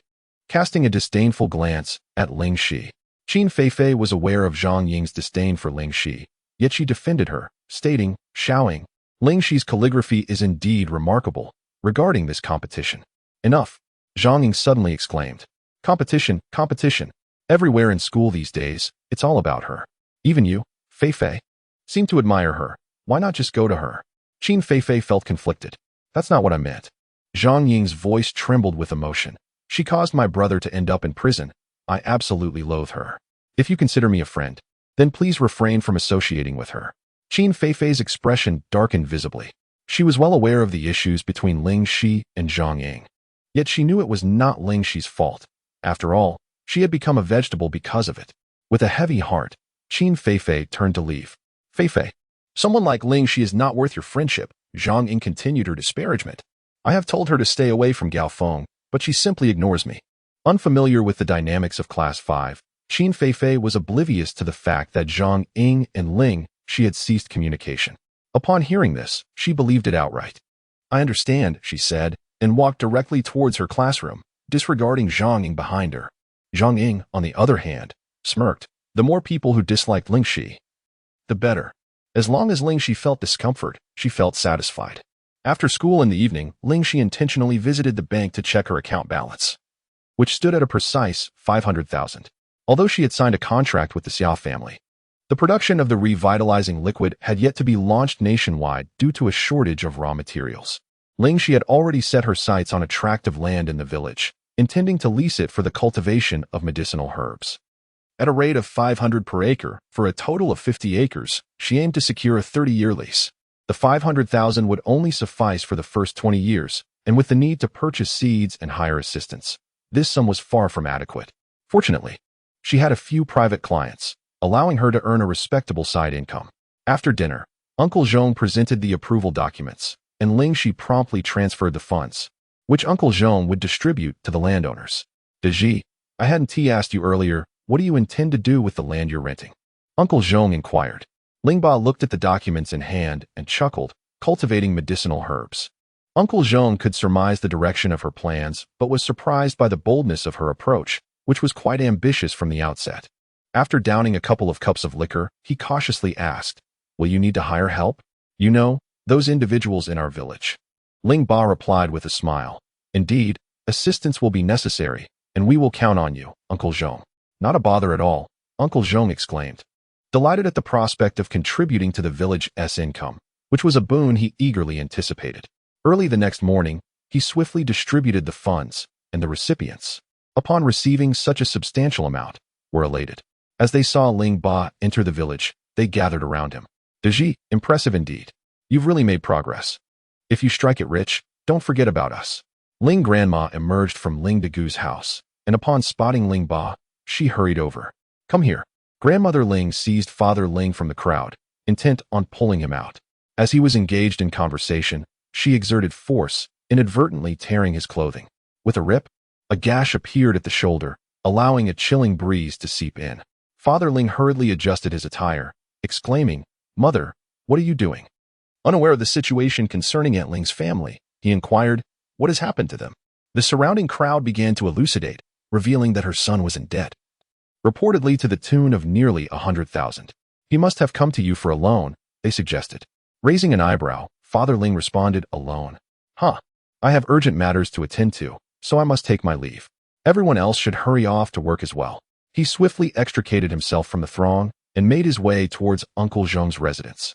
Grandmother Ling, caught off guard, was unable to stop his departure, and her expression darkened, particularly as the idle chatter of those around her deepened her embarrassment.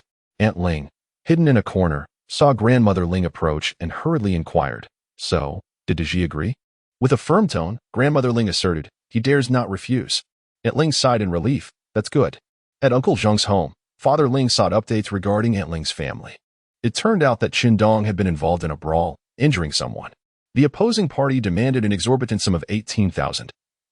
Failure to comply would result in immediate police involvement. Although the Qin family was relatively well off, they found it burdensome to produce such a substantial amount all at once. Hearing that Father Ling had recently come into money, they quickly turned their attention towards him for assistance. Do not let compassion sway you. It's not easy to build a life from scratch, Uncle Zhong advised. Ling's father opened his empty pockets, lamenting, I am utterly devoid of funds. Every last cent has gone into the land lease.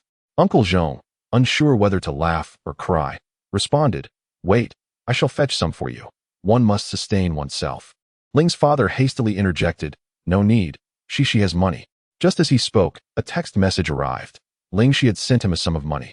Observing this, Uncle Zhong chuckled, You are fortunate to have such a wonderful daughter. Countless villagers envied De Ji. Who could have foreseen that the frail child everyone despised would possess such capability? With a child like this at home, there is no cause for concern.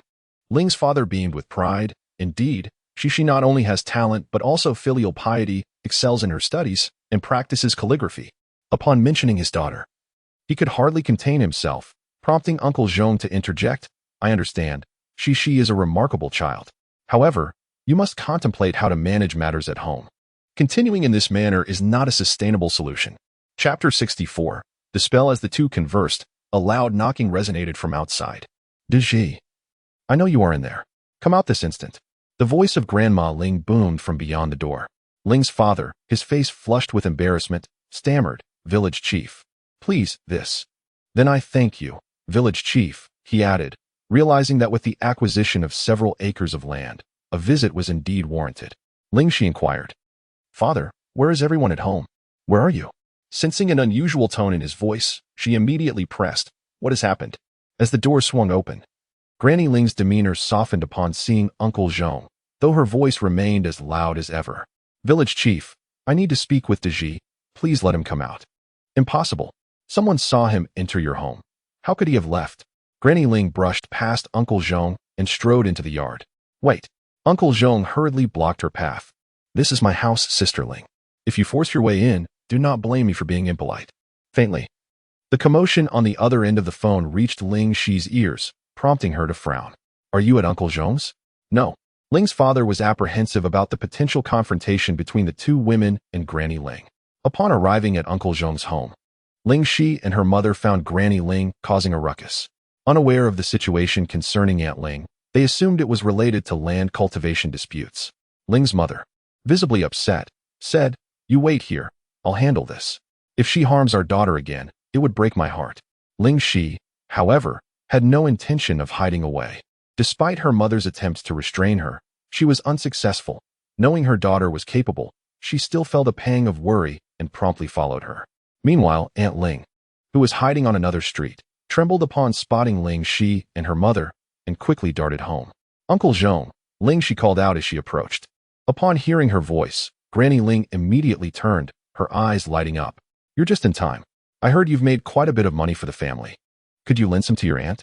Ling Xi couldn't help but chuckle at that. If she weren't speaking to her own grandmother, she might have questioned her audacity. The old Madame Ling's countenance darkened. How could Amir just be taken seriously?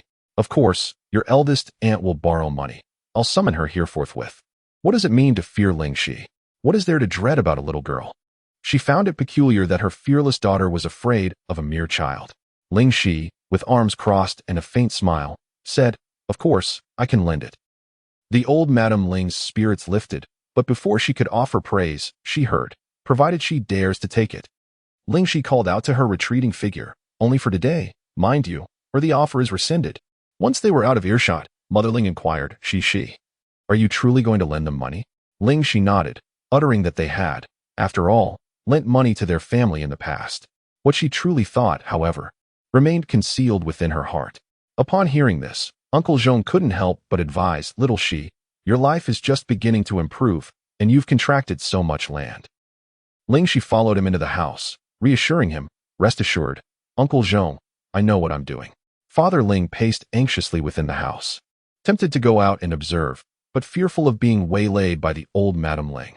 Upon hearing his daughter's voice, he could no longer restrain himself and emerged from the house at once. The old Madame Ling cast a fierce glare at him before departing, which Father Ling returned without flinching. She, your eldest aunt owes over 100,000. Do you really intend to lend it?" Father Ling was deeply conflicted. He harbored no desire to lend money to his eldest sister, yet he feared the potential consequences should something truly dire occur. Ling Xi smiled, "All right. Let's not dwell on this. I'll certainly manage it well. Come, let's go inspect the fields."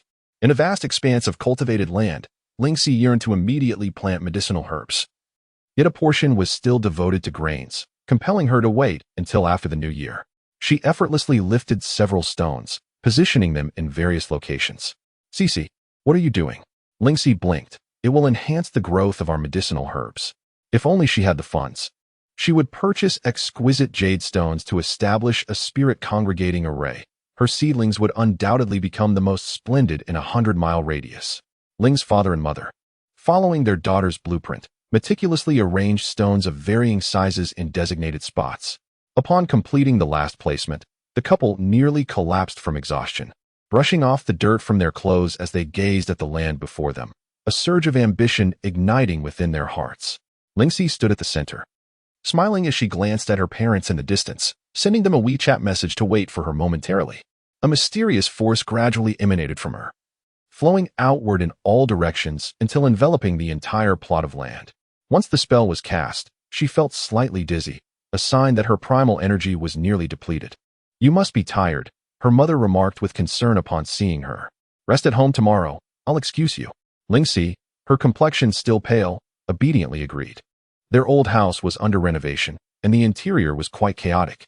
As the three of them approached the entrance to inspect, they encountered Grandma Ling, who had arrived with Aunt Ling. Aunt Ling hesitated, clearly resistant, especially upon seeing Ling Xi, her heart racing with unease. Yet, thoughts of her son compelled her to come. "Daji, younger sibling, Cici." She flashed a charming smile before feigning poverty once more. "Please, just show a little compassion. We don't need much, just 100,000. I beg you." Ling Xi was taken aback by her audacity. Just as she took a step forward, Aunt Ling's wailing voice seemed to fall silent, her body stiffening as she instinctively took a step back. "Aunt, I shall ask you one last time. Do you truly wish to borrow money from our family?" Ling Xi waved her hands gently in front of her, and the haunting scenes from her nightmares materialized vividly in her mind. Terrified, Aunt Ling hurriedly shook her head. "No more, no more." The swiftness of her change left everyone else astonished, especially Grandma Ling, who glared at her in frustration. "That's right. I recall that Aunt's family possesses 2 cars. Ling Xi smiled sweetly, questioning why she always sought trouble for herself. "Isn't that so, Aunt?" Chapter 65. Early stages of the competition. Aunt Ling nodded bitterly and turned to flee, leaving Grandma Ling dumbfounded. What on earth is happening? She shot a glare at Ling Xi before chasing after her.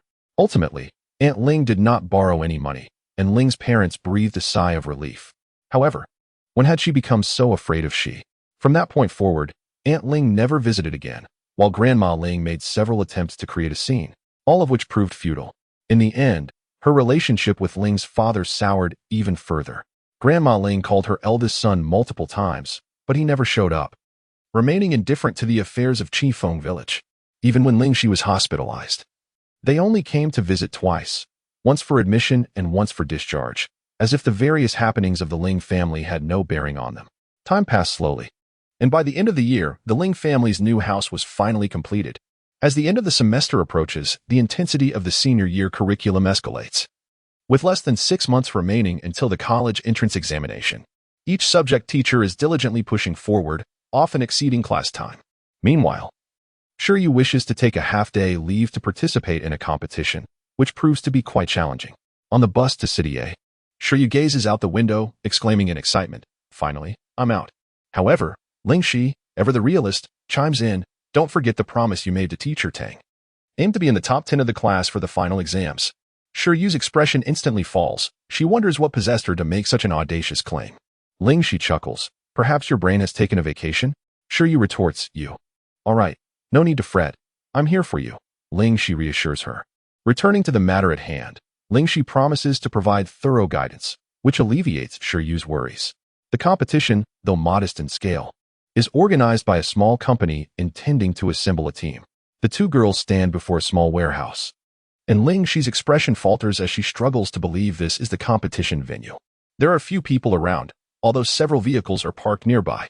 "Xiaoyu, are you certain this is the place?" Ling Xi questions, her doubt growing. Shiryu shares her uncertainty, but insists that the address is accurate. "Shall we go in and take a look?"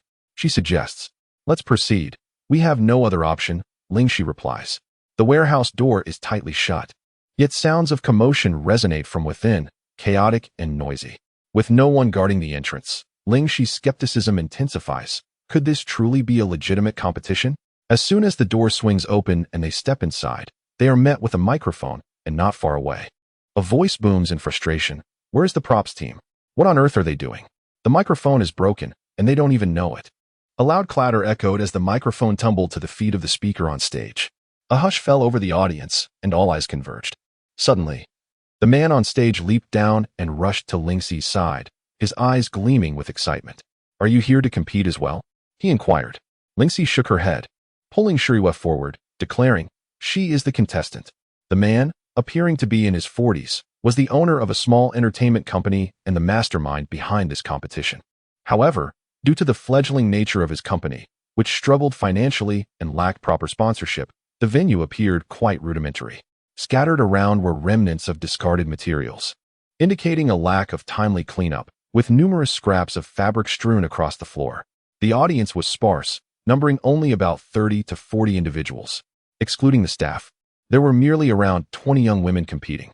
Upon hearing this, the owner quickly urged, "Oh, don't be shy. Come, let me show you around. Our competition is about to begin, and since you're here, you might as well participate." Ling Xi inquired, "And you are?" "Hihao Young, the owner of this company," he replied, producing a promotional flyer with a bright red background, reminiscent of supermarket discount advertisements. The flyer contained details about the company and the format of the competition.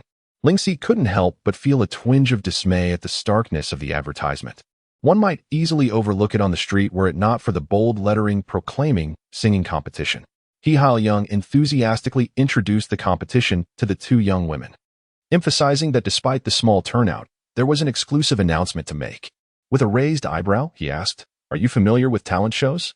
Ling Xi and Shiryu nodded, recalling the competition that had captivated streets and alleys alike. Ling Xi inquired, "So what does this mean?" With a snap of his fingers, Hao Young eagerly asked, "What do you think? Would you like to participate?" Upon hearing the word Qing, Shiryu's excitement surged, and she nodded vigorously, expressing her desire.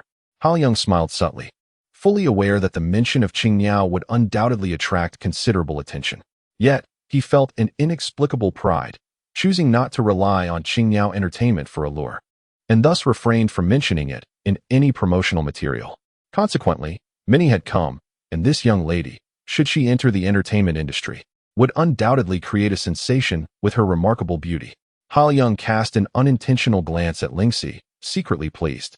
Changfeng was busy advising the participating young women to perform well. As he looked up, he spotted Hao Young approaching, accompanied by two young ladies, his eyes brightening. "Mr. He," Changfeng greeted. Hao Young nodded slightly and introduced Ling Xi and Shiryu, saying, "This is the company's manager. You may direct any inquiries to him." He then turned to Changfeng and mentioned, "They are here to compete, and their names are."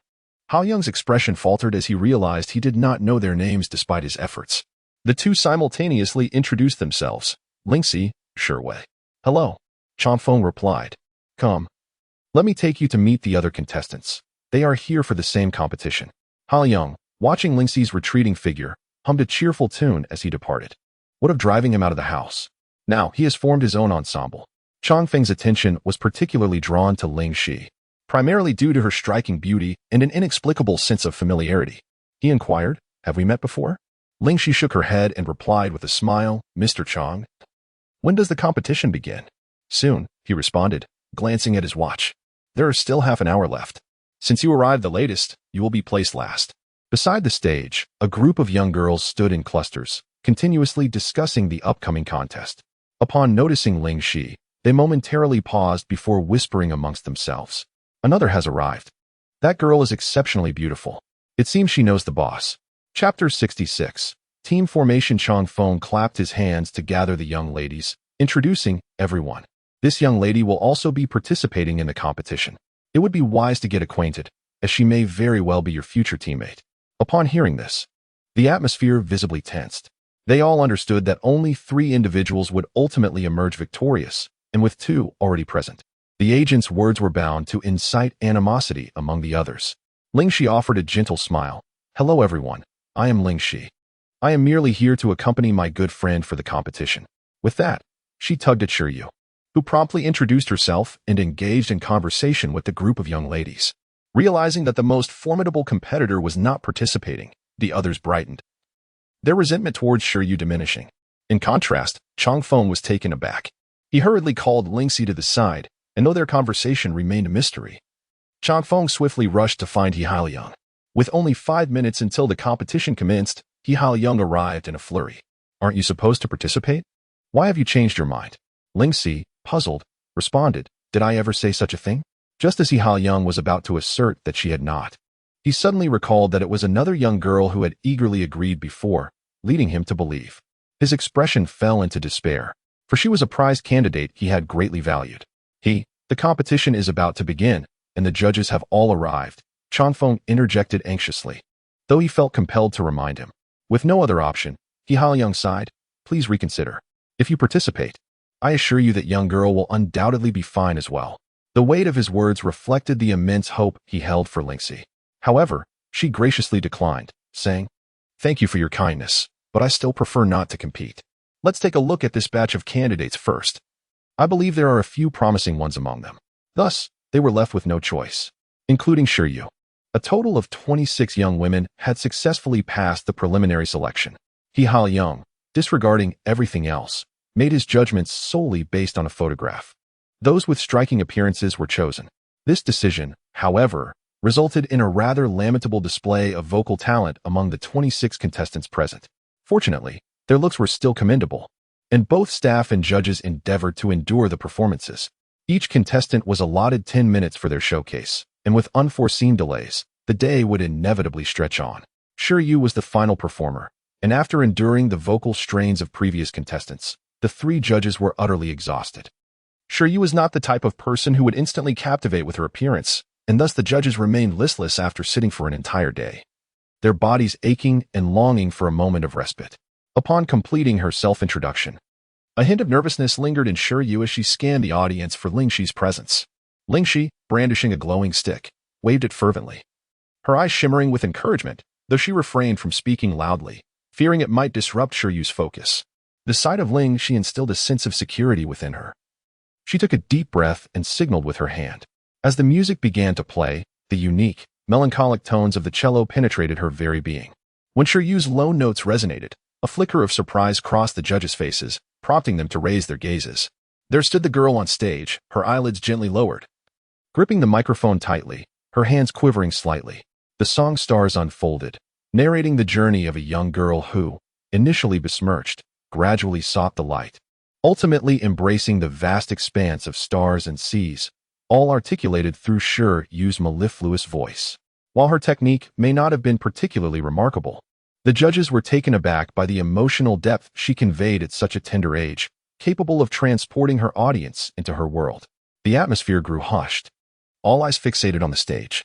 Shiryu slowly opened her eyes, Feeling the weight of their gazes, and her anxiety resurfaced. She missed a note but quickly rectified it. Throughout her performance, she remained tense, and while two judges offered somewhat favorable critiques, the final judge pointed out her shortcomings directly. Shiryu, overwhelmed, profusely apologized and descended the stage in tears. Although Ling Xi possessed little musical knowledge, she could discern the essence of the performance and rushed forward to console her, saying, "You completed your song. Don't dwell on it. In my view, your chances are quite substantial." Shiryu's bright, sparkling eyes gazed at her. "Really?" Ling Xi nodded vigorously. "Of course. First, take a sip of water to soothe your throat. The results should be announced shortly." No sooner had she spoken than Chang Feng began calling out, "All contestants, gather." Although the company associated with Hai Liang was relatively small and the competition appeared less formal, the three judges invited were undoubtedly competent. Selecting three of the most outstanding performers among these lovely girls was no easy task, yet a commendable outcome was ultimately achieved. While the skills of singing and dancing could be honed over time, altering one's inherent qualities proved far more challenging. Chang Feng promptly announced the names of the three girls, while the others received small prizes and were free to leave. This straightforward and direct process left Ling Xi momentarily astonished. Shi. Shiryu joyfully leaped up, waving, "Come over here." Beside Chang Feng, in addition to Shiryu, stood two other young ladies, both just 20 years old, who were also selected. They enthusiastically embraced one another, their joy evident. Once Ling Xi regained her composure, she immediately congratulated. "Xiaoyu, congratulations. I made it. I did it," Shiryu exclaimed, enveloping Ling Xi in a bear hug that left her a bit breathless. "This is wonderful. I knew you could do it. Hee. I'm so glad you were here with me. Otherwise, I would never have dared to come alone." Chang Feng clapped his hands. "All right, gather around. There's much to discuss with the manager. I'll head over first." Shi, the manager mentioned signing a contract, and there will be further training sessions ahead. Shiryu was in a state of panic, pondering what to do, knowing her parents would undoubtedly disapprove. Moreover, today was the day she had secretly slipped out. Ling Xi had not anticipated such a pressing timeline. When was the contract to be signed? Today. Shiryu was reluctant to forfeit this opportunity, her heart racing with anxiety.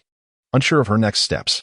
"Don't fret. Let us first consult his own," Ling Xi urged, pulling Shiryu to catch up with He Haoyang. Shiryu realized she was not irreplaceable. He Haoyang's initial consideration was perhaps to persuade Ling Xi through her. In retrospect, she too was merely a senior in high school. The deadline was 3 days at the latest. The company would commence training next week, and if she could not make it, they would not wait for anyone. Chapter 67.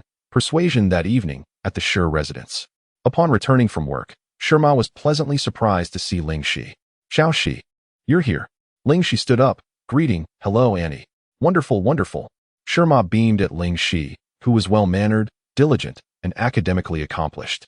Who wouldn't he desire a child like her? "Come, let us have dinner at Annie's place tonight. I've prepared something special." With that, Shirma headed into the kitchen. Shiryu leaned in and whispered, "My mom is more fond of you than me." Ling Xi chuckled, "That is perfect. It'll make it easier for me to persuade her later."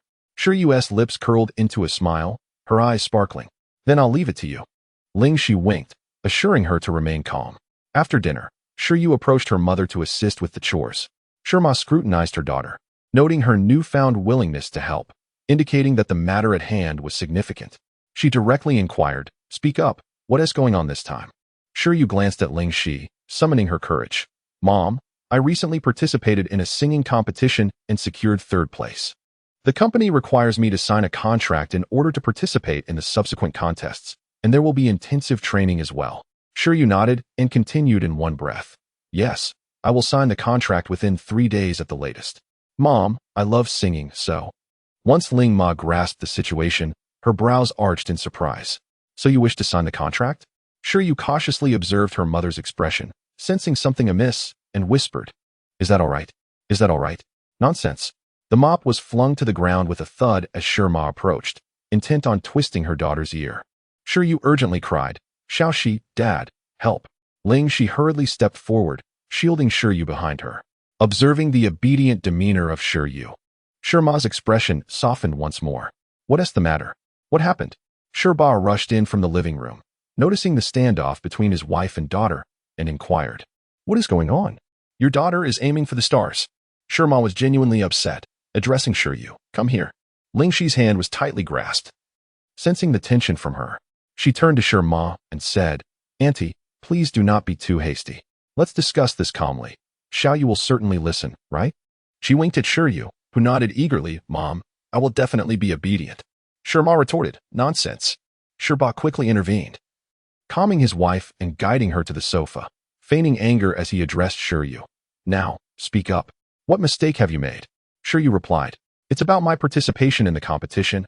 I ended up securing third place." With a blink, Father Shir realized the gravity of the situation. Indeed, Mother Shir glared, her voice laced with anger. "Do you know she has entered a competition?" Father Shir hesitated, intending to claim ignorance. Yet he was acutely aware of how his wife perceived the matter. "Oh, so you're colluding with our daughter to keep this from me? She may be naive, but you should know better." Her ire intensified as she scanned the room for something to wield. Father Shir quickly retreated, exclaiming, "A gentleman does not resort to violence." Mother Shir retorted coldly, "I am no gentleman, and today I shall indeed take action." Grabbing a feather duster, she charged towards him. "Wait, hold on." Father Shir dodged, and soon they were engaged in a playful chase throughout the living room.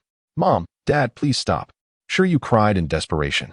In his haste, Father Ling stumbled over a chair, his forehead hurtling towards the ground, perilously close to a kettle of boiling water nearby. "Dad, old Shir."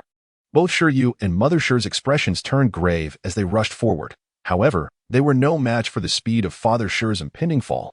Just a centimeter from the ground, Father Shir was rescued by a firm grip on the back of his collar, while the kettle was kicked aside, spilling scalding water that rose in steam upon the floor.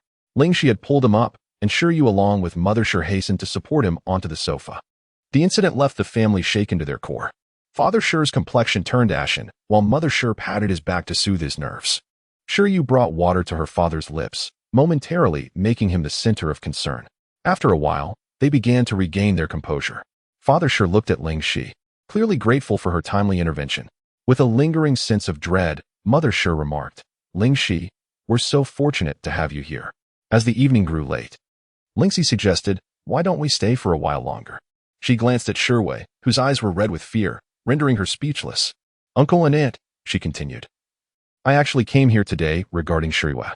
I understand your concerns about her participation in the competition possibly affecting her academic performance. However, how can we know unless we try? Shirwei has a passion for singing, and she may wish to apply to a music school in the future. Moreover, I will assist her in reinforcing her knowledge to ensure her grades do not decline." As Shirwei's parents were about to respond, Ling Xi took out her phone and played a video of Shirwei singing from earlier that day. The girl on stage appeared radiant, yet unfamiliar. They had never witnessed their daughter in such a light. Had it not been for her face, they might have doubted its authenticity.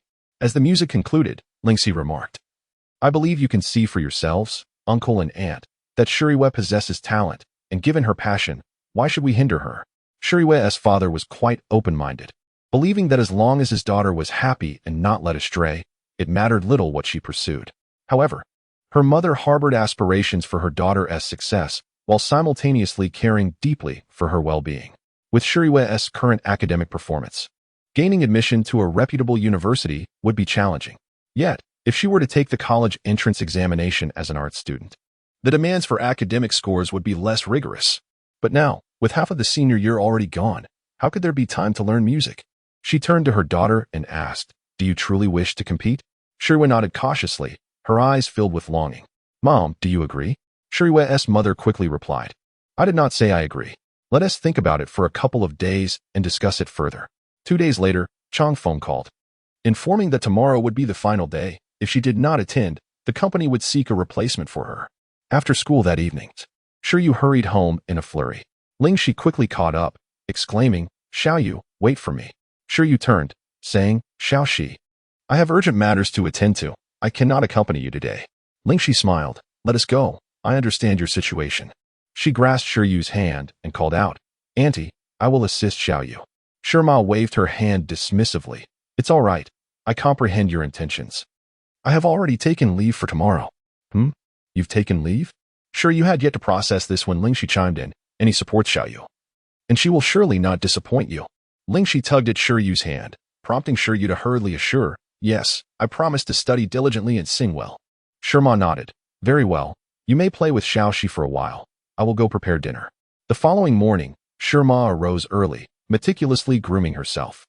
She retrieved a striking red coat from the wardrobe, donned black high heels, and slung a small handbag over her shoulder, preparing to step out. Upon witnessing her mother's appearance, Shiryu was taken aback. "Mom, what are you?" Shirma stood tall, declaring, "I am here to make a grand impression." Outside the community, Ling Xi had already arrived, as she intended to procure a batch of seeds from City A, conveniently coinciding with their route. At the floral market in City A, Shirma advised Ling Xi, "If anything arises, do not hesitate to call." Ling Xi waved her hand in acknowledgement, understood. Chapter 68. Old Yang steadfastly tended to his ancestral flower shop, humming a gentle tune while reclining in a rocking chair. Engrossed in a tome as thick as a coin, occasionally he would pick up some seeds nearby, scrutinizing them with great care. When Ling Xi entered, he merely uttered a casual invitation to browse, continuing to immerse himself in his reading. The shop exuded an air of antiquity, composed entirely of wood, with shelves lining the walls filled with an assortment of potted plants. At the bottom, an array of flower seeds lay neatly arranged. The entire room was suffused with the fragrance of blossoms, while at Old Yang's feet, a plump white cat lounged. Upon noticing the newcomer, it stretched its corpulent body and scampered over to Ling Xi, meowing incessantly. Ling Xi chuckled as she lifted the cat into her arms. Its rotund belly was delightfully soft, providing an incredibly pleasant tactile experience. The interaction between the girl and the cat caught Old Yang's attention, leaving him bemused at how quickly the feline had warmed to a stranger. "Young lady, what can I assist you with?" he finally inquired earnestly. Ling Xi replied, "I am looking for a batch of flower seeds." She produced a list containing dozens of different varieties, some common and others rare. Old Yang glanced at the list and then back up at her. "The latter varieties on your list are quite difficult to procure." Ling Xi smiled. "That is precisely why I have come here. Among all the shops on the street, this one was unique, if one were to truly appreciate it." A subtle aura could be felt. Old Yang raised an eyebrow and laughed heartily. "Then you have indeed come to the right place. Come, let us explore the back." In the backyard, the left side was adorned with a myriad of flowers, each vibrant bloom a name that Ling Xi could likely recall. On the right, the flowers stood at measured intervals, arranged in an orderly fashion. Some of the varieties were identical to those in the valley Mr. Yin had taken her to. Curiosity piqued, she inquired, "Do you know Qingluo village?" Old Yang squinted his eyes, assessing the young girl before him. "Of course I know it. Pray tell, are you from there?" Upon hearing this, Old Yang realized her identity. It was rare for outsiders to be aware of that sea of flowers, and recently, only the Yin family's lad had brought a girl there. Who would have thought he would encounter her today? "Take a look, if you find something you fancy. I shall offer you a discount." Old Yang chuckled, before turning to fetch the other items on her list. An hour later, he had gathered everything. Yet she had not emerged. Unable to contain his curiosity, he ventured into the backyard, and upon witnessing the scene, he nearly stumbled in disbelief. It's nearly been stripped bare." Ling Xi turned at the sound, her face lighting up with joy. "I'm almost done. How much do I owe you?" Old Yang winced. "My dear girl, you've left me with nothing at all." Among the flowers, there were even some new varieties that had yet to bloom in the valley. Ling Xi gasped, feeling embarrassed. "I thought they were all for sale." Old Yang waved his hand dismissively. "Well, you've already plucked them, but you must leave a few for me." Once everything was packed and the bill settled, Ling Xi prepared to depart. "Wait a moment, young lady." Old Yang called out to a passerby, asking if they could kindly leave their contact information for future practice sessions if needed. Ling Xi readily agreed.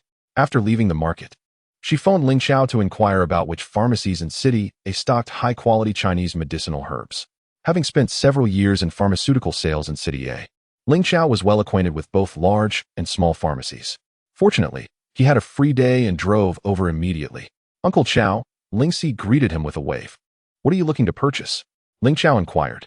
"A selection of aged herbs, ginseng, reishi, and Heishou Wu," Ling Xi replied, listing a number of items. Ling Qiao's eyes widened in surprise. Could it be that his niece was developing new medicines? Intrigued, he asked, "Are you on the verge of creating a new drug?" Ling Xi smiled gently. "Let us focus on acquiring the herbs first." At Fan's pharmacy, Fan Shuessen happened to be inspecting the establishment when he heard the commotion downstairs.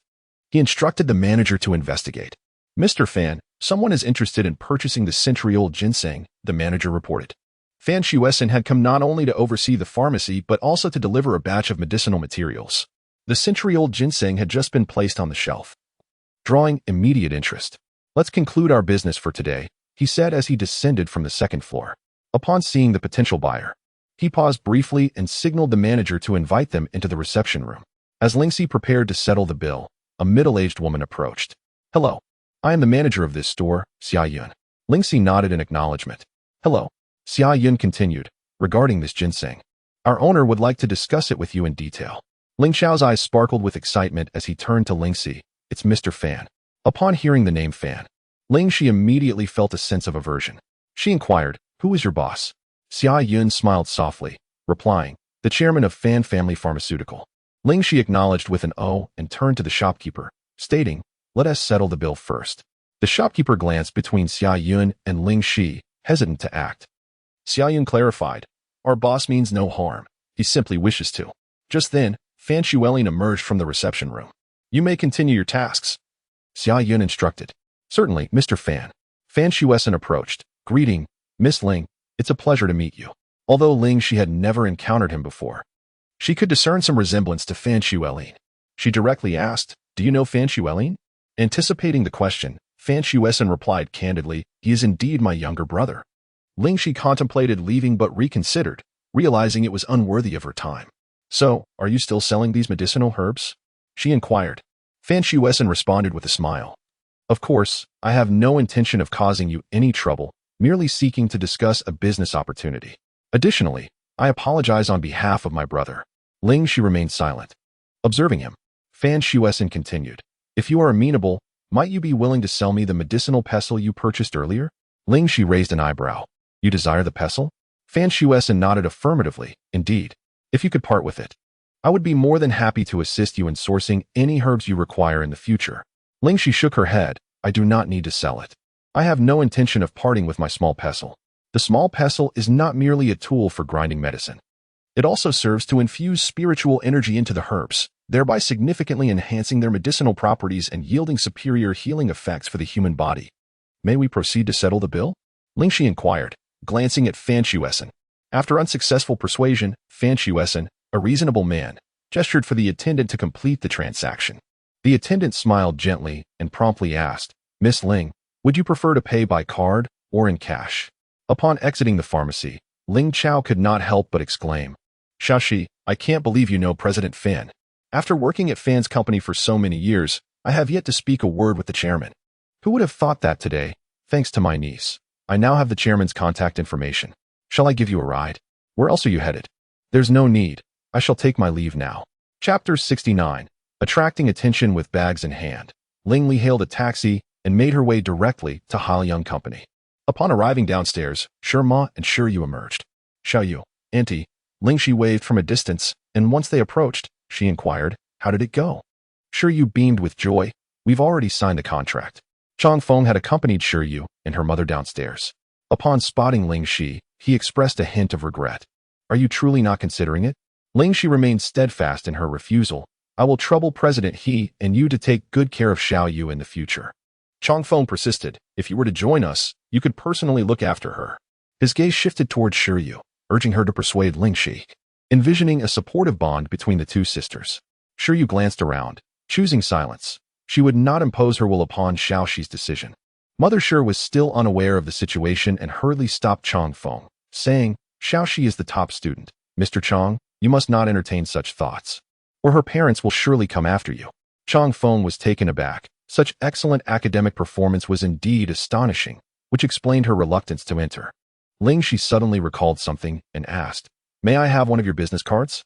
Ling father took it upon himself to employ the villagers and set things in motion. Ling grandmother watched with envy, frequently seeking to cultivate a relationship with him.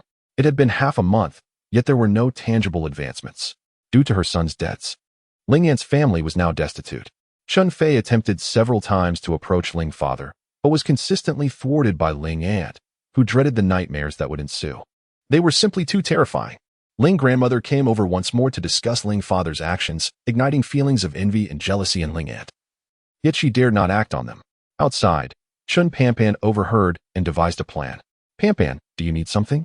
Ling father asked, dust-covered, shaking off his clothes as clouds of dust swirled around him. Chun Pampan looked at him with a hint of disdain and subtly distanced herself.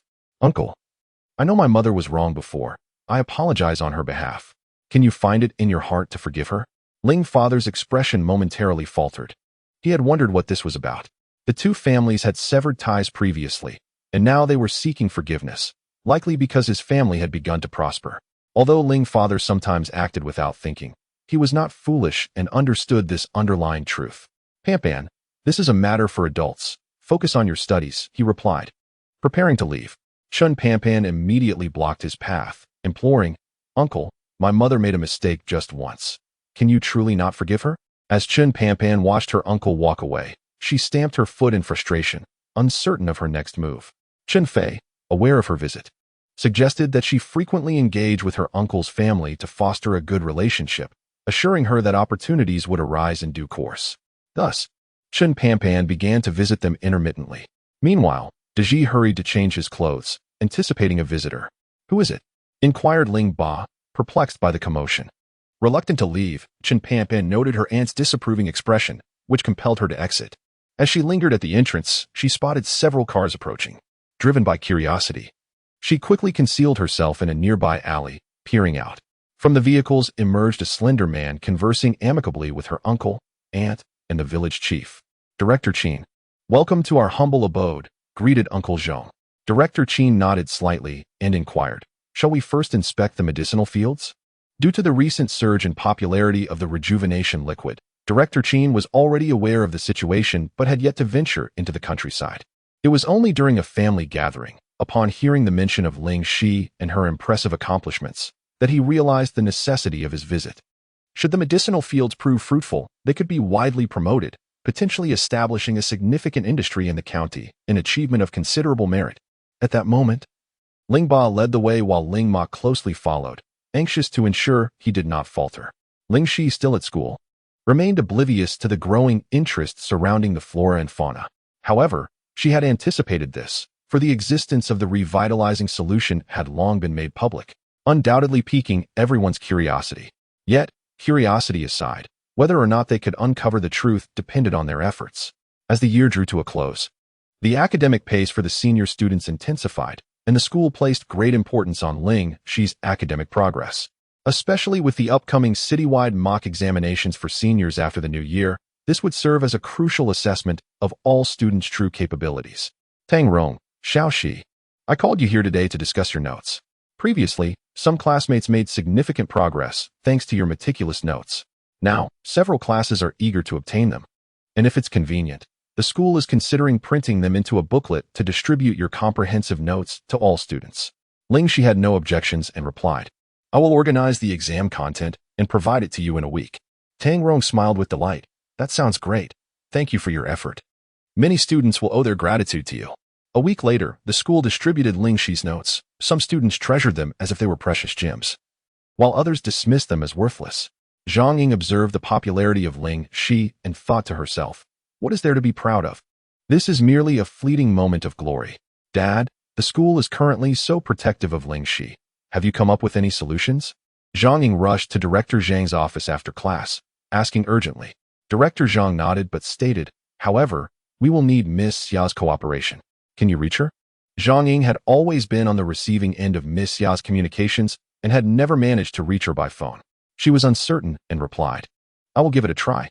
By the way, what do you intend to do?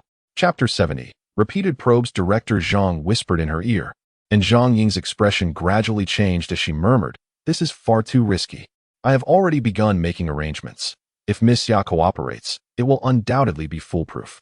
Despite her lingering concerns, Zhang Ying pondered that if they succeeded, it would certainly pin Ling Xi to the pillar of shame, alleviating her heavy heart. As time passed leisurely, the renovations of the Ling family's old residence were completed, and the lingering odors had dissipated.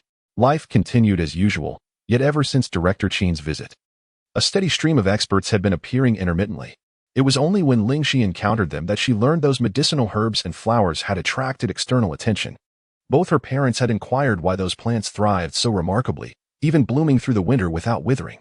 This matter indeed warranted investigation, however.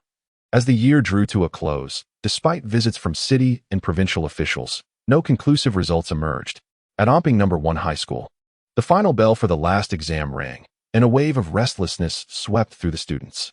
As Ling Xi stepped out of the school gates, She spotted a familiar face she hadn't seen in a long time. She stood still for a moment before slowly approaching. Yan Chen's lips curled into a slight smile as he observed the young girl before him, clad in a white down jacket and hat, resembling an adorable snowman amidst the winter. Mr. Yan, Ling Xi raised her gaze, her long lashes framing sparkling almond-shaped eyes that shimmered like distant stars.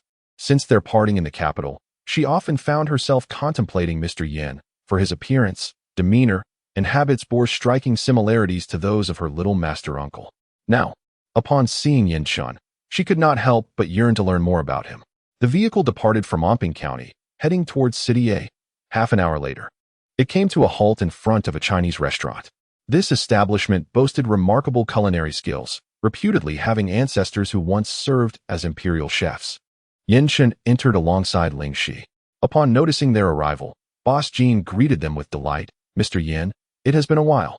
Yan Chen nodded slightly, acknowledging him. "Please, follow me. The private room has been reserved for you." Boss Jean instructed the staff to promptly prepare a table laden with exquisite dishes, then led them into the courtyard. Spotting Ling Xi, he inquired, "Mr. Yan, may I ask who this is?" "A friend," Yan Chen replied, glancing at Ling Xi, who coincidentally met his gaze, only for both to quickly avert their eyes. Observant as ever, Boss Jean immediately sensed the subtle tension and chuckled inwardly, realizing that Mr. Yan had someone special in his life. It seemed this meal must be meticulously prepared. Ling Xi removed her scarf and unzipped her down jacket, just as her garments were taken from her hands. She stared in surprise as Yan Chen hung her clothes with care, then moved a chair aside, gesturing for her to sit. Ling Xi bit her lip and slowly made her way to the seat. Fiddling with the cup before her, she expressed, "Thank you for your concern, Mr. Yan. I am well." The way she addressed him, repeatedly as Mr. Yan, felt both unfamiliar and distant, causing Yan Chen to furrow his brow slightly. "Could we perhaps use a different form of address?" he suggested. Ling Xi hesitated. "We've known each other for so long, Mr. Yan sounds rather detached. You can simply call me by my name." Yan Chen maintained an air of calm composure. Ling Xi pondered for a moment before softly murmuring, "Yan Chen." As Yan Chen listened, he found the words more agreeable, the corners of his mouth lifting slightly. Just as he was about to speak, a knock came at the door, and the waiter entered, carrying the dishes. Outside, a group passed by, and Shi Huiru happened to glance inside. Upon seeing, she froze. "Is that the young lady?" Someone in front called out when they noticed she had stopped. "I'm here," Shi Huiru replied. Ling Xi, upon hearing the voice, merely caught a glimpse of Shi Huiru's retreating figure and paid it little mind. The waiter exited, leaving only the two of them in the room, and an awkward silence enveloped the atmosphere. After a while, Ling Xi blinked and broke the silence, asking, "Shall we eat?" Yan Chen nodded almost imperceptibly, rising to pour a cup of hot water for her, a gesture to warm her stomach before the meal. If old Master Yin were present and witnessed his grandson showing such concern for another, he would surely be taken aback. Ling Xi accepted it with a smile, saying, "Thank you." Subsequently, the only sound that filled the room was the clattering of Ling Xi's chopsticks, while Yan Chen appeared lost in thought, his expression profoundly contemplative. The table was set with a variety of dishes, both meat and vegetable, yet around Yan Chen lay an array of vegetarian fare. Ling Xi's eye started, and she picked up a piece of chicken, intending to place it on Yan Chen's plate. "Yan Xian, Yan Chen, are you not hungry?" Upon seeing the meat on the plate, Yan Chen's dark eyes displayed a rare conflict as he shifted his gaze between Ling Xi and the food, ultimately opting not to partake. "I usually prefer vegetarian cuisine, so," he spoke with a tone of apology. Ling Xi's eyes brightened, and she inquired, "Have you never liked eating meat, or is there another reason?" Yan Chen replied, "I have never favored it since childhood." Ling Xi pressed her lips together, her face devoid of expression, yet her heart was blooming with joy. Another point of similarity emerged. Her junior master also had an aversion to meat. With a look of genuine apology, she said, "I'm sorry, I didn't know. Please eat more vegetables." With that, she offered him some carrots. Yan Chen was momentarily at a loss, contemplating whether he should admit his dislike for carrots once more. Ling Xi fixed her gaze upon him, her heart racing with anticipation, as she witnessed him pick up a carrot and bring it to his mouth. Her expression subtly shifted. Her junior master indeed did not eat carrots, but perhaps taste could evolve over time. She consoled herself with this thought.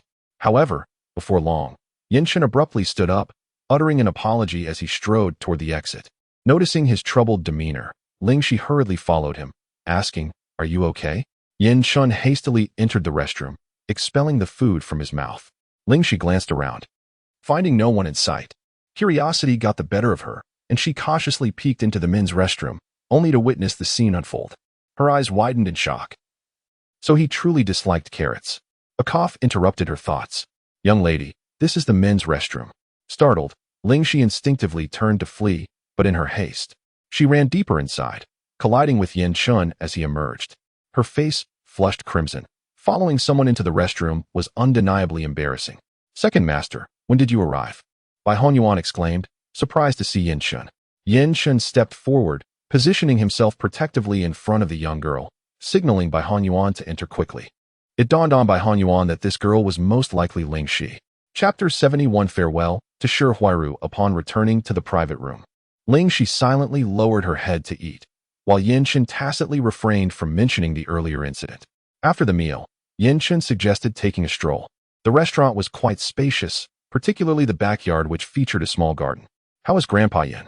Ling Xi inquired, recalling his grandfather's admonitions before their arrival. Yin Chun's lips curled into a slight smile. "He is in good health, though he has been watching a drama about the college entrance examinations and keeps muttering about wanting you to go to the capital."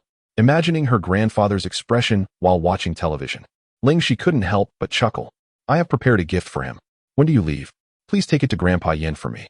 Yin Chun nodded slightly. Then his dark eyes turned toward Ling Xi, silently conveying a message. "Grandpa has a gift. What about him?" Ling Xi blinked, as if she comprehended his meaning. "There is also a gift for you." At that moment, a subtle smile blossomed in Yin Chun's eyes, and the atmosphere between the two grew unexpectedly warm. As they leisurely strolled along the path, their silhouettes appeared perfectly matched from a distance. At that moment, Bai Honyuan and his two companions approached. He smiled and greeted them. "Second master, Miss Ling, it's a pleasure to see you again." Upon seeing him, Ling Xi recalled the earlier awkward moment when she had been caught and felt somewhat embarrassed. "Mr. Bai?"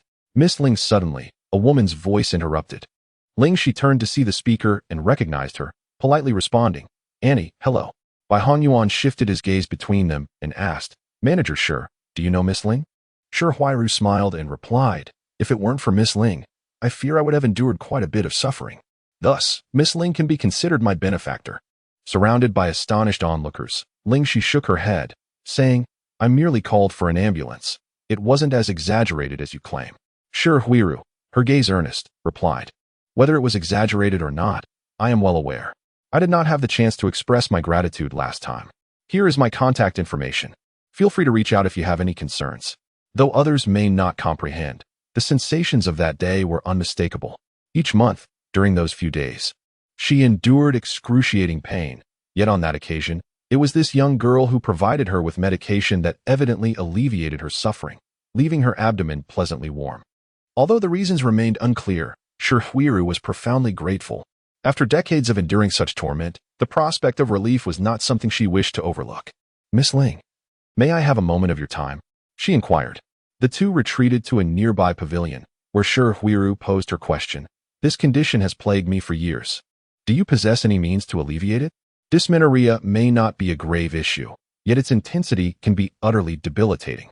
If decades of suffering could be eased, she would gladly pay any price. In response, Ling Xi inquired, "Are you aware of my situation with Zhang?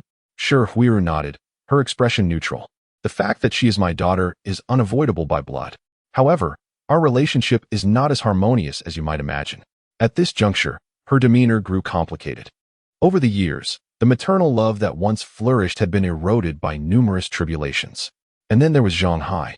Upon mentioning this matter, Shi Huiru expressed her admiration, saying, "You are a brave child." Ling Xi was taken aback. "You do not resent me for sending your son in?" Master Huiru scoffed. "He has no relation to me. Merely a stranger, a stepson at that, and the very one who took my child's life." Upon knowing he was inside, she felt a considerable weight lifted from her shoulders. Ling Xi did not respond immediately, only stating that she would think of a way, while in truth, she was contemplating her next course of action. After all, she remained an unlicensed practitioner. It was impractical for her to treat patients furtively each time they sought her help. Upon returning to Qingfeng village, it was already 9 o'clock in the evening. Yin Chun escorted her to her doorstep, and as Ling Xi unbuckled her seatbelt and prepared to exit the vehicle. He remarked, "Perhaps the next time I come to a city will be after the new year." Ling Xi replied, "Oh, now that you are on winter break, do you have any plans?" Yinchen was uncertain of what response he wished to hear. It seemed unlikely she would venture to Beijing without plans. Ling Xi nodded, but before she could speak, there was a knock on the car window. Ling Ba's head was pressed against it, his eyes sparkling with curiosity, although he could see nothing within. Startled, Ling Xi instinctively leaned back, and Yinchen promptly caught her.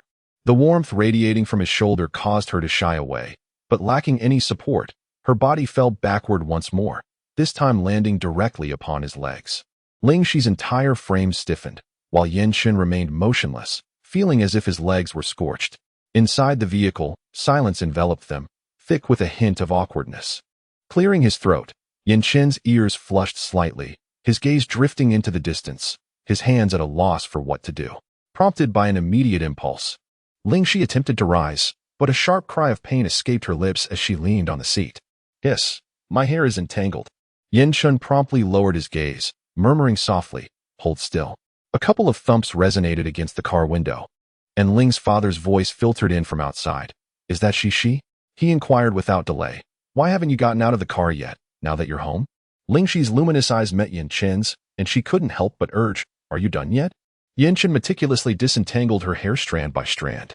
In the process, his fingers inevitably brushed against her neck, causing Ling Xi to reflexively flinch.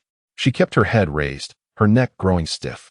The fragrance of sandalwood permeated the air, enveloping her senses, and the sight of the refined and handsome face before her was captivating. Ling Xi hastily closed her eyes, her breathing quickening. Yinchen, with his head bowed, caught sight of the young woman's smooth, fair cheeks from the corner of his eye. His gaze wavered, and upon accidentally causing her discomfort, he promptly apologized and regained his composure. The car door swung open, and Ling's father, seeing his daughter, felt a sense of relief wash over him. Ling Xi obediently nodded, whispering, "Okay." After watching the father and daughter enter the house, Yinchen returned to his seat in the car, but refrained from starting the engine immediately. Recollecting the events that had just transpired, the lingering smoothness on his fingers and the delicate scent of jasmine filling his nostrils, a faint smile graced his otherwise impassive countenance. With a press of the accelerator, the car swiftly departed.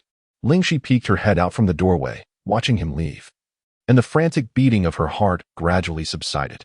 "Oh, Ling Xi, she sighed, "you truly lack willpower." Chapter 72. The Ointment After the Final Examinations. Ling Xi had been cooped up at home. To this day, no one knows the myriad of concoctions that reside within her modest studio. "Cici, have you finished the acne and scar ointment?" Ling's mother's voice echoed from the courtyard. Moments later, Ling Xi emerged, holding a small white bottle. "Here, take it." Ling's mother unscrewed the cap, releasing a subtle and pleasant fragrance. "Is it truly effective? If so, I shall send it to your aunt." "I assure you, it is undoubtedly effective," Ling Xi affirmed. Next door, at her second aunt's house, Chaofan clawed at her face in distress, unable to withstand the unbearable itch. Due to the erroneous choice of skincare products, her visage had suffered extensive lesions, and even the hospital had failed to remedy her condition. Upon witnessing Ling's mother's state, her heart sank into despair. How could it be that a woman in her 50s possessed better skin than her? The thought of facing others became increasingly unbearable. "Ling Fun, I have brought you some medicine," Ling's mother called out. Chao Fun, covering her face, rose to respond, "Come in." Seeing her cousin's face, marred by pustules, Ling's mother couldn't help but sigh and gently inquire, "Has it worsened today?" Chao Fun remained silent. "This is made by Cici. Would you care to try it?" Ling's mother kindly suggested. Despite her deep-seated aversion to such unbranded products, Chao Fun felt compelled by the goodwill of her elder sister-in-law. "Please, set it down for now." Standing before the mirror, she gazed at her reflection, a wave of nausea surging within her. After exhausting every major hospital, was it possible that her face was beyond salvation? "Chao Fun, come out and have some food." The voice of Aunt Air drifted in from outside. Chao Fun hesitated, reluctant to step out. Aunt Air approached and knocked on the door, urging, "People are like iron, and meals are like steel.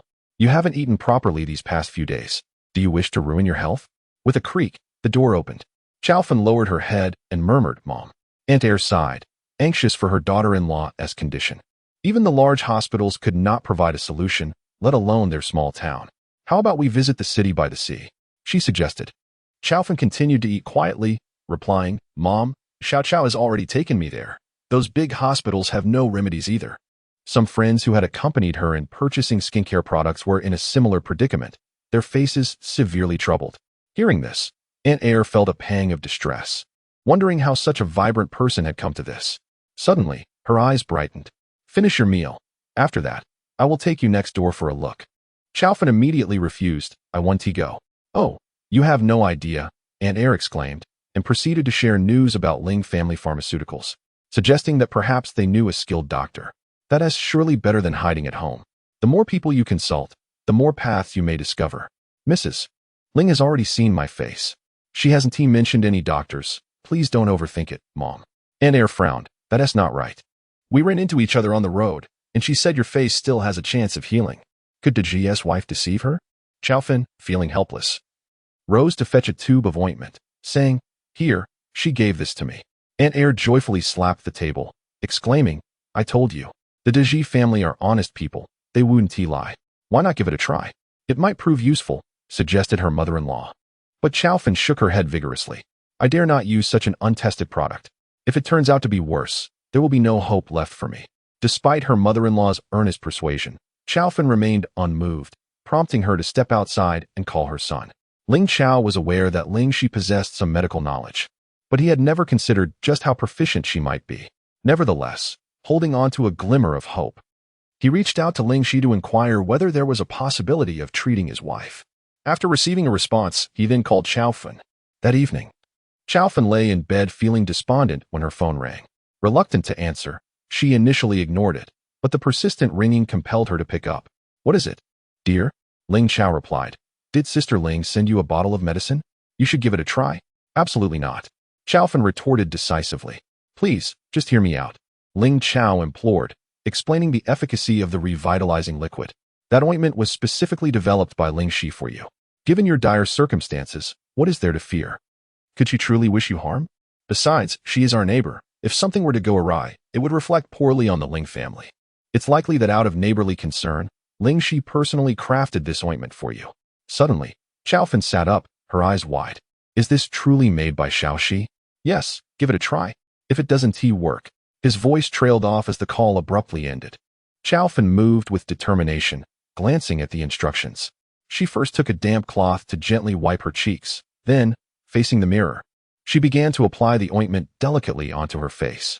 Suddenly, a refreshing breeze brushed against her face, followed closely by a stinging, burning sensation. Chaofan could not help but gasp, her facial muscles twitching incessantly. Despite her unease, she ultimately decided against washing off the ointment, lying down on her bed, and soon succumbed to slumber. The following morning, at 5 o'clock, the Ling family remained enveloped in sleep when a knock resounded at their door. Ling Ma nudged Ling Ba, urging him to answer it, before turning back to her dreams. Ling Ba, stifling a yawn, opened the door and inquired, Who is it? Brother, where's my sister-in-law? Chaofan replied, urgency lacing her tone. She's still asleep, came the response. Without regard for decorum, Chaofan pressed, I need to see my sister-in-law urgently. May I come in? Awoken by the commotion, Ling Ma felt a twinge of morning irritation, but upon recognizing Chaofan, she sat up, bleary-eyed. What brings you here so early? Sister-in-law, look at my face, Chaofan implored, her voice laced with urgency and a hint of hope, yearning for validation of her claims. I used the ointment you gave me just once yesterday, and now some of the minor wounds are beginning to heal. Ling Ma, now more alert, recalled the sight of Chaofan's face, which could easily deter one from eating. Is it really better? She exclaimed, her voice rising in surprise.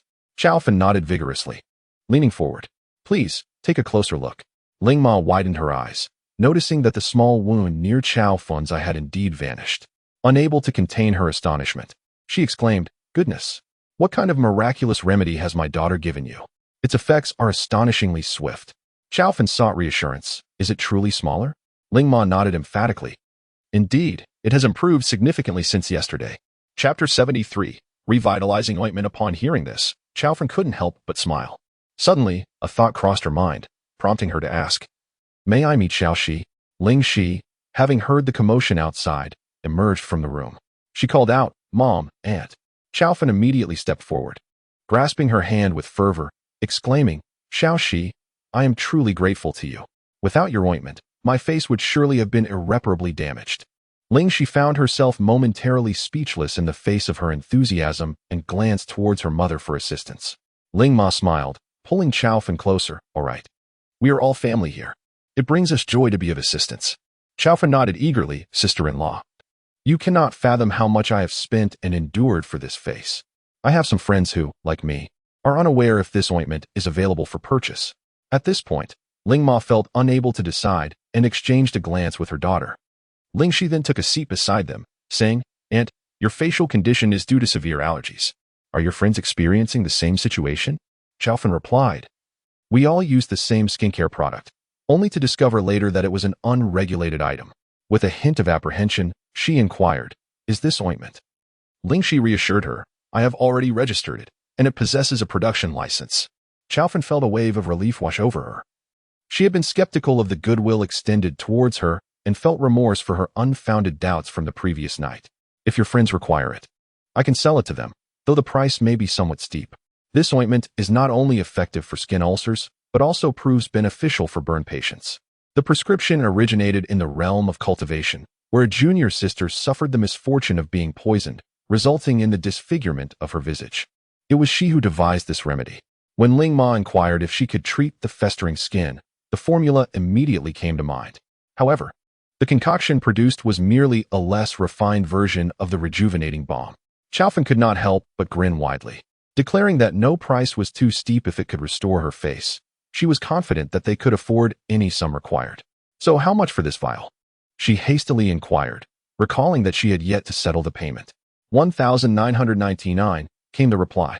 This price rivaled that of some high-end skincare products and was significantly more than typical ointments.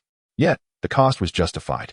For the balm contained approximately 10 grams of substance derived from 79 different medicinal ingredients, all purified by primal energy, ensuring that its efficacy far surpassed that of even the most expensive pharmaceuticals.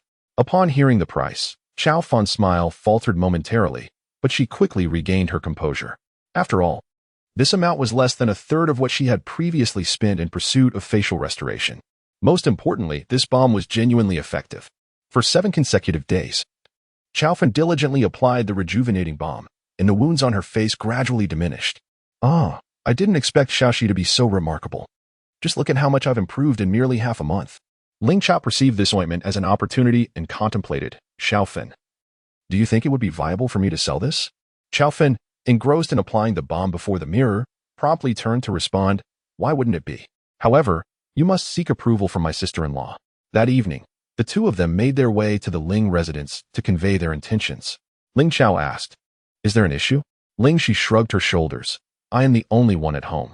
If I want to sell in bulk, I certainly won't be able to manage it, especially since I am in my final year of high school and cannot devote all my time to this. Upon hearing this, Ling's mother hesitated, while Ling Chao pondered the situation and agreed. If there is a yield, we must contact your uncle. Ling Xi responded with a smile. After Ling Chao and his wife departed, Ling's mother knocked on her daughter's door. Xi, I have something I would like to discuss with you. Ling's mother closed the door and sat beside Ling Xi. What is it? Noticing her mother's secretive demeanor, Ling Xi's curiosity was piqued. Ling's mother cautiously inquired, Can I make that ointment you mentioned? Ling Xi raised an eyebrow. You want to try? Her mother nodded. You see, although our family is not in dire need of money, it is primarily due to you. But with your studies becoming more demanding and your father preoccupied with the rejuvenation liquid, I thought it might be good for me to find something to occupy my time. Ling Xi contemplated this carefully, realizing it was indeed feasible.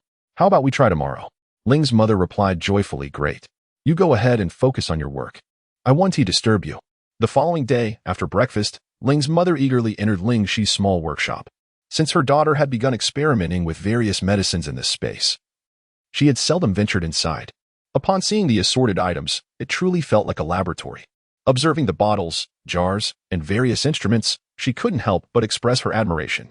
Mom, these are the materials for making the rejuvenation ointment. Ling Xi brought over a small basket of leftover ingredients, organized them neatly, and then explained each step to her mother. The small pot simmered over the fire. As Mother Ling kept a watchful eye on the time while adding herbs to the mixture, Ling Xi stood nearby, observing intently. The entire process was tedious and required unwavering focus. After 2 hours had elapsed, the concoction in the pot gradually thickened, and Mother Ling's face lit up with joy. It was finally complete. The ointment displayed a delicate white hue, translucent and exuding a delightful fragrance. Is it the same as the one you made? Mother Ling could not help but inquire. Ling Xi replied with a smile. Yes, exactly the same. Delighted, Mother Ling clapped her hands, exclaiming, wonderful. Tomorrow, I shall begin the production. Seeing her eagerness to showcase her skills, Ling Xi encouraged her. You can do it. From that day forth, the courtyard of the Ling family was filled with an enchanting aroma that piqued the curiosity of passers-by. Upon learning of this, Ling Chao hurriedly placed an order. Chao Fan also spread the word among her friends, flooding her social media with posts. Initially, many assumed she had fallen victim to another scam and urged her to reconsider. Within just a day, Chao Fan's phone was inundated with calls from concerned friends. As Mother Ling found herself overwhelmed with the workload, Chao Fan enlisted the help of her aunt. After their studies, Ling Yin and Ling Huan joined in to assist with packaging, and soon everyone was bustling with enthusiasm. Before long, the residents of Qingfeng village were well aware of the news. Is anyone home? A young girl's voice echoed at the gate. Wang Qian entered the courtyard, where the fragrance was even more pronounced. Wearing a mask and hat that concealed all but her eyes, Mother Ling momentarily failed to recognize her. Who are you looking for? She asked. Auntie, it's me, Wang Qian, she replied softly. Mother Ling and Chao Fan exchanged glances, quickly wiping their hands and stepping out from the house. It is Qian Qian, come, let us sit inside. Wang Qian shook her head, standing silently for a moment before asking, Auntie, I have heard that Aunt Chao's face has been healed by you. I wish to inquire about it. Chapter 74, effective upon hearing her name. Chao Fan emerged from the room, removing her mask and leaning forward, saying, Qian Qian, take a look. Previously, her skin had been quite fine, and it remained so, making it difficult to discern any significant difference. However, when Chao Fan retrieved her camera and revealed the photographs of her once damaged face, she stated, this was my appearance before. Wang Qian's eyes widened in shock, her voice urgent. Aunt Chao, did you truly heal with that ointment? Chao Fan nodded affirmatively. Wang Qian hastily pulled off her mask, revealing the lower half of her face, marred by scars that crisscrossed and twisted like a centipede, causing discomfort to those who beheld it. However, the inhabitants of Qifeng village had largely become accustomed to such sights. This visage was a remnant of a childhood fire, leaving Wang Qian with these marks, enduring countless taunts throughout her school years. Yet, she had never relinquished hope for treatment. Hearing about Aunt Chao's experience, she approached with a mindset of cautious optimism. Ling Ma led the young girl into the room, saying, Please wait, I shall fetch Xi. Wang Qian sat on the sofa, with Chao Fan beside her, visibly hesitant to speak. This ointment could indeed remedy her face, yet it remained uncertain whether it could heal Wang Qian, whose condition had persisted for over a decade. As Ling Xi entered from outside, Wang Qian looked up and beheld her flawless, radiant face, evoking a sense of envy. Xi, this is Qian Qian. Do you think she can benefit from the rejuvenating ointment? The price is not inexpensive. One cannot afford to squander money unnecessarily. Hello, Wang Qian whispered. Ling Xi gently caressed the scar on her cheek with her soft little hand, causing Wang Qian to shudder and instinctively pull her head back. Let me take a look. Do not be anxious, Ling Xi reassured her, her voice tender and delicate, gradually instilling a sense of calm. Slowly, Wang Qian lifted her head to gaze at the younger girl before her, filled with envy. How wonderful it would be if her own face were devoid of any scars like hers.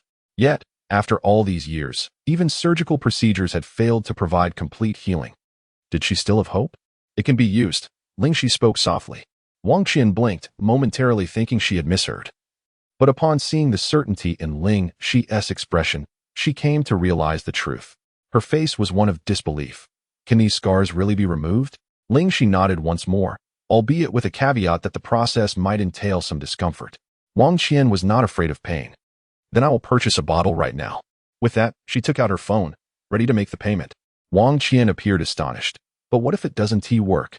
Ling Xi was confident in her product, hence her insistence on letting Wang Qian try it first. The Ling family, though they had witnessed the transformation of Chao Fan, still felt a twinge of unease at the sight of Wang Qian's scarred half-face. Nonetheless, out of trust in her daughter, Ling Ma refrained from voicing her concerns, occasionally visiting Wang Qian's home without noticing anything amiss. Having endured numerous setbacks, Wang Qian harbored little hope for the rejuvenation cream, yet she was unwilling to relinquish her dreams so easily. Following Ling Xi's instructions, she diligently applied the ointment on her face each day. Occasionally, a sharp stinging sensation would arise, as though a layer of skin was being painfully stripped away, rendering it nearly unbearable. Yet, Wang Qian endured it, and when her worries overwhelmed her, she hurried back to the Ling household, seeking reassurance. Once she learned that no harm had been done, she chose to dismiss her concerns. Unbeknownst to her, the scars had indeed begun to fade ever so slightly, though imperceptibly to the naked eye. As the new year approached, it was only during a casual glance in the mirror that she belatedly noticed a reduction in her scars. Abruptly abandoning her dental hygiene, she leaned closer to the mirror, meticulously counting. Previously, there had been 7 scars. Now, there were only 6. In the yard, Wang Ma was hanging out the laundry when she was startled by a sudden scream emanating from her daughter's room. Alarmed, she pushed open the door, only to find her daughter bouncing with joy, her eyes wide with disbelief. "What is happening?" Wang Ma inquired, her concern palpable. "Mother, look!" Wang Qian exclaimed, rushing to her side, her chin held high. "One of my scars is gone." The first thing Wang Ma noticed was that her daughter had removed her mask. Upon hearing the words that followed, she was taken aback. 1, 2. After counting, her eyes sparkled with astonishment. "It really is gone." Realizing it wasn't merely a figment of her imagination, Wang Qian was overwhelmed with emotion, tears of joy streaming down her face. She threw her arms around her mother, initially sobbing softly, only to be overcome by a fit of loud, uncontrolled weeping. Wang Ma gently patted her shoulder. Qian, tell me, what happened? How did one of your scars suddenly disappear?" She suspected her daughter had secretly resorted to some treatment once more. Wang Qian wiped away her tears, her voice still choked with emotion. "I went to find Aunt Ling, and she gave me the rejuvenating cream without asking for payment." Wang Ma had heard of this ointment, as many in the village spoke ill of the Ling family for charging exorbitant prices. She was taken aback that Qian had ventured there herself. "Come, let us pay a visit." Just as Wang Qian was about to put on a mask, Wang Ma stopped her, stating that since her condition had improved, there was no need for it anymore. The villagers had not seen Wang Qian for quite some time. Upon spotting Wang Ma, they finally recognized the young girl by her side. One of the older women approached and inquired, "Is this Qian?" Wang Ma nodded, preoccupied with her thoughts and offering no further explanation. As the mother and daughter moved forward, the woman curiously followed. Upon seeing them stop at the Ling family's doorstep, her curiosity heightened, prompting her to step forward. "Sister Ling," Wang Ma called out, pulling her daughter closer. "Do you still have any of the rejuvenating cream? My daughter's facial scars have diminished, and I would like to purchase more." Sister Ling gestured for them to enter. As Wang Ma and her daughter stepped into the courtyard, they were struck by the sight of the Ling residence, resembling a quaint villa, an expression of envy fleeting across their faces. Chao Fan, who came daily to assist, spotted Wang Qian and her mother, and approached with a smile. "How is it? Is it effective?" Wang Qian exclaimed with excitement. "It's incredibly effective." Wang Ma recognized Chao Fan as well, for they both hailed from the same village. However, she was unaware of Chao Fan's current situation and was puzzled to see her at the Ling household. Chao Fan explained, "I am now working at the Ling family, helping with various tasks. Is it just for making the rejuvenating cream? How much can you earn?" Recently, Wang Ma has also sought employment and could not help but inquire. Just then, Ling Ma emerged, and Chao Fan said, "You converse with Ling's sister-in-law. I shall attend to my work first. 1 bottle constitutes a treatment course, and there are still 2 bottles remaining here. Once they are used up, I expect the scars will fade significantly." Ling Ma relayed Ling Xi's words to Wang Qian, emphasizing the importance of adhering to a proper diet and advising against scratching if irritation occurs. Wang Qian, treating the information with utmost care, declared, "I have taken note." After paying, Wang Ma inquired, "Ling's sister-in-law, do you still need workers at your home? If so, would you consider me?" Ling Ma was taken aback by her interest in working for her, but acknowledged the need for help at home. However, she felt it necessary to consult her daughter first. "Please wait a moment. I will fetch Xiaoxi," she replied. Wang Ma, puzzled, wondered what Xiaoxi had to do with the matter. Chapter 75. The entrance exam. On the way home, Wang Ma contemplated Ling Xi and glanced at the rejuvenating cream in her hand, exclaiming, "The Ling family is destined for greatness." Wang Qian lifted her chin, dreaming, "I wonder when I can be as formidable as Xiaoxi. She is merely a high school student yet can concoct such remarkable ointments, while I am still occupied with foundational courses." Wang Ma cautioned, "Do not dwell on other matters. Your primary focus should be on healing your face." "I understand," Wang Qian replied. "Mother, are you truly going to work at Xiaoxi's home?" "Certainly. Currently, there are few helping hands. Once their business flourishes and expands, I might even assume a leadership role, Wang Ma mused, her spirits soaring at the thought of future prospects. After some reflection, Wang Qian also made a decision in her heart. Upon returning home, she took out her phone and captured a photograph of herself. She then unearthed a collection of photographs from over a decade ago, preserved from her time in the hospital, their edges frayed and yellowed, reminiscent of the moment she first sustained her injuries. Opening WeChat, she shared these two images in her moments, captioning them with the words, gradually improving. Within mere seconds of posting, a flurry of likes and comments flooded in. Qian, has your face truly healed? Which hospital? I seek a recommendation. What remarkable doctor could achieve such results? Be cautious. There are far too many frauds nowadays. As she perused the comments, Wang Qian pondered for a moment. Rather than hastily sharing the rejuvenating cream, she resolved to wait a few days before updating her status again. Thus, time passed until the start of school, by which point the scars on her face had diminished by nearly half. During the holiday, Ling Xi was equally busy. In addition to purifying medicinal herbs and crafting the rejuvenating cream and revitalizing elixir, she also assisted Shiryu in reinforcing her understanding of the material. As the new school year began, students were jolted back to reality with the onset of the school entrance exams. Many sighed in dismay. Yet Ling Xi and Shiryu remained unfazed. The former possessed genuine talent, while the latter had gained considerable confidence from a summer of tutoring. The school placed significant emphasis on this entrance exam, as it preceded the city-wide mock examinations. Group leader, is there a focus for the exam this time? After class, Su-Han approached Ling Xi, his eyes alight with anticipation. Ling Xi shook her head and replied succinctly no. Oh, Su-Han's expression fell instantly. Duan Fei, who had been watching, burst into laughter and remarked, Su-Han, are you truly afraid? Nonsense. Su-Han rolled his eyes, remarking that if it weren't for your bout of diarrhea during finals, the results would have been released much earlier. It seemed to him that you were simply afraid. Ling Xi encouraged, do your best. Good luck with this exam. Su-Han instantly smiled, assuring, absolutely, you can count on me, group leader. He knew that the leader would not neglect him. For 3 consecutive days, the entire senior class was enveloped in a tense atmosphere of examinations. It was only after the exams concluded that Su-Han finally felt a sense of relief. Duan Fei was brimming with confidence, assuring, don't worry. Besides, I have a secret weapon this time. There's no way Su-Han can surpass me. The following morning, the results were announced. Duan Fei rushed to the classroom, eagerly searching for Su-Han's name on the score sheet. To his astonishment, he found his own name listed in 10th place, just 1 point shy of Su-Han's. Duan Fei could hardly believe it. Despite having foreknowledge of the answers, he had still been outperformed by Su-Han. Perhaps influenced by the vivid memory of the previous cheating incident, Tang Rong was immediately suspicious upon seeing the results. Yet, lacking concrete evidence, she could not simply summon someone to question them. Teacher, I truly don't know how he managed that. What could he possibly explain? Any nonsense would surely be exposed. This question was only answered correctly by you and Ling Xi, but her method is beyond the high school curriculum. Why don't you come up and share your thought process with everyone? Tang Rong fixed her gaze upon him, sensing the unease and panic etched across his face. Her heart tightening with worry, she fervently hoped her suspicions were unfounded. Left with no choice, Duan Fei reluctantly took the stage and hastily delivered his explanation before stepping down. He himself was oblivious to what he was saying, leaving others equally bewildered.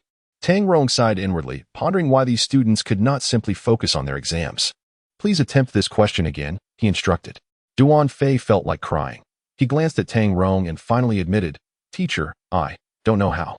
Tang Rong's expression turned grave. This question was identical to the last major question on the exam, merely with different numbers. No wonder it felt so familiar. He was in trouble. Duan Fei's face fell, and he dared not speak, silently praying that Teacher Tang would not probe further. Another teacher had left the office, leaving only the two of them. Duan Fei remained silent, appearing composed while his mind was in a state of turmoil. What to do? He was counting on this score to surpass Su-Han, and if this incident became known, how could he possibly continue his studies? Exiting the office, he was drenched in cold sweat, the memory of Tang Rong's gaze chilling him to the core. Tang Rong sighed, lamenting. You would think that by the 3rd year of high school, cheating would be futile. Is it truly self-deception to believe one could still perform well on the college entrance examination? The language teacher likely suspected whom she was referring to. Ever since Ling Xi's rapid improvement was marred by Director Zhang's accusations, the teachers had become more cautious regarding similar incidents. However, if the student did not confess, what could they do? Tang Rong nodded. It seems we have no choice. Chapter 76. Ji Kai. The other party clicked their tongue, saying, willing to bet, willing to lose.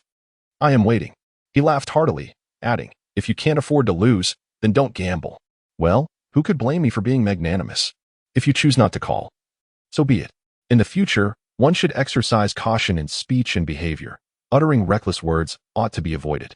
He called out to Meng Tian, let us depart. Ling Xi interjected, thank you. Please hand over your examination paper. I wish to see where you have erred this time. And you too. Sure you. Do present yours to me. She added to sure you. The two hastily submitted their papers as Su Han settled onto a nearby stool, both of them intently listening to Ling Xi's analysis. Duan Fei sat in silence, the surrounding congratulatory remarks sounding more like mockery to his ears. Everyone knew the answers, yet he could not surpass them. Was he not a fool? Unable to contain himself, he shouted, enough, cease this chatter. The boys, perceiving his displeasure, quickly suggested to the others, let us disperse, allow Fei Gu some solitude for a while. Moreover, this time, it might indeed deepen Zhang Ying's disappointment in him. Duan Fei was in a foul mood, pulling out the test paper, almost wishing to tear it apart. As he ripped a section, he suddenly recalled he could not do so, for if Teacher Tang discovered it, he would face another scolding. He glared at the final question, cursing his misfortune. Just as Duan Fei simmered with anger, Ling Xi's calm and gentle voice reached his ears. Upon closer listening, she was explaining the last question. What had previously eluded his understanding became clear as she elucidated. Ling Xi, being highly perceptive, had long since the gaze behind her but felt no malice. She turned to Su Han and said, there are 4 months until the college entrance examination. Let us take 1 month to solidify your foundation by memorizing all my notes. I will arrange the subsequent schedule according to your progress. Su Han hurriedly replied, rest assured, team leader. Time sped by. And soon the first mock examination for the senior students in City A arrived. The arrangements had thrown everyone into disarray. With Ling Xi and Shiryu assigned to Anping County No. 2 High School. In the entire county, there were only 2 high schools, both of which were evenly matched. And the principals of each aspired to outshine the other. Initially, this year's students had anticipated No. 2 High School claiming the top position in the county. However, with Ling Xi's sudden emergence, No. 1 High School was on high alert. Upon hearing that she would be taking the exam at No. 2, the students were eager to meet this legendary figure. Jishin, best of luck on the exam. Strive to surpass No. 1 High School. A boy could not help but exclaim. Ji Kai merely nodded in acknowledgement, saying nothing further as he returned to his studies. Ji Mama, observing this, expressed her concern, lately, your study hours have increased significantly. Is everything all right? She leaned in and whispered, during the city examination, a girl from No. 1 High School scored first in the city. Did you know? Yes, and what of it? Ji Kai replied nonchalantly. Do you even care about your son? Ji Mama shot him a glare. Little Kai has always been the top student since he started school. Of course, he would feel disheartened after being surpassed last time. You're preoccupied with county matters. Can't you pay a little more attention to little Kai? Ji Papa sighed and set down his newspaper. If he becomes disheartened over such trivial matters, what can he achieve in the future? You, Ji Mama was exasperated. Is that really what I meant? I am urging you to communicate more with our son. Once he goes to university, we will have even less time together. Little Kai, wait. Father Ji called his son over to sit with him for a chat. Ji Kai approached and took a seat, inquiring about the topic of discussion. Receiving a glance from Mother Ji, Father Ji asked, how was the pressure during the recent mock exam? Ji Kai fell silent for a moment before replying, it's manageable. Father Ji gave his son's shoulder a reassuring pat, saying, do not overthink it, just give your best effort. With your capabilities, there is no school beyond your reach. Ji Kai couldn't help but chuckle and replied, Mom and Dad, I understand your concerns, but rest assured, I'm not as fragile as you might think. I'm aware that there are always people who surpass us, and the world is vast. I am merely curious about the girl who ranks first in the city. What kind of person is she? At Anping County No. 2 Middle School, Ling Xi entered the examination room and immediately attracted a great deal of attention as she settled into her seat. Around her, a majority of the students belonged to the same school and were whispering to each other. She is stunningly beautiful. That's Ling Xi, the top student in the city. My goddess. I heard she even received an early admission offer from Peking University, but she declined it. Ji Kai listened to the murmurs around him and glanced toward the front, catching only a glimpse of Ling Xi's back. before he could steal another look. The invigilator distributed the exam papers, prompting him to focus entirely on the test. 2.5 hours later, the examination concluded. Ling Xi immediately lowered her head, knitted her brows, picked up her backpack, and left. Mother Ji consoled Ji Kai, saying, "Did you not perform well? It's all right, let us eat first. And you can do well in the next exams." Ji Kai shook his head and suddenly spoke. "I shared the examination room with Ling Xi today." Who is Ling Xi? Previously, she ranked first in the city-wide examination. Mother Ji immediately sensed something and felt a twinge of worry. Could it be that her son had been disheartened? He continued. "I observed that after more than half an hour into the exam, she stopped writing." At this point, his expression clearly reflected disappointment. Mother Ji thought, "This is bad. She has indeed been affected. Son, perhaps she." Chapter 77. The seedling has been planted as the afternoon examination commenced. Ji Kai found himself torn between two tasks, solving the questions while occasionally glancing at Ling Xi. His actions did not go unnoticed, and he received a warning from the invigilator. 20 minutes passed, and he discreetly lifted his gaze once more. Indeed, she had put down her pen. Ji Kai maintained his composure and began to write more rapidly. Upon the conclusion of the mock exam, Ji Kai realized that Ling Xi consistently finished her tests in approximately 20 minutes. Her speed in answering questions was astonishing. While the other students had yet to turn the page, she seemed to have completed the entire paper. If she were to achieve such remarkable results again, he would truly be in awe. Subsequently, Ji Kai eagerly awaited the announcement of the citywide mock exam results. Not only he, but even the teachers and students at City No. 1 High School were filled with anticipation. At City No. 1 High School, a teacher suddenly exclaimed from the office, "It's out." Instantly, everyone gathered around. "So is Guning first?" "Li teacher, please move aside." The teacher sighed. "You can see for yourselves. How is it still that Ling Xi?" Over the past few months, the school had invited numerous distinguished educators, and the faculty had been working tirelessly to impart various types of questions and knowledge to the students. Unexpectedly, the first place in the mock examination was claimed by Anping County. Simultaneously, Anping County No. 1 High School received the news. Principal Chin was overjoyed, waving his hand grandly to announce the distribution of bonuses. What could cause such elation? "Teacher," he inquired, unable to contain her curiosity. Tang Rong burst into laughter, exclaiming, "The results of the mock examination are out." "Really?" "Teacher," he quickly asked, "how did our school perform? And what about classes 5 and 6? Tang Rong gave a thumbs up, the meaning clear. Ling Xi still ranked first in the city. "Teacher," he couldn't help but exclaim, "No way. I thought the last time was merely luck. It turns out there is genuine talent." The following day, the list of results was posted at the school gate, with Ling Xi's name prominently enlarged, capturing the attention of all who passed by. An immediate meeting was convened for the entire senior year, where Principal Chun specifically praised Ling Xi, encouraging everyone to learn from her. Ling Xi stood on stage, holding a large placard featuring the grand sum of 5,000, the scholarship awarded by the school. As spring gave way to summer, in May, the fields rented by the Ling family were all tidied up. Ling Xi was not worried about her grades. Rather, her concern lay with the medicinal herb field. We've gathered 50 people, after 2 or 3 busy days. We should have it nearly completed.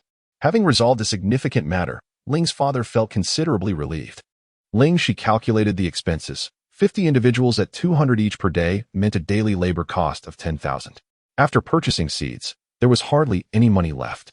Just as she was fretting, Wang Qian's mother arrived with good news. "Xiao Shi, Qian has decided to buy 10 bottles of the rejuvenating cream." Ling Xi's eyes sparkled with excitement. "Really?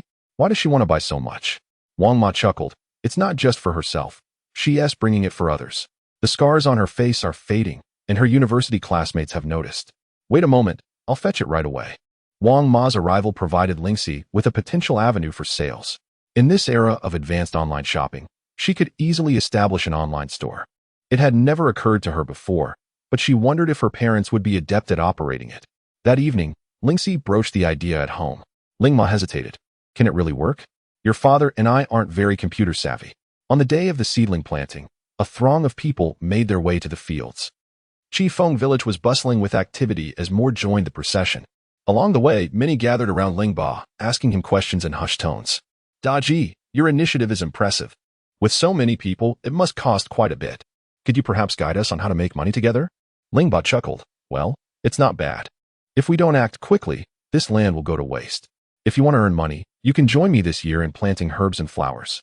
Upon hearing this, some were deterred, but others were intrigued. Later that evening, Uncle Zhong visited Ling's home to inquire if Ling Ba's earlier words were genuine. Of course they are, Ling Ba replied, having inadvertently revealed this information to the villagers due to his daughter's suggestion.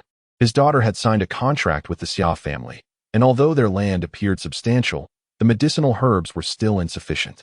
The moment Uncle Zhong arrived, Ling Ba sensed an opportunity and quickly asked Ling Ma to summon Ling Xi. In the afternoon, 3 individuals approached me, Lei, Xiao Feng, and Gui Kai. What are your thoughts? Uncle Zhong inquired. Ling Ba glanced at Ling Xi, who nodded slightly, prompting him to say, let us invite them over. We shall discuss this together. Village chief, brother de Ji, sister-in-law, Uncle Zhong called, and the 3 promptly arrived. Please, take a seat. Ling Ba shifted aside, allowing them to sit next to him. I heard from the village chief that you are interested in cultivating medicinal herbs. Have you discussed it with your families? Lei and Xiao Feng eagerly nodded, confirming that their families were in agreement. Brother de Ji, we all wish to collaborate with you. Since Brother de Ji began earning money, envy had brewed among the villagers. However, Ling Ba cautioned, cultivating herbs entails risks. If the quality does not meet standards, I cannot accept them. He articulated the harsh realities up front, as their family's recent financial success had attracted both positive and negative attention. Most villagers had good intentions, but if this continued, undesirable changes could arise. It was better to follow his daughter's suggestion. Those eager to earn could join in the cultivation of herbs. That is certain, but we lack knowledge about growing medicinal plants. Lei hesitated. I can teach you, Ling Xi interjected. The group gazed at her with skepticism, doubting her expertise in the matter. Rest assured, everything will be arranged in due course, Ling Ba assured them with a smile. An hour later, after finalizing the details, Ling Ba saw them off. Just as he was about to close the door, a hand halted him. Gui Kai, do you have something else to discuss? With a hesitant nod, Gui Kai expressed. De Ji, I personally aspire to collaborate with you, but my family has reservations. Would that be acceptable? Ling Dad, mindful of Gui Kai's domestic circumstances, inquired, your parents disapprove? Gui Kai affirmed with a murmur, then hastily added, my grandparents bequeathed me a plot of land. It's not expansive, but it's under my jurisdiction, so. Chapter 78. The Gaokao approaching his 4th decade, Gui Kai, as the eldest sibling, had been consistently instructed to support his younger siblings. Eventually, they established their own households and careers, yet he remained unchanged, burdened by poverty and unmarried. Ling Dad pondered, it's permissible, but without familial support. Do you possess the necessary capital? Gui Kai remained silent, and Ling Dad discerned that he was unprepared. Very well, I can loan you the funds for the seeds, provided you commit to seeing the endeavor through to completion. I certainly will, Gui Kai avowed. Ling Dad gestured dismissively. Your assurance is insufficient. What if your family sabotages the operation? What recourse would you have? Upon hearing this, Gui Kai's countenance darkened. Ling Dad concluded, we shall formalize an agreement. Upon returning home, Gui Kai immediately informed his parents of the arrangement. His father erupted in fury, exclaiming, who authorized you to sign? You unfilial son. I instructed you to cultivate medicinal herbs and enjoy a comfortable life. Yet you insist on following Ling de Ji. De Ji is capable. Why shouldn't I work with him? Gui Kai retorted defiantly, his eyes bloodshot. I am your father. My word is law. How dare you talk back? Gui Kai's father hurled a shoe, striking him on the leg. Gui Kai, regardless, I have already signed the contract. If you prevent me from proceeding, I have no penalty to pay, so take your money. Bah, I have no money, so do not impede me. Otherwise, if Daji comes looking for you, can you truly stop him? Gui Kai's father's expression darkened immediately. He could not restrain his anger and, after a few words of persuasion from Gui Kai's stepmother, he finally came to terms with it. After all, it is merely a small plot of land that yields little profit each year. If he wishes to cultivate it, so be it. If he does earn some money, will he not show filial piety towards you? Gui Kai and his companions embarked on a vigorous transformation, and from a distance, Qingfeng village began to emerge with vast fields of medicinal herbs. The village was often enveloped in a fragrant aroma of herbs. Uncle Zhong even submitted a report, prompting officials from both the township and county to visit, particularly County Chief Qin, who highlighted their progress in a meeting. Some other villages began to follow suit. Though not many, having one or two families in each village engaging in this endeavor was a positive indication. The willow sprouted new buds. The air was filled with the scent of flowers and the songs of birds, and the occasional sound of cicadas echoed in the forest, heralding the arrival of summer. As time slowly approached the end of June, the footsteps of the college entrance examination drew nearer. "Dad, have you arranged everything?" Zhang Ying could no longer contain her curiosity. Director Zhang nodded slightly. "You need not concern yourself. I have already arranged for someone. With Ling Xi's excellent grades, would anyone believe she cheated?" Zhang Ying expressed her worries. Director Zhang smirked, a cold smile gracing his lips. "Caught in the act, she will have no choice but to acknowledge it. What does it matter if others do not believe it? It shall transpire right under their noses, and the false must inevitably become true." Although Director Zhang claimed that everything was well arranged, an inexplicable sense of unease lingered in Zhang Ying's heart, prompting her to consider the necessity of a contingency plan. Duan Fei, with an air of indifference, simply remarked, "Well, it is what it is. After all, attending a prestigious university seems unlikely." Zhang Ying raised her gaze, astonished. "But your grades have been excellent for the past 6 months." Duan Fei smiled without responding, instead inquired, "What about you? I trust you are well prepared. I believe you will achieve commendable results." Zhang Ying scoffed, "No matter how well I do, it pales in comparison to Ling Xi, who is first in the city. It's infuriating that she caused my brother to end up in prison, while she herself is destined for a bright future. Could you possibly assist me?" Zhang Ying grasped his hands, her eyes filled with urgency. Yet, Ling Xi's misfortune seems rather severe. She then produced a bank card and said, "I've heard your mother has been unwell. Take this for emergencies, no need to repay it." Duan Fei lowered his head, his expression conflicted. Observing his hesitance, Zhang Ying pressed the card into his hand, and before departing, added, "Above all, your mother's health is paramount. If you're reluctant, consider this a loan." Duan Fei lingered alone in the CAF for quite some time, only rising to leave when a server informed him they were closing. Shi, it's time for bed. "We have an early start tomorrow," Ling Ma gently tapped on the door. "Your father and I will take you to the examination venue. Have you packed everything?" "Understood," Ling Xi replied, setting her phone down and calling out toward the door. Listening to her mother's footsteps fade away, she picked up her phone again. And a male voice from the other end asked, "Are you still there? Tomorrow is the college entrance examination. Good luck." "All right." Ling Xi hung up the phone and lay on her bed, contemplating the upcoming exam.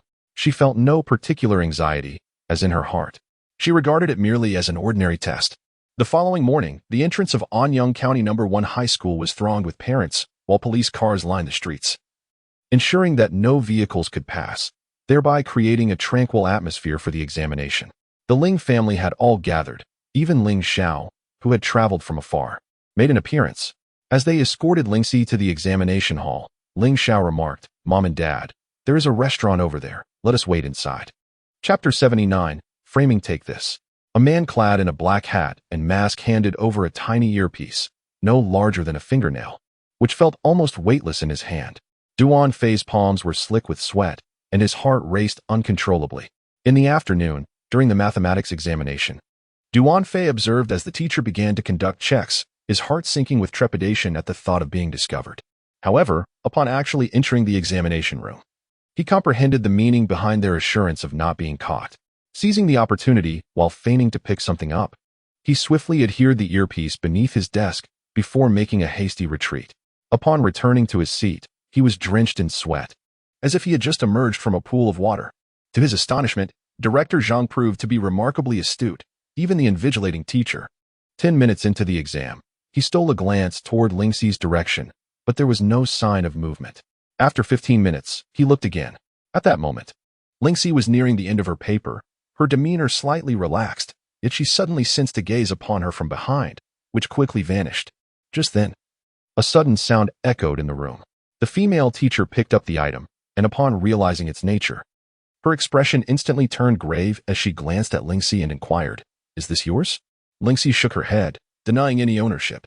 The teacher regarded her with a complex expression and stated, "Possessing electronic devices that facilitate communication, this student, you are accused of cheating on the college entrance examination.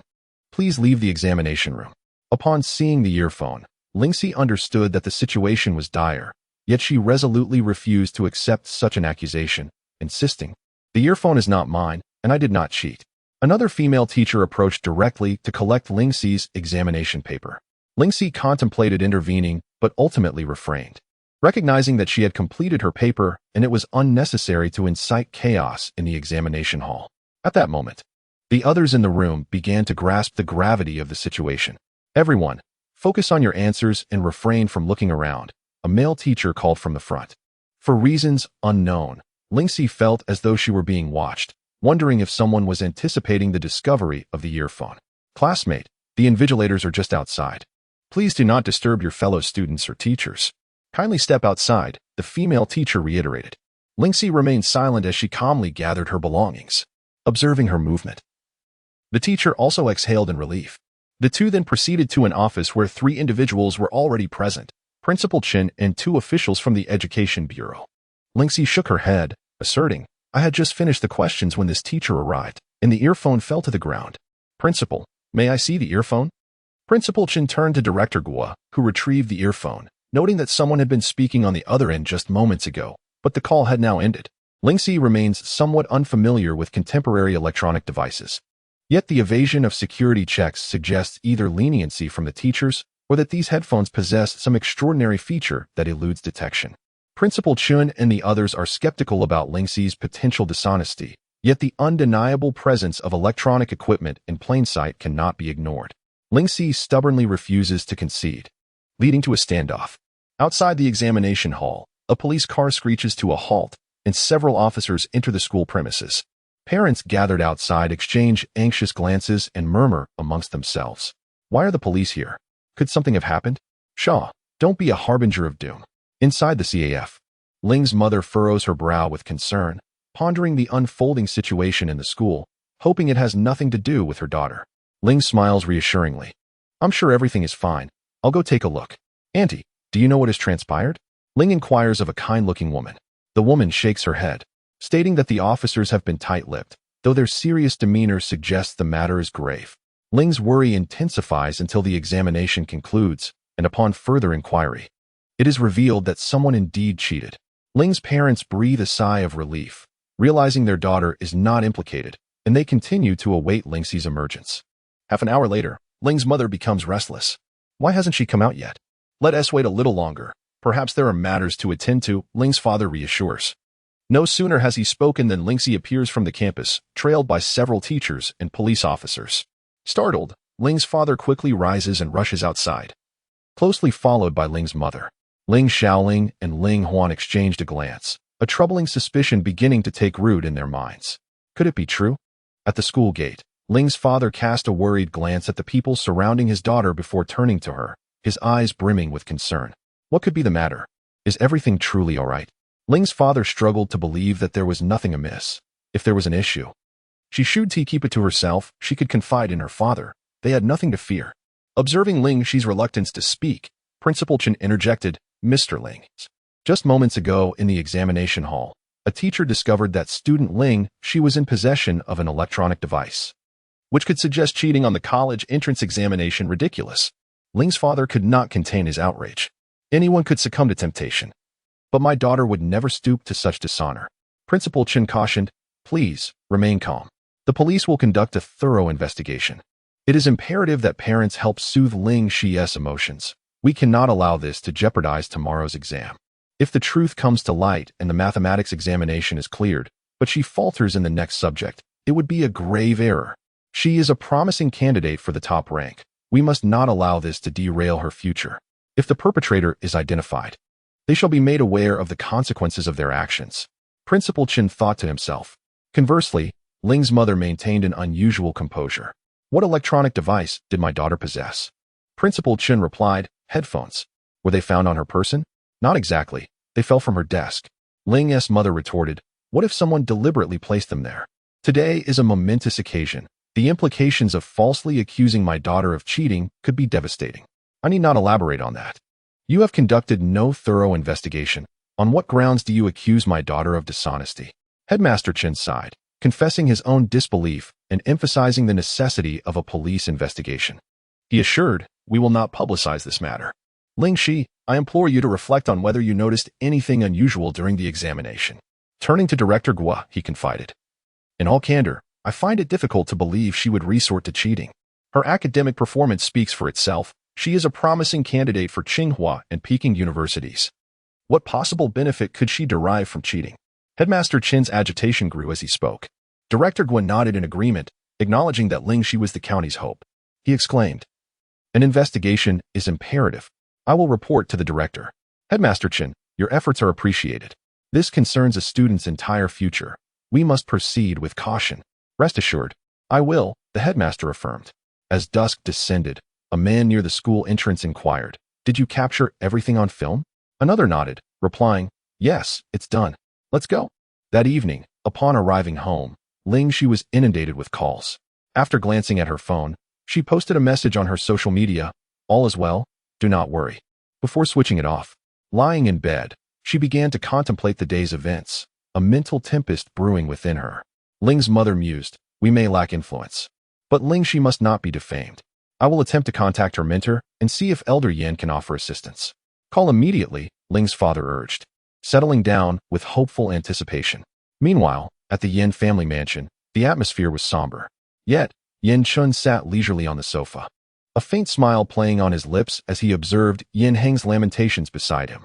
"Grandfather, I'm terrified," Yen Heng cried, pleading for mercy, overwhelmed with regret for having momentarily succumbed to his cousin's words. Just as Elder Yen was about to respond, the butler approached with a call from Ling Xi's mother. Hearing this, Elder Yan's brows furrowed, and he glared fiercely at Yen Heng before answering the phone. Yen Chun had been observing the situation closely and noticed the change in his grandfather's expression, his brows slightly knitting together. "Xiao Chun, accompany me to the study." In the study, Elder Yen conveyed the message from Ling's mother. Upon hearing it, Yen Chen's face flushed with anger as he turned to leave. "Where are you going?" "I'm heading to City A to handle this matter." As he strode out, he dialed a number to inform Ah Quan, arranging for a flight to City A without delay. "Wait," Elder Yen called out. "Xiao Shi hasn't admitted to anything. Investigate that headset thoroughly." "Understood. Contact me if there's anything." In the dead of night, while everyone was fast asleep, a post gradually climbed to the lower end of the trending topics. With the college entrance examination underway, any post related to it garnered significant attention, especially one concerning examination malpractice. Coupled with the girl's striking appearance in the photo, it quickly captivated numerous netizens. Some night owls joined the discussion, causing the topic's popularity to surge. By 7 in the morning, it had already ascended to the 10th position on the trending list. When Principal Chen learned of this news, his heart sank. This had escalated. A call from the director of the Education Bureau followed, sternly demanding a swift investigation and a proper explanation for everyone involved. The director of the Public Security Bureau set aside other matters to concentrate on the investigation of the college entrance examination cheating case. "Dad, something terrible has happened," Zhang Ying exclaimed as she awoke to the alarming news online. Ling Xi's cheating scandal had been exposed on the internet. Director Zhang, noticing the trending topic on Weibo, saw the attention it garnered was only increasing. Upon opening the comments, he was met with a flood of disparaging remarks. How could someone who looks so respectable behave so disgracefully? What a pity. The call for severe punishment was unanimous. It was utterly unfair to the other candidates. Under normal circumstances, Director Zhang would have brushed off such comments, but at this critical juncture, the potential repercussions of this incident escalating were dire. "Quickly, call Miss Xia. We must suppress this heat." Yet, Zhang Ying had already attempted to reach her several times without success. Glancing at the time, anxiety welled up within her. "Dad, I still have to take the exam. You go ahead to the examination hall. I will keep trying to call." Zhang Ying was awaiting her father to drive her to the venue, but at that moment, Director Zhang was overwhelmed with the urgency of managing the situation. Having completely forgotten about his daughter's predicament, he anxiously approached the window, fervently praying for a response. Suddenly, the phone connected. Director Zhang's eyes lit up. "Hello, Miss Xia. This is Zhang Ying's father." Having finally found a moment to step into the restroom, Xia Shasha whispered, "What is the matter?" "Ling Xi's cheating scandal is trending. We must act immediately to mitigate the situation. If this continues to gain exposure, it will certainly lead to serious consequences." The expression on Xia Shasha's face subtly shifted as she opened another mobile phone and glanced at the trending topics. Indeed, suddenly, the ringtone of another phone pierced the air. Upon seeing the caller ID, Xia Shasha dismissed Director Zhang's call and answered the new one. "Miss Ling Xi, I am already aware," she said. "You handle it, and be sure not to get yourself embroiled." "I understand," came the reply. As for the Zhang family, rest assured, they will not utter a single word. Ling Xi was also aware that she had been exposed by the media, yet she remained unperturbed. For her conscience was clear, she had committed no wrongdoing, and no one could falsely accuse her. Upon reaching the school gate, she spotted a man not far away. Yan Chen's usually calm demeanor was tinged with a hint of concern, which eased slightly upon seeing Ling Xi standing before him. The onlookers scrutinized Ling Xi, whispering incessantly. Any ordinary high school student might have crumbled under such pressure, let alone clearing their name. They might not even be able to continue the exam. With only half an hour remaining before the test commenced, Yan Chen approached Ling Xi, his voice steady and reassuring. To make a long story short, focus on your exam. Do not worry about anything else. I will take care of it. Ling Xi furrowed her brow. Does Grandpa Yan know about this as well? Chapter 81. A clue discovered as Ling Xi entered from outside. She distinctly sensed that security had intensified significantly. Upon arriving at the examination hall, she noticed that the number of security personnel had increased, and she was subjected to a thorough check not once, but twice, as she entered. As Ling Xi settled into her seat, she found herself under the intense scrutiny of her teachers. Perhaps to alleviate her psychological burden, they would glance at her briefly before diverting their gaze, though she remained within their peripheral vision.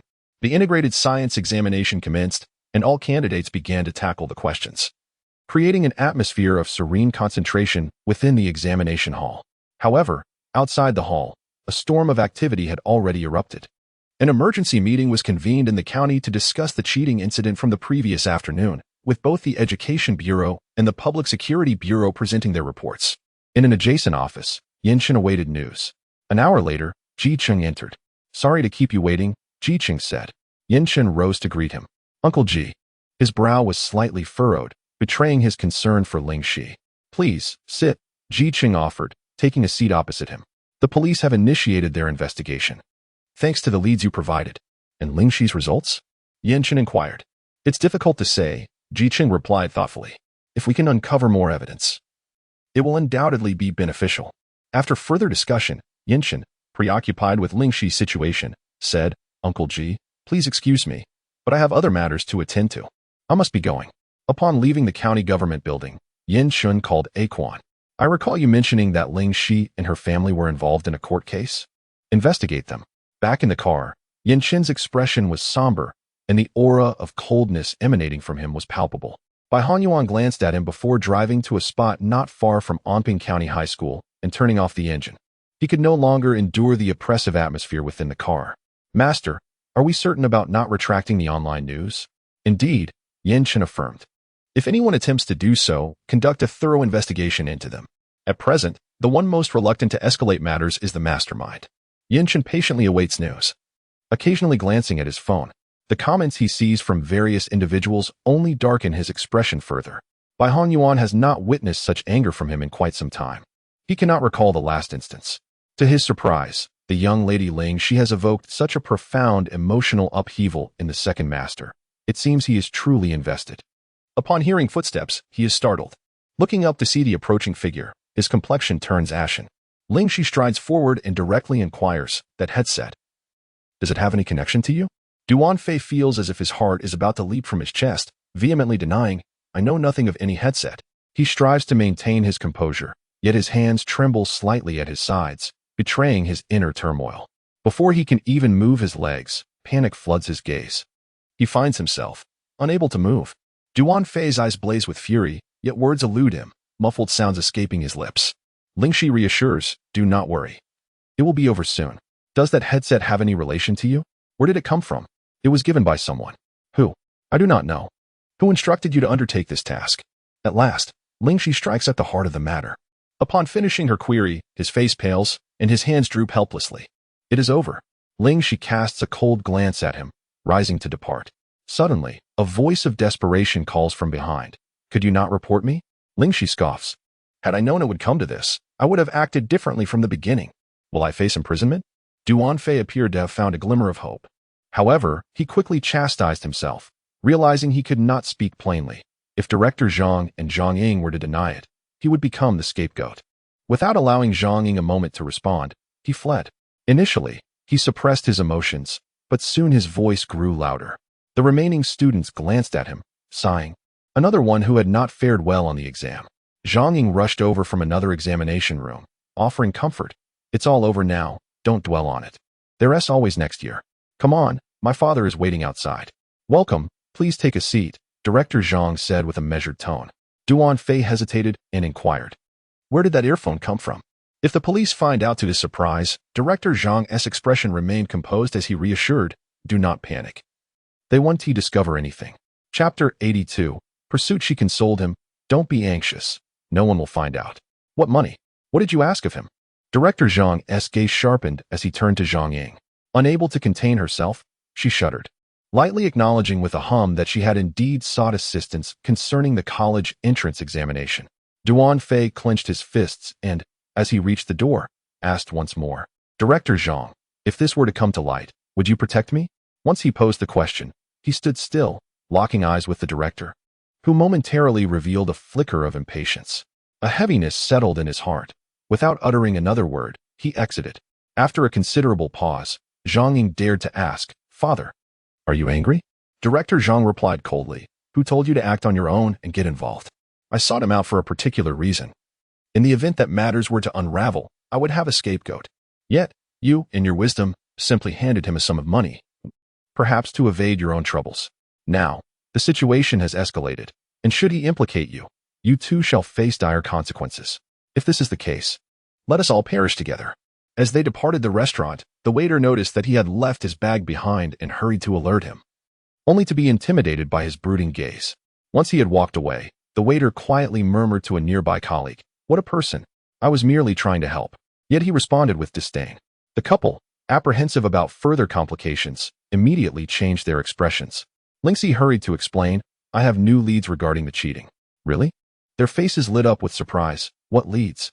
Ling Xi produced a voice recorder, waving it slightly. I have identified a suspect. Oh, who is it? Principal Chun, upon hearing the news, rushed downstairs, not anticipating such a momentous revelation. How did you discover this? Damn. After thorough investigation, it turns out to be someone from our own ranks. It can't possibly be an undercover agent from another school. He pivoted to leave but paused, turning back to inquire. May I borrow the voice recorder? Ling Xi handed it over, saying, That would trouble you, Principal Chin.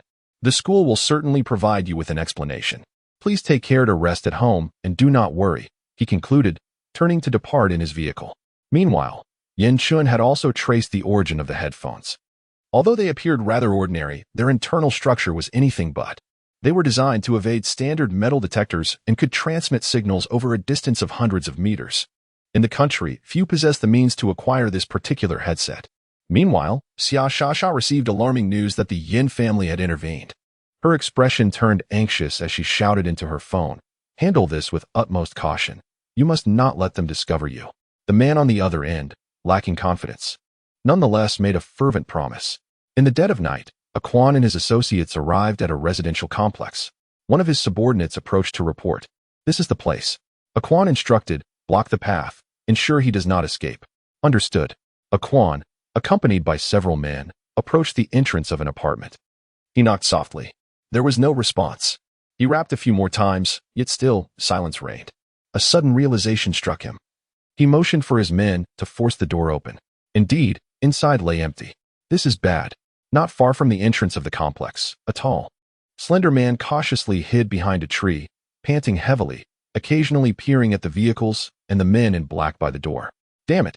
Thankfully, he had slipped down the tree. Otherwise, if these men had captured him, there would be no hope left. For a mere broken headset, so many had become entangled. Had he known, he would have refrained from chasing after this money.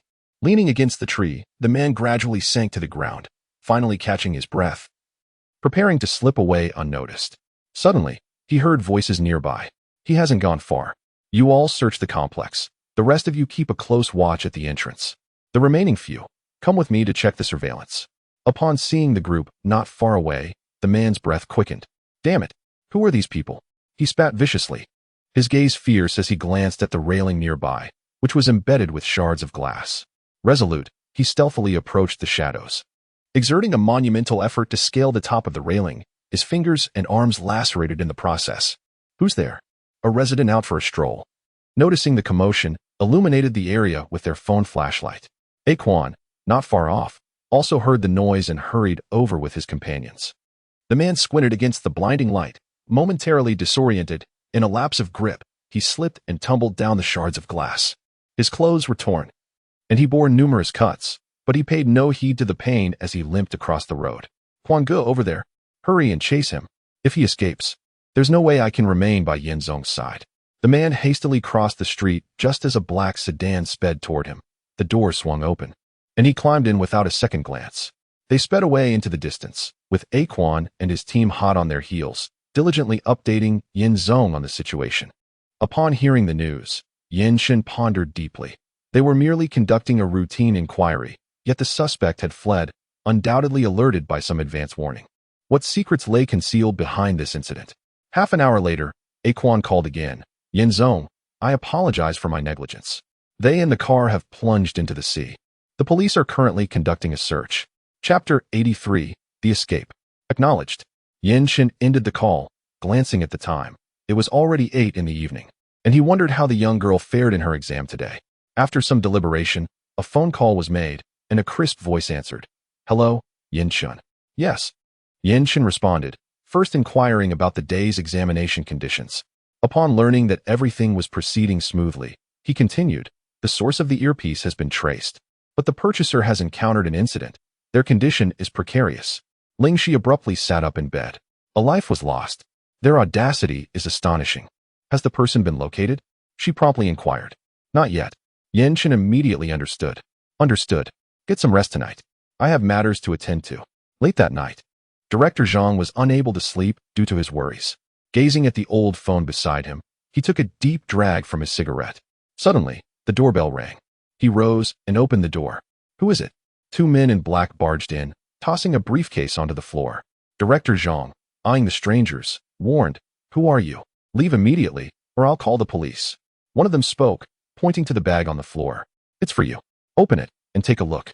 Director Zhang cautiously observed them. Who exactly are you? Spare the questions. Open it, the tall man said fiercely, thinking of his daughter inside. Director Zhang didn't want to provoke them, so he carefully unzipped the briefcase. As the lid was lifted, countless 100-yuan bills were revealed.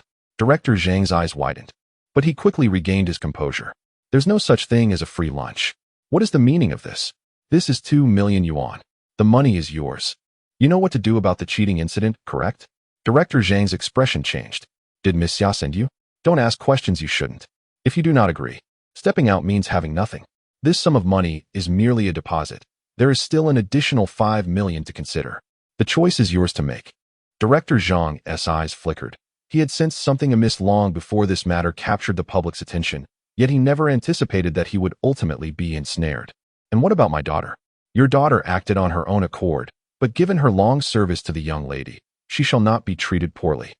If she wishes to go abroad, she may do so. If she prefers to stay, that is also permissible. The tall man cast a sidelong glance at him and coldly inquired once more, What will it be? Director Zhang, his legs weakened, sank to the ground. What other choice do I have? Rest assured, Miss Xia. Even if he wished for mutual destruction, the Xia family would likely ensure Miss Xia's safety. It is he who would emerge with nothing, having offended the Xia family. How could he possibly survive? Gather your belongings and leave at once. The 2 men continued. Director Zhang was taken aback. Aren't you going to leave us be? Hurry up. If you do not wish to depart, then be prepared to face the consequences.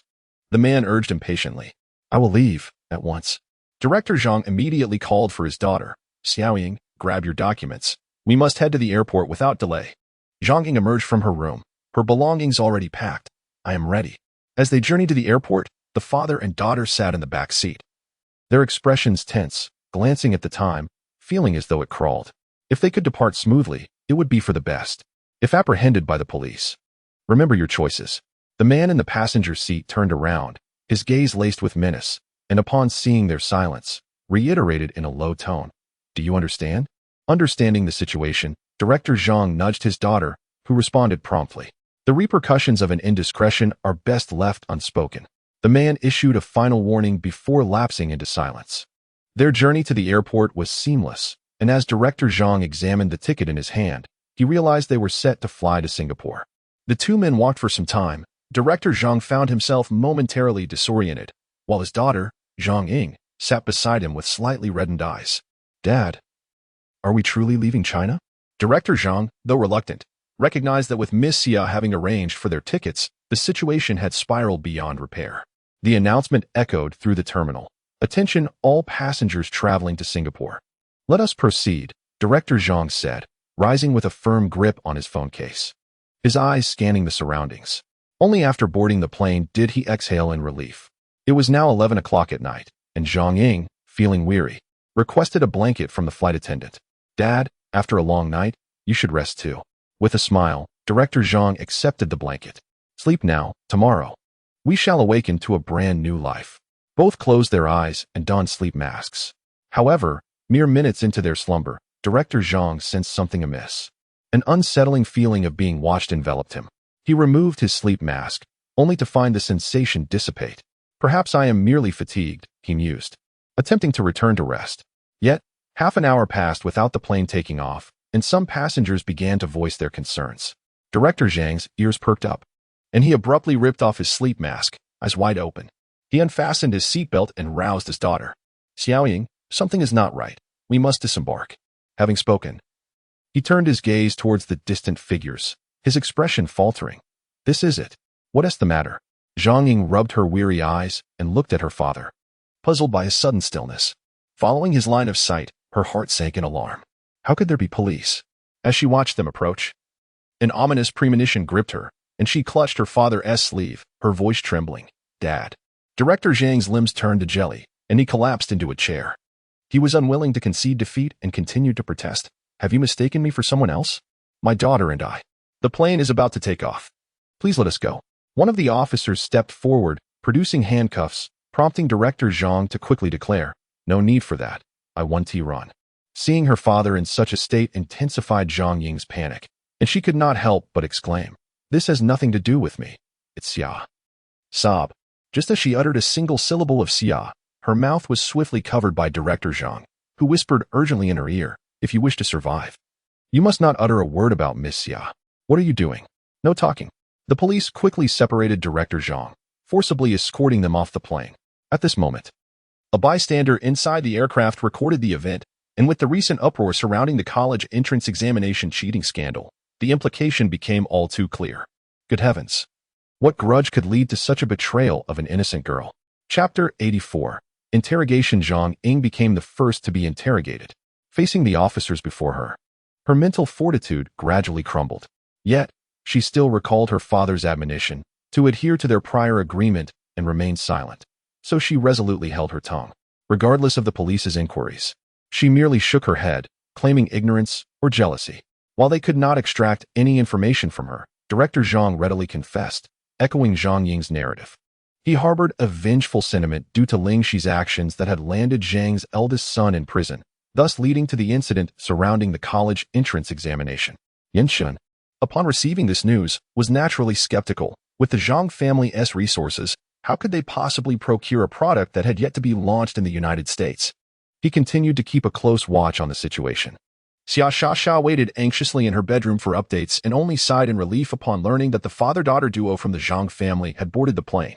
In a cheerful mood, she descended to pour herself a glass of red wine and exchanged pleasantries with her family before retreating back to her room. On the large bed, her phone vibrated incessantly. She picked it up. Hello? Miss, the Zhang father and daughter have been apprehended.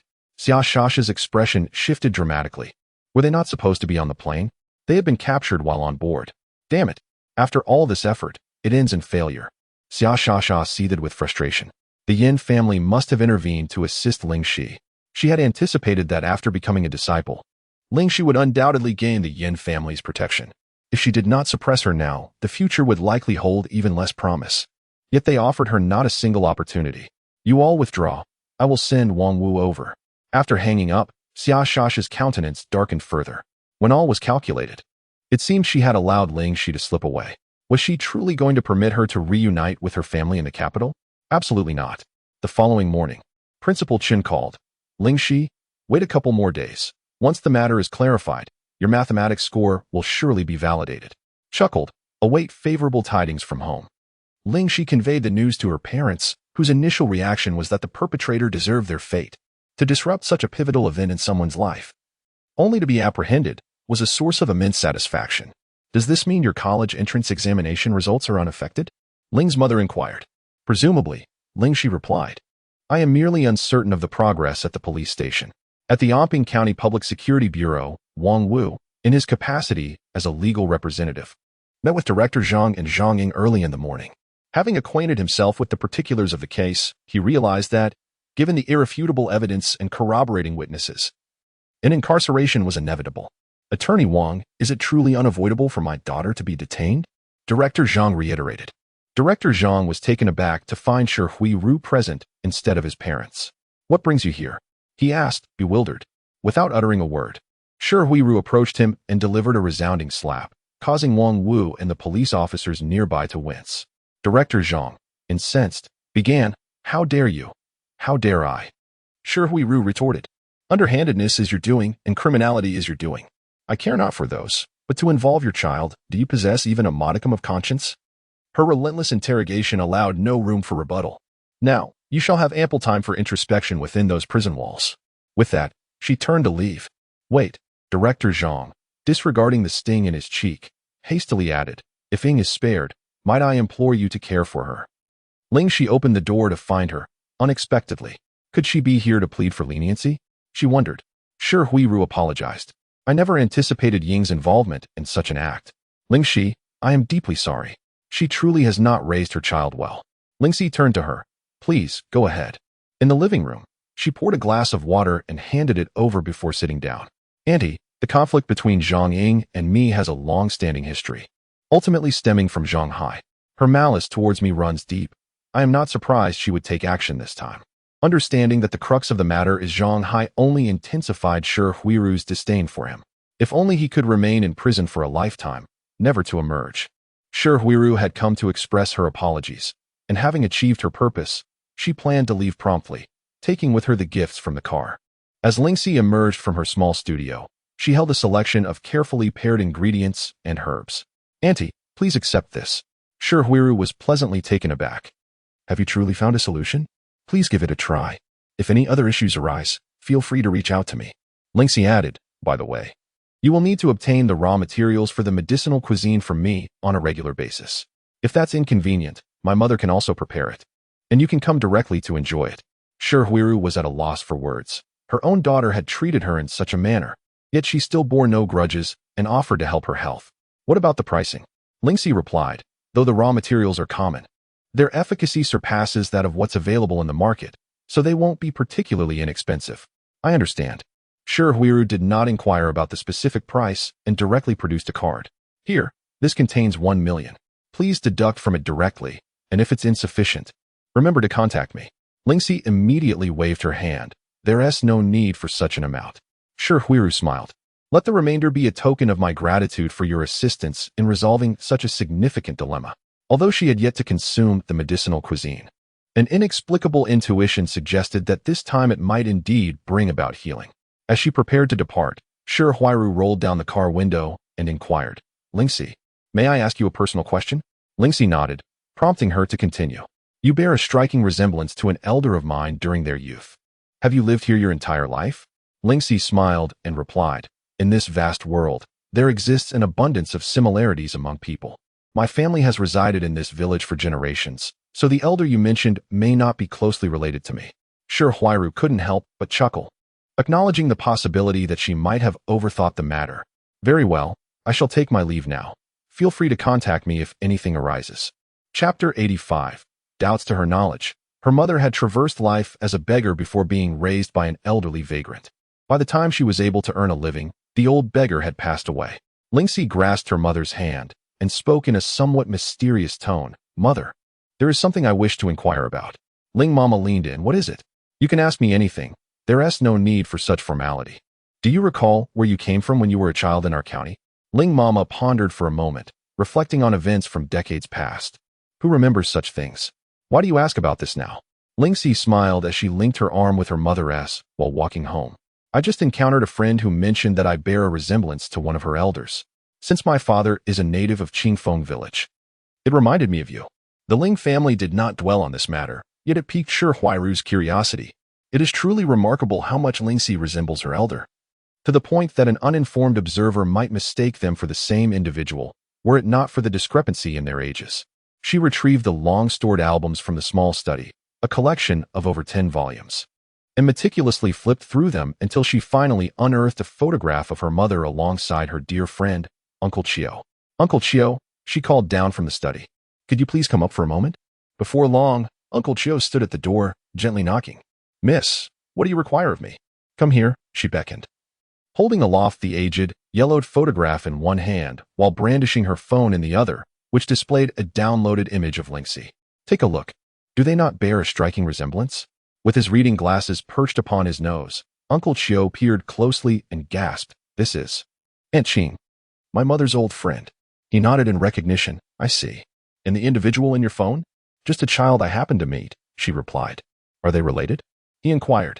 She shook her head, her tone tinged with uncertainty, as if the connection were tenuous at best. Uncle Chio, skeptical, widened his eyes and leaned in for a closer inspection. Is it truly possible for someone to resemble another so closely? They appear to be the same person. In truth, Shahu harbored a suspicion in her mind, yet she had never voiced it to anyone. However, Uncle Chio was not just anyone. He was family, having shared decades of life together. You know, she began years ago. Aunt Qing married into the Xia family, who also suffered the loss of a child. I have always sensed that the events surrounding that incident were far more complex than they appeared. Yet, this is a matter concerning the Xia family. And with Aunt Qing having passed away many years ago, our families have had little interaction, making it difficult to inquire further. Uncle Chio, still incredulous, responded, Are you suggesting? But the ages do not align. Sure Huiru pondered for a moment and said, Perhaps she is the granddaughter of Aunt Qing? Uncle Chio took a deep breath. If that were the case, it would be a significant development. However, one cannot rely solely on a photograph. Concrete evidence is required to approach the Xia family. I understand. Sure Huiru replied, putting away the album. I have inquired about her family. They have lived in the village since childhood. Perhaps I was mistaken. Uncle Chio could not help but sigh. You are too concerned about others' affairs. You ought to consider your own situation as well. How many years do you think I can accompany you? Upon hearing this, Sure Huiru felt overwhelmed and quickly deflected the conversation to another topic. The online fervor surrounding the college entrance examination cheating scandal had subsided somewhat, yet there remained a curious public, with news articles surfacing daily, generating 2 or 3 stories each day. Under the immense scrutiny, the Public Security Bureau was eager to solve the case by the next day. One day, a short video was released, gradually capturing public attention. No way, these two are incredibly audacious. What kind of hatred drives them to commit such life-destroying acts? I knew the young lady was wronged. How could someone who consistently ranks first cheat? What benefit would there be? Those malicious father and daughter. They must be sentenced. The once inconspicuous Anping County Public Security Bureau gained numerous followers overnight, all demanding stringent punishment for Zhang Ying and her father. The pressure on the bureau chief was already immense, and now he was under constant scrutiny from netizens, having gone several nights without sleep. What was the current situation of the Zhang family? He summoned Officer Liu, who was in charge of the case. Yet, they still refused to admit their wrongdoing. The only suspect left to deliver the headphones. Once he is apprehended, all evidence will form a complete circle. When will he finally awaken? The director inquired solemnly. Officer Liu replied gravely, It's hard to say. They claim he fell into a coma due to drowning, and the hospital is doing everything it can. We can only hope for a swift resolution. Time waits for no one. Just then, the phone rang. The director glanced at the caller ID and told Officer Liu, You may step out for a moment. Understood. He answered the call. Secretary G, you were saying very well. I shall make the arrangements immediately. After hanging up, he called Officer Liu again. Make arrangements at once. Secretary G will be bringing people to the hospital. At the hospital, Yenshin assisted Ling Xi in getting out of the car, just as Ji Cheng arrived. Uncle Ji, Yenshin approached with a question, simultaneously introducing Ling Xi. This is Ling Xi. Hello, Uncle Ji, Ling Xi greeted with a slight smile, observing the delicate and charming young girl before him. Ji Cheng responded with a smile. Hello there. Shall we head inside? Yenshin nodded and reassured Ling Xi, just do your best, even if he does not wake up. There is no need for concern. Ling Xi nodded her little head. Don't worry, I understand. Officer Liu waited on the first floor, having received sudden notification, while the hospital remained unaware. Upon hearing the news, the director hurried down, only to see Secretary G already inside the patient's room. He stepped forward to greet. Secretary, but before he could finish, he received a signal from Ji Chung's secretary and fell silent. The attending physician explained the patient's current condition, stating that everything was physically stable, but the reason for the prolonged unconsciousness remained a mystery. This situation is rather precarious. An important suspect lies in the hospital, and the pressure on the institution is immense. Should anything go awry, they would be held accountable. Ji Chung glanced at Ling Xi, initially only aware of the young lady's academic excellence. However, on that day when Yinchen approached him, he mentioned that there was someone who might be capable of saving the suspect. Coincidentally, it was the weekend, and with no videos to attend to, he decided to pay a visit. To his astonishment, the highly skilled individual turned out to be Ling Xi. Please step outside. The dean and the attending physician will remain, he instructed. The dean and the attending physician exchanged silent glances, apprehensive that the decision to keep them might result in reprimand. Dean, is there truly no better method available to rouse the patient? Ji Chung inquired. At this, the dean's face flushed slightly. Indeed, their medical skills were lacking. With a heavy sigh, he reluctantly conceded, there is simply no other way. Then you shall stand by. If anything appears amiss, do not hesitate to point it out. The words of Ji Chung left the two in a state of confusion until they observed the young lady unfurling a small pouch on the table, revealing a series of glimmering silver needles. A peculiar thought crossed the dean's mind. Ji Shuji this. Ji Chung nodded, indicating his intent to assess the situation. Yin Chen remained vigilant nearby, ensuring that no one would disturb Ling Xi. The young lady first conducted a thorough examination, seemingly arriving at a conclusion before retrieving the silver needles.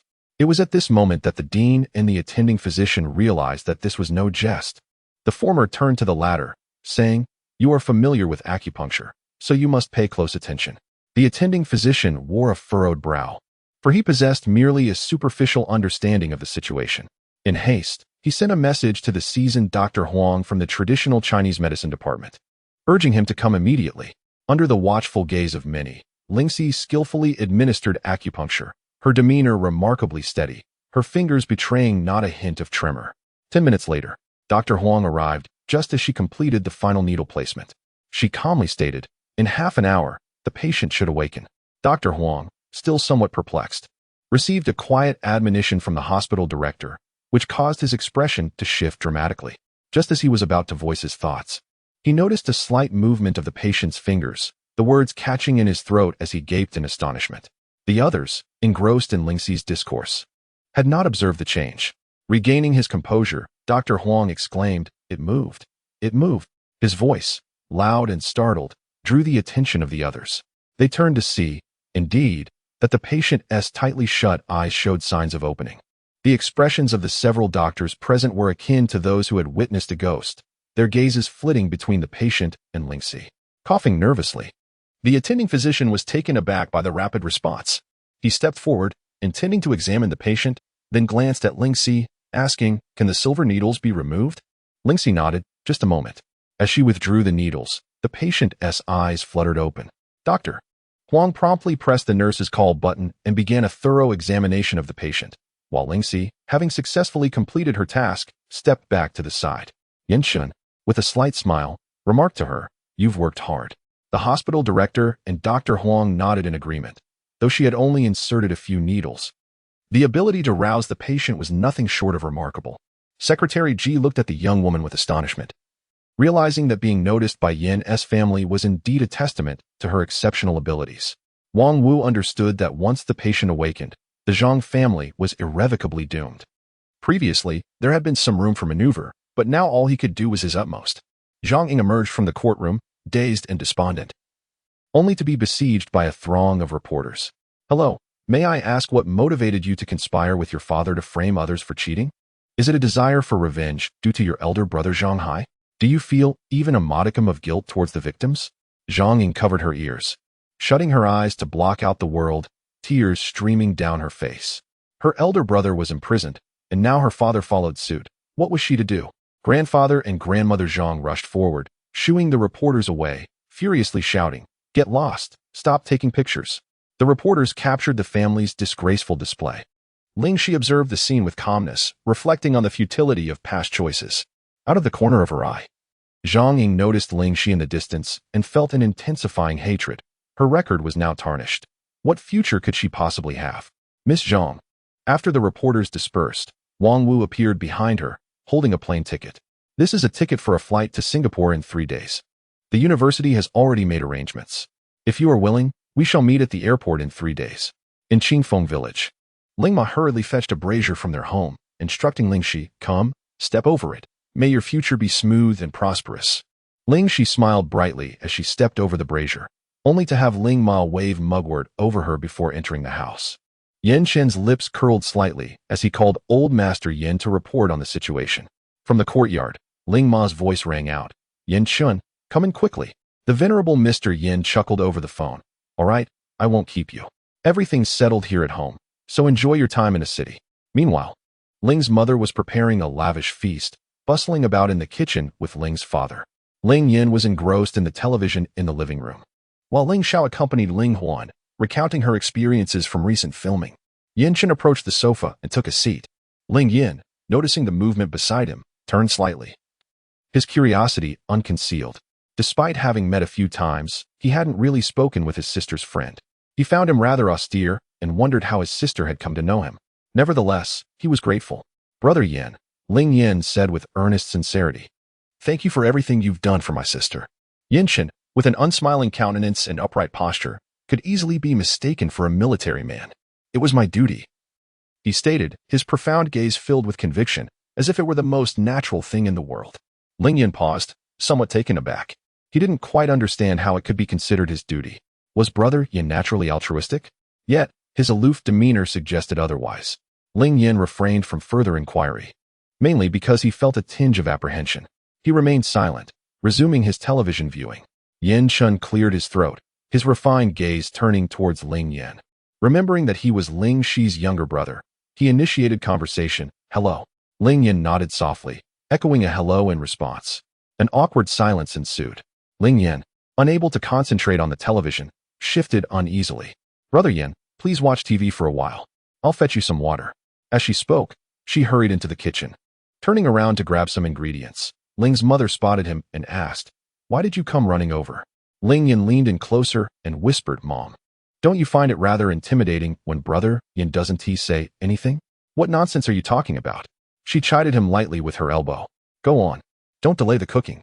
Ling's father tossed vegetables into the pot, and the sizzling sound of hot oil erupted, causing Ling Yin to leap aside in a hurry. Yet he still managed to get splattered.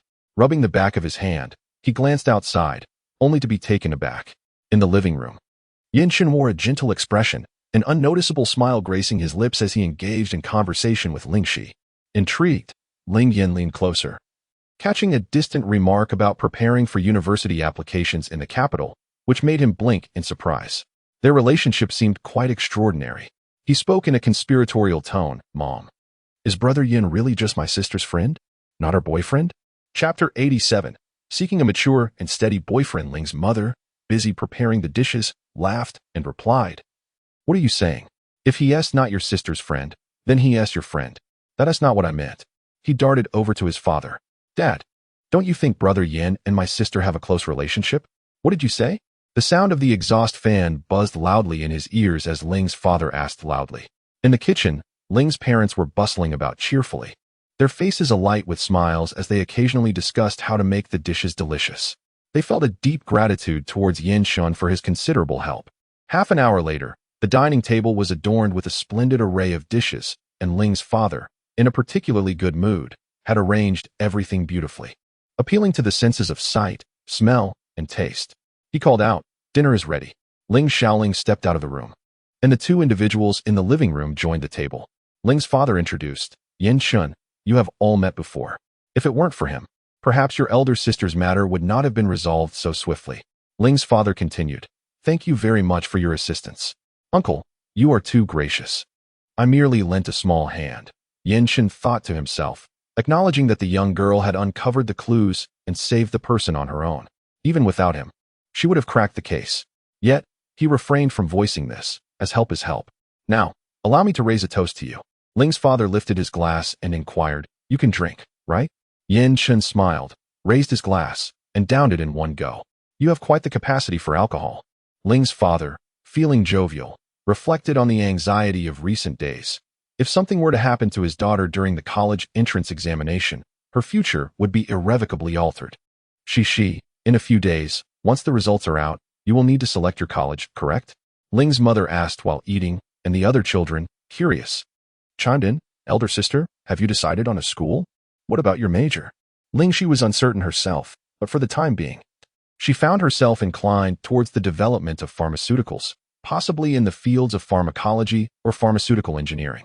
The Ling family had an inkling, considering the significant burden at home stemmed from her endeavors in pharmaceuticals. She was both intelligent and talented, and most importantly, she had a passion for it. Ling's father felt a swell of pride at the thought of his daughter attending Peking University, and he raised his glass once more. After a few rounds of drinks, the table was littered with empty bottles. Ling Ba began to feel tipsy, his words flowing freely. Xiaoxi, now that you're in college, you must be cautious when choosing a boyfriend. Be wary of those scoundrels. If you do seek a partner, let him be mature, steady, and responsible. Someone who will treat you well. As he spoke, his gaze wandered around the room, ultimately landing on Yin Chen. For some unknown reason, Yin Chen felt a nervous gulp in his throat, his fingers instinctively curling. Look, there's a prime example right here. Ling Ba chuckled and patted Yin Chen on the shoulder. At that moment, an eerie silence enveloped the dining table. Ling Xi choked, coughing incessantly, and hastily took several gulps from her cup to regain her composure. Yin Chen, with a slight twitch at the corner of his mouth, shook his head, declaring, no, that is not the case. His fingers absent-mindedly brushed over his ring, his gaze shifting to Ling Xi, who was still bowing her head, sipping water as if startled. He couldn't help but smile, lifting his glass with a countenance that radiated delight. Today marked the return to school for everyone. Zhang Ying had no desire to attend. Yet the school mandated the presence of all students, and she also needed to collect her father's belongings. Ling Xiaoxi, have you been well these past few days? After the college entrance examination, sure you had plunged into intensive training and was only returning today, discovering the significant events that had transpired. There were rumors circulating within the school, but everyone had been focused on preparing for the exams, with little thought to spare for such matters. Now that the exams were over and the cheating scandal had been resolved, the gossiping hearts could no longer be contained. Su Han, upon seeing Zhang Ying enter, could not help but mock. Some people really have the audacity to show their faces here. If it were me, I would wish to find a crack in the ground to hide in. His disdain for Zhang Ying had always been palpable, and now, having fully discerned her true nature, he found her thoughts to be exceptionally malicious. It was fortunate for their team leader, otherwise they would have suffered a considerable injustice, rendering over a decade of hard work futile. Zhang Ying stood alone, devoid of any companions, even her closest followers seemingly afraid of being implicated, uttering not a single word to her. The other students murmured quietly amongst themselves, reflecting on the age-old adage, one may recognize a person's face, but not their heart. As Zhang Ying listened to the whispers surrounding her, a sense of despair washed over her. Once upon a time, she had been the cornerstone of this class. Yet now she found herself despised and ridiculed. Tang Rong approached, holding her diploma. Upon spotting Zhang Ying, his expression remained neutral. He said nothing as he handed her the certificate.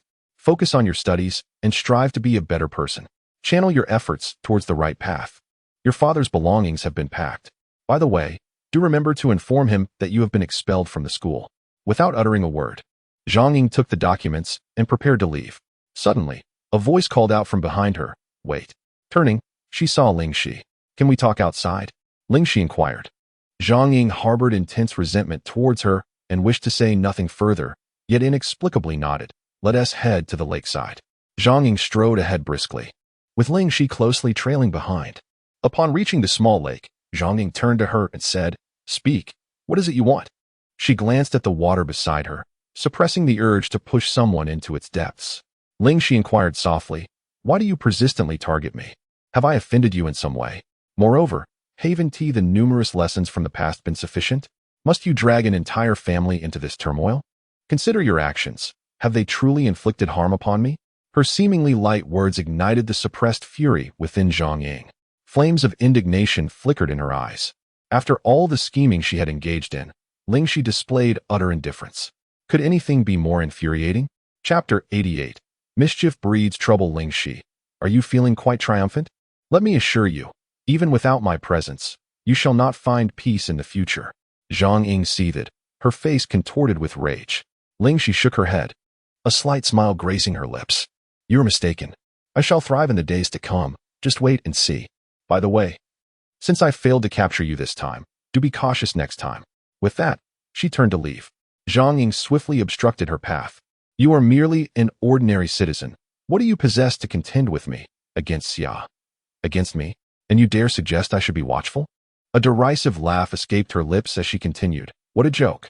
Out of respect for our shared past as classmates, I won't hold back my warning. Relish your life. After all, with such an enemy, you may find yourself unable to greet the dawn of another day." Ling Xi cast a sidelong glance at her, pondering whether this outburst was a sign of madness induced by stress. "If your mother were to witness your current state, it would surely break her heart," she remarked coolly. Although Aunt Sure claimed to be unconcerned, could one truly disregard such a matter? Silence. As she was struck at her sore spot, Zhang Ying's voice became increasingly shrill. The thought that she had not seen her mother since the incident made her complexion particularly ghastly, a hue of green bordering on black. She gazed at Ling Xi's silhouette, her feet shifting restlessly as she found herself unable to restrain her retreat. Ling Xi, sensing the disturbance behind her, swiftly turned her body, causing Zhang Ying to miss her target and propel forward due to inertia. With a splash, Zhang Ying plunged into the lake, being unable to swim. She found herself engulfed by the water, a wave of panic washing over her as she cried out for help. "Cough, cough, Ling Xi. Please save me." Ling Xi intended to let her endure some hardship, timing her intervention until Zhang Ying could no longer bear it. Suddenly, another splash echoed as a boy leaped into the water, rescuing her while chiding Ling Xi. "How could you be so heartless? If you can't swim, at least call for help instead of just standing there." Ling Xi merely smirked. Did she owe her anything? Even if she were fine, one cannot idly watch another perish.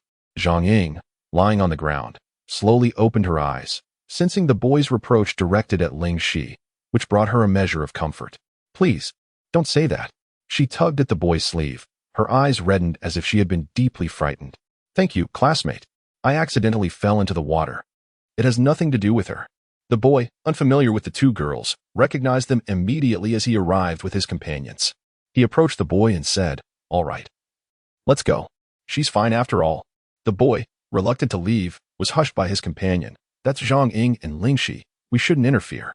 The enmity between these two individuals has now spilled over into the realm of the college entrance examination. It would be best for them to refrain from further entanglements. "I care not who they are." The boy, with a youthful countenance, did not hesitate to champion justice, addressing Ling Xi. "Should you not promptly apologize?" Ling Xi, maintaining her composure, retorted, "Are you certain it is an apology I owe her?" "What else could it be?" replied Xiao Guang, prepared to leave. The boy from the same school sensed the situation was more complex than it appeared and mused that perhaps it was someone else who ought to apologize. He hurriedly stepped forward to intervene. Xiao Guang, however, remained resolute, insisting on the veracity of his own observations. He first inquired about Zhang Ying's condition. Learning she was currently well, then turned back to Ling Xi, stating, "If you refuse to apologize, do not blame me for calling the police." The mention of the police caused a shift in the expressions of all present, save for him. Ling Xi, however, merely chuckled, her demeanor relaxed. "Very well. I have no objections. I am just curious whether Zhang Ying beside you will concur." Xiao Guang, perplexed, assured Zhang Ying, "Fear not. If she is the one who pushed you, the police will certainly restore justice." "Thank you." Zhang Ying smiled at him, but as they took a couple of steps forward, an arm suddenly appeared before them. Ling Xi's languid voice resonated. "Zhang Ying, I recall mentioning that should there be a next time, you ought to be cautious." Her unhurried tone loomed like a wall, causing a sense of unease within Zhang Ying. "What do you mean?" Zhang Ying could not suppress a cough as she questioned. Ling Xi then produced her phone, dialing 110. "Hello, I wish to report an incident. Someone is attempting murder." Zhang Ying's expression shifted dramatically, and she lunged forward to snatch the phone, but her efforts were in vain. "What exactly do you intend to accomplish?" Ling Xi spoke slowly. "Do what you wish. I have already reported it to the authorities. No need for thanks. Bah, I owe my gratitude to your ancestors." Zhang Ying, no longer pretending, forcefully shook off Xiao Guang's arm and stepped forward to Ling Xi. "It was my fault earlier. Let us settle this privately, shall we?" With a trip to Singapore in 2 days, she feared that an encounter with the police might delay her journey. Would Miss Xia still wait for her? What future awaited her in the country if she were disregarded? Ling Xi smirked. "Oh, what fault is yours? I should not have pushed you into the water." It was merely an accident on my part. Can you forgive me? Zhang Ying hurriedly spoke, hoping for leniency from the other party. Ling Xi glanced at Xiao Guang, blinking as she inquired, "Now, do you understand the truth of the matter?" Xiao Guang's face flushed, looking incredulously at Zhang Ying, who offered him not a single glance. His friend approached. "Let us go. Don't mind them. Zhang Ying is not a good person. Be cautious of her resentment."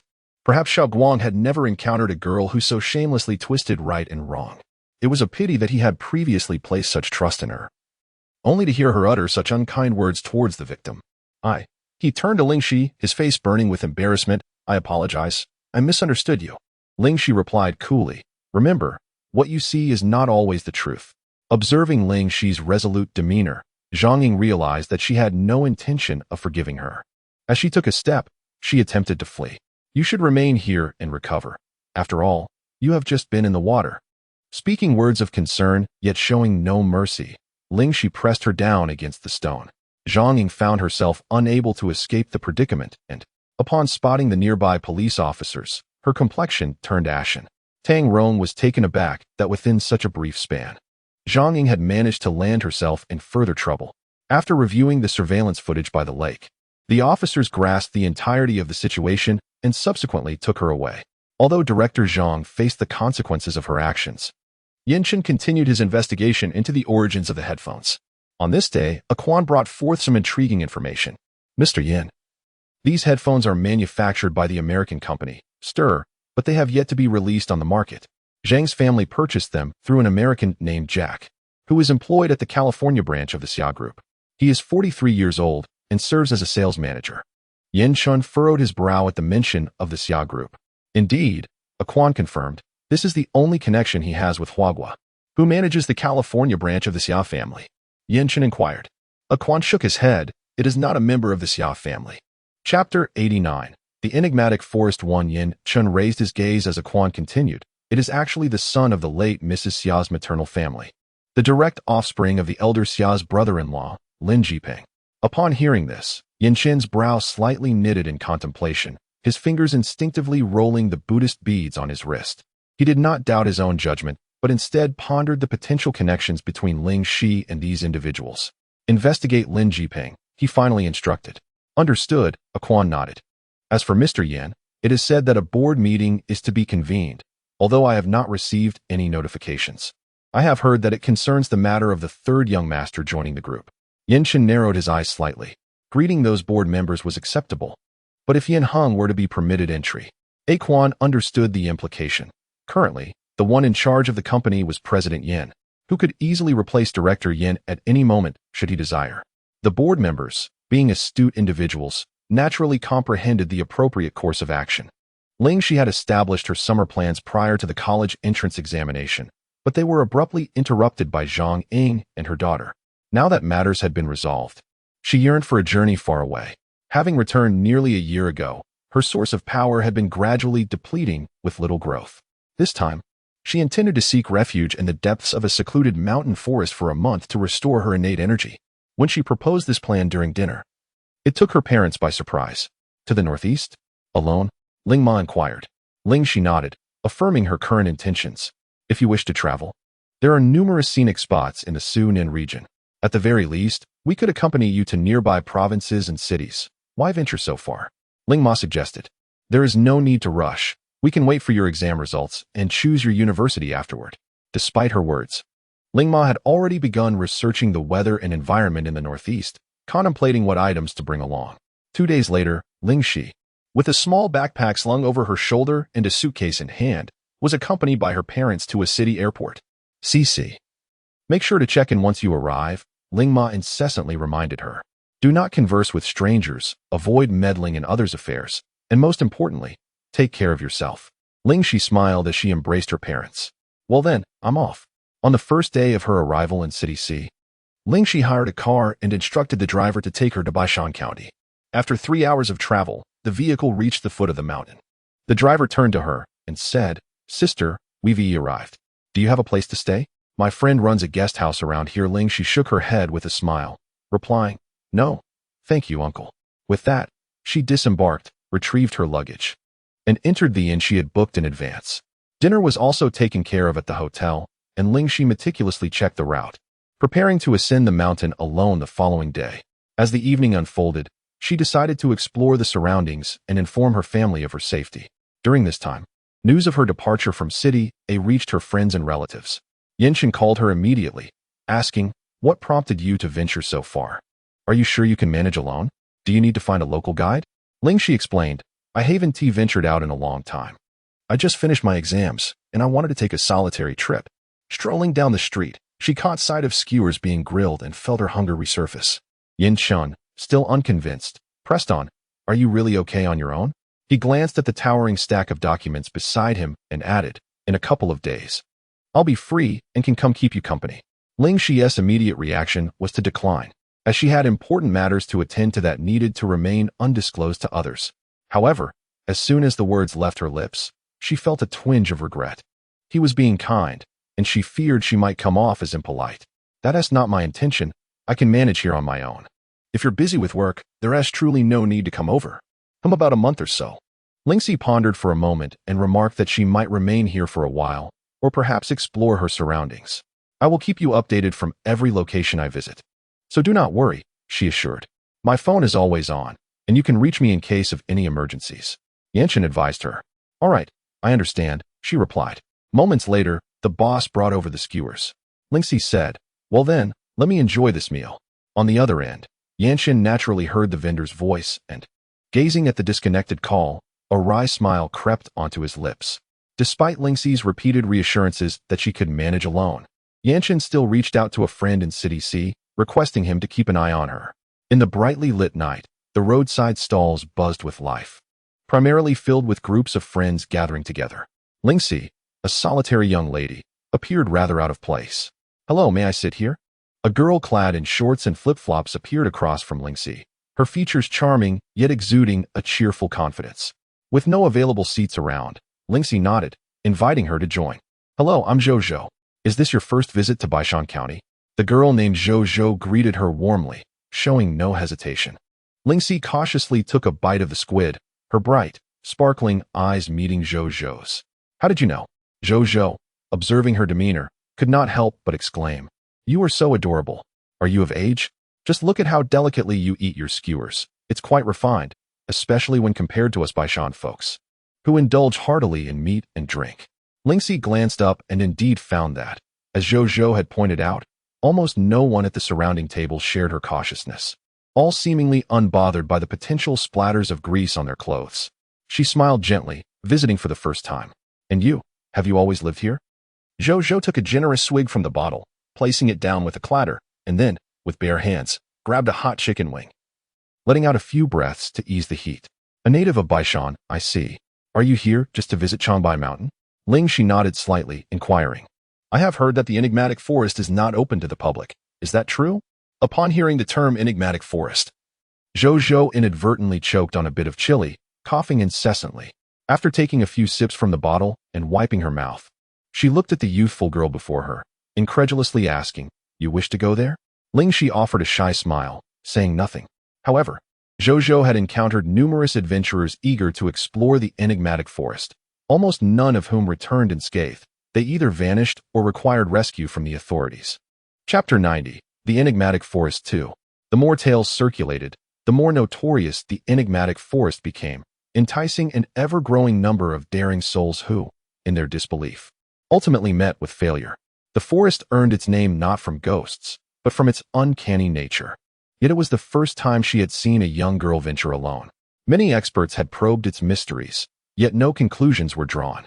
"You are still so young. With a promising future ahead, please do not sacrifice your bright life out of fleeting curiosity." "Thank you, I understand." Ling Xi's face radiated with joy, her bright eyes resembling a sea of stars, leaving a lasting impression.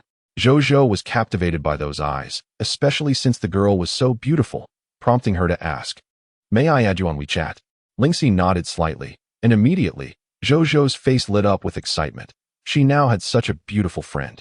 Once they finished their meal, Zhou noticed Ling Xi preparing to leave and hurriedly provided her contact information. "I live just over there. Here's my number.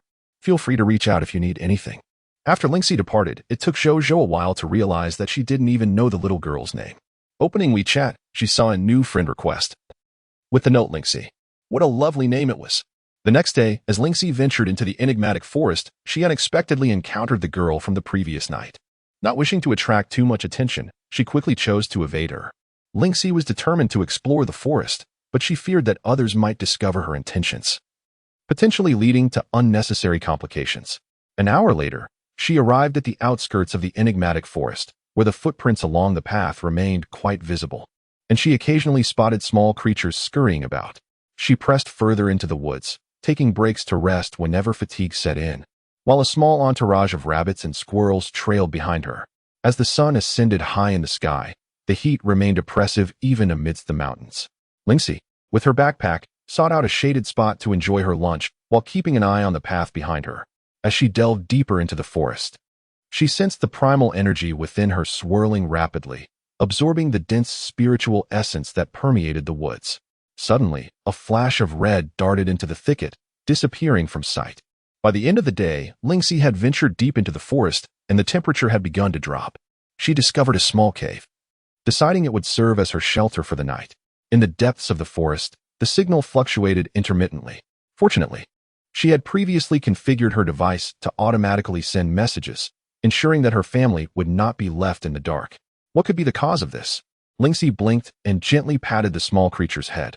Little Red opened its eyes, its large orbs devoid of clarity, wagging its tail as if attempting to convey some unspoken message.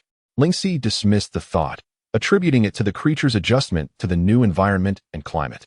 With nightfall approaching, she reminded herself not to wander aimlessly. Gathering some branches and leaves from the forest, she spread them over a nearby stone and prepared her bedding.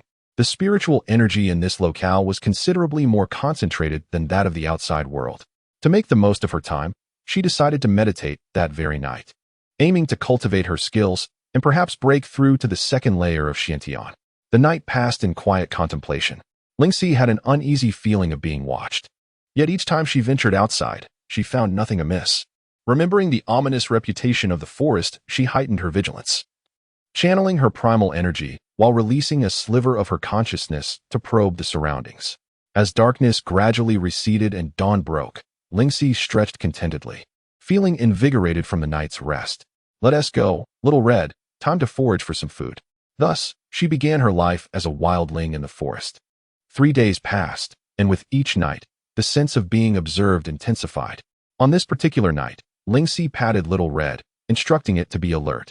Rather than meditating, she feigned sleep, lying on the stone bed. Inside the cave, the sound of cracking branches echoed, and the flames flickered and dwindled. In the deep of night, the sensation of being watched returned, yet Ling Xi remained composed, lying still and undisturbed. Xiaohong was far from quiet. Her little head seemed eager to burrow under the covers. A crisp creak echoed, followed by an unsettling silence. Approximately 5 minutes later, a faint sound emerged once more, prompting Ling Xi to feel a surge of caution. Could it be that this forest harbored some supernatural entity? Were the missing individuals somehow linked to this phenomenon? The blanket was gently tugged, and Ling Xi hesitated to extend her consciousness, fearing that, as before, she might frighten whatever it was away. Suddenly, she felt the weight of something akin to an apple upon her, and upon closer inspection, she discerned a faint squeaking emanating from its mouth. Ling Xi's initial reaction was, a mouse. With lightning speed, she seized the small creature, her eyes wide open as she swiftly rose. It was entirely covered in soft white fur, approximately the size of her palm, and its features were indistinguishable at a glance. It resembled a mere fluff ball. As Ling Xi curiously examined it, the little creature remained motionless, seemingly playing dead. Despite her attempts to provoke a response, it remained silent. How peculiar this little creature was. She had never encountered such a species before. Hey, can you understand me? Ling Xi attempted to communicate, but received no reply. Just as she relaxed her grip slightly, the creature darted away, nipping her palm in the process. Its sharp little beak stung. Ling Xi shook her hand and pursued it, but as expected, it had vanished without a trace, and the mist enveloped the surroundings, obscuring all sense of direction. Xiaohong remained curled up and motionless. Hurry up. I know you can catch up. Ling Xi gazed around in astonishment. In the midst of summer, she found herself in a vast expanse of ice. It was truly astonishing. As Ling Xi took a step forward, an icy shard suddenly approached, sharp and damp. She swiftly sidestepped to avoid it. This small realm undoubtedly harbored secrets unknown to mortals. Chapter 91. The Enigmatic Grove. 3.5 hours later, Ling Xi arrived at the edge of a small pool, from which steam rose, obscuring the view of its depths. Beneath the surface, a tiny, fluffy creature with eyes the size of mung beans curled up in a small hole, intently observing the rippling water above, fixated on the movements of the human. A hand reached into the tranquil waters, causing gentle ripples, and the little creature suppressed its urge to peck at the intruder, fearing capture. This area had rarely been trodden by human feet. Adventurous souls who passed through were often disoriented by an elusive magnetic field, leading them astray to a place where only an abyss awaited them. "Hey, are you here? Come out. I promise I won't harm you," Ling Xi softly called out, her fingers brushing the warm water. The creature, a mysterious little being, was likely of an unknown species. The aura here was palpably richer than in other places, suggesting it had never been disturbed by human presence. Could it be another spirit, akin to the little red one? The little creature rolled its eyes in skepticism. There was no way it would be deceived into revealing itself. Its ancestral lineage had warned it. Humans were not to be trusted. For centuries, its kind had thrived in the heavenly pool, only to be hunted down by humans. They had woven a small illusion in this place, but as time passed, the enchantment was waning. Contemplating this, the little creature felt a wave of anxiety wash over it. What would become of them in the future? "Ling Xi, I can sense your presence in the water. If you do not wish to emerge, then remain submerged." After a prolonged silence from the water's surface, she decided to rise and prepare for her departure, not forgetting to enhance the illusion's effect as she left. "It would be wise for you to stay hidden, for the outside world is fraught with peril, especially for those unacquainted with it, who are certain to be observed and studied. Nevertheless, it matters little, as we are unlikely to meet again." Assured of her benign intentions, Ling Xi chose to divert her attention elsewhere. Her primary aim in this place was to augment her strength. Discovering some rare flora would be an added boon. Wait, rare flora? She recalled having spotted a few specimens on the icy plains, though it remained uncertain whether the little meatball would part with them. In the days that followed, Ling Xi devoted herself to her training, occasionally seeking suitable seeds. The little meatball had not made another appearance. Just as she was about to explore a different area, the little meatball stealthily reappeared. Ling Xi was grilling fish when she noticed its sudden stillness, her eyes sparkling with delight as she smiled and waved, inviting it to come closer. The little meatball cocked its head, stealing a glance in her direction. Amused by its proud demeanor, Ling Xi chuckled softly, raising the grilled fish and taking a bite herself. The air was filled with the tantalizing aroma of the meat, causing the little meatball to twitch its small nose, its legs inching forward involuntarily. No, it must resist the temptation. Humans are cunning. Perhaps this is a deliberate ploy, and it would not fall for such tricks. As the last morsel of fish was about to vanish, the little meatball could no longer restrain itself, darting forward to snatch the grilled fish and flee.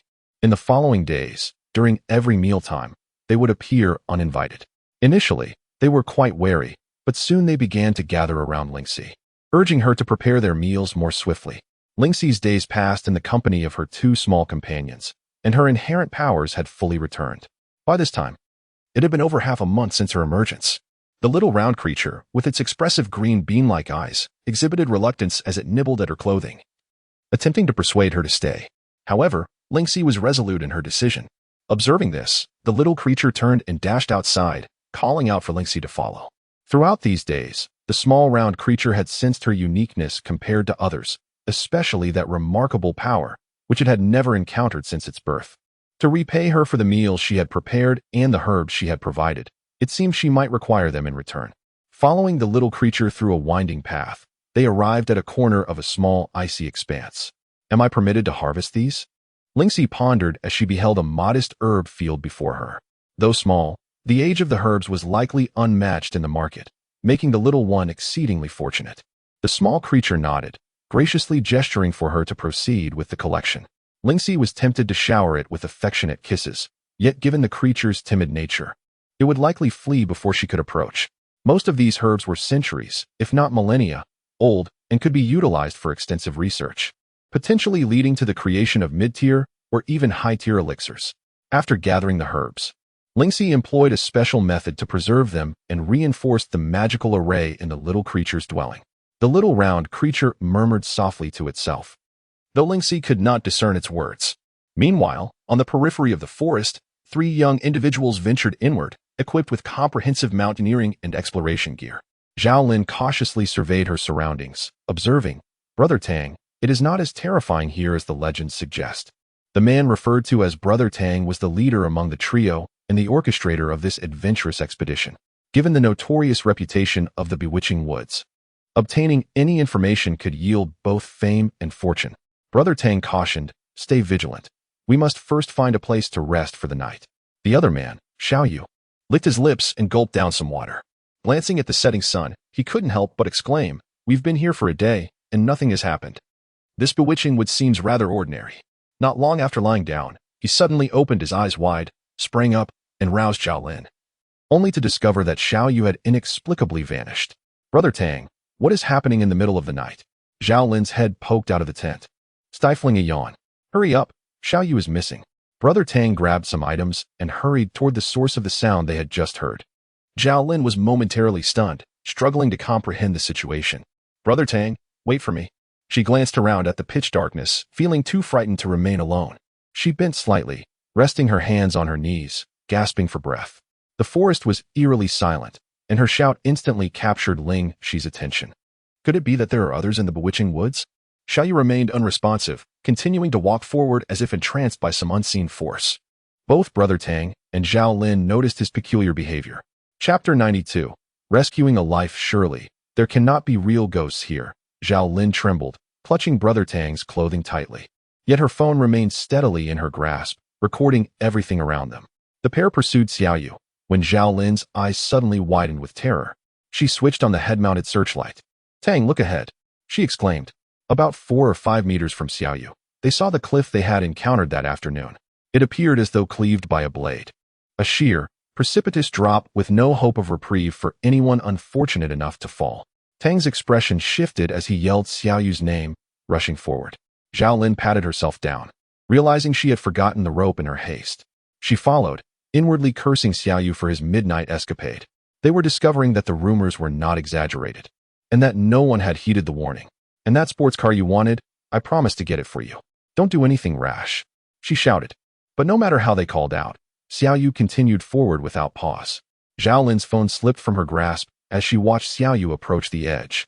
Just as he stepped forward, about to plunge into the abyss, Ling Xi emerged from the nearby woods. She was about to rush out to save him, but something tugged at her leg. Looking down, she saw the small, fleshy creature. "What are you doing here?"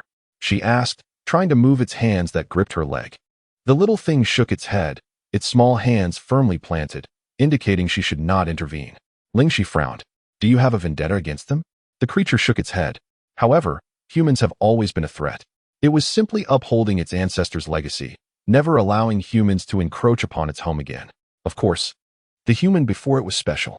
It looked up at Ling Xi, sighing inwardly, knowing it was no match for her. Tears streamed down Zhao Lin's face. No matter how fiercely she ran, she could not match the speed of Xiao Yu's free fall. Brother Tang cursed himself inwardly while shouting at Xiao Yu. "Look for something to grab onto. Do not let yourself hit the ground." Xiao Yu glanced around, engulfed by a pitch-black void that loomed like a colossal beast. Its mouth wide open, ready to devour everything. Fear overwhelmed him, and he shook his head, tears and snot streaming down as he cried out, "Brother Tang, there is some money under my bed. Please take it, and make sure to look after my mother."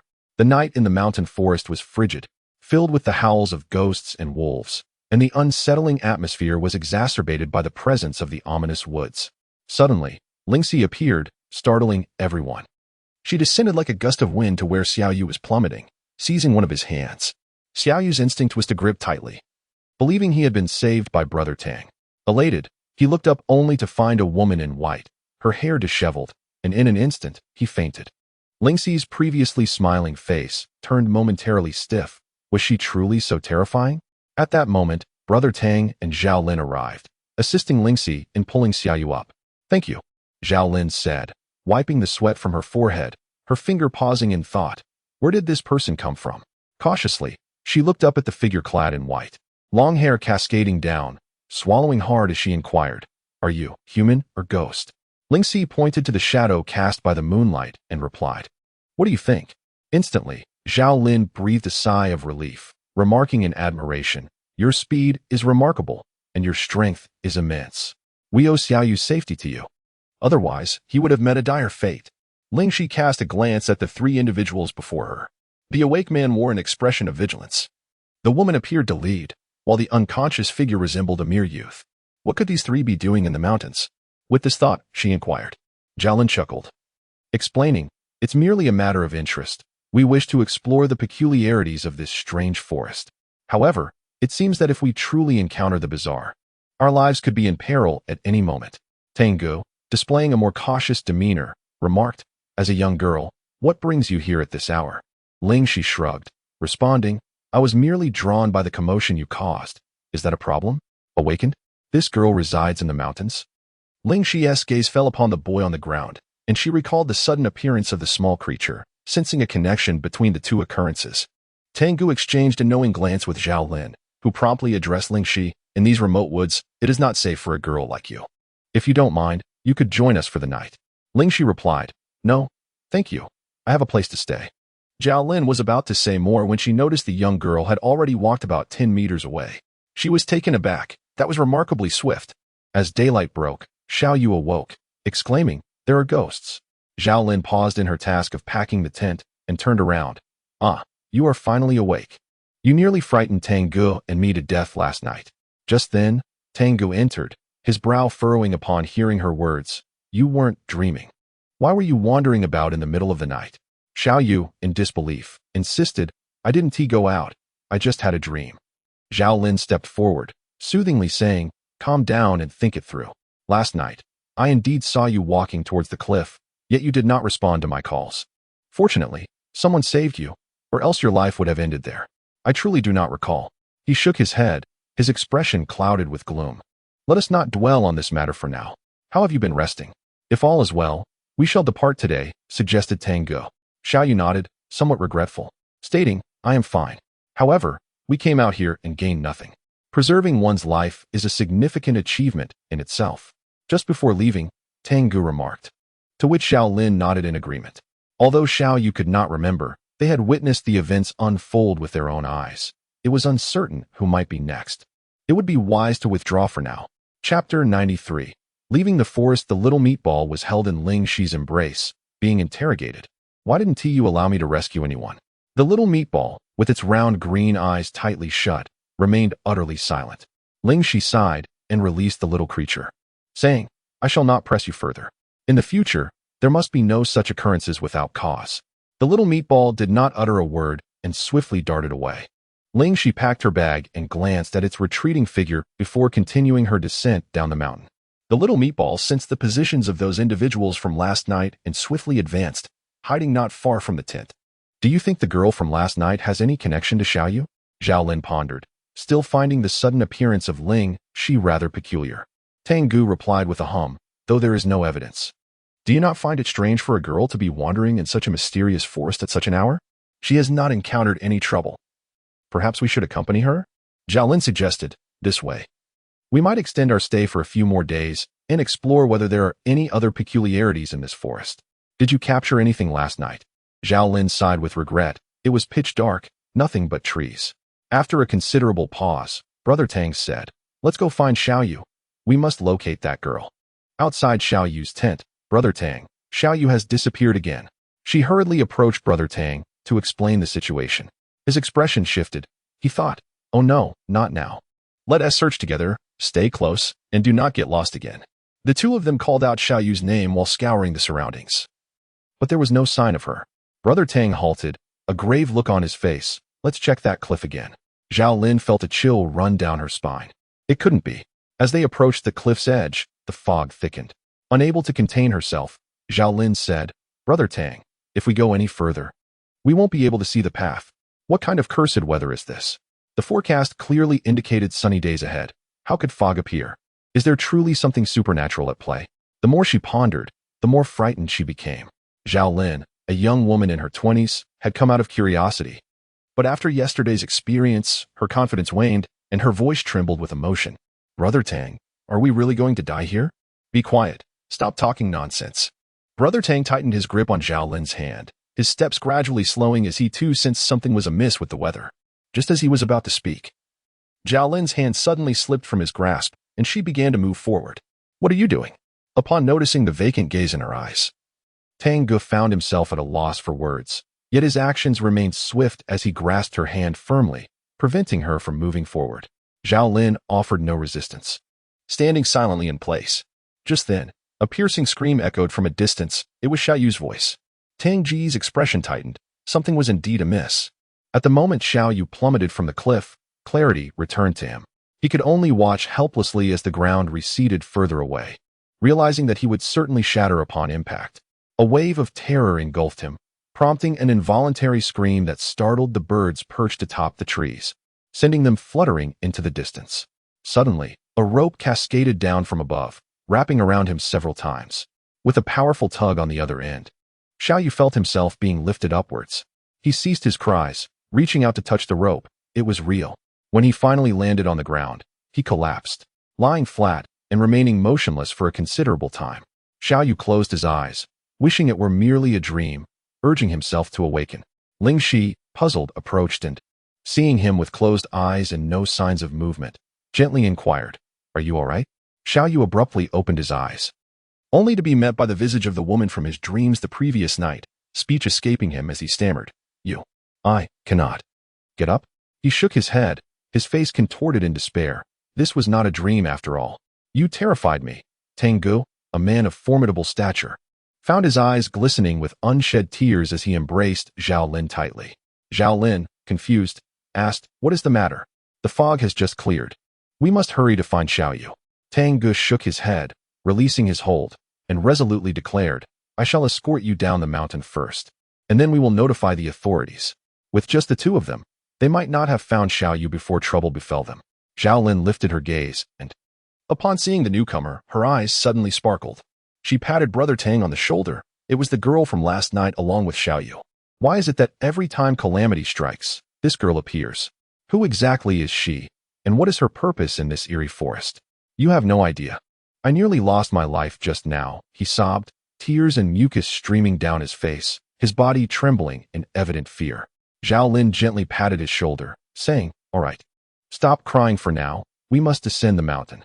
Xiao Yu nodded and turned to Ling Xi, addressing the group. "It was this girl who saved me. I had fallen, and she used a rope to pull me back up." As he recounted the event, his expression grew animated, gesticulating as if reenacting the scene. With a tone of admiration, he asked Ling Xi, "Are you perhaps a reclusive master with legendary skills? Could you teach me?" Ling Xi merely smiled without replying and greeted the others. "It's good to see you again." Brother Tang nodded at Ling Xi, saying, "You have saved Xiao Yu twice. If you have any requests, feel free to voice them. We will certainly fulfill them if we can." Though Ling Xi asked for nothing in return for her assistance, she stated for their safety, "Let us leave this place first. After all, for every second you linger, the danger increases." Her eyes narrowed as she cast a warning glance at the small creature not far away. No more taking lives. One day later, having exited the eerie forest, Brother Tang and the others struggled to regain their composure, gazing back at the forest that no longer inspired the fervor they had felt moments before. Sobbing softly, Xiao Yu was in tears, and beside her, Zhao Lin was also wiping away her own. This journey had been exceedingly arduous. Once they emerged from the forest, the signal grew stronger, and Ling Xi's phone began to ring incessantly. She first informed her family of her safety before attempting to call Yin Chun, but there was no answer. Perhaps she would try again later. He must be preoccupied. As they made their way out, they exchanged names and contact information. "I have matters to attend to. Please take care on your journey. May we meet again by fate." Upon returning to the hotel, her room had yet to be checked out.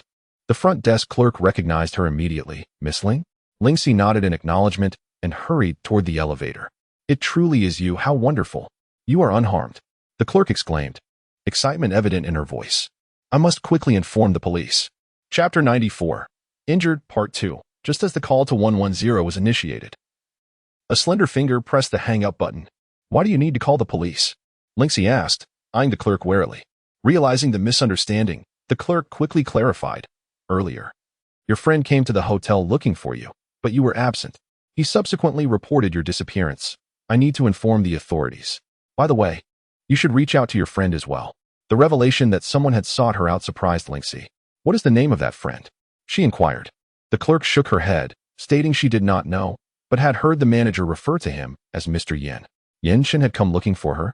Yet, Why was he unreachable by phone? Ling Xi left her belongings at the front desk and stepped out of the hotel once more. The phone remained silent. A sense of worry enveloped her as she stood at the hotel entrance, pondering where Yin Shin could have gone. Ling Xi. A sudden cry from a girl nearby caught her attention. She turned to see Zhou running towards her. It's really you. Where have you been for the past half-month? Zhou exclaimed. I didn't expect to see you again, Ling Xi replied, relieved. It's a relief you're safe. What are you up to? Zhou inquired. Ling Xi, anxious to find someone, replied, I have something urgent to attend to. We can talk another day. Wait, what's wrong? Have you encountered some trouble?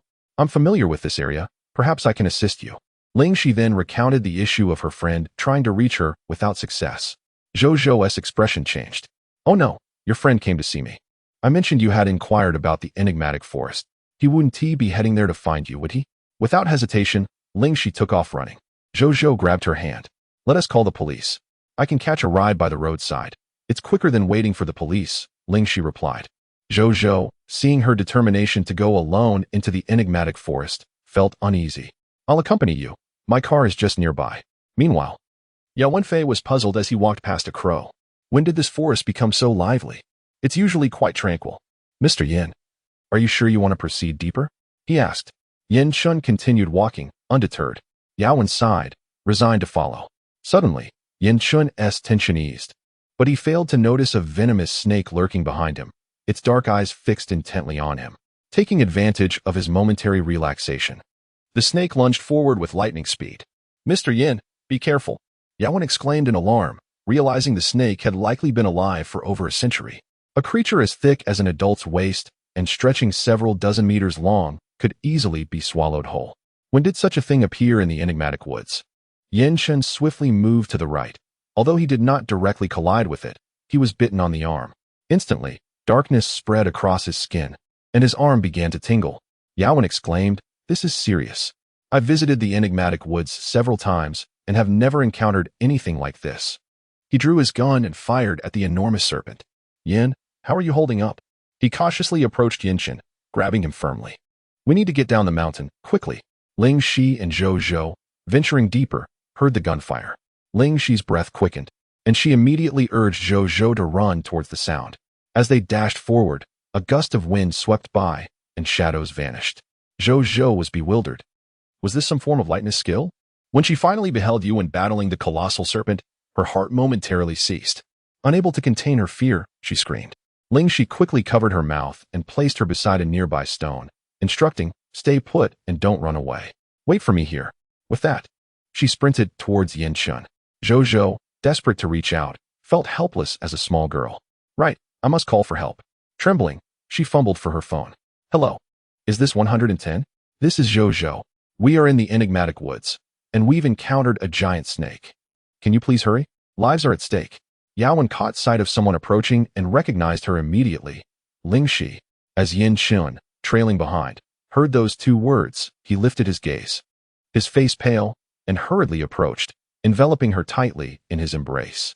Ling Xi's nose collided with his shoulder, causing a twinge of discomfort, and she attempted to extricate herself from his grasp, but he held her with an unyielding strength. Yin Shun, could you loosen your hold?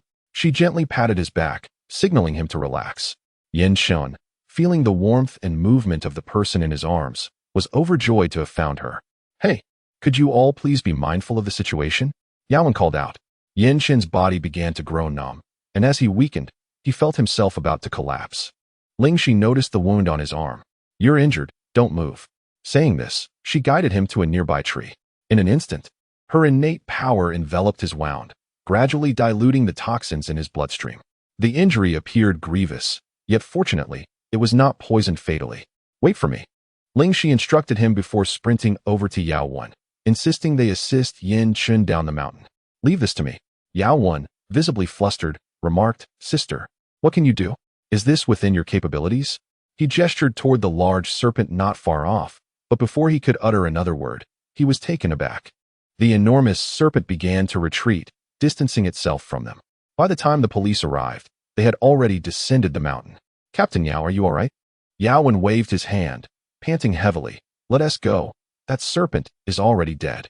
As he spoke, he couldn't help but glance at Ling Xi. This girl is formidable.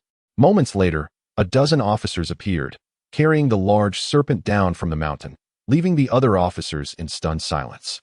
Has it mutated? During the return journey, Yawen glanced at Yin Chun, inquiring if a hospital visit was truly unnecessary. Upon reaching the hotel, Yawen addressed him through the car window. Don't hesitate to reach out if anything arises. He then turned his attention to Ling Xi. Miss Ling, might you be interested in serving as an instructor for the police force? Ling Xi politely declined with a faint smile. Mr. Yao, I appreciate your kind offer. Back in their room, Ling Xi promptly applied medication to Yin Chen's wound. Noticing the mud that coated him, she suggested, perhaps you should cleanse yourself first? Yin Chen, equally eager to shed his soiled garments, cast a glance at Ling Xi before entering the bathroom. She immediately comprehended his unspoken concern, assuring him, rest assured, I have no intention of wandering off. As the sound of water trickled, Ling Xi grew restless, finding herself unable to simply remain and listen. She had barely reached the door when a deep voice echoed from behind. Where are you off to? Chapter 95. The little meatball followed along. Third update. Ling Xi turned to behold Yin Chun, a vision of masculine allure, clad in a white bathrobe with a plunging neckline. His disheveled hair dripped with moisture, rivulets tracing down his chiseled jawline, across his chest, and hinting at the abdominal muscles beneath the fabric. Seated on opposite ends of the sofa, they faced each other. Ling Xi, concerned about his injury, inquired, how are you feeling now? Much improved, Yin Chen replied, recalling their brush with mortality. Did you come to Baishan County specifically to visit that place? Ling Xi hesitated to answer, instead questioning, what brings you here? They spoke in unison. Yin Chen, I was worried about you. The ambience momentarily hushed as Ling Xi lifted her gaze, inquiring, did you venture here alone? Yin Chen, his countenance solemn, affirmed, indeed. His tone, though even, betrayed a hint of displeasure as he questioned, was it not agreed that recklessness would be avoided? What prompted your expedition to the spectral woods? Ling Xi, her lips pursed, responded, my curiosity was piqued, and such woodlands often harbor flora of significant research potential. Her words were cut short by Yin Chen's frosty glare, prompting her to instinctively extend her left hand, anticipating his reprimand, only to recoil in embarrassment at her own reflex. What occupies your thoughts, Ling Xi? He queried, clasping her hand firmly as if fearing her imminent disappearance. Have you been dwelling in these forests for days on end? Ling Xi eyed their joined hands, wondering if she could plausibly accuse him of impropriety. Later, they dined at the hotel. Yin Chun had arranged a lavish repast, the spacious room accommodating only the two of them. As the staff discreetly withdrew, they thoughtfully dimmed the lights. The flickering candlelight cast dancing shadows, while the air was redolent with the delicate fragrance of blossoms, creating a tranquil atmosphere. Although Yin Chun had not orchestrated this particular setting, he found it pleasing nonetheless. As a smile played upon his lips, the lights flickered on. Yin Chun's dark eyes turned to Ling Xi, who stood by the switch, a sheepish smile on her face. The dimness was rather inconvenient, she offered apologetically. Yin Chun chuckled softly, let us commence with our meal. He meticulously prepared her steak, placing it before her. The aroma of roasted meat permeated the room, when suddenly the backpack on the sofa stirred, only to fall still once more. Ling Xi's gaze drifted towards it. This scene evoked memories of her first encounter with the little fluffball. She turned around, the sound of a zipper catching her attention, and caught a glimpse of a small, white, pointed paw, prompting her to stand up abruptly. What's the matter? Yin Chun inquired as he observed her moving behind him, seemingly retrieving something. He followed her, only to see a palm-sized, furry creature appear in her hand, which let out a couple of squeaks. Is this your pet? Upon hearing Yin Chen's voice, the little fluffball seemed startled and swiftly dove into Ling Xi's pocket, peeking out with its beady green eyes at Yin Chun, who was staring intently at it. Before hastily retreating, Ling Xi shook her head, revealing that she discovered it in the peculiar forest, never anticipating it would follow her out. She fished the fluffball out of her pocket, asking, how did you manage to come out? To her knowledge, the fluffball had resided in that forest for quite some time, showing no inclination to leave when she was preparing to depart. How had it suddenly appeared in her backpack? The little fluffball lay despondently in Ling Xi's hand, both hungry and struggling to adjust to its departure from its ancestral home. This woman even questioned its reason for leaving. Was it not all because of her? After allowing those few humans to escape, it was certain they would spread tales, and if discovered, what fate would await it? It was wiser to stay with this formidable woman, observing her remarkable abilities, believing she could offer protection. The little fluffball was engulfed in contemplation, uncertain whether leaving its ancestral home was right or wrong. After all, its ancestors had warned that humans were inherently greedy and should not be trusted easily. Yet, it felt an instinctive assurance that this human would not cause it harm. Yet, the man beside her exuded an aura so terrifying that it sent shivers down her spine. Moreover, there was an unsettling familiarity about him. The little meatball sensed that the man harbored no malice, and it peeked out from its hiding place, offering him a charming smile. By the way, can you discern the breed of this creature? Ling Xi turned her gaze towards Yin-Chen. The little meatball was diminutive, its limbs not fully developed, appearing fragile and innocent. However, it was far from as harmless as it seemed. Yin-Chen failed to identify it, for in this vast world, there were countless wonders, and this creature could very well be an undiscovered species. He remarked, if you wish to keep it, then do so. But we should visit a hospital for a checkup one day, just to rule out any infectious diseases. The little meatball scoffed inwardly. Just because he was not human did not mean he could not comprehend the meaning of those words. Having been seen, the little meatball leaped onto the table, the tantalizing aroma of seasoned meat wafting through the air, and it bounced with excitement. Oh, how delectable it smelled! Following along had proven to be a wise decision. If it loved meat, it should indulge to its heart's content. Ling Xi nudged the plate closer to it. The little meatball opened its mouth wide, seizing a piece of beef and chewing with delight, its eyes blissfully shut as if savoring the most exquisite delicacy before it. For the little meatball, it truly was. Since it could remember, all it had consumed were the pure and unadulterated fruits of nature. It had no notion of such culinary delights. Even when adventurers ventured into the mysterious woods, they brought along only portable rations, and the little meatball had always kept its distance from humans. What breed are you exactly? Ling Xi gently stroked its tiny head, feeling an odd sense of familiarity that she could not quite place. The only certainty was that she had never encountered such a creature in the modern world. Could it truly be a mystical beast inherited from ancient times? With this perplexing thought, Ling Xi succumbed to slumber. That night, she dreamt once more. Bai Zhe served as her witness. A she, you must wait for me. Startled awake, Ling Xi surveyed her surroundings, only to feel disheartened.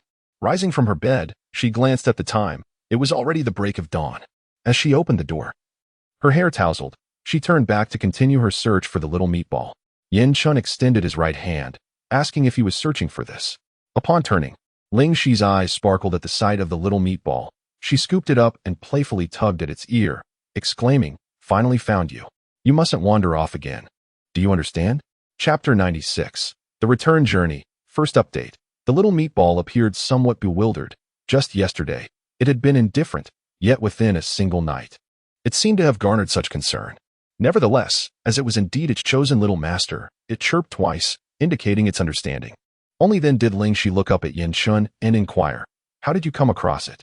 Reflecting on the morning when he had seen the little creature, both fearful and eager for affection, Yin-Chen replied, "After I awoke, it was already in my room."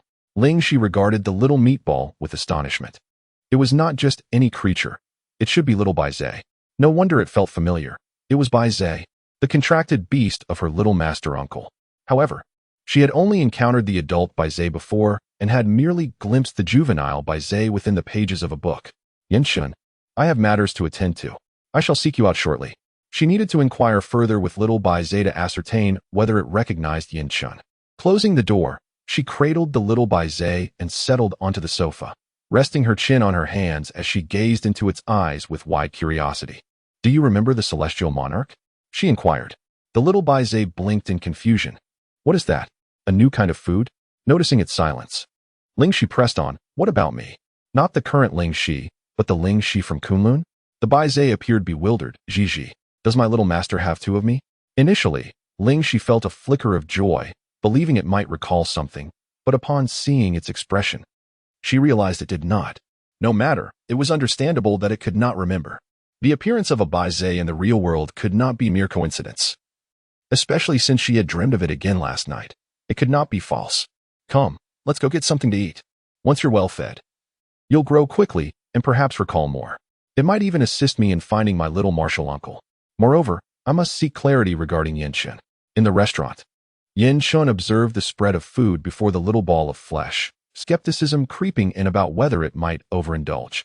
"Is it truly all right to eat so much?" he questioned. Ling Xi remained composed, gesturing an okay sign. Even for a young Bai Zhe, Its appetite was considerable, and this amount was merely adequate.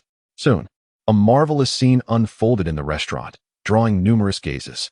Some patrons even pulled out their phones to capture a quick video, utterly enchanted by the baise's culinary antics, which resembled that of a food blogger, evoking a sense of relief from any feelings of anorexia. Ling Xi regarded her companion with utmost seriousness, her expression grave. Yin-chun had never witnessed her so solemn before.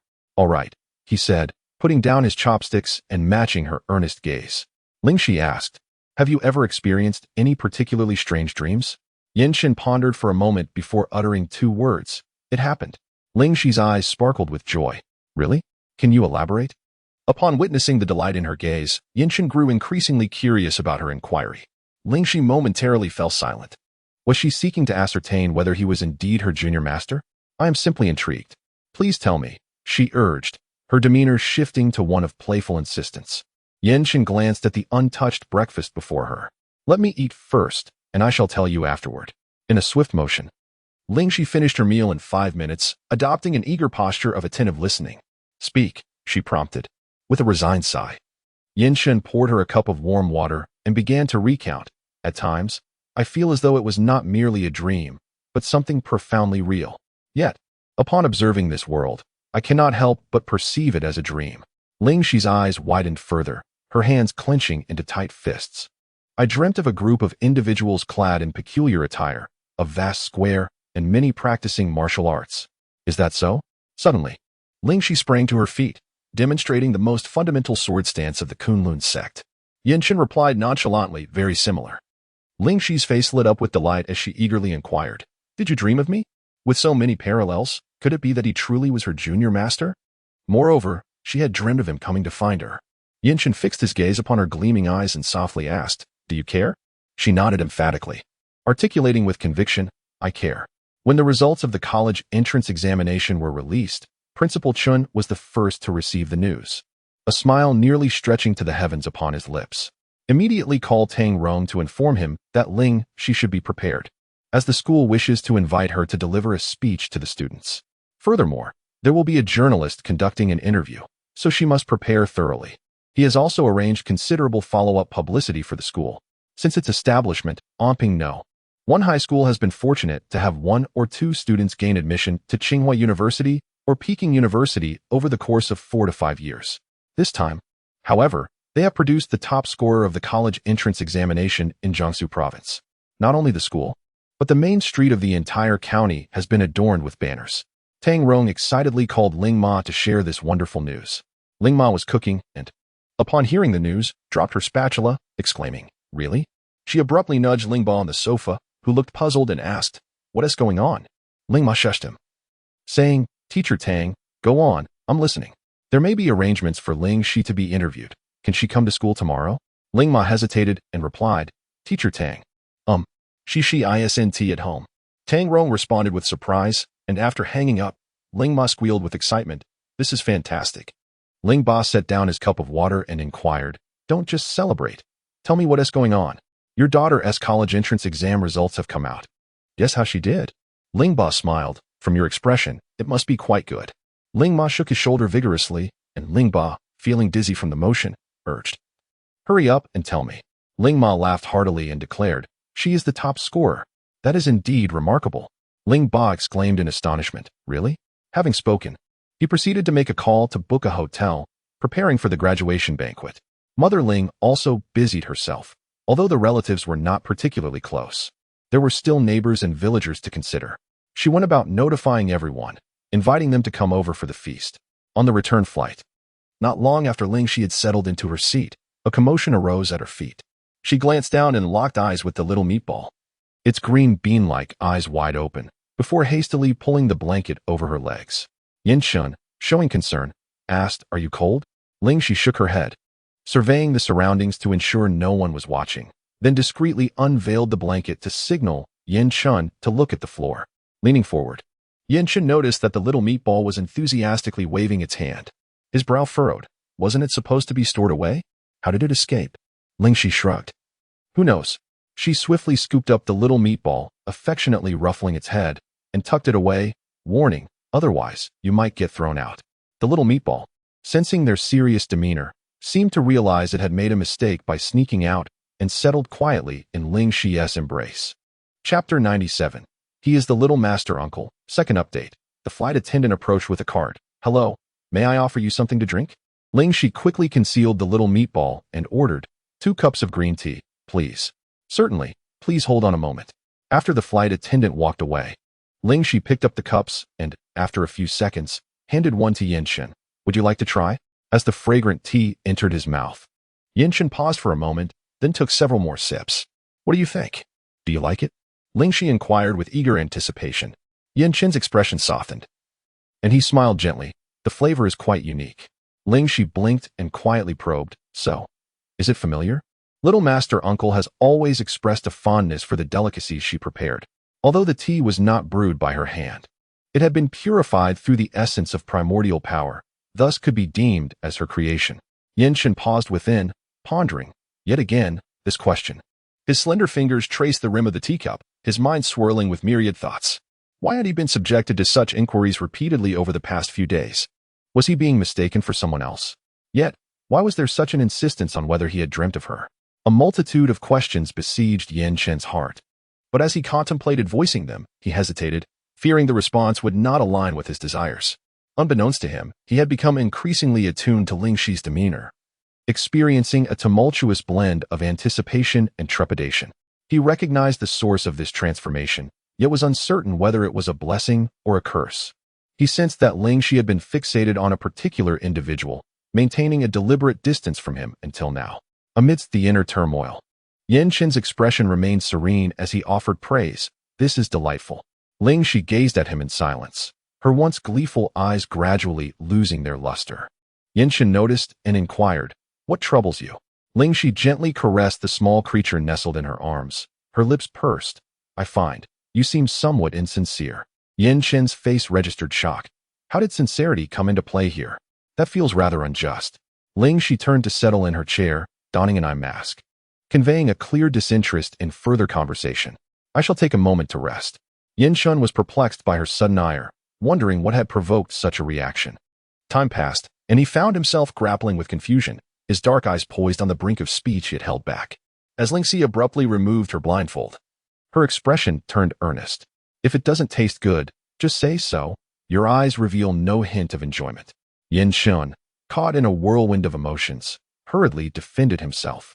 No, that's not the case. He had merely been lost in thought, perhaps a tad distracted. Ling Xi pouted, shaking her head to indicate he needn't elaborate. It was disheartening to converse with someone who seemed to drift away. Really? I genuinely find it delightful, Yanchen insisted. His usually composed demeanor now tinged with urgency, beads of perspiration forming on his forehead. Ling Xi turned her gaze to the window, feeling a surge of frustration. She was exasperated. Time and again, he evaded her inquiries. With so many similarities, how could he not be her little master uncle? Ling Xi, Yanchen gently touched her shoulder, but she recoiled, her tone curt. I'm going to sleep. With that, she closed her eyes and soon succumbed to slumber. Yanchen requested 2 blankets from the flight attendant, tenderly draping one over her, his gaze softening as he looked at her, releasing a deep sigh after a moment. Even upon disembarking, Ling Xi did not utter a word to him. Yanchen, burdened with luggage, silently trailed behind her, resembling a forlorn puppy, lost and pitiful. Bai Hanyuan was there to greet them, waving from a distance. Over here. As they approached, Bai Hanyuan sensed the peculiar atmosphere enveloping them. Once Ling Xi entered the vehicle, Bai Hanyuan seized Yanchen's arm, casting a glance inside. Second master, are you two at odds? Yanchen's dark eyes briefly met his, prompting Bai Hanyuan to promptly abandon his inquisitive intentions. Ling Xi sat alone in the back seat, her eyes occasionally flickering forward, only to swiftly divert her gaze whenever Yanchen looked up. The atmosphere within the car felt rather peculiar. Bai Hanyuan was restless, finding it exceedingly uncomfortable to be in the company of these 2 individuals. After several attempts, Yanchen realized that he must take action. Remaining in a state of anger was detrimental to his health. As they passed by a shopping mall, Yanchen instructed Bai Hanyuan to stop the car and ventured inside. It was only when he was out of sight that Bai Hanyuan felt emboldened to speak. He turned to Ling Xi with a smile, inquiring, how was the outing this time? Ling Xi leaned against the car window, her gaze drifting towards the shopping mall, utterly oblivious to Bai Hongyuan's question. The moment she spotted Yanchen emerging from the mall, She straightened her posture, locking eyes with Bai Hongyuan, who wore a teasing expression. "What are you staring at?" Ling Xi exclaimed, her bright eyes fixed on him. "Have you had your fill?" Bai Hongyuan nodded and then turned his attention back to the approaching Yinshin, suppressing a smile. Though physically present in the car, one's mind might wander elsewhere. This trip to northeast China surely held some amusing anecdotes. Yinshin opened the car door, carrying a small shopping bag, and without uttering a word, instructed Bai Hongyuan to drive. An hour later, they arrived at Ling Xi's doorstep. She grasped her luggage, ready to enter, but was halted by Yinshin's outstretched hand. He directly offered an apology. "I'm sorry." Ling Xi lowered her gaze, her fingers tightening around the handle of her suitcase. Yet she retorted, "You haven't done anything wrong. Why apologize?" She quickly looked up, her heart racing. Yinshin gently ruffled her hair, sensing her acceptance. "Oh, do hurry and tell me. I am eager to know," Ling Xi insisted, her eyes fixed on him, unwilling to miss a single change in his demeanor. "All right, I shall tell you," he replied. Surrendering, Yinshin acquiesced, whether she was projecting someone else onto me or genuinely cared for me. However, what could a solitary response alter? "I have never dreamt of it." This constitutes the response to your initial query. A palpable sense of disappointment washed over Ling Xi's countenance. The flavor is not merely saccharine, but possesses a distinctive quality. This serves as the answer to your subsequent inquiry. As the words left her lips, her complexion brightened immediately, and she pressed for clarification. "What kind of sensation?" Ling Xi leaped up with elation, embracing Yinshin in a sudden surge of affection, her lips curving into a wide smile. The suitcase toppled over instantaneously, crashing onto the ground with a resounding thud, narrowly missing her. "Be careful." Yinshin encircled her slender waist, gently maneuvering her to the side. The intense heat permeated their garments, transmitted to both of them. As an electric current seemed to surge between them, unanimously, they retreated a step. Ling Xi harbored a 90% certainty that Yinshin was indeed her junior master. Nevertheless, he possessed no recollection of it. Her junior master had instructed her to await his return, and with the advent of little Bai Zhe, his reappearance must be imminent. Mustn't it? Ling Xi's long eyelashes fluttered delicately as the corners of her mouth tilted upward imperceptibly, secretly anticipating the arrival of that momentous day. "Mom." Her cheeks still flushed with a rosy hue, Ling's mother cast a dubious glance back and forth between the two. Yinshin extended a courteous greeting. "Annie, it's a pleasure to see you again." Ling's mother offered a slight nod, approaching her daughter and tapping her forehead lightly. "I placed so many calls to you, yet you failed to answer a single one, causing me to fear that something untoward had befallen you. Fortunately, Yinshin contacted me." Ling Xi retrieved her phone, discovering it had run out of power. She offered an ingratiating smile. "I promise it won't happen again." As Ling Xi dialed the number, she inquired, "What is the matter? Have you truly lost your mind? You've even forgotten your college entrance examination results." Ling's mother shot her a reproachful glance, only to break into a smile almost instantly. The swift change in her expression took Ling Xi by surprise. The results were commendable. She had emerged as the top scorer in the examination, bringing pride to her mother. Her tone brimmed with pride, while Ling's mother beamed with joy, her lips stretching toward her ears. In the vicinity of Anping County, when has there ever been such a top scholar? It was undoubtedly her daughter who not only brought her honor, but also elevated the reputation of Qifeng Village and Anping County. Naturally, Ling Xi felt elated, especially after confirming Yinshin's identity, which invigorated her spirit.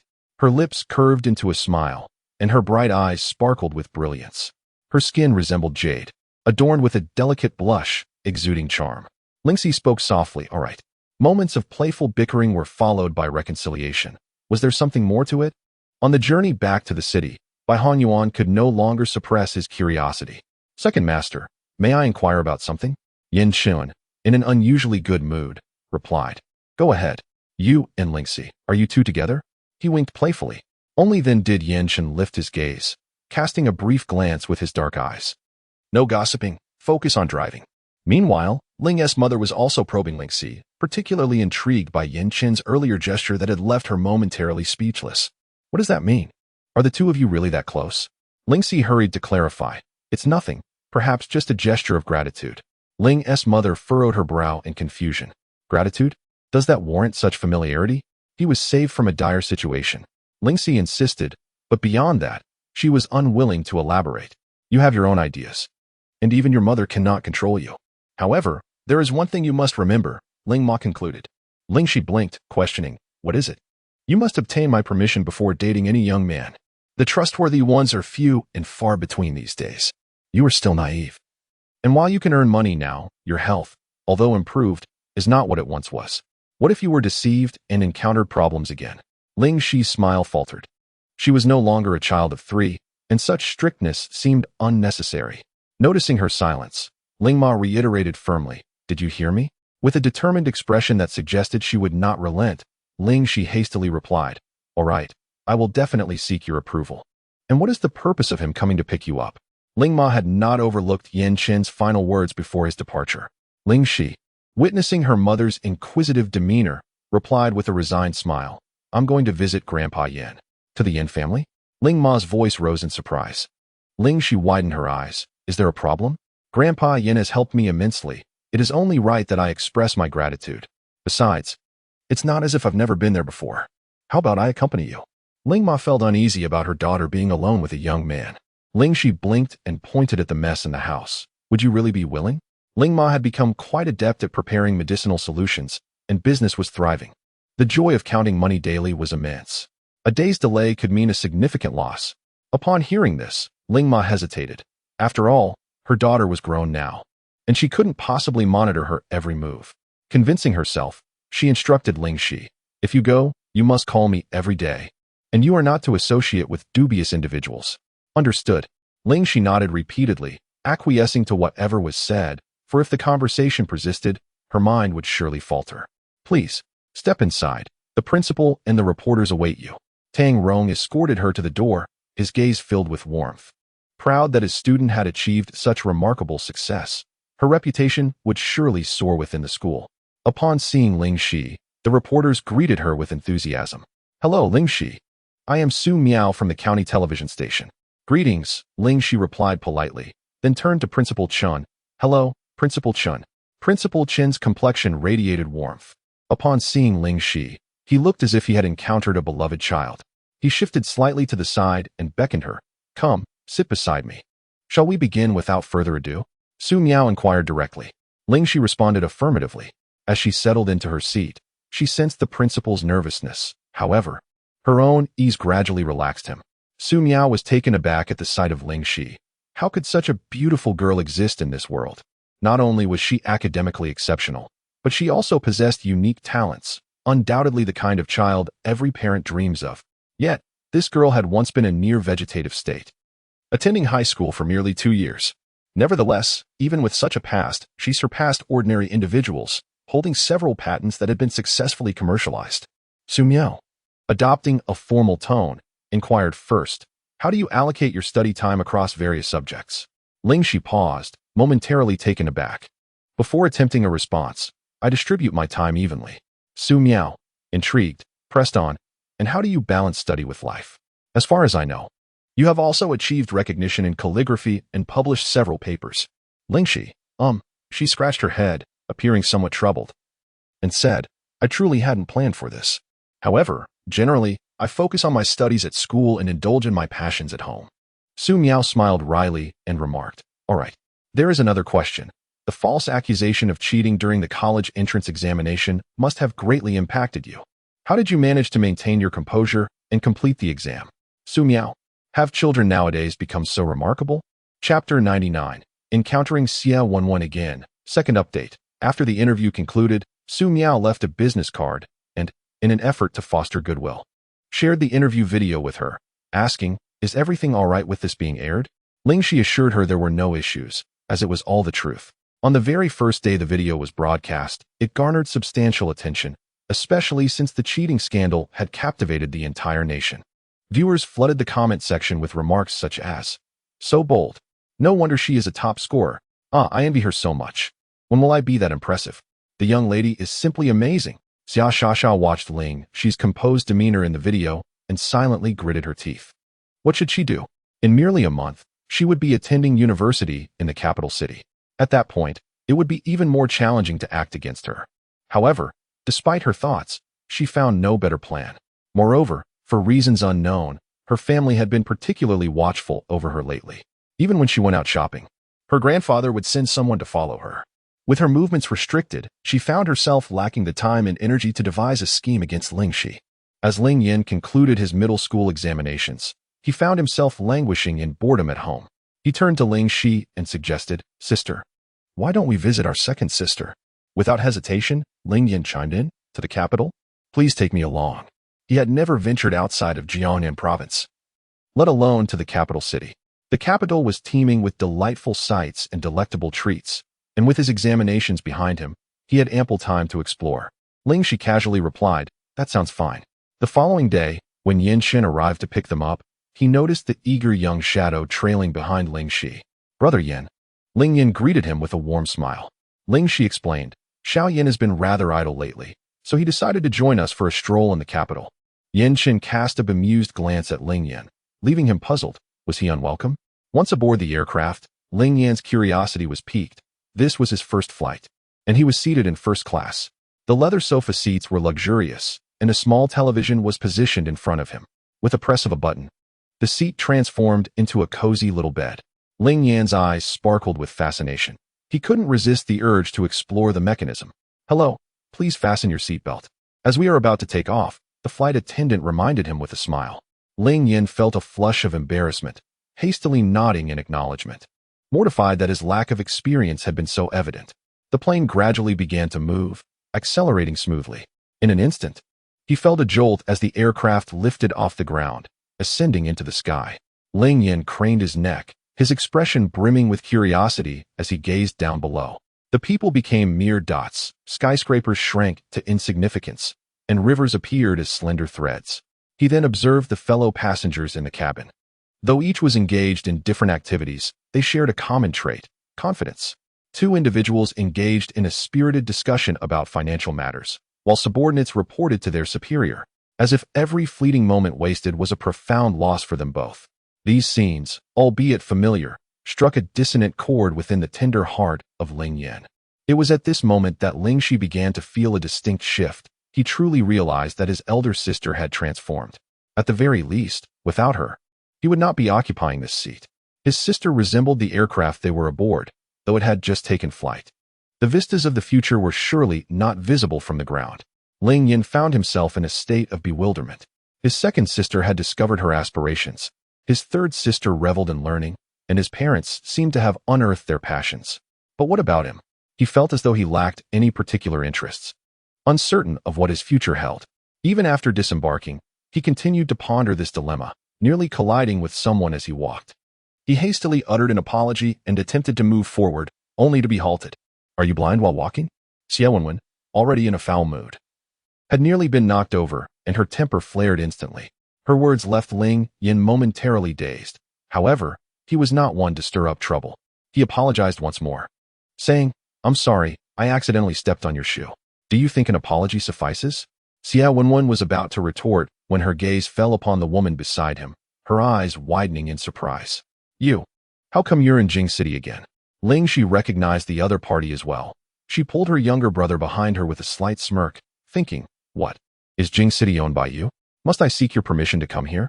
Xie Wenwen, upon seeing her, was immediately reminded of the laughter and camaraderie shared between the other woman and Yin Shen, her expression darkening with indignation. "You cannot cling to Yin Shen, for he is destined to marry me." "Xie Wenwen." The familiar voice startled her, causing her to step back. "Yin Shen, what are you doing here?" Ling Xi shook her head slightly, indicating her unfamiliarity and suggesting it was best to disregard the situation. Yin Shen approached Xie Wenwen, his tone stern as he warned, "If I hear such words again, the collaboration between our families will be jeopardized." Xie Wenwen hastily defended herself. "Yin Shen, you know our family's intentions. They consented to the union so that you could." Before she could finish her sentence, she felt the atmosphere around her grow frigid, as if it were about to congeal into ice. Yin Shen was angry, and he no longer wished to engage with Xie Wenwen. His voice turned icy. "Remember what I said." With that, he walked over to Ling Xi, his demeanor softening considerably. "Let us go. Grandfather has sent someone to fetch us." Watching helplessly as Yin Shen led Ling Xi away, leaving her behind, Xie Wenwen was consumed by frustration. "Ah, just you wait, Ling," she shouted, disregarding the decorum of the moment, secretly vowing to take action. Onlookers exchanged bewildered glances at her sudden outburst, prompting Xie Wenwen to bellow, "What are you staring at? Have you never seen a beauty before? With that, she abandoned her suitcase and strode out in her high heels. The janitor had just finished mopping the floor, leaving it somewhat slick. In a moment of misstep, she slipped and fell, landing with a thud. Her knees bruised. Xiao Wenwen gasped in pain and pounded the ground, lamenting her misfortune. Wenwen, Sha exclaimed, having waited at the exit for quite some time before finally spotting her friend. She waved eagerly. As Wenwen approached, limping slightly, Shasha's expression shifted to one of astonishment. My dear Wenwen, have you been robbed? Her disheveled hair and pallid complexion suggested something dreadful had transpired. Unable to contain herself, Wenwen replied, Shasha, I just saw Brother Yinqing. Shasha's eyes flickered with intrigue. Yinqing? She feigned indifference, inquiring, why weren't you with him? Chapter 100. Horse Riding. First update. Seeking monthly votes for support. It is driving me insane. Wenwen exclaimed angrily, that woman by his side dares to come to the capital. I must teach her a lesson. A woman? Shasha's eyes gleamed with a shadowy light as she pretended ignorance. Who is the woman accompanying him? A country bumpkin, Wenwen replied, resonating with her sentiment. Brother Yinqing is completely captivated by that country girl. As they exited the airport and entered the car, Shasha tugged at Wenwen's sleeve, directing her gaze outside. Isn't that the country girl you mentioned? Wenwen looked up to see Brother Yinqing pulling a piece of candy from his pocket and offering it to Ling Xi, who, to her dismay, accepted it. It is indeed her, she declared, her tone laced with fury. I know her. She seems to have become a disciple of old Master Yin. She's certainly in a prime position to gain his favor now, Shasha added. Wenwen, taken aback by this revelation, turned pale. What am I to do now? Shasha sighed, pondering the intentions of the Yin family. Why not have your grandfather discuss matters with them? Given your background, could you truly be at a disadvantage? Xia Wenwen hesitated, as her grandfather had always been somewhat opposed to the idea, although her father was supportive. Shasha added, Old Master Yin is her mentor. You must hold her in high regard. With her hands tightly clasped, Xia Wenwen realized that if she did not seize the opportunity now, it might slip away forever. In that instant, she resolved to gain her grandfather's approval this time. Glancing out the window, she thought to herself that for now, she would allow that woman to revel in her triumph for a while longer. Shasha noticed the shift in her expression and smirked, thinking that without the Yin family, what support could she possibly rely on? Old Master Yin had already instructed the butler to tidy the house and had the kitchen prepare a meal of Ling Xi's favorites. Upon their arrival, he directed them to their rooms to rest, suggesting they would converse later in the evening. As Ling Yin stepped into the Yin family's ancestral home, he was taken aback by the opulence surrounding him. Was the Yin family truly this affluent? The pavilions, rockeries, and water features resembled those of an ancient royal palace. Entering the living room, he was greeted by an antique decor, where an elderly gentleman clad in traditional Tang attire was smiling warmly at them. Old Master Yin rose with delight, exclaiming, At last, you have arrived. Ling Xi stepped forward and embraced the elderly man.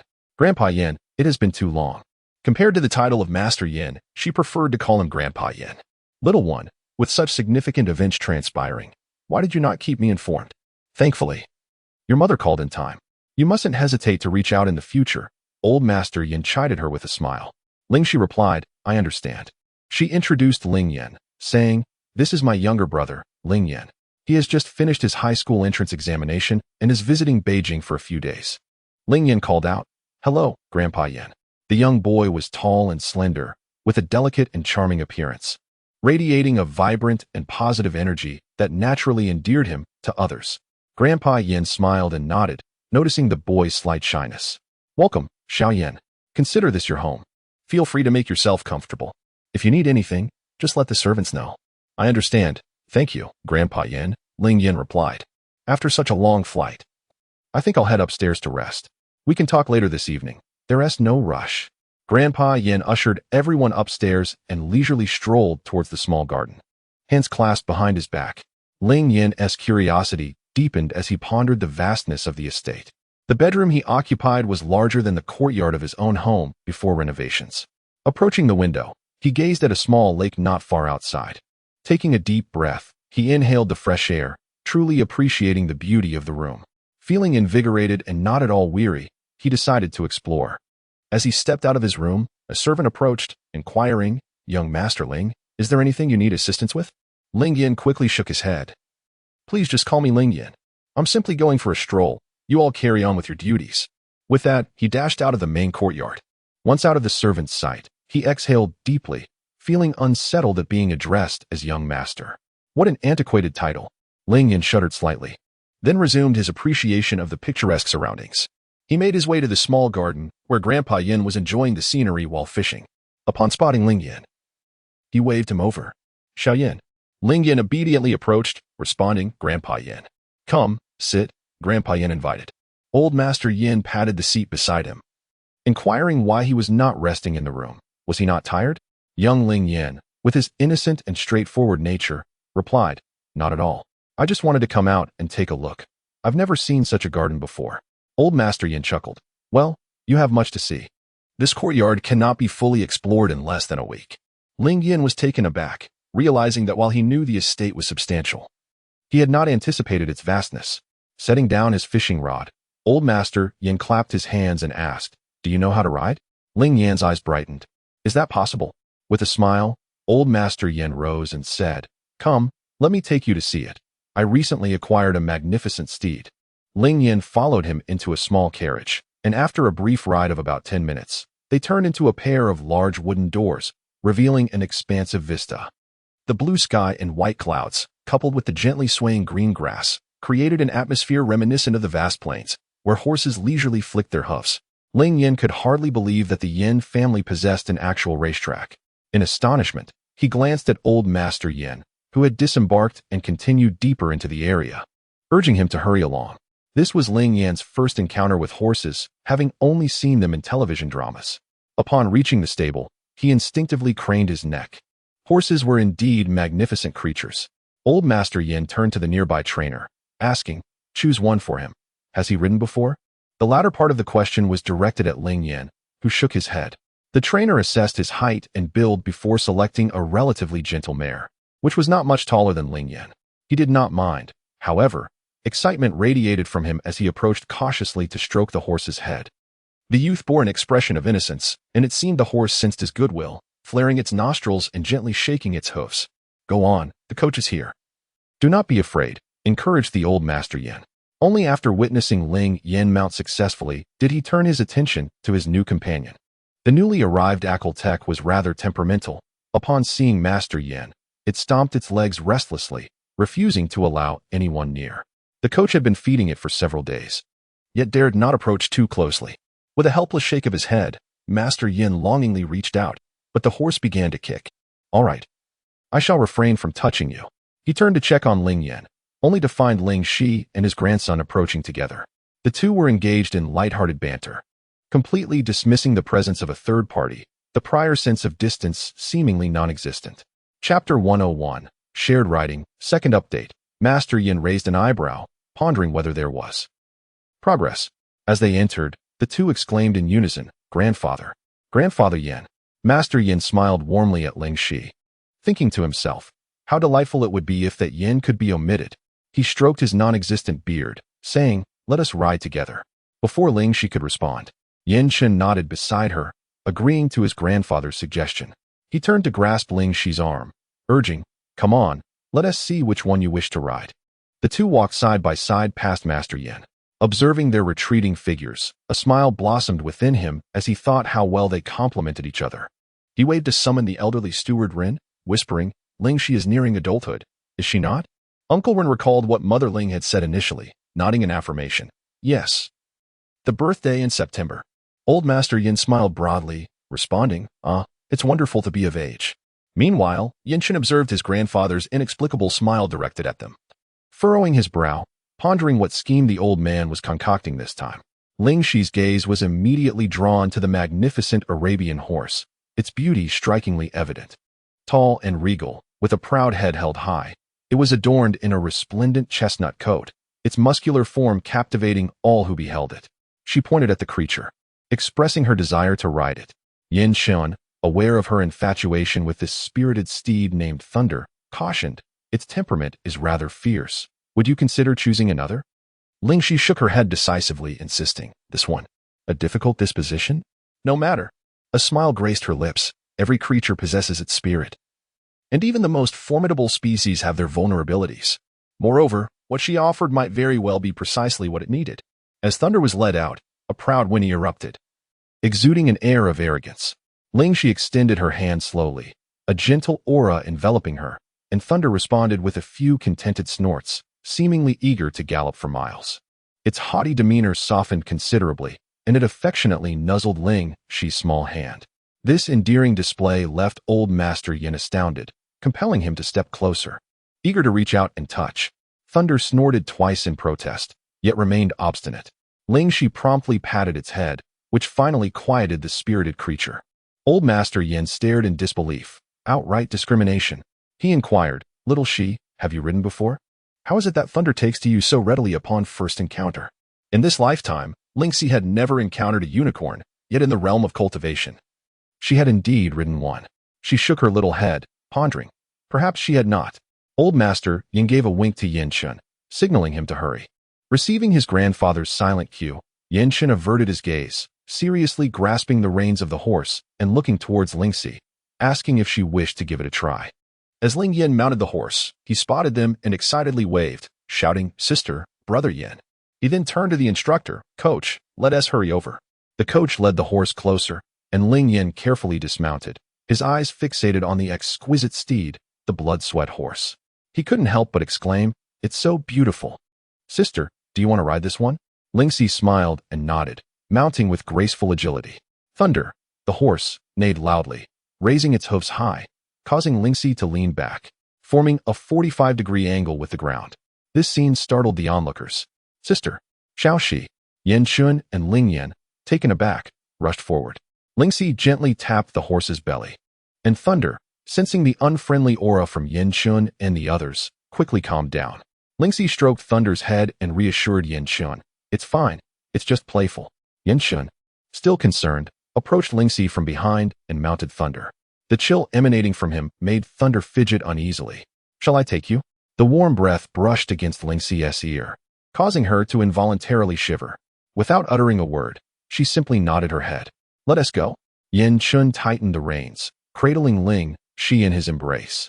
As the delicate scent of sandalwood enveloped them, causing a blush to rise on Ling Xi's cheeks, Ling Yin observed his elder sister being taken away in such an intimate manner. Sensing an oddity in their closeness, something felt amiss between the two.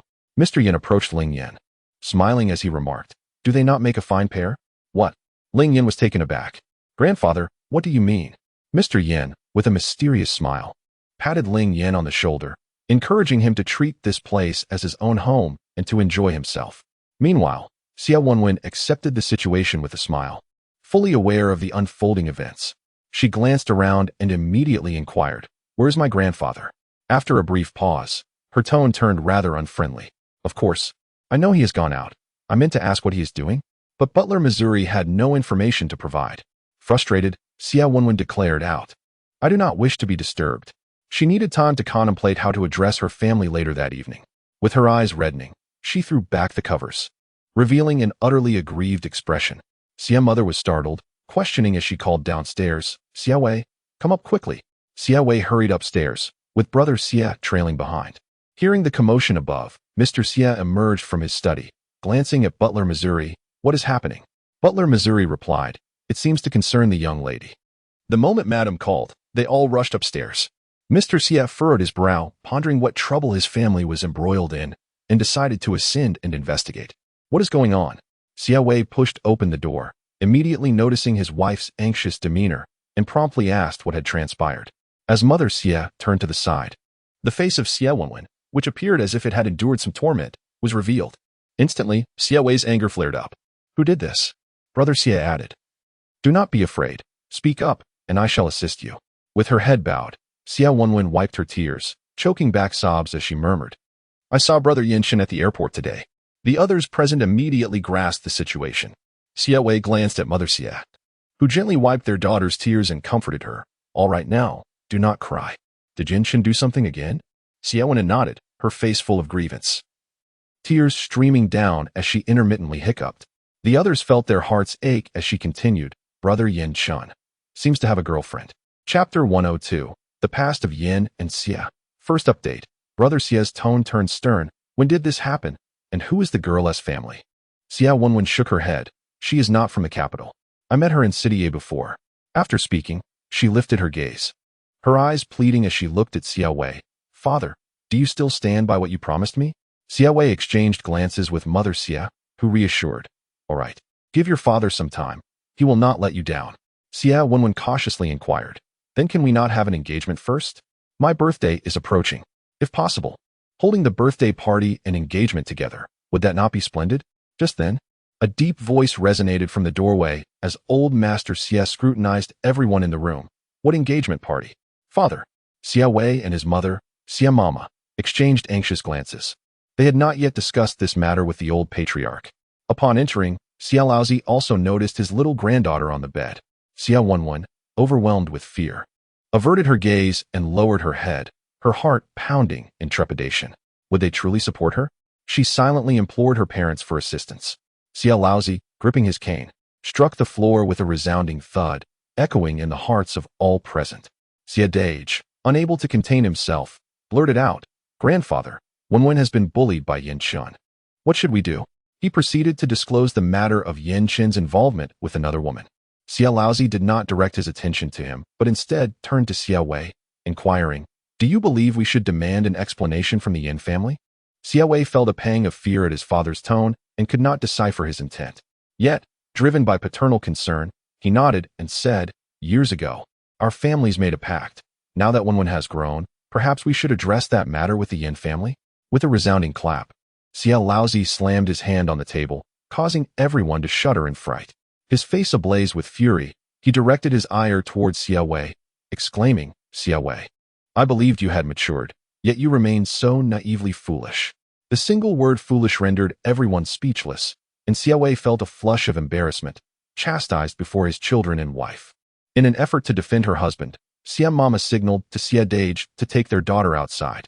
However, as soon as Xia Dage made a move, Xia Laozi perceived it and declared, No one is allowed to leave. We will clarify this matter today.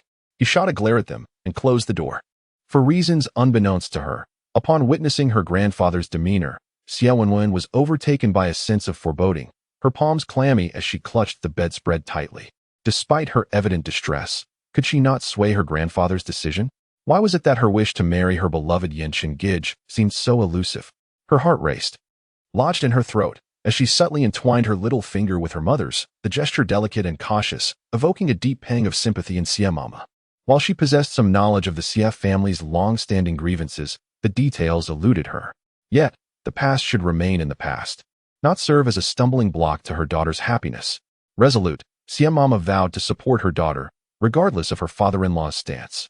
Do not fret, she murmured soothingly to Wenwen. Xia Wei, when that incident transpired, you were old enough. It is time to clarify matters with them. The venerable Xia Leo Yezi sat nearby, exuding an air of authority. Xia Wei nodded, succinctly recounting the events of that fateful day.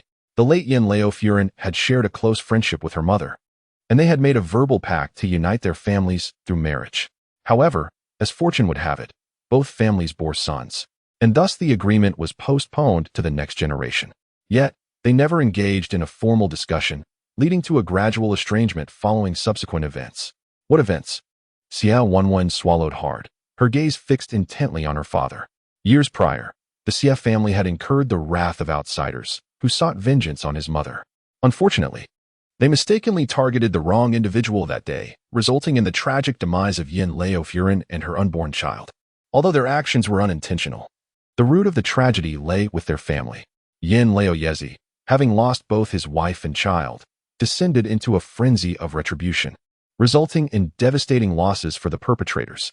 His mother, already wounded and psychologically tormented, succumbed not long after. The Xia family paid a price for this, though ultimately less than the Yin family, especially considering they were the ones implicated. Xia Wenwen, hitherto unaware of the mortal enmity between the two families, was stunned, her expression vacant as if her spirit had departed. Father, I have finished, Xia Wei said cautiously, glancing at his father. Is that all? The elder Xia scrutinized him, his piercing gaze causing Xia Wei to wonder if he had omitted something.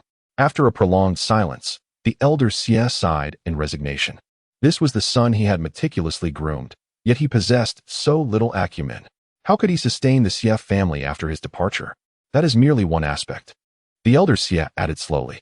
As for Yin Chen's character and integrity, I need not elaborate. Even Yin Tang is unable to control him. Who do you think you are to believe that the current Xie family can simply demand that he marry Wanwen and he will comply? Xie Wei's elder brother interjected.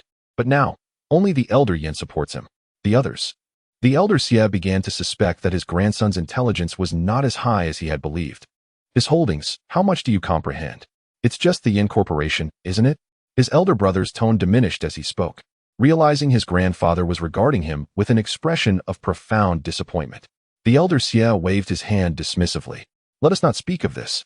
There is a third point. Another one. Everyone was taken aback, awaiting the elder Xie's explanation. At this moment, his gaze shifted to his granddaughter. Xie's mother nudged her daughter with her arm. Wanwen, your grandfather is looking at you. Xie Wanwen awoke abruptly, lifting her head to inquire. Grandfather, how much more are you concealing about Rongwei? The old man, Xie, responded with a measured calmness. The instant those words escaped his lips, a pallor enveloped Xie Wanwen's face. How could her grandfather possibly know of her entanglement with Rongwei? Had he revealed their affair? She had long sensed that his intentions were far from benign. Hastily, she began to clarify, her tone rife with agitation. Grandfather, I have no relationship with Rongwei. He has been relentlessly pursuing me, but I harbor no affection for him. Wanwen, you know Rongwei? This was the first time Xie Wei learned of Rongwei's feelings for his daughter. No wonder his father had consistently opposed the idea of a union with the Yin family. With Rongwei in the picture, it was inconceivable for them to choose the Yin family.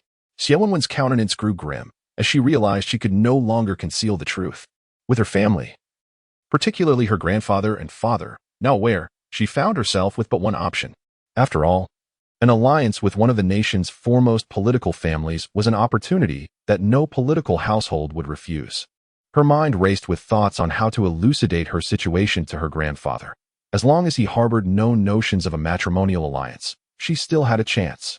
Speak, Xie Wei demanded again, his voice elevated by 2 degrees. The family regarded Xie Wanwen intently, awaiting her explanation. The implications concerning the Rong family demanded their utmost attention. Even Xie's mother had shifted her stance from the outset.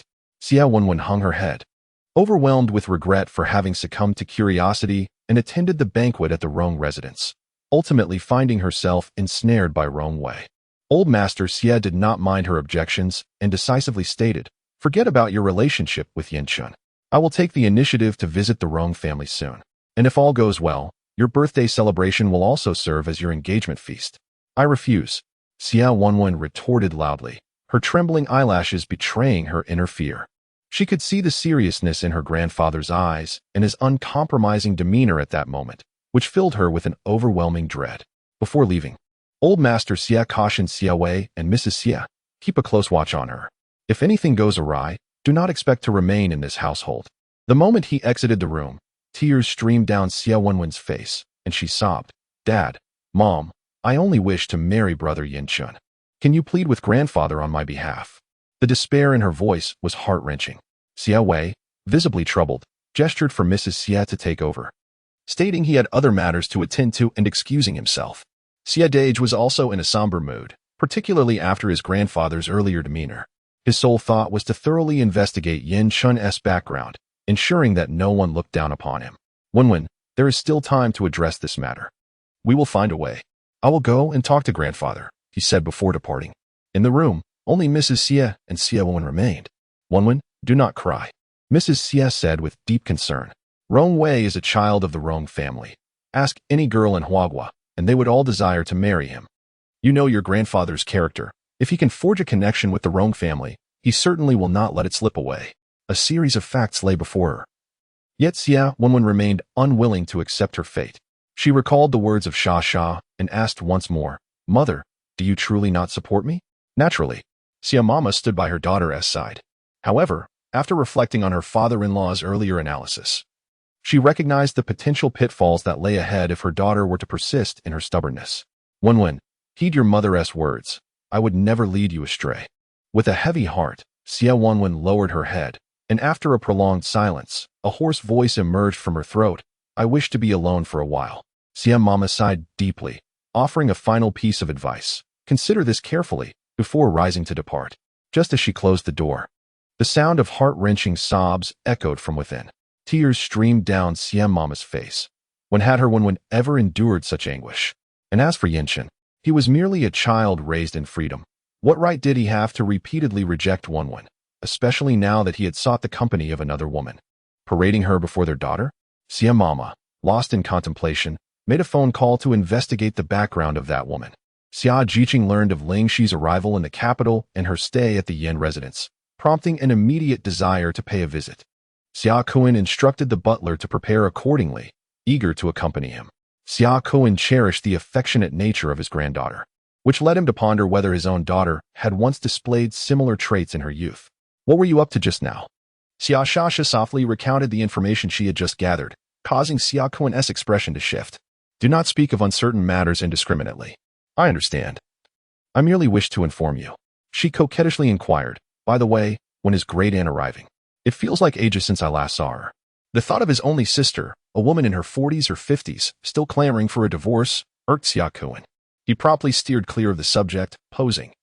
Have you decided on your college application preferences? Xia Shasha pouted. Grandpa, I have no desire to study medicine. Xia Kuan anticipated this response. Then what do you aspire to do?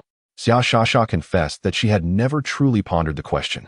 This time around, she wished to avoid excessive pressure. However, she acknowledged the need to avoid a life of indolence. I am contemplating investing in a few companies. Her words startled Xia Kuan, who had not anticipated his pleasure-loving granddaughter to harbor such entrepreneurial ambitions. Do tell me more, he urged. Xia Shasha playfully swayed her grandfather's arm. Oh, what's the rush? You'll find out once I've achieved some tangible results.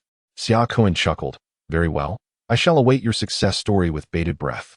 Sir, the car is prepared. The butler announced from the doorway.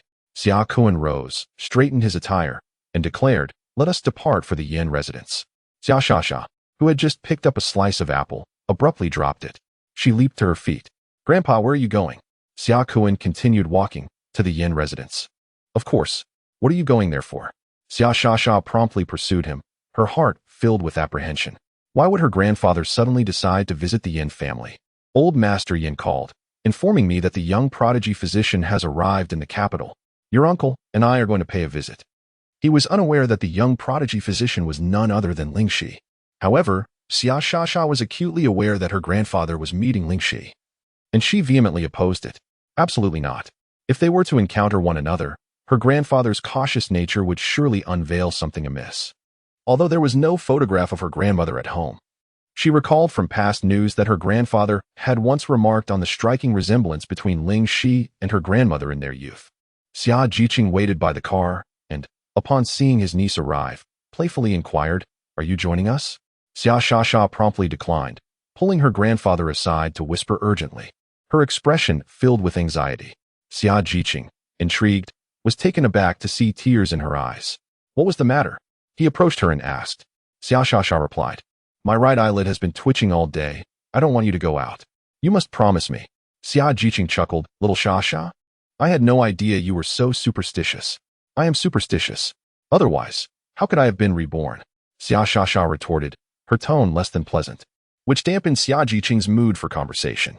Be a good girl and play at home for a while, or perhaps go out with friends, he advised before getting into the car. Xia Shasha was still trying to process everything when the driver pulled away from the house. She hurriedly chased after them, calling out, Grandfather, wait. You cannot go.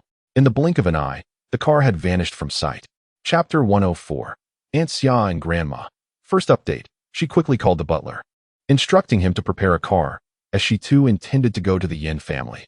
Throughout the journey, Xia Shasha was in a state of panic, repeatedly calling her grandfather, yet none answered. She gazed out the car window, aware that they were only half an hour away. Is it truly inevitable that grandfather will meet with Ling Xi today? Is there any way to prevent it? If only someone could intercept grandfather. Wait. A glimmer of inspiration struck Xia Shasha, and she promptly dialed her aunt. Upon hearing that her brother had gone out to socialize without her, Aunt Xia's expression soured. I understand. Hanging up, Aunt Xia immediately contacted Xia Jiqing. Seeing the caller ID, Xia Jiqing quickly looked up. Dad, it's Aunt S. call. Xia Kuan frowned, gesturing for him to inquire about the matter. Where's your father? Let him answer the phone. Aunt Xia's voice boomed, causing Xia Jiqing to pull the phone away, offering it to his father instead. With a resigned sigh, Xia Kuan accepted the call. What is it now? I'll be home shortly, and I demand to see you immediately. Aunt Xia's temper flared, her tone brusque as she thought of the young girls around her husband. having been pampered since childhood. She acted with self-centeredness, utterly indifferent to whether others appreciated her demeanor. Even her relatives sometimes found her capriciousness unbearable. I have matters to attend to. You should wait at home for a while, Xiaokuan replied impatiently. I will arrive in 15 minutes. If I do not see you, then I shall go to the Yin family. With that, she abruptly ended the call. Xiaokuan's face darkened, enveloped in silence. Dad, given Aunt's disposition, she cares little for family matters. If she cannot see you, Xia Jiqing cautioned. I know, Xiaokuan replied, exasperated by his perpetually childish sister. He nodded slightly. Please convey my regards to Elder Yin. Old Butler Ren had been waiting at the entrance for quite some time. Upon seeing the vehicle from the Xia family approaching, he greeted them with a warm smile and a wave. Uncle Run, Xia Jiqing called out, followed by several bodyguards, each carrying an array of gifts. Their visit was both a friendly gathering and a chance to pay respects to Elder Yin. Upon entering the reception room, Xia Jiqing's gaze immediately fell upon Ling Xi. After months apart, the young lady had blossomed into an even more enchanting presence. Elder Yin and Ling Xi were engrossed in a game of chess, occasionally furrowing their brows in concentration. Noticing Xia Jiqing's arrival, Elder Yin beckoned him over, saying, Jiqing, come here. Your chess skills are commendable. Let us see if this old man still has a chance of winning. Xia Jiqing removed his coat, the jacket accentuating his refined demeanor. He adjusted his glasses with a finger and stood behind Elder Yin. Opposite him, Yinchen and Ling Xi sat side by side, enveloped in a pleasant atmosphere. Xia Jiqing raised an eyebrow slightly and smiled at the pair. Miss Ling, it's been a while, he remarked, glancing at the chessboard with evident admiration. I had no idea that not only are you an exceptional healer, but you are also quite skilled at chess. Elder Yin was taken aback. He had merely sought to indulge in a game after a long hiatus, only to encounter a formidable opponent. Meanwhile, the atmosphere remained harmonious on one side, while a tempest brewed on the other. Upon returning home, Aunt Xia had found the house empty. She first scolded the household staff, then instructed them to thoroughly clean her room, insisting that not a speck of dust could remain. Afterward, she dressed impeccably in preparation to leave. At that moment, the sound of a vehicle pulling up caught her attention. Peering out from the second-floor window, she spotted Xiaokuan emerging, which slightly improved her countenance. As Xiaokuan entered the living room, he beheld his younger sister seated on the sofa with her back turned to the entrance, exuding an unmistakable aura of discontent. Unable to suppress a sigh, he handed his coat to the servant and inquired, What is it this time? Aunt Xia, irate, tossed a mobile phone in his direction. Just look for yourself. Xiaokuan glanced down and exclaimed, What on earth is this rascal Haoyang up to? And who is this young girl? Aunt Xia retorted angrily. Who else could it be? He started some dubious venture out of town, surrounded by girls of that age. If I hadn't gone to see for myself, I would have never known how he treats that girl. One might think she is his wife. Furrowing his brow, Xiaokuan admonished her, Stop spreading such nonsense. Have you considered how young that girl is? Besides, given Haoyang's character, he would never indulge in such behavior. With her kin failing to support her, Aunt Xia erupted, striding towards Xiaokuan with purpose. Are you truly my elder brother? I don't care. You must teach Haoyang a lesson and compel him to shut down that ridiculous company. Xiaokuan, feeling a throbbing headache from her outburst, placed a hand to his forehead. Have you finished your tirade? Finished? She exclaimed with a piercing tone, causing even the distant butler to furrow his brow in discomfort. He cavorts merrily with those young girls while I toil alone at home, raising children. He has been cast out from the family, and I have not complained. Aunt Xia's lengthy lamentation boiled down to a singular truth. Her burdens were unbearable. Xiaokuan, unable to contain his impatience, lifted his gaze, his pitch-black eyes fixed intently upon her. The formidable aura he exuded gradually silenced Grandma Xia. Have you said enough? Grandma Xia longed to respond with a resounding no, yet ultimately, not a single word escaped her lips. Brother, you cannot treat me this way. She wore a look of profound grievance. If you do not assist me, I will truly have no way to survive.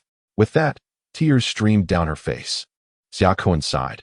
How else do you wish for me to help you? In the past, when He Liang had offended someone and was cast aside by the He family, he had shown remarkable fortitude, leaving the capital all alone without seeking anyone's aid. At that time, Xiaokuan was abroad attending a medical summit. He had indeed called his second son, but He Liang had declined. The man's exact words were, I will settle this debt myself in due time. You, after living for decades, still fail to understand your own partner. No wonder you find yourselves quarreling so frequently. He had chosen to walk away alone. In the Yin family, Yin Jiqing had just concluded his last chess game, thoroughly indulged in the experience. He glanced at the young girl across from him, recalling his senior's request, and inquired, Ling Xi, have your college entrance examination results been released? Is there a school you aspire to attend? If your scores are satisfactory, perhaps my senior's idea could indeed be worth a try. Haha. Old Master Yin chuckled heartily. Jiqing, are you not aware that Shaoxi is this year's science top scorer in the Sunan province? Chapter 105. Yin Heng's bold invasion of the company. Coughing lightly, Yin Jiqing hastily set down his cup, his eyes wide with astonishment as he turned to Ling Xi. Is that truly the case? Ling Xi offered a faint smile. Yes. That is wonderful. Now, they might not even need the recommendation quota. He directly conveyed this matter to Ling Xi, allowing her to decide whether to pursue the recommendation route or apply through the standard examination process. Mr. Pei recommended me for admission? Ling Xi was genuinely unaware of his intention, considering they had only met once. Indeed, he holds you in high regard. He encountered difficulties with his research project, and it was largely thanks to you that it was resolved. I am delighted to have been of assistance to Mr. Pei. Ling Xi responded with a smile. However, the recommendation quota will not be necessary. I am confident in my own abilities. Which university are you considering? If you haven't decided yet, you might want to consider Jing University, Xia Jiqing strongly suggested. Ling Xi, my objective is also Jing University. The two were immediately in accord, and a smile graced Xia Jiqing's face. His admiration for this young woman grew with each passing moment. At such a tender age, her objectives were clear, and her execution was remarkably strong. It was a pity she wasn't a member of the Xia family's younger generation. By the way, concerning the Thousand Needles Sutra you mentioned earlier, would it be possible for me to take a look at it? My father is deeply intrigued by the acupuncture techniques you employed to save Shaochen at the time. Upon posing the question, Xia Jiqing noticed a hesitant expression on Ling Xi's face and promptly added, if it's inconvenient, then please disregard my request. Ling Xi shook her head. It's not a matter of inconvenience. It's just. What is it? The book no longer exists. A look of disappointment crossed Xia Jiqing's face. What a pity. However, I can transcribe it. She remembered all the acupuncture techniques within it, and if needed, she could perfectly reproduce it from memory. If it were transcribed, it would undoubtedly represent a significant advancement in the field of traditional Chinese medicine. But upon hearing that the young woman herself could transcribe it, he was immediately astonished. He reaffirmed, she truly lacks a masteress inheritance? Xia Jiqing recalled the information he had gathered. There was none. Perhaps she was simply born to excel in this realm. Xia Kuan nodded, reminding himself to ensure that Xiao Pei receives proper guidance once he enters university. A sense of regret enveloped Xia Jiqing. How wonderful it would be if she were his own child. As he pondered this, he inadvertently voiced his thoughts. Xia Kuan sighed, lamenting that Sha also lacked talent in this regard.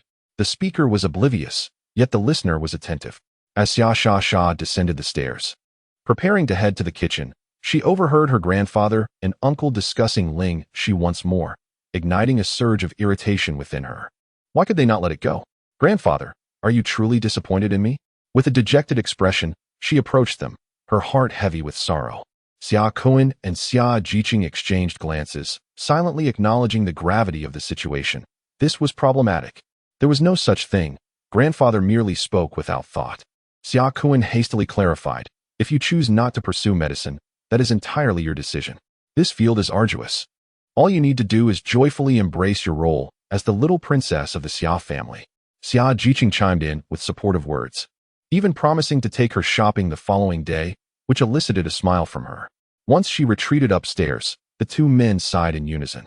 Xia Kuan took the initiative, gruffly stating, let us refrain from discussing this topic at home in the future. If it upsets Sha again, you shall find a solution. Xia Jiqing looked bewildered. How did it end up being his fault after all? Ling Xi's days in the capital were quite pleasant. She rode horses daily, conversing with the venerable Yin, and now had the additional task of writing a book, though there was no rush.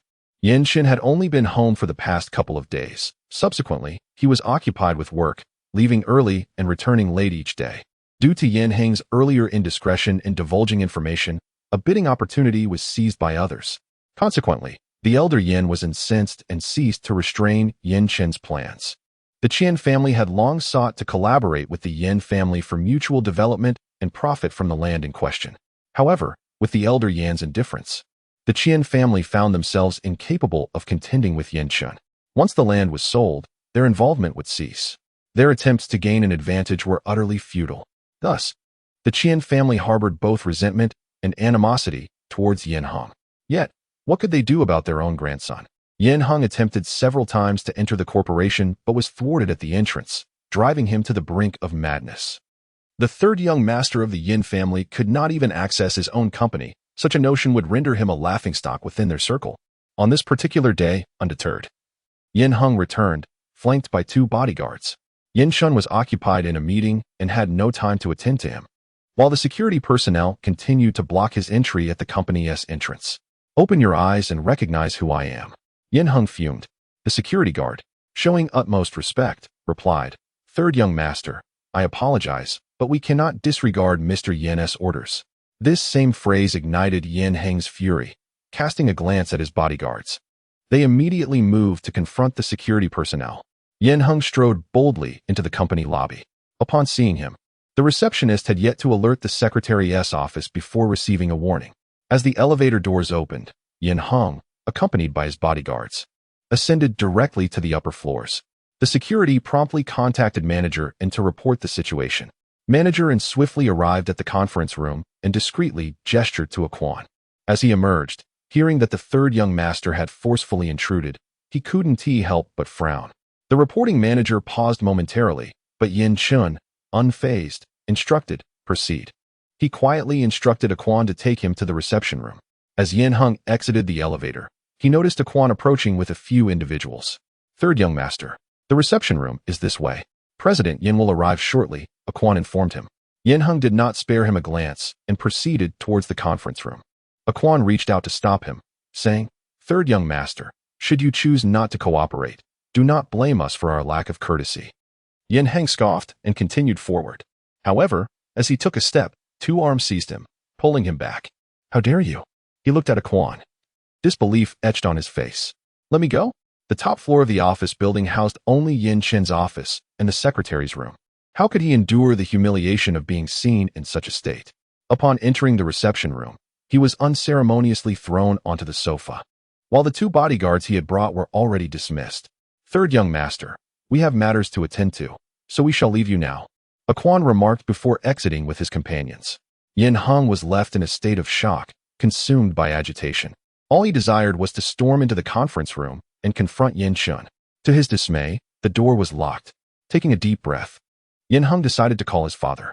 At that moment, Yin Tang was in the conference room and, upon seeing his son's name, promptly rejected the call. Damn it! Yin Heng couldn't help but curse. He wished to voice a few grievances, but for the sake of his image, he restrained himself.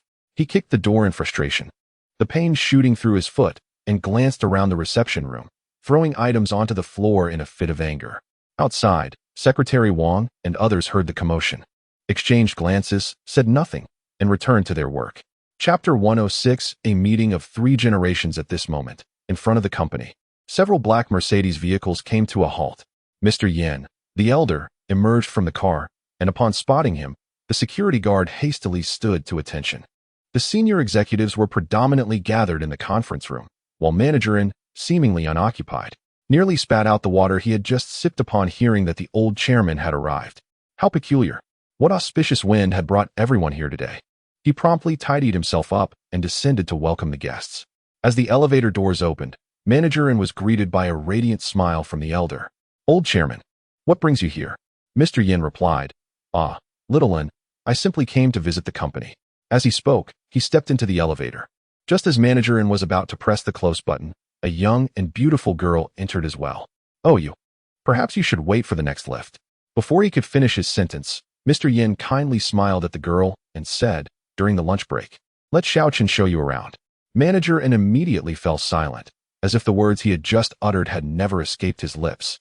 Internally, he mused, which affluent family's young lady is this? Could it be that Mr. Yin is escorting her around? Surely, she isn't destined to be his future granddaughter-in-law? Meanwhile, Yin Chun hastened the pace of the meeting, having covered nearly all the essential topics, leaving the less critical matters for a later, private report. Once he departed, the other senior executives began to gather their belongings and leave.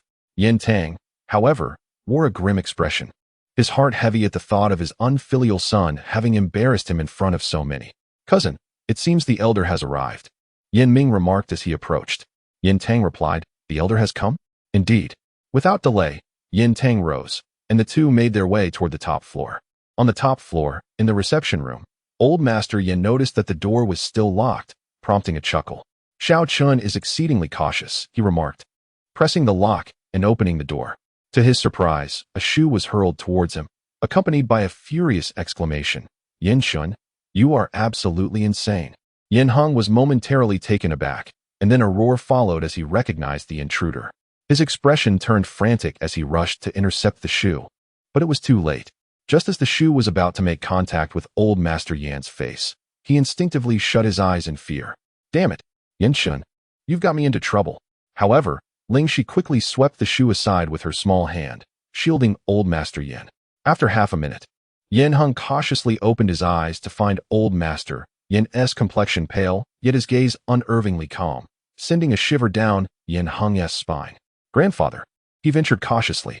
Old Master Yin approached, his footsteps thundering in Yin Hang's heart, causing him to instinctively take a few steps back.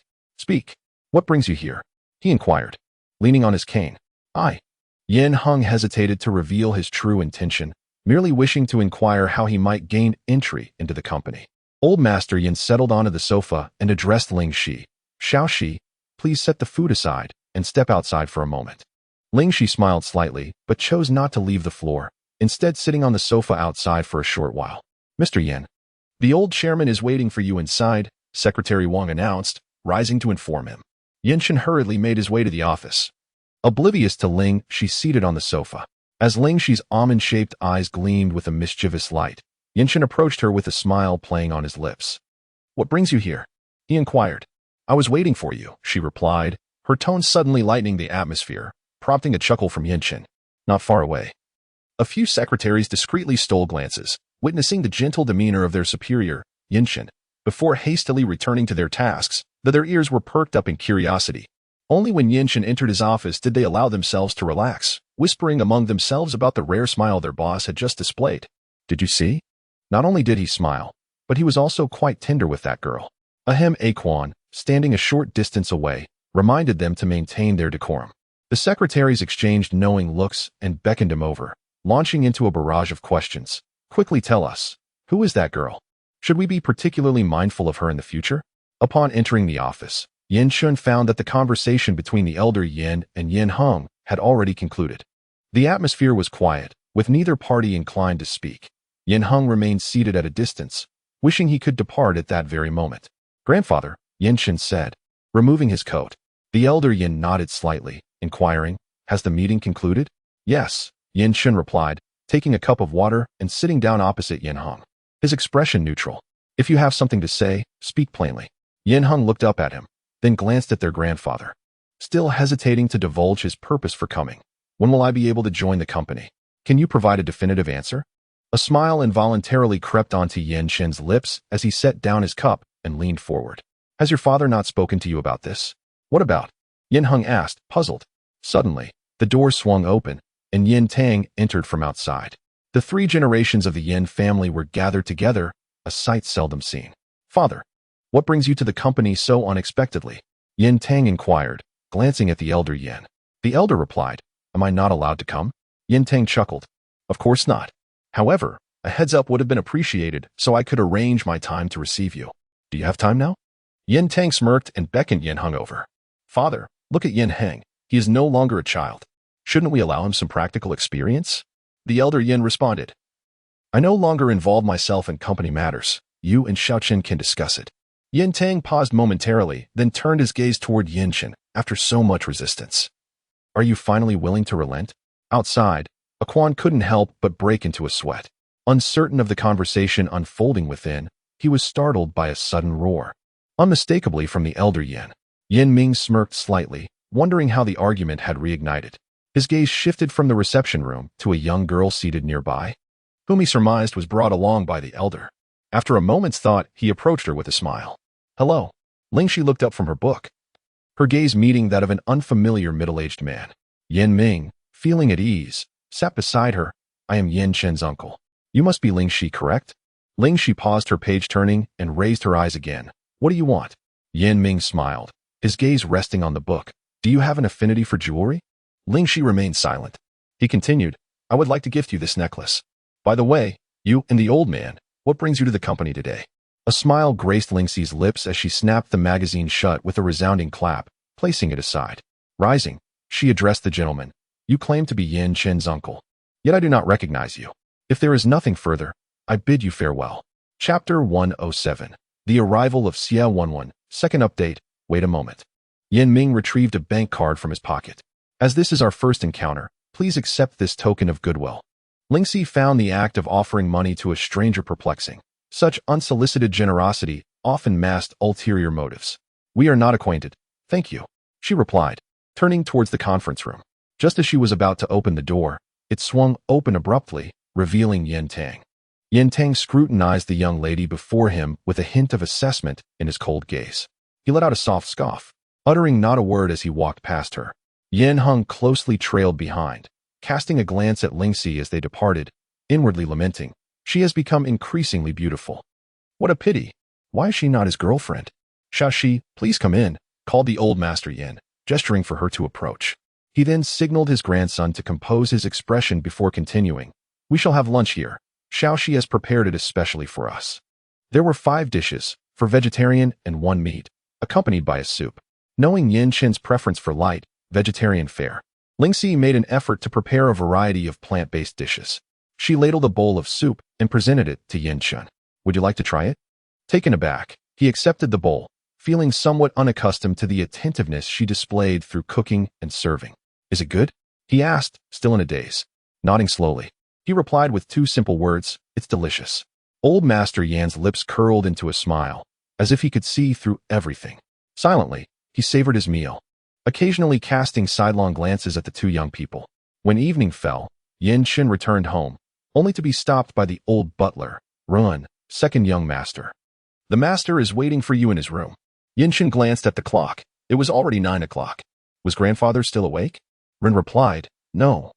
The master mentioned he has matters to discuss with you. Upon entering his grandfather's bedroom, Yin Chen found the door ajar. He knocked lightly. Grandfather, you called for me? Old Master Yin nodded, a mysterious expression on his face. Close the door and come in. What could be so urgent to discuss at this hour? Yin Chen wondered if there had been some unforeseen incident at the company or home. The old man chuckled with curiosity. Today, you noticed Shaoxi's demeanor, didn't you? Yin Chen, puzzled, responded, What demeanor? The old man, with a hint of disappointment, remarked, You, my boy, seem to have your thoughts entirely misplaced. Yin Chen retorted, Did he do something wrong?